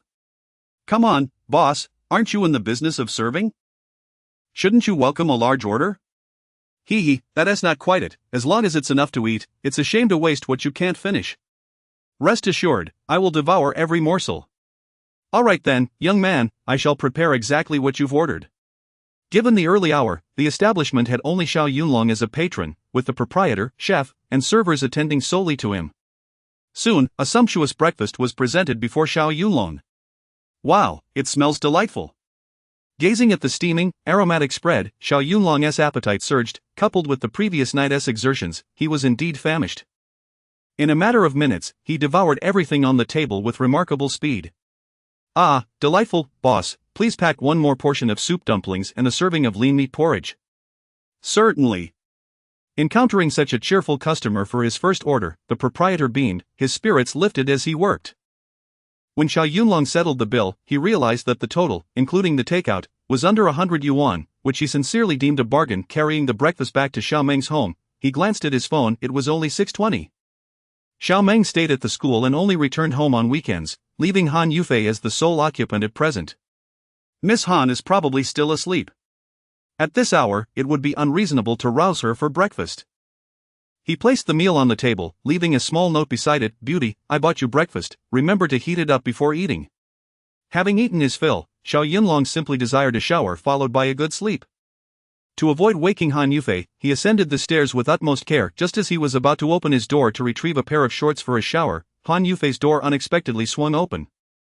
Dressed in her nightgown, slippers adorning her feet, and her hair cascading loosely, she stepped out, her thoughts preoccupied with whether Xiao Yunlong had returned, realizing it was nearly time for her to rise for classes. Eh? She regarded Xiao Yunlong with surprise, timidly inquiring, "Xiao Yunlong, did you just come back from outside? Or are you heading out to exercise?" "Exercise?" Xiao Yunlong chuckled self-deprecatingly, glancing at his jeans. Hee, beauty, have you ever seen someone wear jeans to work out? Han Yufei tossed her hair back, staring at him in astonishment. Are you implying that you didn't return home all night? Indeed, I just got back from outside. What's the fuss about? What? Han Yufei appeared even more shocked. You left to seek work yesterday morning and returned only in the early hours today. What on earth did you do all night? I went to find beauties. Xiao Yunlong replied casually, curious to see her reaction. What? You actually went to find beauties? Yes. Han Yufei stood frozen, disbelief etched on her face. I never expected this of you, Xiao. Both Xiao Meng and I misjudged you. Chapter 169. No ivory from a dog's mouth. From the disdain etched on the other person's face, it was evident that Xiao Yunlong was acutely aware of Han Yufei's misunderstanding regarding his alleged rendezvous with a lady. Oh dear, how could you misjudge so terribly? Your smooth words and insidious intentions leave much to be desired. I shall no longer pay you any heed, and I will call Xiao Meng to expel you. Xiao Yunlong waved his hand, feeling quite exasperated. Humph, what sort of people inhabit this room? With that, the beautiful teacher stormed towards the stairs, her anger palpable. Hey, beautiful, why the outburst? Xiao Yunlong grasped her arm with a playful grin. Let go of me. Brother is not married. What does it matter if I indulge in the company of a beautiful woman? Why make such a fuss over it? Don't touch me, I disdain speaking to someone like you. Han, do you genuinely believe I sought out a woman last night? Humph, spare me your jesting. With my dashing looks and charming demeanor, I am showered with attention from countless beautiful women. Why would I need to go looking elsewhere? Stop being so vain, then. Where were you last night? Why did you return only now? Well, at this moment, he needed to concoct a suitable excuse. Otherwise, he would be misjudged as a man of dubious character. When you called me last night, I intended to come back, but I ran into a childhood friend on the way. Here he was, weaving yet another tale. A childhood friend? Indeed, he insisted that I join him for drinks and conversation. We haven't seen each other in over a decade, and before we knew it, we were chatting until dawn. In this instance, Xiao Yunlong told a well-meaning lie, not wishing to complicate matters further. While Han Yufei's misunderstanding was manageable, he certainly did not want Xiao Meng to think of him as one of those debauched men. TCH, if you were drinking, just admit it. Why fabricate a story about seeking out women? Honestly.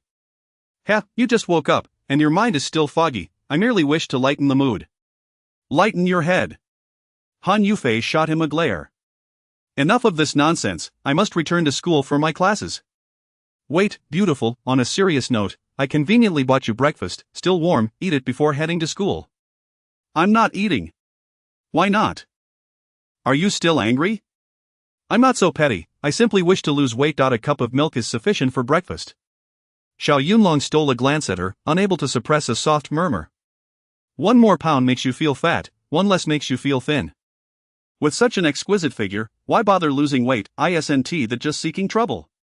Indeed, at a height of 1.7 meters and weighing merely 50 kilograms, Han Yufei possessed an extraordinarily enviable physique.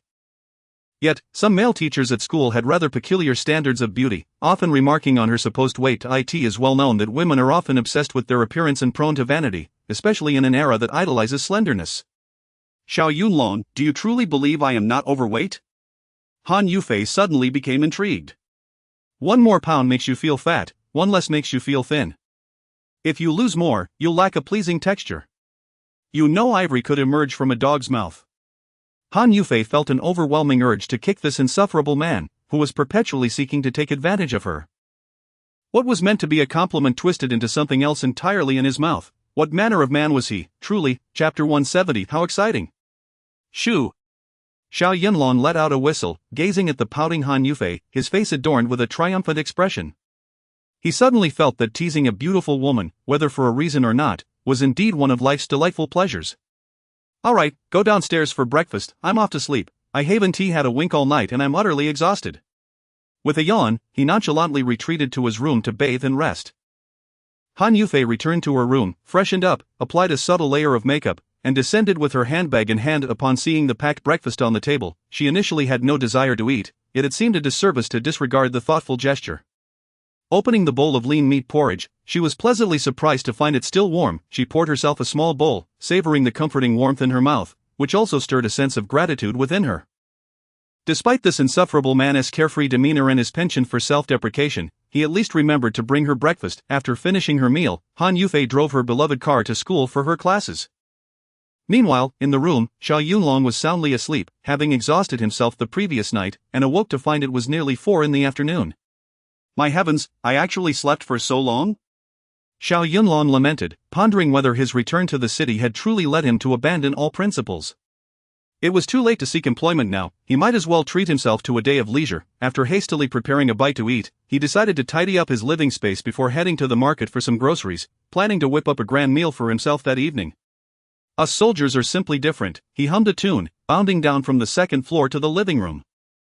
In the living room, the sofa was cluttered with coats and school uniforms, a mix belonging to both Han Yufei and Xiao Meng, with shoes strewn about haphazardly.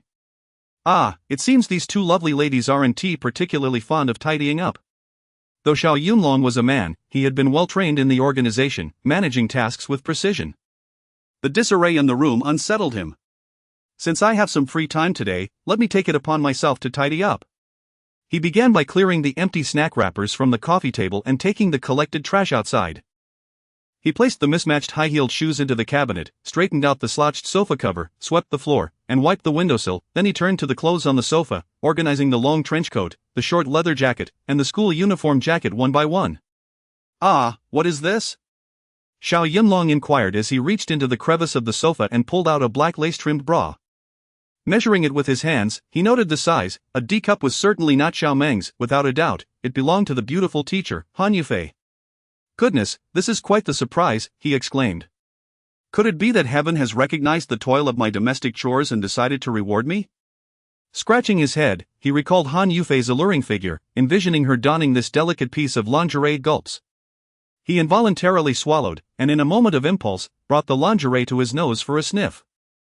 Closing his eyes, he inhaled deeply. Delightful. Hey, what are you doing? Lost in reverie amidst the intoxicating scent of femininity, Xiao Yunlong was jolted back to reality by a sudden sharp voice. Turning around, he was met with the sight of Han Yufei stepping through the living room door. Chapter 171. A fair lady, wronged. Oh my heavens, what is this situation? Upon witnessing such a lewd scene, Han Yufei's face nearly turned green with rage. This afternoon, she had only one class, and after it concluded, she yearned to return home and rest. Little did she know that upon entering her abode, she would find this wretched pervert sniffing her undergarment beneath his nose. Such a repugnant sight. Get out! Remove yourself from my sight, you shameless scoundrel! The beautiful teacher, seething with indignation, lunged forward and snatched her underwear from his grasp. Leave, this instant! Without further ado, she shoved him out through the living room door, at that moment wishing she could end his existence. Hey, Han Beauty, this is a misunderstanding. Caught red-handed, and you still dare to claim innocence? Oh, I was merely tidying up. It's not as you imagine, please believe me. Xiao Yunlong found himself unceremoniously thrust outside, clad only in a short t-shirt, while the chill of the evening air enveloped him. His body was cold, but his heart felt even colder, his complexion alternating between shades of green and white. Utterly mortified, what an unfortunate day he was having. After expending so much energy on household chores, he was exhausted.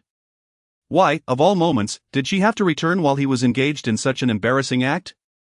Oh, for heaven's sake, Xiao Yunlong, why did you even put yourself in this predicament? Bang! The living room door slammed shut behind him. Alas, he had no keys on his person. Could his misfortune be any greater? Han Beauty, open the door. How can I possibly enter if you leave me out here? You vile scoundrel, perish outside. Inside the living room, Han Yufei was both furious and distressed, lamenting her ill fate of cohabiting with such a lecherous rogue. What can be endured, and what cannot? This matter must be relayed to Xiao Meng. He cannot remain here any longer. Yet, after pacing the living room twice, she began to sense something amiss. The once disheveled space was now immaculate, the floor gleaming and the furnishings in perfect order. Upon closer inspection, even the water stains on the table appeared barely dried. Could it be that she had truly misjudged him? Yet she had distinctly seen him holding her underwear to his nose, his expression one of sheer ecstasy. Beauty, please open the door, I promise never to touch your belongings again. Imagine the embarrassment if someone were to see me standing here outside. You shameless rogue, I shall inform Xiao Meng and have her expel you. Please, no. He dared invoke Xiao Meng, knowing full well she was his nemesis. Han Beauty, such matters should not be disclosed to Xiao Meng. It would be detrimental for both of us, wouldn't it, considering the substantial housework I have done. If nothing else, grant me this favor. Beauty, look at your exquisite appearance, surely, you cannot be so petty. Since this shameless rogue had ventured to such lengths, she felt she could not be entirely heartless. However, he must pay some price, to ensure he thinks twice before behaving so lewdly in the future. A glimmer of inspiration struck her mind, and a brilliant idea emerged. Yes, this shall be his punishment. Han teacher, do not be angry. Anger will only hasten a woman's aging. Great Beauty, I implore you, please open the door. Just as Xiao Yunlong was knocking on the door, contemplating where he might spend the night, the door creaked open. Beauty, you finally opened the door. Thank you. Han Yufei crossed her arms, standing in front of him with a bemused smile. Xiao, if you wish for me to keep this incident from Xiao Meng, what will you do? Chapter 172. The consequences of misconduct. Think. Xiao Yunlong nodded eagerly, but in the next moment, upon gazing at Han Yufei's expression, an ominous premonition suddenly washed over him. As long as you do as I say, I promise I won't tell Xiao Meng. Alright, as long as you keep it from Xiao Meng, I will comply with anything you ask.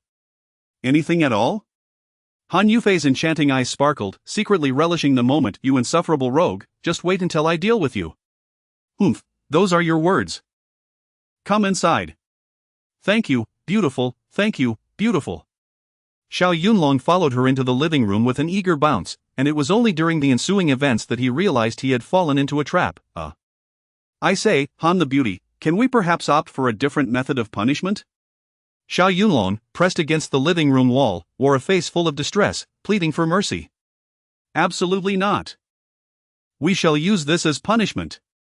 Han Yufei sat on the sofa, crossing her legs, looking triumphantly at her masterpiece, stifling laughter, her mood indescribably delightful. At this point, Xiao Yunlong felt like he might as well be dead. Standing at attention for hours was no challenge for him, but now, in his current predicament, his upper body was bare, and a black lace-trimmed bra hung precariously from his 8-pack abs. Due to size constraints, it could not be fastened at the back, leaving it to dangle embarrassingly in front. Picture that, the scene was simply too exquisite. I say, Beauty, is it really necessary for a grown man like me to wear this? Absolutely yes. You could make me stand on my head as punishment, or even have me do housework for a month. No, a year would be fine. Humph, don't you dare try to bargain with me.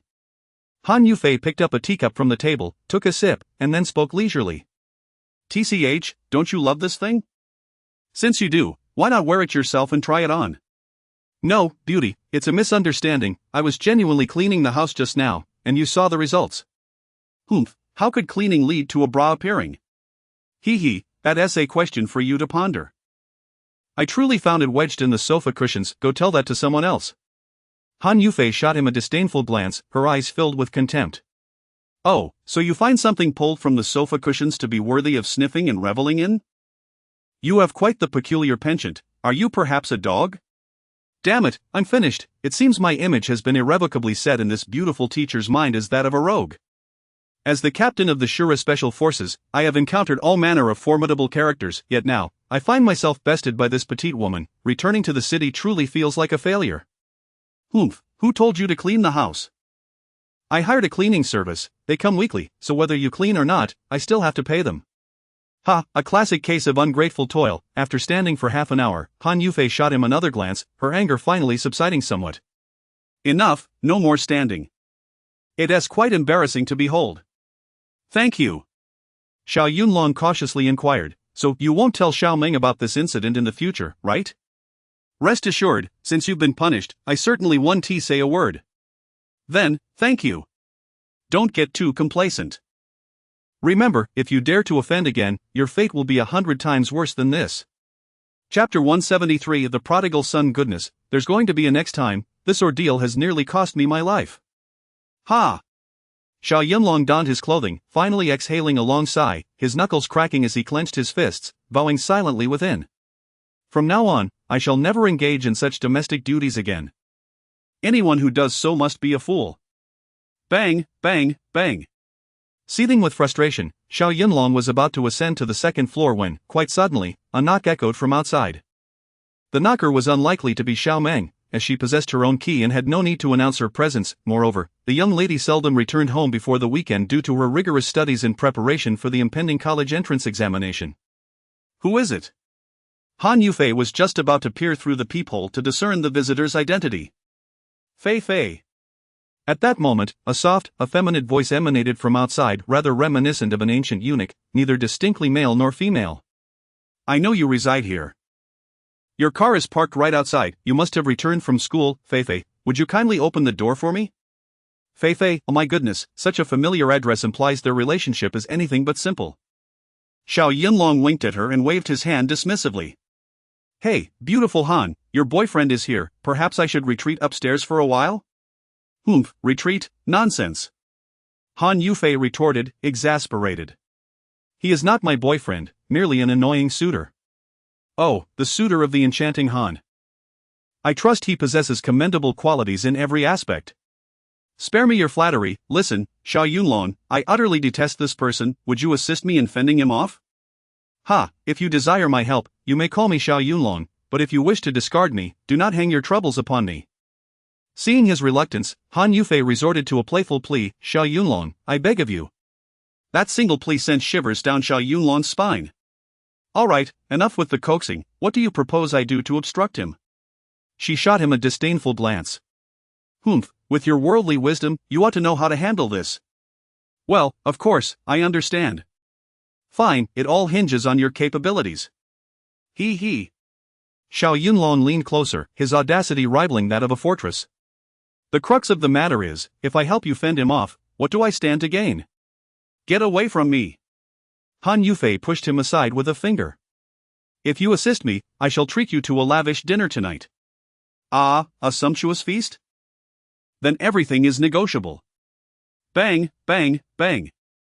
Feifei, dear Feifei, I know you are inside, would you kindly open the door for me?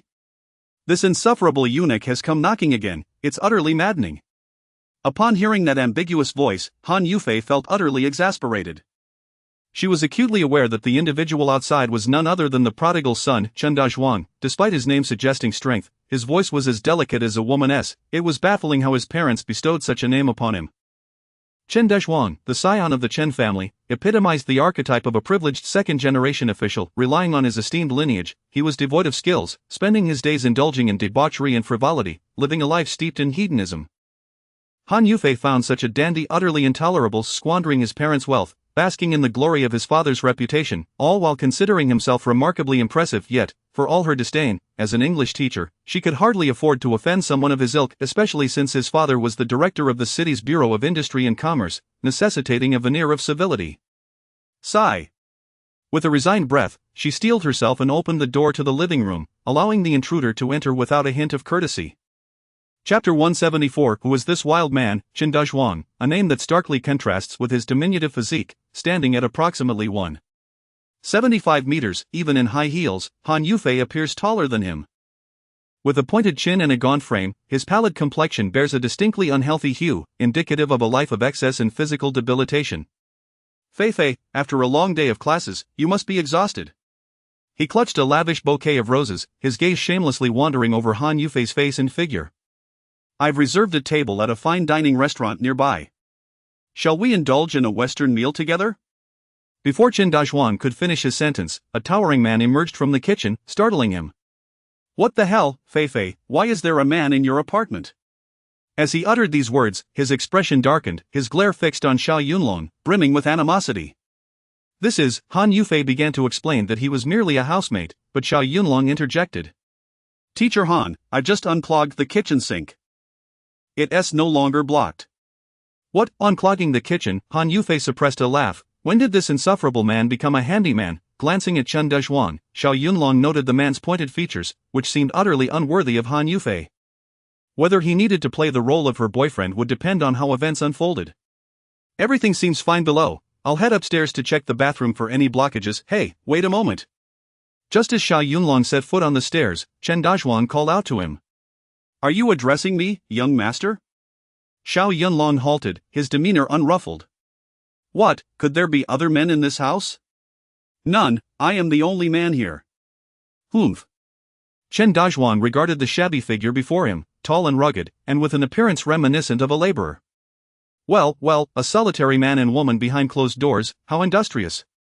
Upon hearing Chen Dazhuang's sardonic remark, Xiao Yunlong's brow furrowed. Chen Dazhuang's suspicions were not without merit. It was evident that this man was acquainted with Han Yufei. To claim he was merely a repairman was likely a cover for something more intimate. Having pursued Han Yufei for nearly a year, with both families in agreement, he found himself infuriated that this seemingly frigid beauty ignored him entirely, and now, witnessing the woman he admired in the company of a man who looked like a laborer, his frustration was palpable. If nothing untoward had transpired, who would believe it? Unclogging a sink, based on narratives from those salacious films, he couldn't help but wonder which drain had truly been cleared. Why the silence? Are you mute? Assuming Xiao Yunlong was intimidated into silence, Chen Dazhuang grew bolder, seizing Xiao Yunlong's arm with a defiant air. You little wretch, a laborer, what makes you think you can act tough with me? Tough? Where have I been acting tough? What, do you dare to retort against me? Chen Dazhuang, stop this, Han Yufei rushed over, sensing the tension as she intervened between the two. Seeing the beautiful woman defend this man only darkened Chen Dazhuang's mood further, and he hurled the bouquet of roses to the ground in frustration. Han Yufei, you must clarify today what exactly this wild man represents. Chapter 175. A brutal beating. Humph. Upon witnessing Chen Dazhuang's deliberate provocation, the beautiful teacher could not help but feel a surge of anger. Chen Dazhuang, cease your insipid mockery, what business is it of yours who he is? Han Yufei, Chen Dazhuang, sensing Han Yufei's intention to defend Xiao Yunlong, became even more convinced of his suspicions. How dare this little vixen, who pretended to be pure and aloof in front of him, allow a rugged stranger to encroach upon his territory? It was intolerable, he could bear it no longer. What do you mean, what? Xiao Yunlong coolly disengaged from Chen Dazhuang's grasp, a look of disdain etched upon his face as he retrieved a cigarette from his pocket and lit it. Master Chen, you claim I am diligent in my work. Ha, are you not equally industrious? Look, the beauty has practically thrown herself at you, yet you still linger here? Just look at that lecherous expression of yours. One must wonder how many vile thoughts fester within that mind of yours. Aren't you afraid of impotence? Chen Dazhuang was utterly taken aback. This laborer had the audacity to challenge him, particularly when the mention of impotence struck a nerve, igniting his fury. You little brat, who do you think you are? After saying this, he glared fiercely at Han Yufei, his eyes practically ablaze with rage. You little harlot, even if you refuse to be my girlfriend, you need not demean yourself by scavenging for a man amidst filth. Heh, this is amusing. Xiao Yunlong squinted at the incessantly babbling Chen Dazhuang. In all his years, it was the first time someone dared to speak to him in such a manner. Remaining silent, he extinguished his cigarette, flicking the ash away, and then, in a swift motion, he seized Chen Dazhuang's head and violently slammed it against the corner of the wall. Everything unfolded too quickly. Almost in the blink of an eye, Chen Dazhuang felt a shadow flash before him, and an immense force propelled him backward. Bang! His head collided brutally with the wall. Ow! Chen Dazhuang grimaced in pain, his vision exploding with stars, feeling as though his head had been severed from his body. Humph!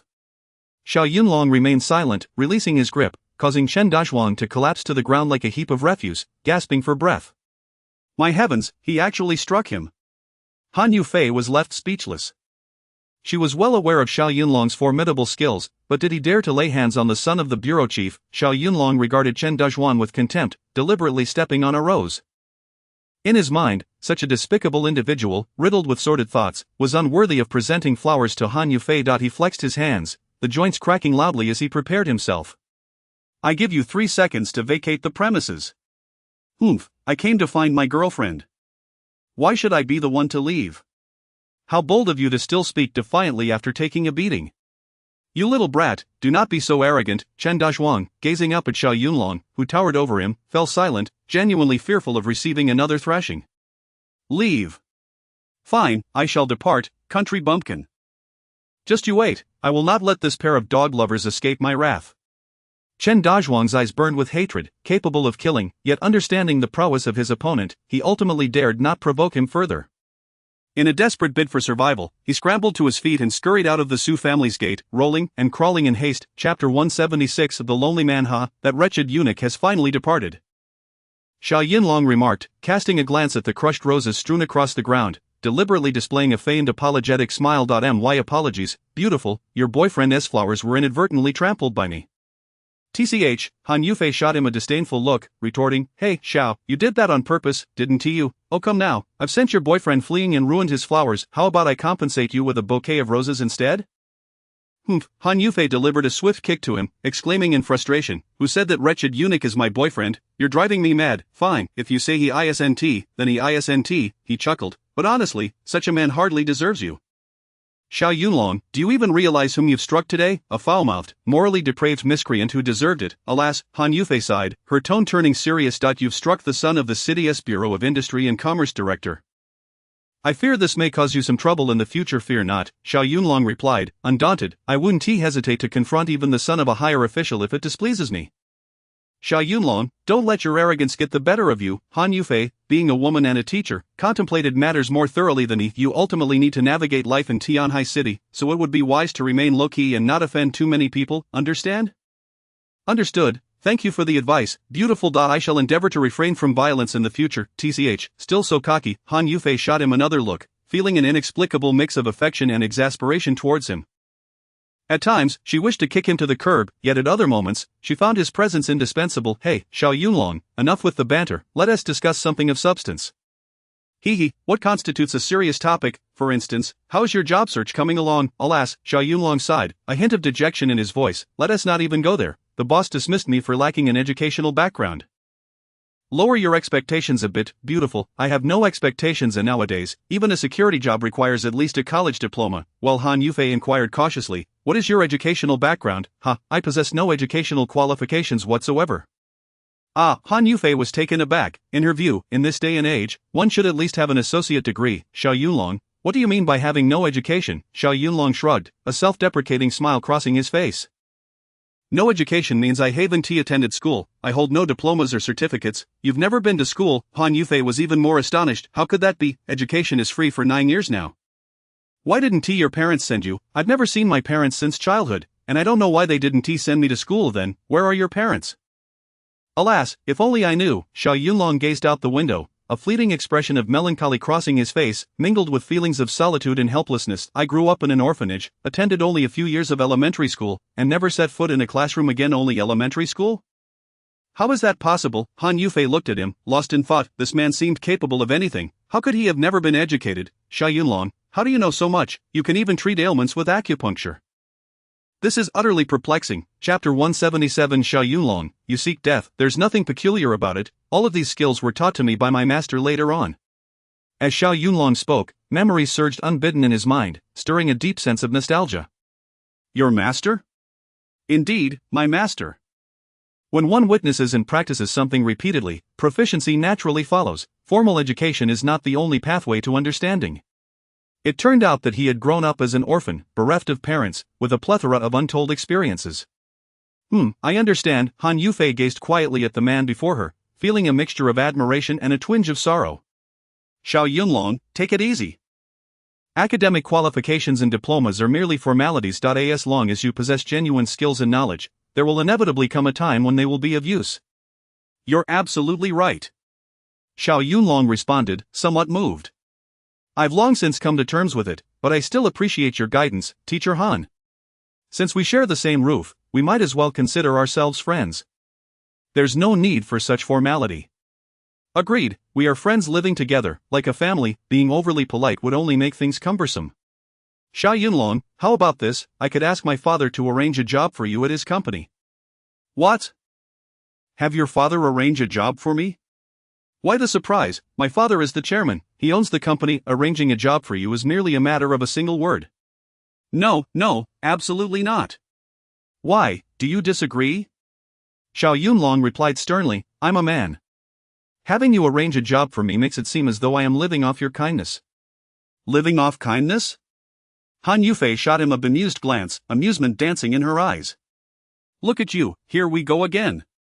Beautiful Han, let me find a job for myself. At least it will allow me to reclaim a semblance of my dignity as a man. Very well, do as you see fit. However, remember, as long as you possess the capability, there will always be those who recognize your worth. I think the same. Xiao Yunlong laughed heartily, but suddenly his laughter ceased, and he stared blankly at Han Yufei. Feeling a bit flustered under his gaze, Han Yufei touched her flushed cheeks and playfully scolded him, Hey, what are you staring at? Is there something dirty on my face, or is something amiss? You're stunningly beautiful, with an alluring figure, and so understanding. Xiao Yunlong snapped his fingers, his expression serious as he enumerated each trait. If your personality were a tad more gentle, like Xiao Meng's, perhaps I would gradually find myself falling for you. Hey, you're asking for a beating. Having exchanged only a few earnest words, this insufferable man was back to his teasing ways. Han Yufei, feeling irked by Xiao Yunlong's deliberate provocation, seized a goose-down pillow from the sofa and hurled it at him. Xiao, you can go to hell. Whoa, is the young lady throwing a fit again? As the pillow flew towards him, Xiao Yunlong instinctively swatted it away. His reflexes, honed through special training, meant his strike was no mere fluke. With a resounding poof, the goose-down pillow burst apart, sending pristine white feathers fluttering through the air like snowflakes, filling the room. Poof! A few stray feathers unwittingly drifted into Han Yufei's nostrils, prompting an involuntary yawn and a sense of discomfort. Ah! The beautiful teacher stared at the feathers strewn across the floor, nearly beside herself with rage. Xiao Yunlong, why did you have to destroy the pillow? You scoundrel, you seek death. Chapter 178, A Tearful Confrontation. Han Yufei let out a piercing scream as she beheld the scene before her. This beautiful teacher, accustomed to a life of privilege since childhood, had been treated like a young lady by the maid at home. Throughout her life, she had never developed the habit of performing household chores. After moving into the Xiao family's residence, it was generally Xiao Meng who undertook the domestic duties. However, considering the young lady's demanding academic schedule, especially with the impending college entrance examinations, she had arranged for a housekeeper to come once a week. Typically, this housekeeper would arrive on Fridays, but today was merely Tuesday. Could it be that the feathers would not be cleaned up for another 2 or 3 days? Ah, Xiao, why did you burst the pillow? Are you seeking death? Hey, young lady, could you please be reasonable? It was you who threw the pillow to me. I threw it to you, and you couldn't catch it. I see you are deliberately trying to provoke me. Sigh, it is indeed most difficult to coexist with both women and petty men. What did you say? Who are you calling petty? With her anger flaring, Han Yufei stomped her high-heeled shoes forcefully, intent on confronting Xiao Yunlong. The house was now strewn with feathers, and he dared to call her petty. She was determined to strangle him. You insufferable man, I am going to kill you today. Oh no, the young lady is about to commit murder. As Xiao Yunlong observed Han Yufei charging towards him with fierce intent, he suddenly realized his own wrongdoing. Why had he chosen to punch the pillow instead of simply catching it? Gazing at the room filled with feathers swirling like snowflakes, it was no wonder that the young lady was furious. Young lady, please don't take it this way. He had just begun to plead for mercy when Han Yufei accidentally tripped over the leg of the coffee table. Her foot caught, and her body lost balance, propelling her forward towards Xiao Yunlong. Ah, she cried out, inadvertently gripping the waistband of Xiao Yunlong's pants as she fell with a sudden rip. Xiao Yunlong found himself in a rather compromising position, his athletic pants torn down to his ankles, revealing a pair of boxers adorned with an image of a bald man performing a dance. Ah! Han Yufei's face turned crimson as she witnessed this embarrassing spectacle, her shock compounded by her immediate screams, her cheeks flushing a deep shade of red. Goodness, what are you trying to do, beautiful? Even if you seek revenge, there is no need to grasp my waistband. Whoa! Startled, Xiao Yunlong hastily pulled up his pants, as his long legs were certainly not a sight for just anyone to behold. Just as he managed to secure his trousers, a pained cry escaped Han Yufei's lips. Ugh, it hurts so much. Han Yufei plopped down onto the sofa, removing her high heels, only to realize that she had twisted her right ankle. She curled up, clutching her delicate foot, gasping in pain. Xiao Yunlong's expression darkened. This outcome had been anticipated. Alas, beautiful lady, your fighting spirit has plummeted to negative numbers, and you still wish to challenge me? Is this not an invitation to suffering? He adjusted his pants, rubbed his nose, and endeavored to suppress the embarrassment of the earlier incident. Looking at Han Yufei, he inquired gently, Han, are you all right? Humph, none of your business. Leaning back against the sofa, she clutched her injured ankle, beads of cold sweat forming on her brow. Earlier, when he had helped her fend off Chen Dazhuang, she had felt a flicker of gratitude and even developed a slight fondness for him. Now, as she cradled her twisted ankle, that sentiment had evaporated without a trace. Chapter 179. Do not be overly sentimental. Ah, wretched man, I shall end your life. At this moment, Han Yufei harbored an intense loathing for Xiao Yunlong, wondering if she had some past grievance with this insufferable rogue. Although her sprained ankle was a result of her own carelessness, Xiao Yunlong was undeniably the root cause of her misfortune. Had he not smashed the pillow, she wouldn't have lost her temper, and consequently, she wouldn't have injured her ankle. Living under the same roof with him, who could foresee what unforeseen events might transpire in the future, this was intolerable. She could bear it no longer. She would seize an opportunity to rid herself of this insufferable man. Hey, what do you think you are doing? Do not come any closer. Han Yufei lifted her gaze, only to find Xiao Yunlong approaching her with his pants in hand, a mischievous grin adorning his face. With Xiao Meng absent from home, they were alone together in the house. If this wretched man harbored ill intentions and dared to act upon them, would she not be doomed? I warn you, should you dare to disrespect me, I will fight you to the end. Ha, do not be so self-important.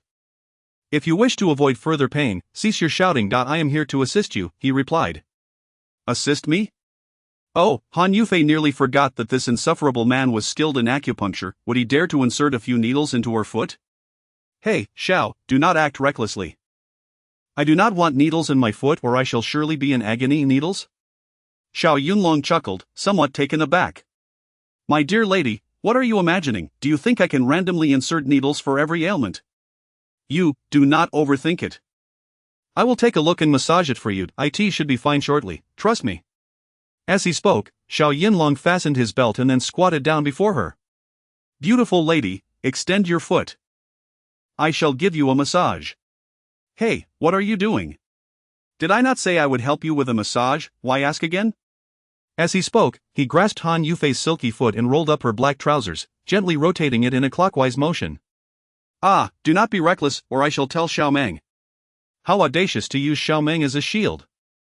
How about a bit more originality, my lady? Han Yufei's cheeks flushed crimson. Since she became aware of such matters, her body had never been so intimately close to AMAN.as. Xia Yunlong held her foot, her heart raced wildly, beating like a drum. Gradually, a warm sensation emanated from Xiao Yunlong's palm, enveloping her delicate foot. This warmth worked to dissipate the bruising and gradually eased the ache in her ankle. That feels delightful. Han Yufei slowly closed her eyes, exhaling softly, letting out a sigh of relief in her heart. Xiao Yunlong was well aware of his exceptional massage skills. They surpassed those of any professional masseuse. My dear lady, after this session, you will undoubtedly seek me out for more massages. He stole a glance at Han Yufei, noticing her eyes half closed, a look of bliss gracing her features. TCH. Xiao Yunlong silently chuckled. This woman was far too easy to please. A few casual strokes, and she was reduced to such a state of comfort? With her exquisite features, captivating eyes, and skin so delicate it seemed to be made of porcelain, she was like a swan, her elegant neck accentuating her aloof demeanor. Xiao Yunlong's gaze subtly drifted toward her slender calves, long and straight, fair and tender. He would give those beautiful legs a score of 99. After all, a perfect score might lead her to become vain. Chapter 180 of the beautiful jade legs. Ah, how delightful! A warm sensation, both soothing and ticklish, began to spread from the tender soles of her feet. Han Yufei slowly opened her eyes and stole a glance at Xiao Yunlong, only to find him deeply focused on massaging her feet, devoid of any lascivious intent. Could it be that this insufferable man is actually a masseur? Han Yufei sighed in relief, realizing that although he was infuriating and somewhat shameless, he didn't seem so bad after all. The earnestness with which he attended to her feet stirred unexpected feelings of gratitude within her. They often say that women are as fluid as water, deep in their tenderness. If one offers a measure of affection, they shall repay it tenfold. He. Just as Han Yufei's opinion of Xiao Yunlong began to shift, she suddenly caught him smirking, his eyes glinting with mischief as he gazed at her delicate feet, a teasing expression adorning his face. These little feet are quite lovely, aren't they? Soft and tender, with a delightful feel to them. How wonderful it would be to hold them for a lifetime. What on earth are you saying? Han Yufei blinked in astonishment, momentarily taken aback. Just when she had thought him harmless, this man was now behaving outrageously indeed. It seemed there was no good man in the world, they were all lecherous scoundrels. Let go of me. Han Yufei's heart swelled with embarrassment and anger. She attempted to retract her foot, but Xiao Yunlong tightened his grip even further, as if shackled by chains, rendering her foot immobile. Hey, why are you holding on so tightly? Let me go. Han Yufei's cheeks flushed crimson as she struggled to free her foot, casting him a fierce glare. Yet, Xiao Yunlong feigned ignorance, a mischievous grin still plastered on his face. Look at that arch, the shape of your foot, those perfectly rounded toes, and paired with these black stockings, the sensation is simply exquisite. What nonsense are you spouting?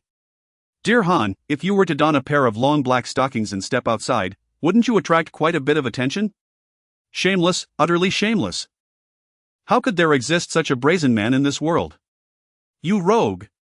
Han Yufei was both indignant and embarrassed, wishing she could raise her petite fist and strike this unrepentant scoundrel. Just as she lifted her hand to retaliate, she was astonished to find that the pain in her ankle had completely vanished.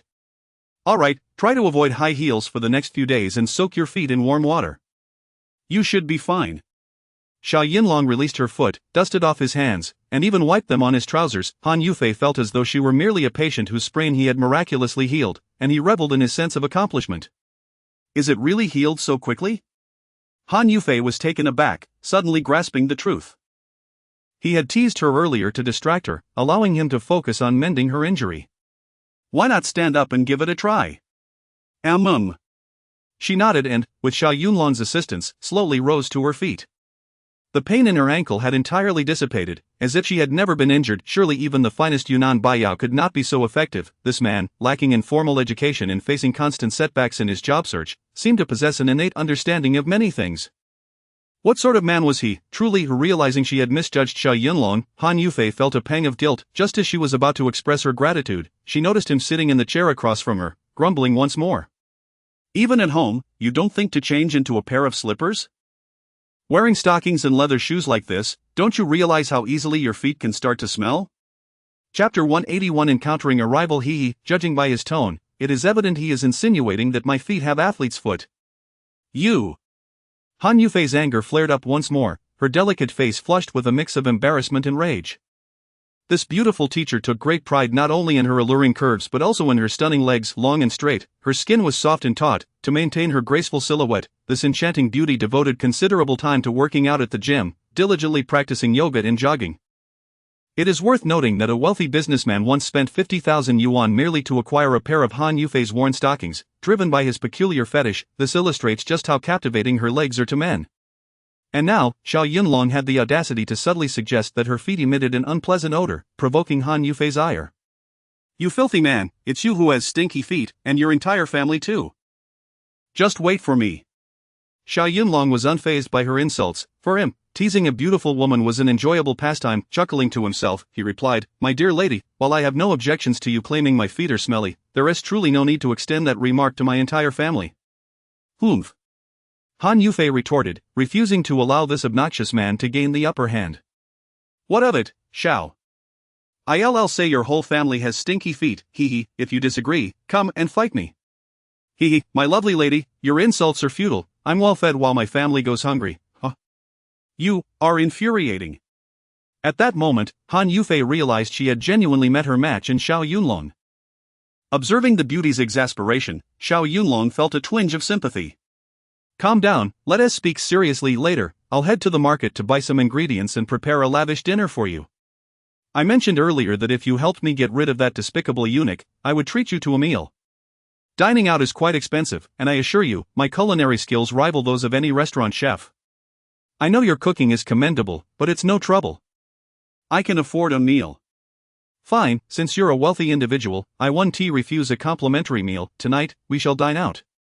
Xiao, do you need to belittle me for your own amusement? Ha, engaging in banter with a beauty is immensely pleasurable. Ugh, look at you. Han Yufei shot him a glare. Humph, I won't treat you to a lavish meal. At most, I'll invite you for some barbecued delights. What, barbecue? Yes, that's right, barbecue. Xiao Yunlong was somewhat taken aback. Is it possible that someone of your refined status would indulge in such humble fare? What do you mean by humble fare? Barbecue tastes delightful. I go at least twice a month with Xiao Meng. Ha, well then, since the beauty desires it, I shall accompany you. As the sun gradually set, the horizon blazed with hues of crimson, and the night descended. Various lights began to illuminate, transforming the metropolis into a dazzling spectacle. With neon lights shimmering and radiating brilliance, Tianhai City, a first-tier metropolis, was renowned for its vibrant nightlife, which only grew more exhilarating as night fell. Not far from Xiao Meng's residence lay a small night market situated in an urban village, likely facing demolition and redevelopment soon. Once darkness enveloped the land, vendors emerged to conduct their business, occupying a substantial portion of the street. With comparatively lower costs, this locale was immensely popular among the working class, and the nearly 2,000-meter-long night market bustled with activity. Men and women, in groups of 3 or 5 or as couples, ventured out to shop, stroll, and seek culinary delights. Chapter 182. The night grows ever more enchanting after a long day of labor. It is now time for everyone to revel in a moment of leisure and grace. The streets are alive with the sights of handsome men and beautiful women, the sounds of commerce, and the lively banter of haggling, creating a splendid atmosphere. Han Yufei only discovered this little paradise a few months ago, and whenever she is in high spirits, she eagerly takes Xiao Meng along to indulge in its delights. Naturally, in addition to the merchants, the streets are also adorned with an array of captivating young women, adorned in bold makeup and dressed in what they deem the height of fashion. Their minuscule skirts and fitted jackets accentuate their alluring figures, revealing a pair of enticingly long legs clad in sheer stockings, leaving onlookers utterly entranced. In essence, women gaze with envy, while men are stirred with fervor, nearly overwhelmed by their excitement. It must be noted, however, that while some are enamored by such attire, others regard it with disdain. After all, discerning men prefer the thrill of conquest, relishing the thought of gradually peeling away a woman's garments, for therein lies true accomplishment. Shoo! Shoo! A few men of modest means and dubious experience whistle at the passing beauties. The women cast flirtatious glances in response, signaling their mutual understanding. What follows is a cascade of wealth flowing like the mighty Yangtze River, but only those in the know truly comprehend the intricacies at play. Alas, those who harbor bold ambitions yet lack the means can only swallow their envy in silence. With a chuckle, they retreat homeward, clutching their phones, dreaming of viewing tantalizing films from exotic lands. At 8 in the evening, Han Yufei led Xiao Yunlong to the bustling street of food stalls. They strolled leisurely, as their residence was not far, rendering a car unnecessary and parking a hassle. Ah, welcome, handsome and beautiful. Here for some barbecue, please, take a seat. Upon arriving at a barbecue stall, a warm invitation immediately reached their ears. Behind the stall, an elderly man and a young girl were busily tending to the grill. The elderly gentleman, appearing around 55, was slender and dark-skinned, his face etched with the marks of time of the girl, around 15 or 16, was blossoming into maturity, reminiscent of a flower just beginning to unfurl. Though clad in a simple tracksuit, her tall and graceful figure was unmistakable, her youthful face glowed radiantly, and her large, sparkling eyes were captivatingly beautiful, innocent and shy. She drew gazes that lingered longer than necessary. The man expertly flipped chicken wings and legs, skillfully brushed lamb skewers, and sprinkled an array of seasonings over eggplants, corn, and ham. His deft movements revealed years of experience in this trade. "What would you like to order, esteemed guests?" "Boss, we would like 8 chicken wings, 30 lamb skewers, a dozen oysters, and a few of both eggplants and corn." "Please bring us 2 bottles of beer and a bottle of orange soda as well," Han Yufei ordered with the ease of a regular patron, having frequented this establishment with Xiao Meng on numerous occasions. "Certainly. "Thank you for your patronage, handsome and beautiful. Please wait a few moments while I prepare your meal," the proprietor responded cheerfully, energized by the arrival of such esteemed customers. On this late spring evening, with temperatures hovering around 10 degrees, it was neither cold nor hot, perfect weather for indulging in barbecue. It smells divine." As they settled into their seats, the tantalizing aroma of barbecued delicacies made Xiao Yunlong instinctively twitch his nose, embodying the essence of a true gourmand.